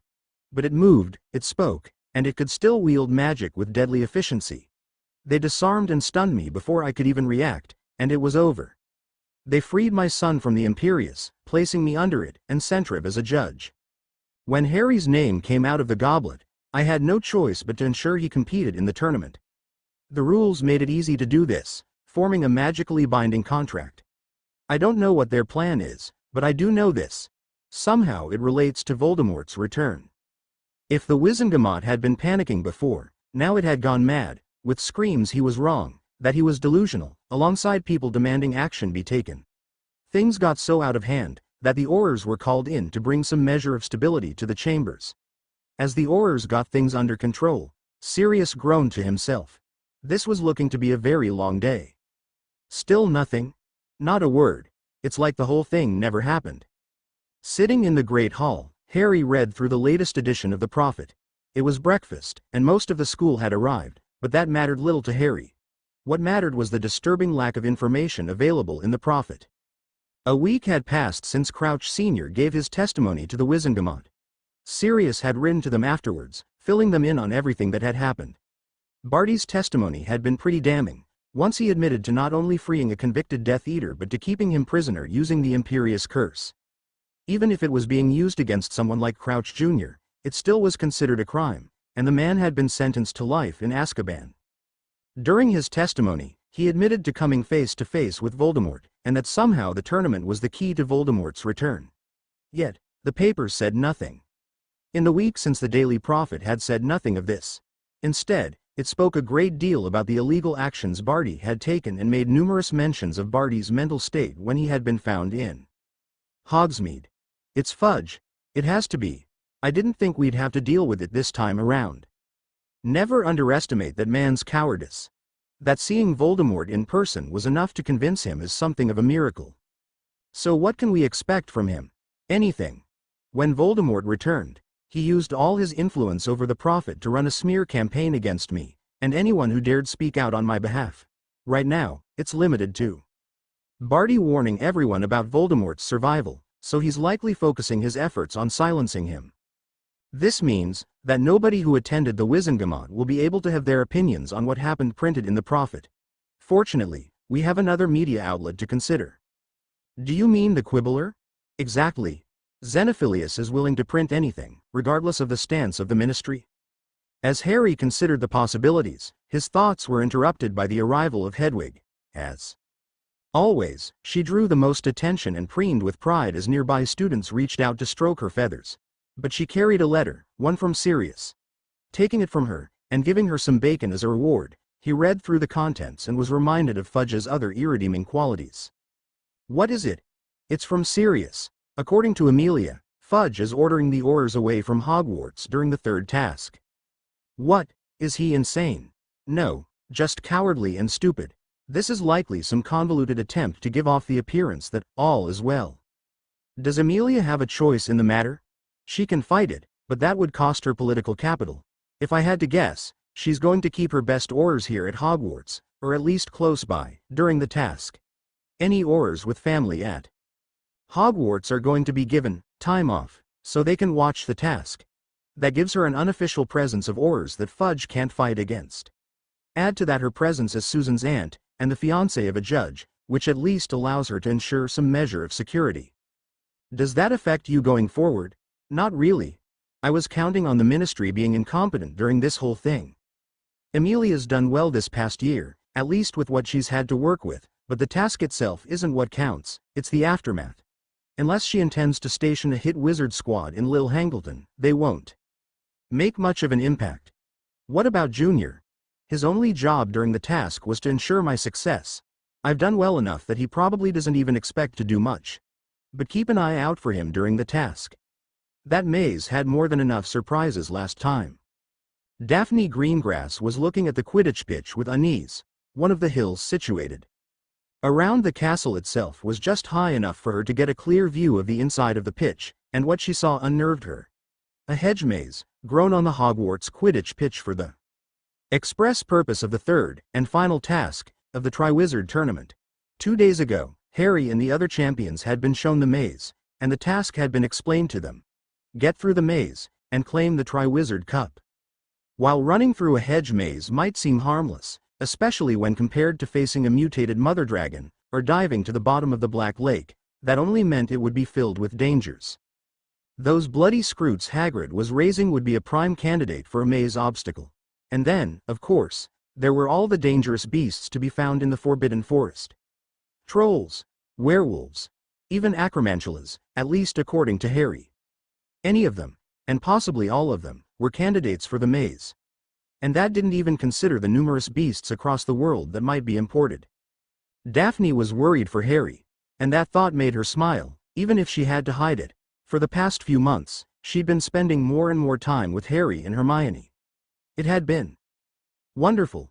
They were both as kind as they were brilliant, and despite their initial misgivings, she truly felt like an equal partner in this relationship. The last thing she wanted was for it to end. Nervous, Daphne turned to look at Tracy, standing on her right. Despite her irreverent nature, she was protective of her friends and shared her concerns for the coming task. You could say that. Your boyfriend's dealt with way worse than some stupid hedge maze. Unless he has a crippling fear of topiary, he'll be fine. It's not the maze that concerns me, Trace. Then what's got you so worried about a guy who can change into a dragon at will?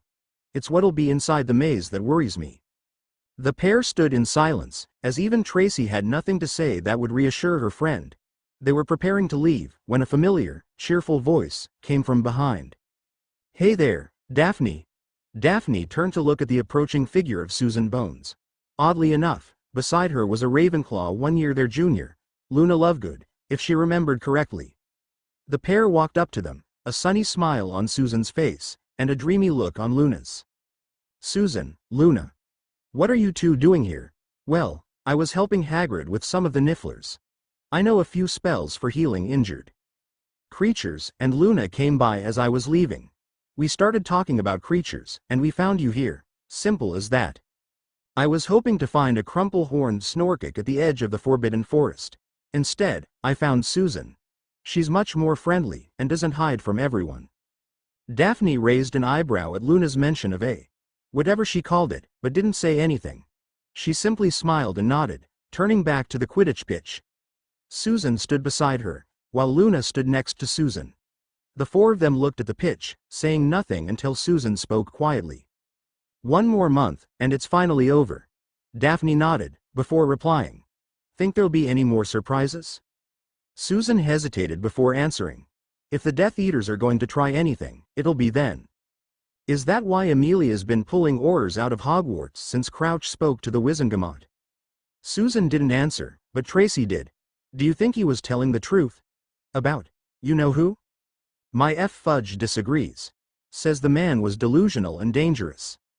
Aunt Amelia thinks Fudge is wrong. She's keeping her best around for the task, and wants as many Auror relatives present as possible. Think it'll be enough? Before Susan could respond to Daphne, Luna chirped, Harry's going to be fine. He's a dragon. Tracy chuckled at Luna's cheerful response. See? Even Luna thinks he'll be fine. Stop worrying over nothing. Win or lose, Harry's gonna be fine, and you'll be snuggling your dragon in no time. Daphne blushed at Tracy's response, but Luna added, make sure to give him belly rubs. Dragons like belly rubs. Susan and Tracy chuckled at the mental image of Daphne giving Harry a belly rub, while Daphne just shook her head. The girls began making their way to the castle, with Luna lingering behind. She looked at the pitch, before turning to face the Black Lake. As she gazed in its direction, a grim look was on her face. Harry, whatever happens, be careful. 4 days until the third task. Albus reminded himself of how close they were to the end of the tournament as he walked along the shore of the Black Lake. Looking about, he was pleased to see how few students were around. As a surprise, he had decided to allow one final Hogsmeade visit, for the last weekend before the third task. At least, that was what he told the staff. In truth, he wanted as few students around for his current experiment. Ever since the second task, he had been running test after test on the dagger that had injured Harry in his hybrid form. He knew it was the tooth of an unknown creature, one strong enough to hurt a fire drake, even a hybrid. That it was in the hands of the merpeople likely means it was found in the lake itself. Something like that, he needed to find it. That was what he was doing now. Using a modified tracking charm, he was using the dagger as a compass, pointing him toward where the merpeople had found the tooth. And now, standing on the shores of the lake, he knew he had to go under. Drawing the Elder Wand, he cast a spell he had prepared for this situation, similar to the bubble head charm. Rather than encase the head or face, this spell created a bubble large enough for a man to stand in. Within this large bubble, air would be replenished by a second charm, one that worked best in enclosed spaces. Combining these spells, he'd be able to explore the lake and uncover its secrets, for hours on end without any difficulties. Still, He held onto an emergency portkey, one that would take him directly to his office, just in case. Levitating himself into the lake, he began to sink. Schools of fish swam by, and seaweed brushed the sides of the bubble as he traveled down. It was fascinating to see the lake in this manner.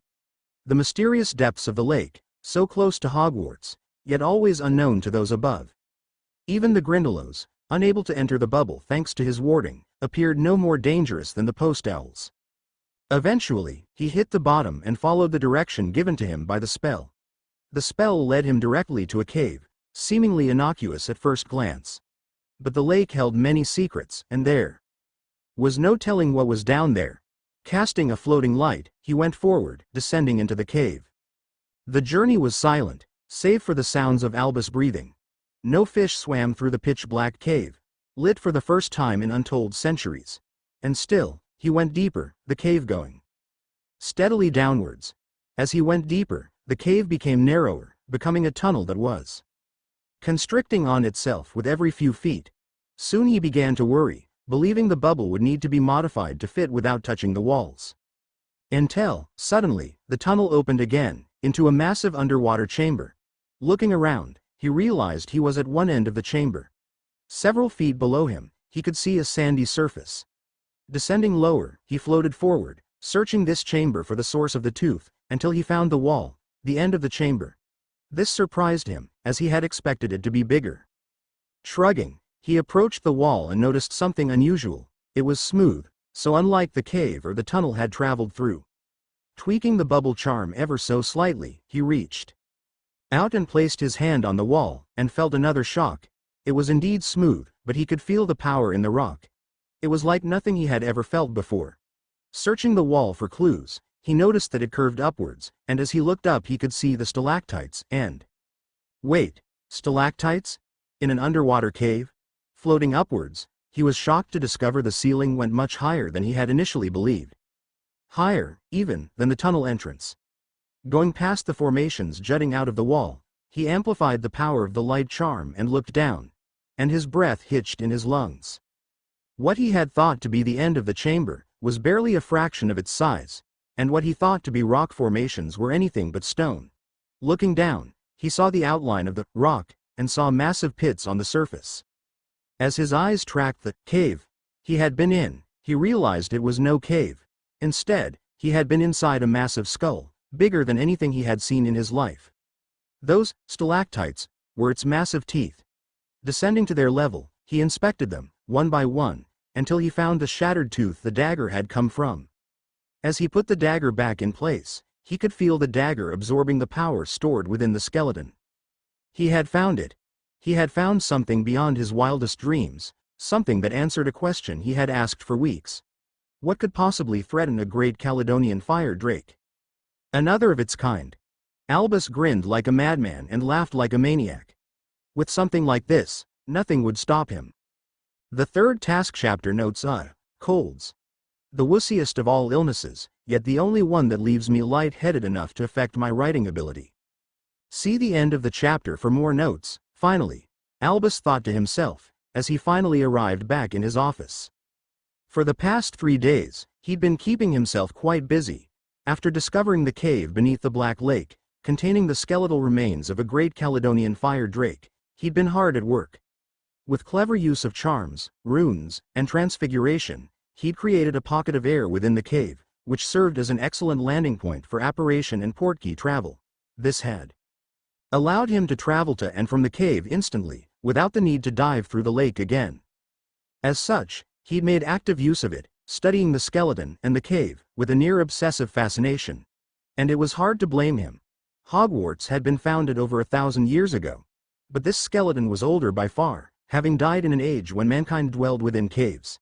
How it died was another question altogether, one he simply couldn't answer. There was no sign of battle on the old bones, and any residual magic had long since faded. It was entirely possible the titanic creature had simply fallen to the passage of time. In any event, the ground itself would swallow the remains, trapping them within this cave, while the Black Lake was formed overhead, and centuries later, the castle was built by the founders. Fascinating as this information was, it paled to what was contained within the skeleton itself.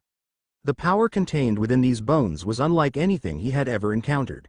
All dragons contained powerful magic within themselves. It was what made their various parts so valued in various tasks and rituals. But these were so far beyond those of modern dragons. They thrummed with power, they radiated power, a power built into their very being. A power so far beyond what Albus had considered to be even remotely possible. He understood why these titans were once worshipped as the avatars of Lady Magic herself. With that in mind, he set out to perform a very difficult task. Taking one of the bones to the Shad difficult, and rather annoying, given that several tons of sand were burying most of the skeleton.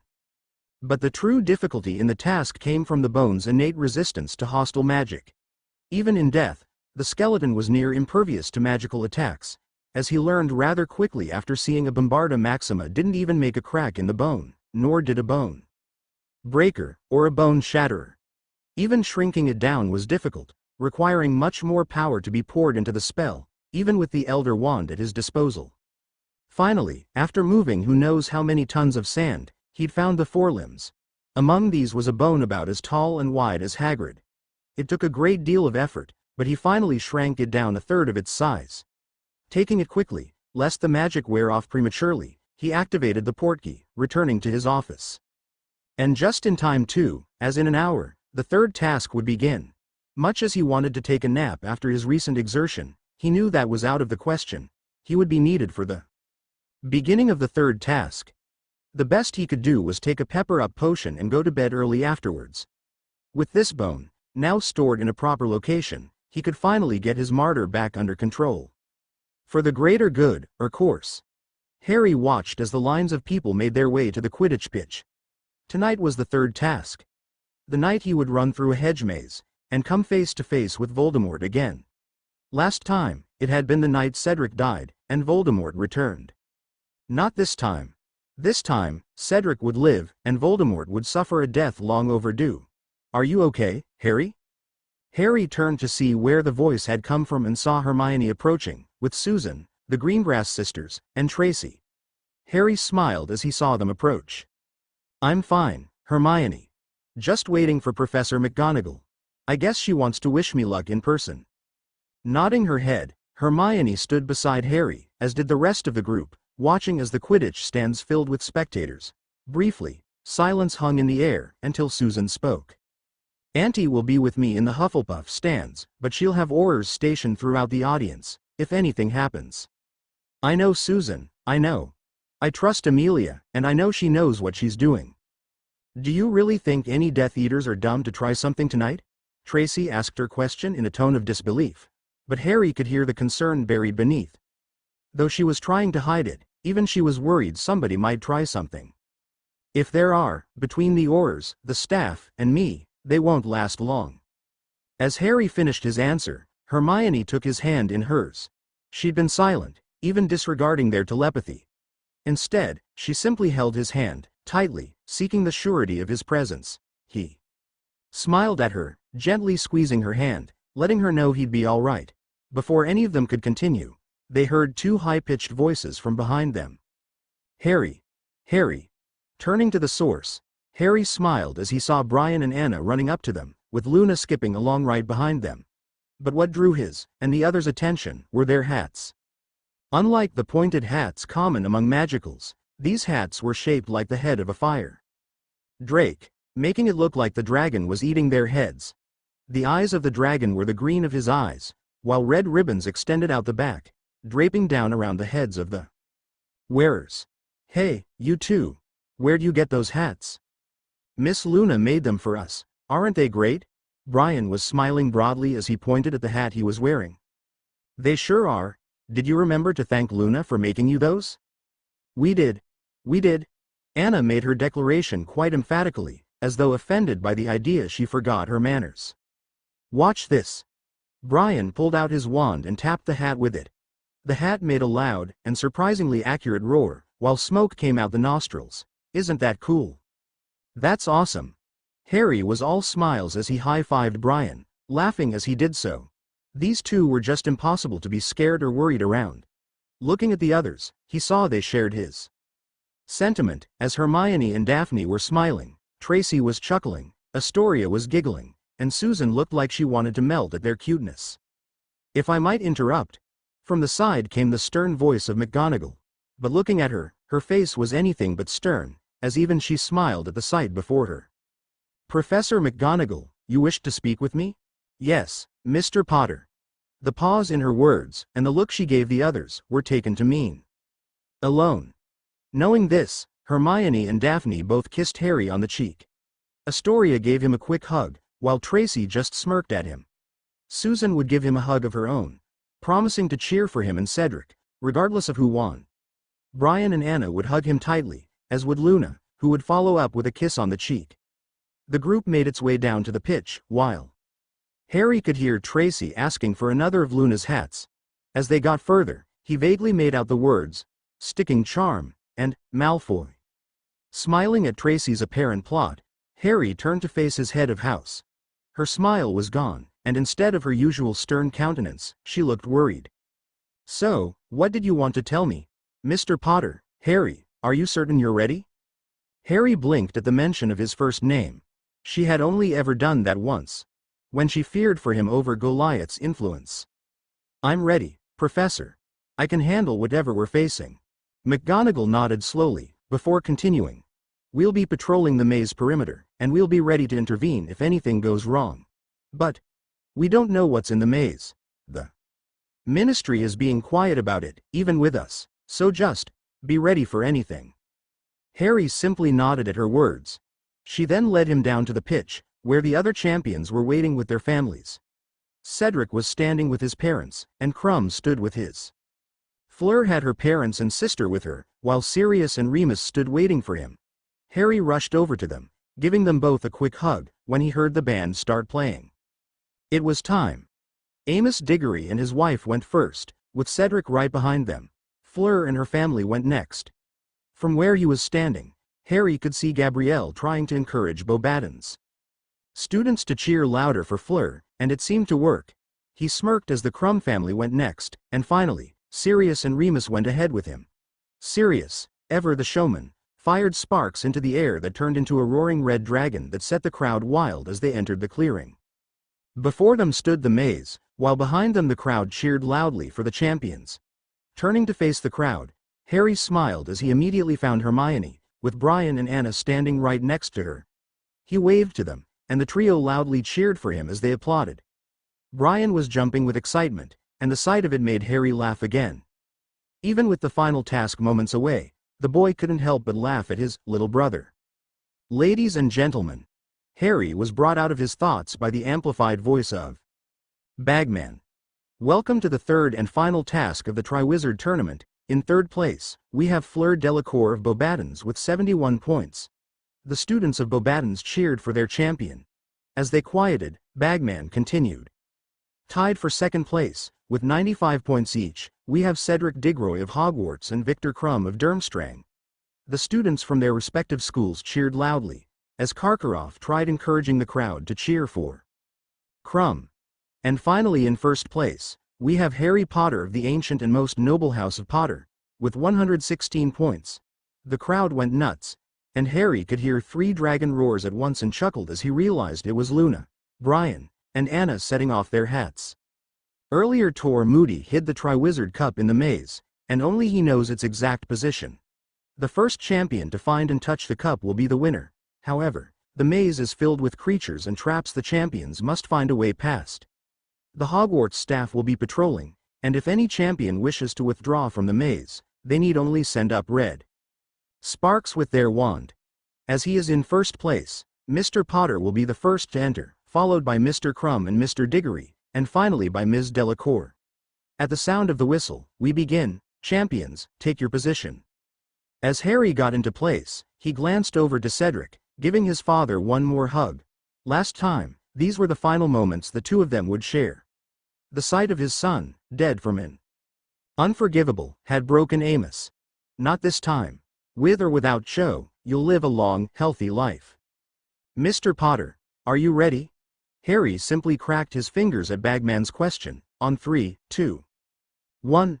The sound of the whistle blew, and Harry took off into the maze. Just as before, The sounds of the cheering crowd died down as Harry entered the maze, blocked out by enchantments.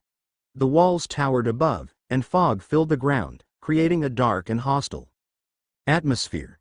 Every turn seemed to hide a new menace, and shadows appeared as the hiding places of nightmares.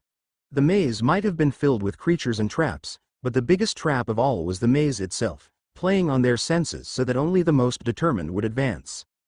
After a few minutes, and an unknown number of turns, Harry heard the whistle blow a second time. Cedric and Victor are now in the maze. Don't get distracted, Junior will likely hinder them, perhaps even placing Krum under the Imperius again. Of course, that also means Fleur might get hit with the Cruciatus again. I know, but that is something she can recover from. Only we can survive the killing curse. The whistle blew a third time, signaling Fleur's entry into the maze. Now we're all in. And no obstacles yet, just like last time. Junior must be working overtime with how fast we're moving. Soon enough, Harry felt the chill of the Dementor-transformed Boggart. A quick, ridiculous, and the Boggart was gone. Afterwards, they found the limbo mist, but Harry dispelled it with a wave of his wand. As he found, and tore apart, a blast-ended Scroot, Harry heard the distinct scream of Fleur. Junior had gotten Krum, and Krum had gotten her. Shaking his head, he rushed onward, following the same route he had taken the first time. Soon, he found what he was looking for, the Sphinx. With the body of a large lion and the head of a woman, it was one of the more recognizable creatures of the hedge maze. "Hail, great Sphinx! I seek entry to the path you guard." The Sphinx looked at him with large brown eyes, appraising him. Finally, she spoke in a deep voice. "To pass, you must answer my riddle. Answer correctly, and you may pass. Answer wrong, and I will attack. Remain silent, and you may leave unscathed." When Harry nodded, accepting her terms, she gave the riddle. "First, think of the person who lives in disguise, who deals in secrets and tells naught but lies. Next, tell me what's always the last thing to mend, the middle of middle and end of the end. And finally, give me the sound often heard, during the search for a hard-to-find word. Now string them together and answer me this: which creature would you be unwilling to kiss?" Harry smirked as he realized it was the same riddle. The answer is, Spider, Great Sphinx. The Sphinx smiled, and stood up, stretching her legs, and moving to let him pass. Nodding at her, he ran forward and soon came upon the Acromantula. He wouldn't waste time on it. A bolt of lightning was fired from Harry's wand, directly into the face of the charging spider. It was blasted backwards, landing flat on its back, as its smoking husk curled its legs in on itself. Smirking, Harry raced forward and soon he could see a familiar blue light. The Triwizard Cup. He had done it, he had finally reached the end, well in advance of the others. Stepping forward, he confidently grabbed the cup and felt the familiar pull on him as the portkey was activated. The world spun around him as he felt himself being taken from the maze, and as he landed on his feet, he suddenly felt a massive wave of nausea overtake him. This wasn't the normal effect of portkey travel on a first-timer, and he'd had plenty of experience with portkeys since. Instead, he stumbled about briefly, as the world shook around him. He felt lightheaded and dizzy, and struggled to suppress a desire to vomit. What's happening? Harry, prepare to attack, they're ready for you." As he readied his wand, he felt a sudden blast hit him from behind. It knocked him forward but failed to knock him off his feet. The suddenness of it snapped him out of his nausea, but he failed to react in time. A second blast struck him from the side, knocking the wind out of him. Another 3 came at him from various directions, throwing him about like a rag doll in the wind. Each blast was the result of a bombarda, and on anyone else, the spell would be lethal. On Harry, the spell was far from lethal, yet each time he was hit, it felt like someone swinging a sledgehammer at him. Worse, he was being hit by multiple blasts at once, being blasted into another spell, barely having time to react.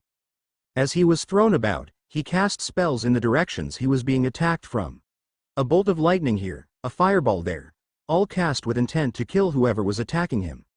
But there must have been at least a dozen attackers, because even though he heard screams of pain from when his spells hit true, the attacks never ceased, nor slowed. Finally, he was blasted with such force backwards, that he felt his ribs crack as he hit the statue behind him, and fell before it. As he rose to his feet, he could hear the cracking of marble but gave it little thought. His anger spiked. As he looked about, his enhanced senses were clearing, and he could see the outline of figures, hidden in the fog that surrounded him. There were at least a dozen, but that didn't matter. He would tear them apart, by hand if needed. As he readied a powerful spell, one that would shatter their resistance, an exceedingly heavy object struck him on the back of his head. It knocked him flat on the ground, and everything went black. Given. Willingly sacrificed. Wake up. Harry, wake up. For the love of God, Harry, wake up. MMURRGGHMM. Resurrect your foe. A pain in his leg dispersed all fog from Harry's mind, as he looked down. There, below him, was the Mad Witch herself, Bellatrix Lestrange. In her hands was a silver dagger that she had already used to extract his blood, slicing into his leg, rather than his arm. As he reflexively moved his hand to attack, he felt excruciating pain. As he looked away from her to his hands, he realized he hadn't been tied to the statue. He'd been crucified, with his hands nailed to the wings of the Angel of Death. Calling them nails, however, was underselling the pain he now felt. These nails were as large as railroad spikes, and he had one going through each hand. As he looked back down, he saw the ropes holding him up against the statue. But worse, he saw Bellatrix walking away from him, dagger in hand. Ahead of her, the cauldron stood, and within Harry knew, Voldemort was waiting. Beside it, Wormtail writhed on the ground, clutching the stump that was once his elbow. Past the cauldron, surrounding them in a semicircle, were nearly 24 robed Death Eaters. Out of the corner of his eye, he saw a large white blanket covering what Harry estimated to be 6 bodies. The ones he had hit in his attack. But nowhere did he see Nagini. The Horcrux was missing. Where the hell could she be? The Dark Lord shall rise again. Bellatrix tapped the dagger 3 times, dropping 3 drops of blood, and moved to rejoin her fellow Death Eaters, while Wormtail crawled away. The potion began bubbling violently, as the Eldron roared into an inferno, rising high above the cauldron.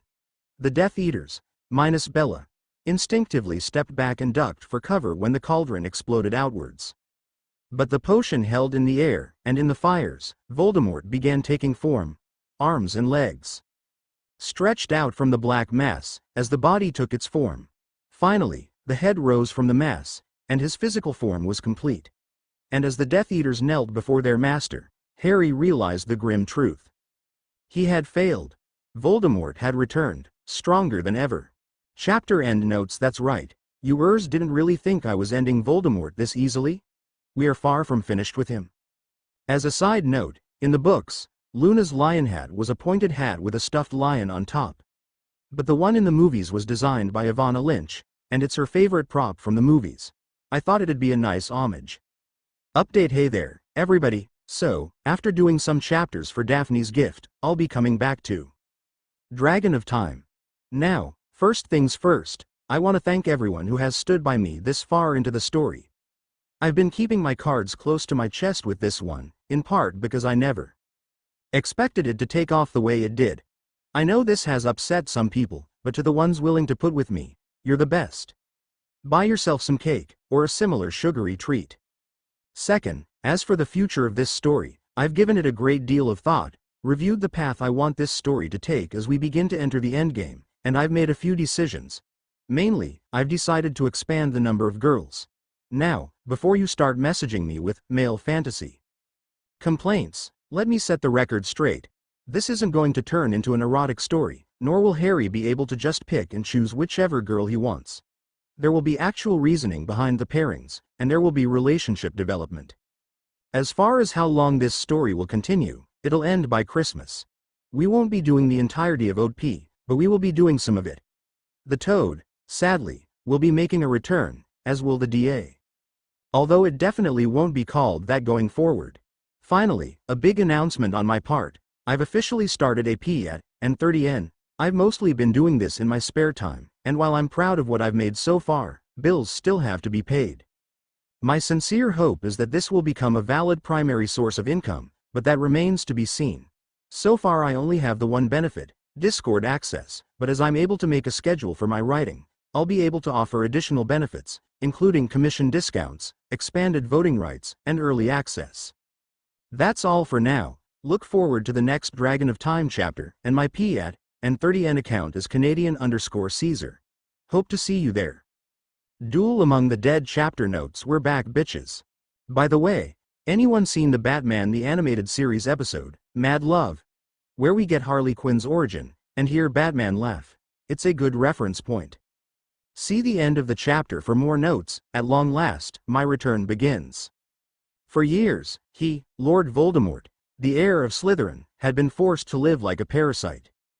Deprived of his physical form, forced to exist as a sentient cloud, he had moved from one body to the next, using and discarding them as the situation demanded. It had been a decade of hell, but he had endured. He should have been more careful. It figures that the witch Lily would have found a way to protect her son, even in death. He had been careless, and overconfident, and he had paid the price for it. But that had all changed. Quirrell had gotten him close to the stone, and even better, he had come face to face with the source of his misery. Harry Potter, the unassuming boy with an unusual scar. Had he not known of the prophecy, he never would have believed that this boy, this child, would be his greatest enemy. Yet Harry had proved himself to be just that, when his mere touch destroyed Quirrell's physical form, forcing him to flee, again. But that coward Wormtail had arrived, and that had changed things again. He would not be so careless with his followers, even if Pettigrew was strong enough to house his spirit in his body. No, he would need to create a new body, and while the potion he regularly consumed provided him with one, it was barely suitable for his needs. This ritual was the solution, if only he could get the blood of his enemy. And the tournament would do just that. Potter's unnerving displays of knowledge and power meant another problem needed to be solved. It mattered little if they were able to bring him here if he was able to eradicate them all with a thought. Bellatrix had proven her value time and again, securing not only the necessary ingredients for their little trap but also bringing in more recruits. Most of them were young, having barely graduated from Hogwarts. But each one, nearly 30 in all, had proven their dedication through silence, ensuring nobody, least of all that fool Dumbledore, heard of their plans. And now, here they were. Harry had indeed fallen into the trap, and proven more resilient than even he had expected. The portkey itself had an array of disorientation jinxes worked into it. Booby-trapping portkeys was difficult, and risky because it required extremely precise spellwork to ensure the portkey both delivered the target and affected them with the inlaid spells. But the benefits were worthwhile, as the inlaid spells could override all but the most potent forms of magical resistance. And even then, it would still have the desired effect. The catch was it had a time limit, forcing you to be extremely careful with timing. Otherwise, the spells would degrade the portkey to the point of complete failure. But the timing had worked out well for him. It had dropped Harry inside a runic array that, when activated, should have crippled him. It was an array containing every spell of disease and decay he could think of. Everything from feelings of weakness to temporary blindness and paralysis. Bloody hell, the boy should be vomiting blood. Instead, he was simply nauseous, a state that passed once the first spell knocked him out of the runic array. From there he had gone on the attack, firing spells in every direction, and hitting some of his followers. A good thing then, that he had Nagini waiting in a secure location, far from the graveyard. He couldn't risk losing a Horcrux, not at this early stage. She had to be kept secure, as the others were. There was no telling what would happen if Dumbledore learned of their existence. Still, the spells and runes had done their job. Well enough, he supposed. The magic-suppressing runes engraved on the spikes holding Harry in place kept him from regaining consciousness too quickly, and the rag being used to gag him had been soaked in a mixture of draught of living death, to keep him pacified, and a potion meant to suppress the abilities of a metamorphagus. Modified for tonight specially. There was no guarantee it would prevent Harry from transforming into a bloody dragon, but it should keep him from springing any surprises on them. And now, the ritual had been completed. He had a physical body again. And bloody hell, it was glorious.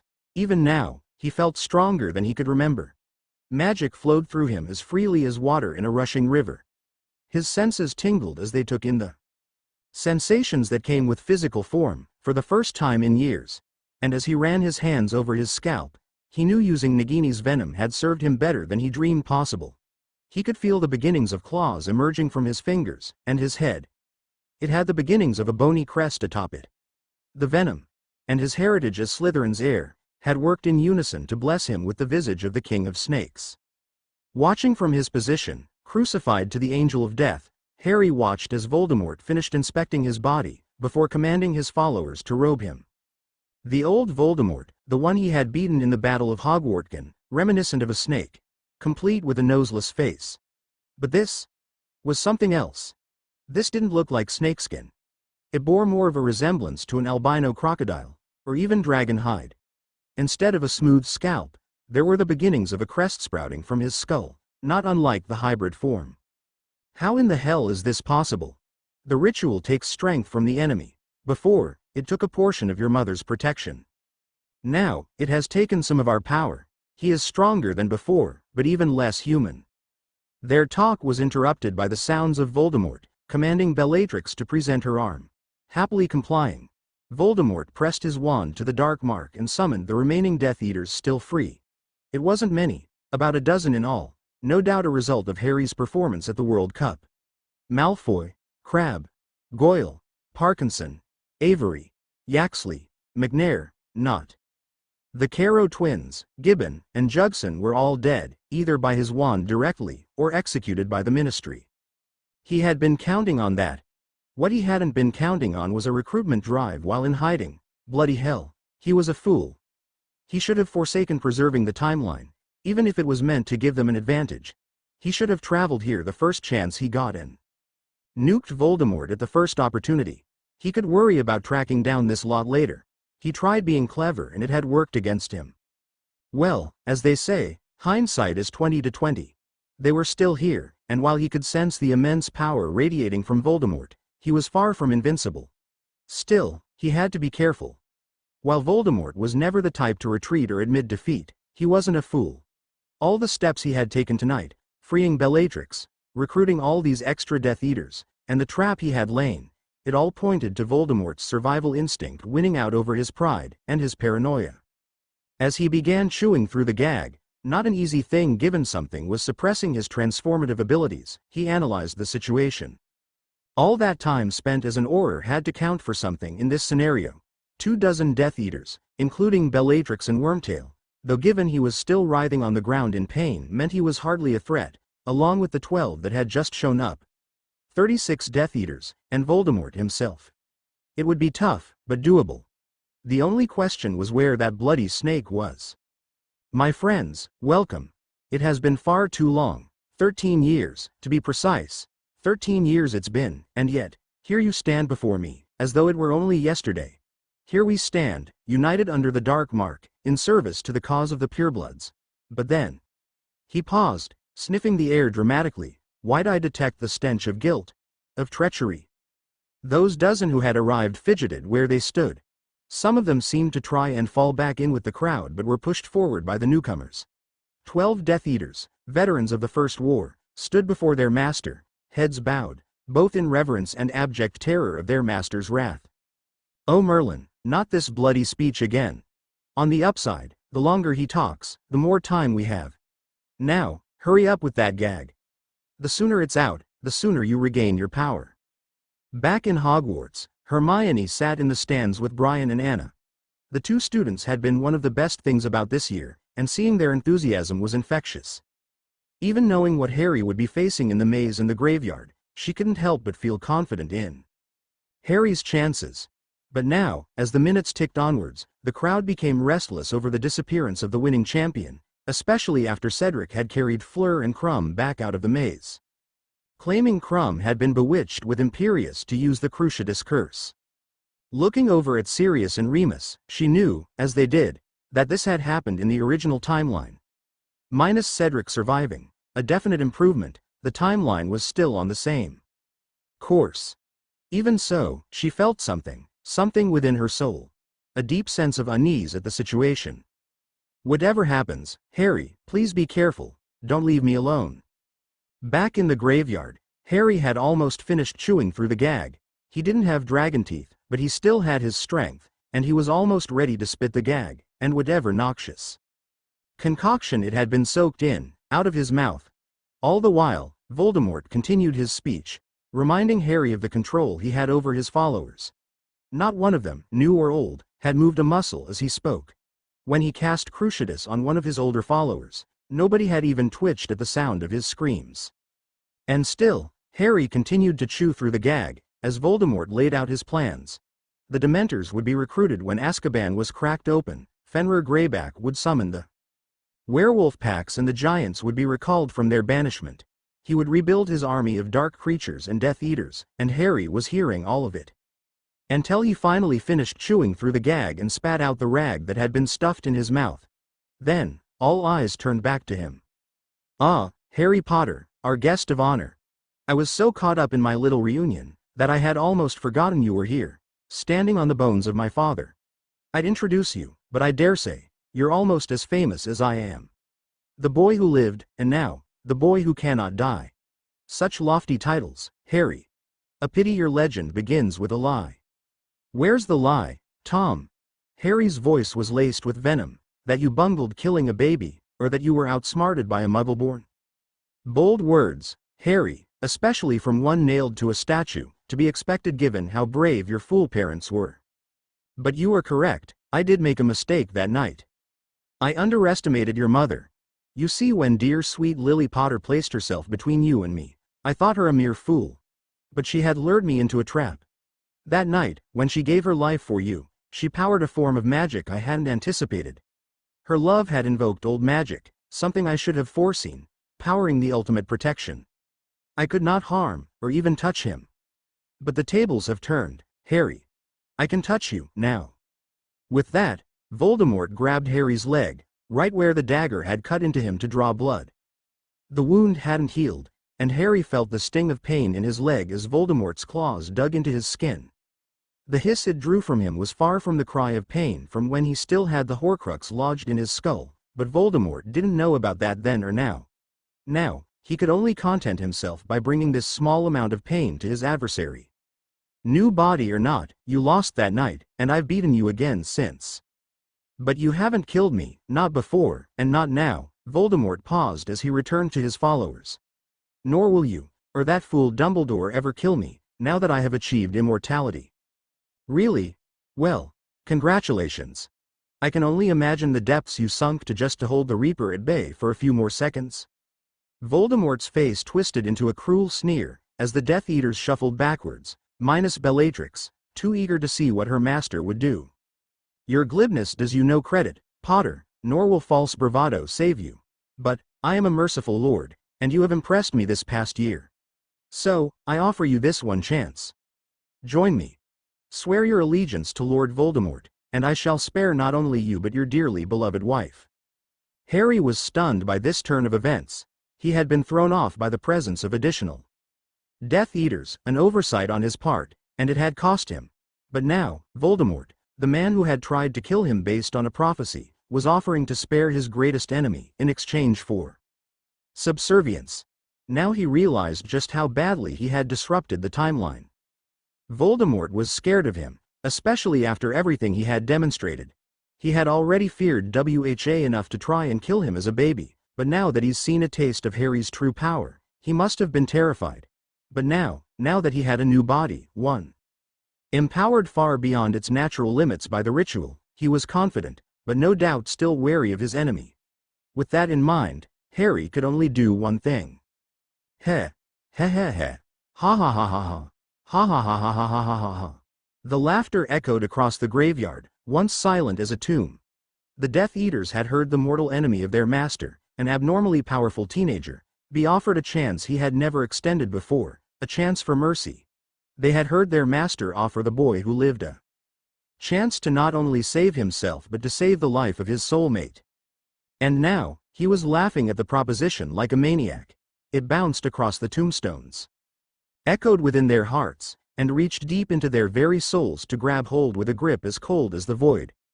They feared their master, his power, and his infinite cruelty and wrath.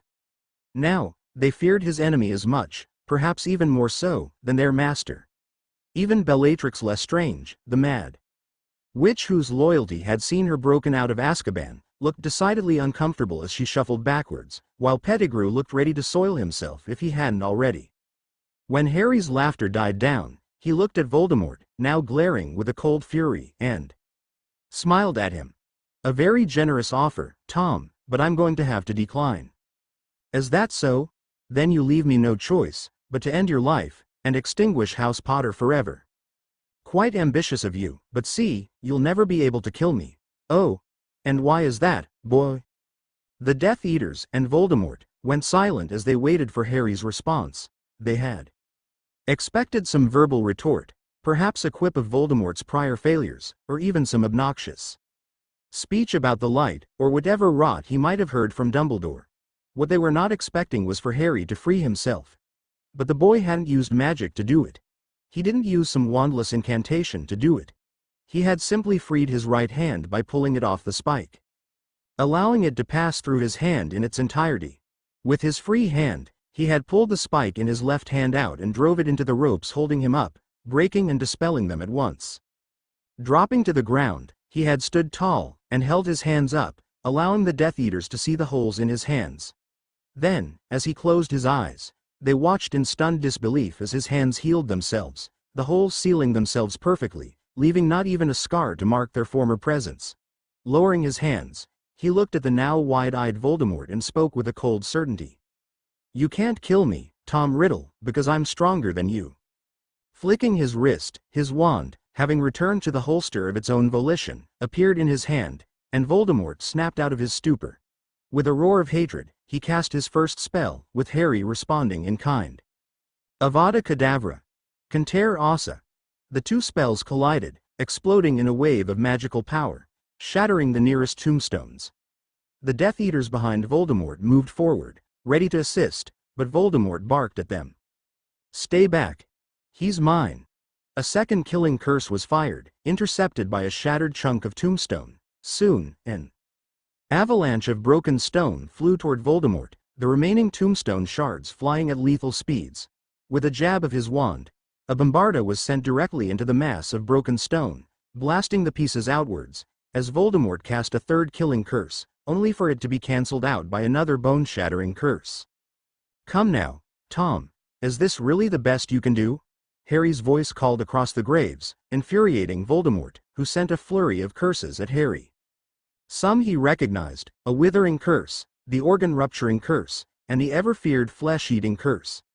These were backed up by spells he didn't recognize, not without Goliath's input, forcing him to dodge them, leaping out of the way, as he sent his own barrage of spells, the blood-boiling curse, the burning sword curse, Sectum Sempra, and a lightning bolt. Dodging Harry's spells had been easier for Tom, but not the Death Eaters. Two were sliced in half by the burning sword, a third was decapitated by Sectum Sempra, and a fourth was blasted backwards by the lightning bolt. Voldemort sneered at Harry as the two men locked eyes. Impressive spellwork, Potter, but you're still no match for me. Funny, I was about to say the same to you, Riddle. Arg. Fiendfire. In Hogwarts, the rest of Mood had given way to a growing sense of unease. The minutes had continued to tick by, and the staff were becoming increasingly concerned. Harry should have returned by now, and even Moody appeared nervous.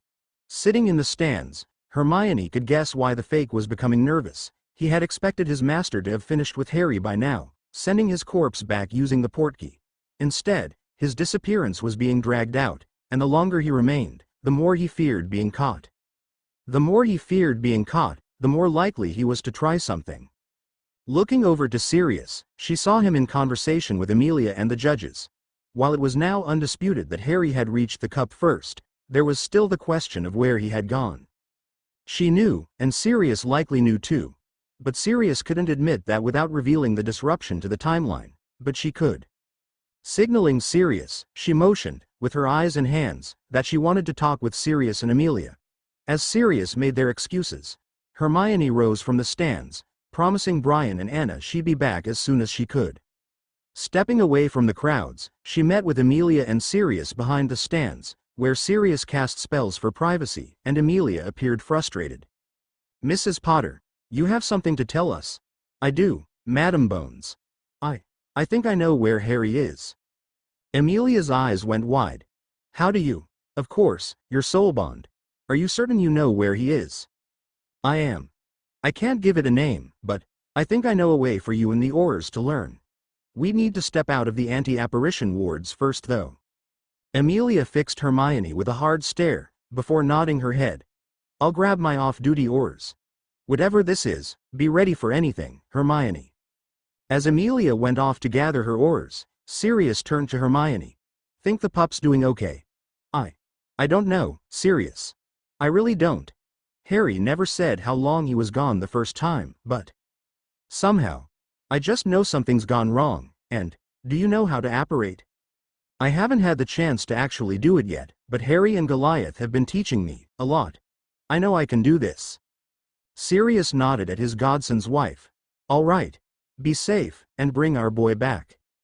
Confringo, Bombarda, Depulso, Reducto, Avada Kedavra, Sectum Sempra.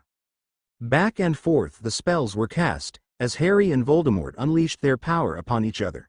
The little Hangleton graveyard was being torn apart as the spells collided with each other, releasing powerful shockwaves of magic, and grinding the terrain to dust. The statues had been pummeled into dust by the free-flying spells, rendering the area a flattened wasteland. The Death Eaters had remained close, but scattered, and under heavy shields. Already another 3 had joined the 4 killed at the beginning of the duel, and the remainder were determined not to be added to the list of collateral damage.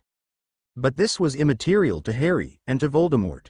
The 2 men were totally focused on each other, their mutual enmity cancelling out all other interference, and fueling the intensity of their casting. The Death Eaters were bearing silent witness to a clash of titans, and none of them knew who the victor would be. Despite his youth, Harry had shown himself to be not only skilled but powerful beyond belief, unleashing spells that were far more advanced than should Evitudent still in their 4th year. But their master, Voldemort, was still the older and more experienced of the 2, and he had cast spells that some of them hadn't even heard of. This was a duel that they would remember for the rest of their lives. But their focus on the duel was interrupted. Half of their number snapped to attention, having heard or sensed something arriving in the graveyard. Rising to their feet, they looked about, watchful for any signs of an enemy. Their focus was rewarded, as when the red lights flew their way, only 2 of them were hit, stunned by the stupefy cast their way. But their focus gave way to fear, as they heard the familiar, iron-laced voice of Amelia Bones. Wands free. Take them down, watch for friendlies. A dozen Aurors appeared from seemingly nowhere at Bones' command, casting every spell they could think of. This wasn't the war, and the restriction against using the Unforgivables had been returned, even against the Death Eaters. But that didn't stop them from casting spells far more painful than a simple stupefy. And they cast with unnerving precision, forcing the surrounded Death Eaters to divide their attention between facing the oncoming Aurors and evading the destructive spells cast by their master and his enemy. But Bellatrix was thrilled at this turn of events. Cackling with glee, she unleashed an unknown, but doubtlessly nasty spell, on an Auror who barely evaded it. Oh, time for some fun. Come on, little blood traitors, let's play. Her second spell was intercepted by a silver-white spell, drawing her attention towards its caster. A young woman, wearing muggle clothing, with bushy brown hair. A young woman who had become one of Hogwarts' most famous students, and was glaring at Bellatrix. This little mudblood wants to play, Bint. In an instant, she unleashed a volley of spells aimed straight at Bella. Dodging with acrobatic grace, she cackled with glee at having the Potter brat's soulmate as an opponent. Bringing her down would inflict unimaginable agony on the wretched half-blood, and he would beg her master for the sweet release of death. But first, she wanted to have fun. Crucio, Depulso, Diffindo, Bombarda, the 2 traded spells with the same ferocity that Harry and Voldemort did, but with less of the power. On Bella's part, Hermione's spells were unbelievably powerful, far more than Bella's were, and she was forced on the defensive, as none of her spells could pierce through the Mudblood's defenses. Even worse, none of Bella's defenses were strong enough to stand up to the barrage of destructive spells being unleashed on her. Her reflexes were the only thing saving her at this point. As other Death Eaters began to collapse from the Auror's spells, she knew she had one chance left: escape. But while she wouldn't leave without her master, others attempted to apparate and collapsed as they felt the pain of an apparition-blocking field, set up by one of the Aurors. Now, while fighting for her life, she was forced to watch for an Auror holding back. One of the key things to remember about apparition-blocking Aurors is they would have one of their number set up and maintain the field. They could still fight, but if they were stunned or killed, the field would collapse, and the people they were trying to trap would be able to escape. To that end, the Aurors would have the designated individual hang back, ostensibly to provide support, but in truth, to limit the possibilities of their targets escaping. All such thoughts were interrupted as the area lit up with a golden glow, and all eyes turned back to Harry and Voldemort. The two were still locked in a duel, their spells locking with each other in two beams of green and white. But in an instant, a golden beam was fired from Harry's wand, overtaking the white spell he had cast, and pushing back against the green of Voldemort's killing curse, until it struck Voldemort's wand. In a flash of light, the wand in Voldemort's hand exploded, leaving him with nothing but a phoenix feather. "It's over, Tom. You've lost." Staring in shock at his now destroyed wand, Voldemort was snapped out of his stupor by Harry's words. Furious at the loss of his wand, and humiliated beyond belief by this insolent brat, Voldemort screamed in anger and hate as Harry prepared to bring him down permanently. His rage and fury fueled his power, and in a surprise turn, a shockwave of raw magical power was unleashed from Voldemort, knocking back everyone in the graveyard, including his Death Eaters. And somehow, this shockwave brought low the apparition blocking field.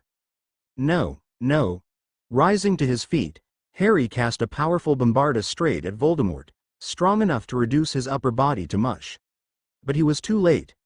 With a crack, Voldemort vanished from sight, and his Death Eaters began to follow, including Bellatrix. Soon, the graveyard was empty, save for Harry, Hermione, the Aurors, and the Fallen on both sides, including Wormtail. I failed. He's back, stronger than ever. We can beat him, Harry. Last time, I bungled my way through that war, and he wasn't nearly this strong. Now you have me, you have Sirius, and you have Goliath. He won't win. We won't let him." As Hermione moved to comfort her husband, Amelia took stock of the situation. Despite her shock and absolute horror at the sight of that monster, a monster she could only assume was none other than Voldemort, restored to a new body, she had to get the situation under control. Of the 12 Aurors she had brought with her, 3 had been injured or incapacitated, while 1 was dead. And she had 12 dead Death Eaters, and about a half-dozen stunned ones, including Peter Pettigrew. A good haul, despite the situation, but one final thing to confirm. "Mr. Potter, are you injured?" "I'll be fine. First, I need to get back to Hogwarts." With a wave of his wand, he scanned the cup that had brought him here. Fortunately for him, if there was another trap built into the portkey, it had been degraded to the point of collapse. Now, it was an ordinary portkey back to Hogwarts. And despite the situation, he had one final thing to take care of. Pulling Hermione into a one-armed hug, he grabbed the portkey and felt himself and his wife brought back to Hogwarts, and then the cheering began. Despite the unusual passage of time, neither the judges nor the staff had seen fit to dismiss the students back to the castle. This meant, the entirety of Hogwarts, the international students, and the various officials in attendance, were present to witness the 4th champion arrive with his soulmate and pull her into a kiss. "Feeling dramatic, are we?" "Just setting things up. I can already sense Junior approach." Whipping around with frightening speed, Harry cast Revelio Polyjuice on Moody, and watched with cold satisfaction as the man turned from the respected, and feared, retired Auror, into a man who should by now be dead.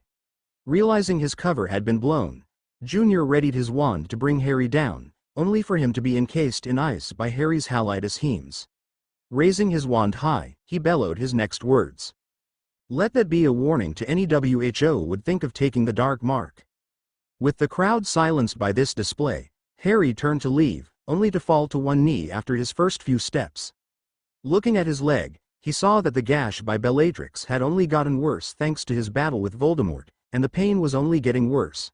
Rushing to his side, Sirius and Remus helped him to his feet, while Hermione followed right behind. "Come on, pup, let's get you to Poppy."